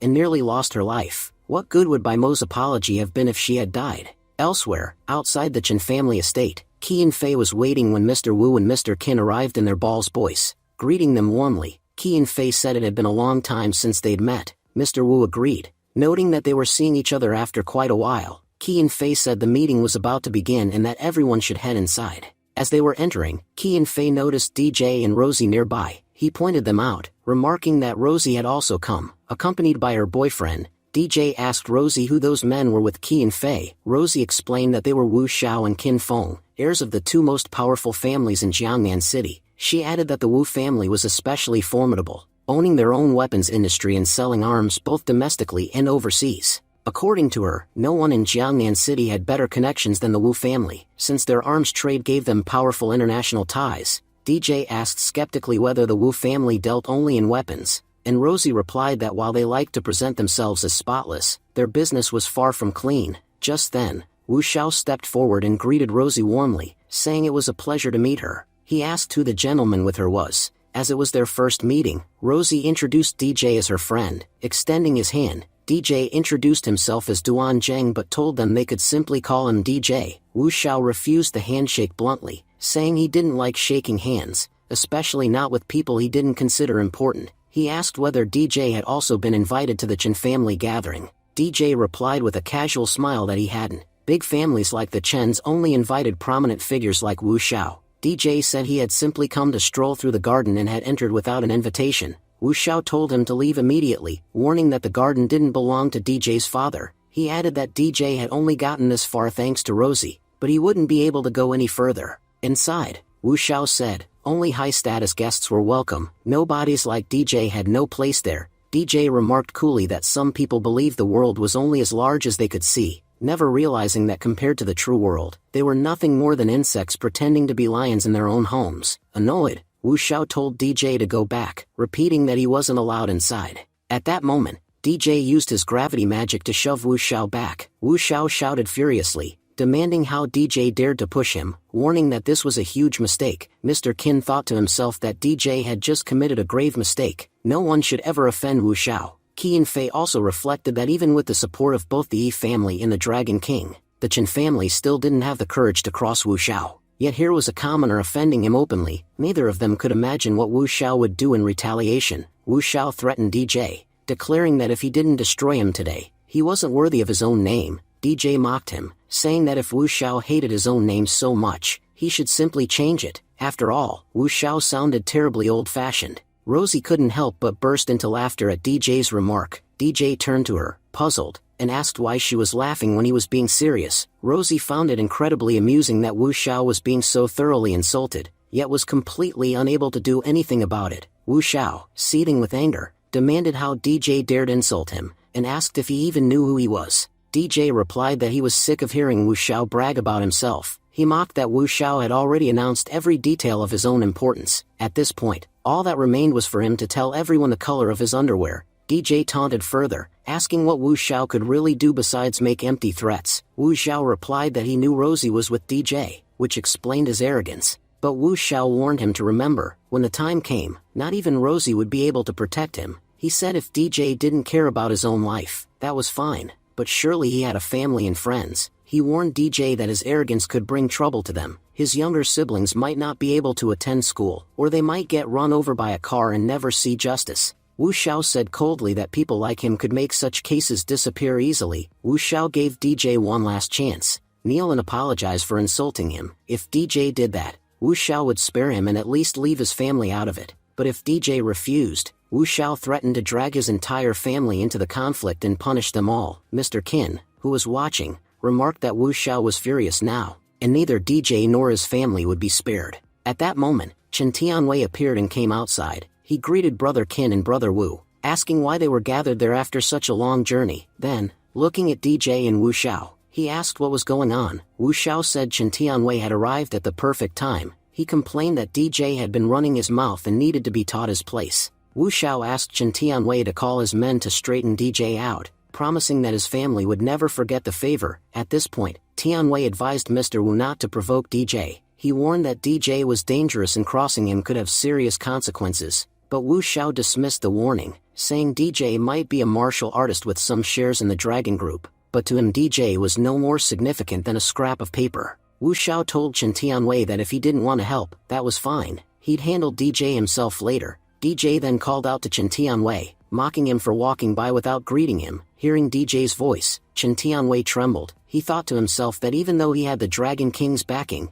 DJ was still someone terrifying, someone who could kill him on the spot. He resolved to speak very carefully. Meanwhile, Qi and Fei noted how surprising it was to see Chen Tianwei trembling at DJ's voice. He thought to himself that only a handful of people in the world inspired that kind of fear, so DJ's true identity must be anything but simple. DJ said he was already standing outside Chen Tianwei's house, yet Chen Tianwei hadn't welcomed him in. DJ asked if Chen Tianwei was trying to insult him. Chen Tianwei replied nervously that he'd forgotten all their past issues, and believed DJ had already taken his revenge. He said there was no need to trouble each other further, especially since he was hosting an important meeting at home and couldn't invite DJ inside. Just then, one of Dragon King's men arrived and whispered something to Chen Tianwei. Chen Tianwei quickly changed his tone and invited DJ in, saying that since he was already there, he should join the party as his guest. Wu Xiao was shocked and asked Chen Tianwei why he was suddenly letting DJ inside after refusing earlier, especially since they were discussing something important.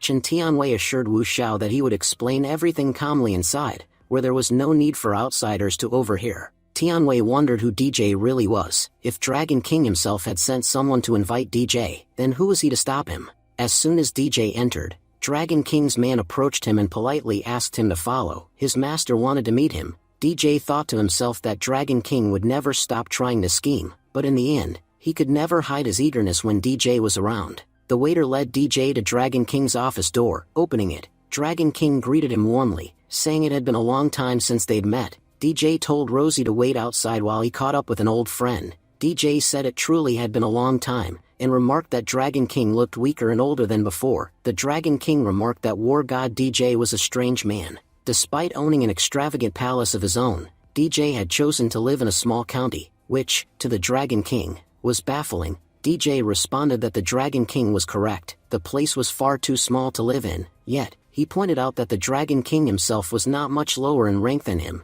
and seeing someone of such stature living in a small city was just as odd. DJ asked bluntly why the Dragon King had come to Haidong City. Was he sowing hatred against DJ in people's hearts, or preparing his army and experiments to defeat him? DJ told him that if he truly intended to go to war, he should declare it openly. They could settle it face to face, winner standing tall, loser wiped out forever. He challenged the Dragon King to stop playing games of sneaking and bullying. If the Dragon King considered himself a true man with courage, DJ urged him to declare war right there. The Dragon King admitted that his first thought had been to go to war, but he felt that declaring it outright might be too much. He said DJ was still young and deserved a chance. DJ laughed, asking if the Dragon King was now offering him a chance, and demanded to know exactly what he was being given a chance for. The Dragon King explained that he was giving DJ a chance to remain war god. He acknowledged that DJ had earned his title at a remarkably young age, that his name struck fear overseas, and that his people deeply respected him. Such respect was rare and required tremendous dedication to achieve. He admitted that he wanted to achieve the same, but did not wish to pull DJ down from his position.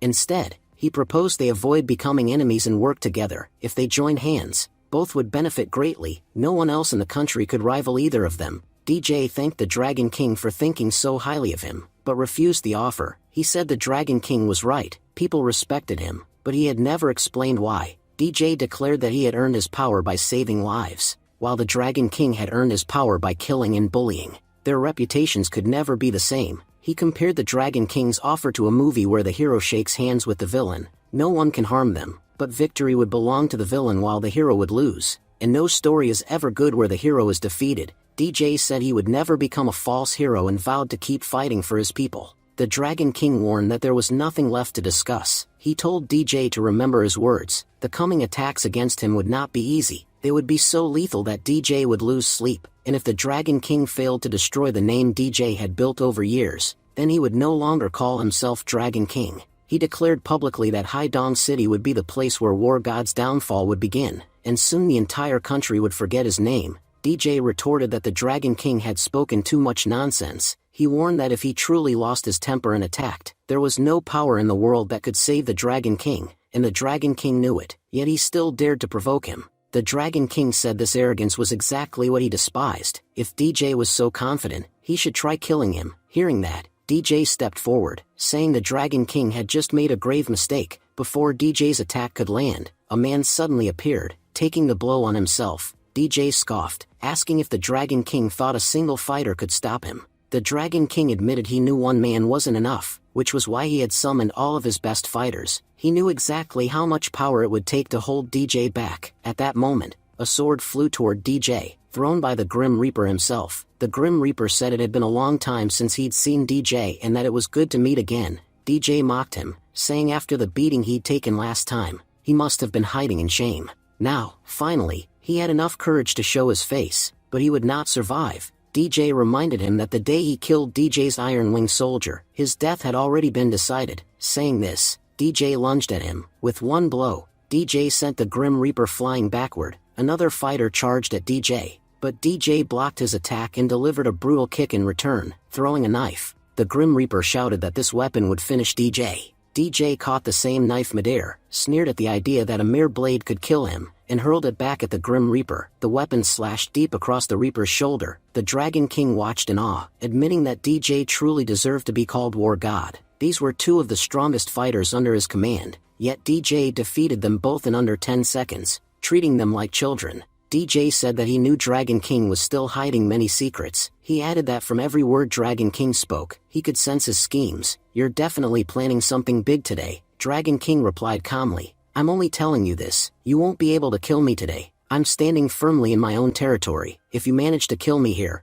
I won't be worthy of the name Dragon King." At that moment, several elite soldiers appeared before Dragon King. DJ recognized them immediately. "These are European Special Forces." Dragon King confirmed with a smirk. "Exactly, you know their strength. Do you really think you can defeat them?" DJ accused him. "Hiring these people means you're betraying the country. Have you fallen so low, Dragon King?" Dragon King retorted, "You forced me into this. If you didn't exist, I wouldn't have to go this far." DJ replied firmly, "This matter won't be settled here. We'll finish this on the battlefield." Dragon King agreed. "You're right, everything will be decided on the battlefield. I planned all of this to declare war." DJ accepted. "Fine. I accept your war. I never wanted two great forces of our country to fight each other, but you've crossed the line. You must be eliminated. I could kill you here and now, but that would tarnish the name of the war god. That's why I'll face you on the battlefield, and wipe out your entire cursed army." Later, when DJ left, Grim Reaper asked Dragon King, "Are you really going to let the war god walk away?"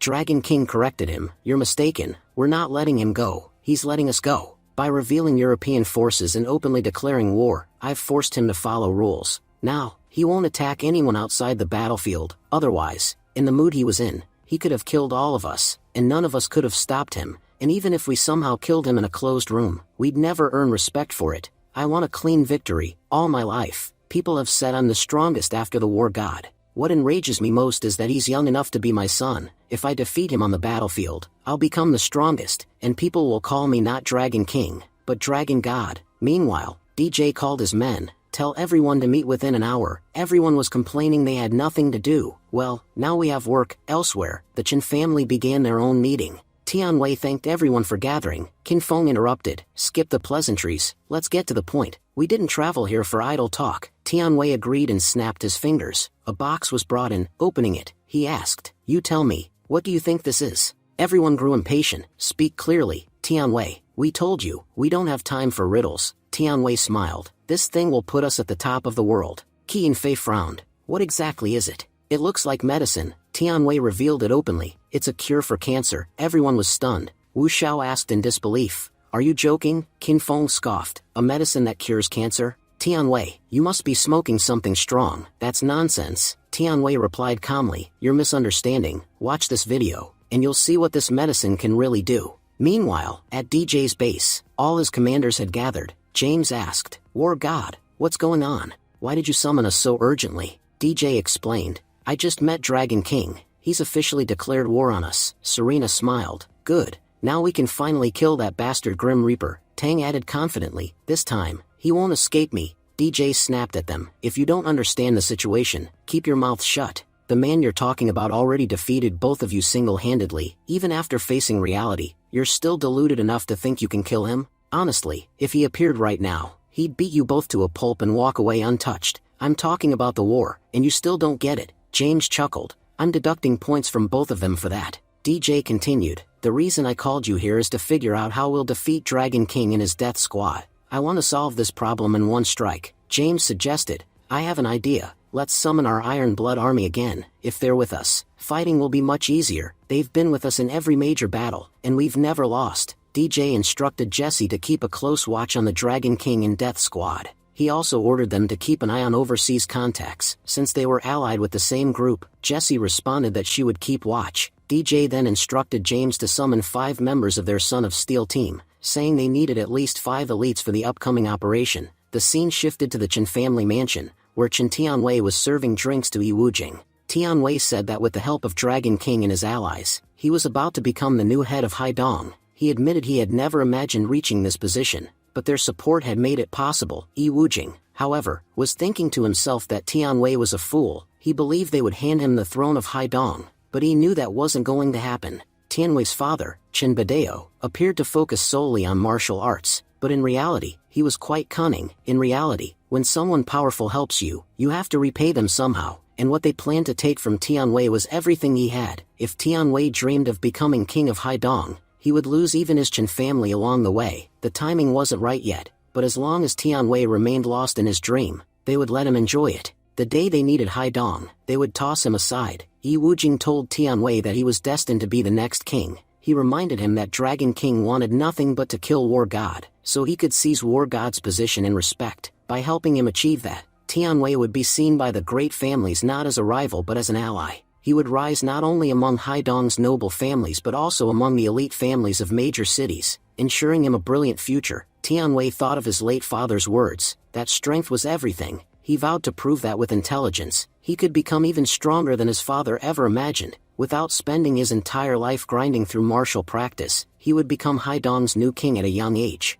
Meanwhile, as Yi Wujing traveled, he reflected that a pig is always fattened before slaughter. The scene shifted back to DJ, who was thinking that the city had been in turmoil for too long. The time had come to rip out these hidden snakes by the roots. At that moment, James arrived, reporting that he had come with 5 Son of Steel army captains. DJ approved and reminded him of the instructions. Take the team, carry out the exact operations he had assigned, and leave nothing unfinished. James informed DJ that Dragon King had not only taken help from European forces but also recruited the Eastern Kamikaze group. While they had enough men to handle the European forces, if the Kamikaze joined them, things could get complicated. DJ replied coldly that all their enemies were joining hands, but it didn't matter whether they allied with the East, the North, or anyone else. None of them would be able to harm him. What enraged DJ most was that Dragon King, a man of their own country, had sold out to foreign powers. He wondered how anyone could betray their nation for the sake of power. His anger was so intense that even the weather around them seemed to change.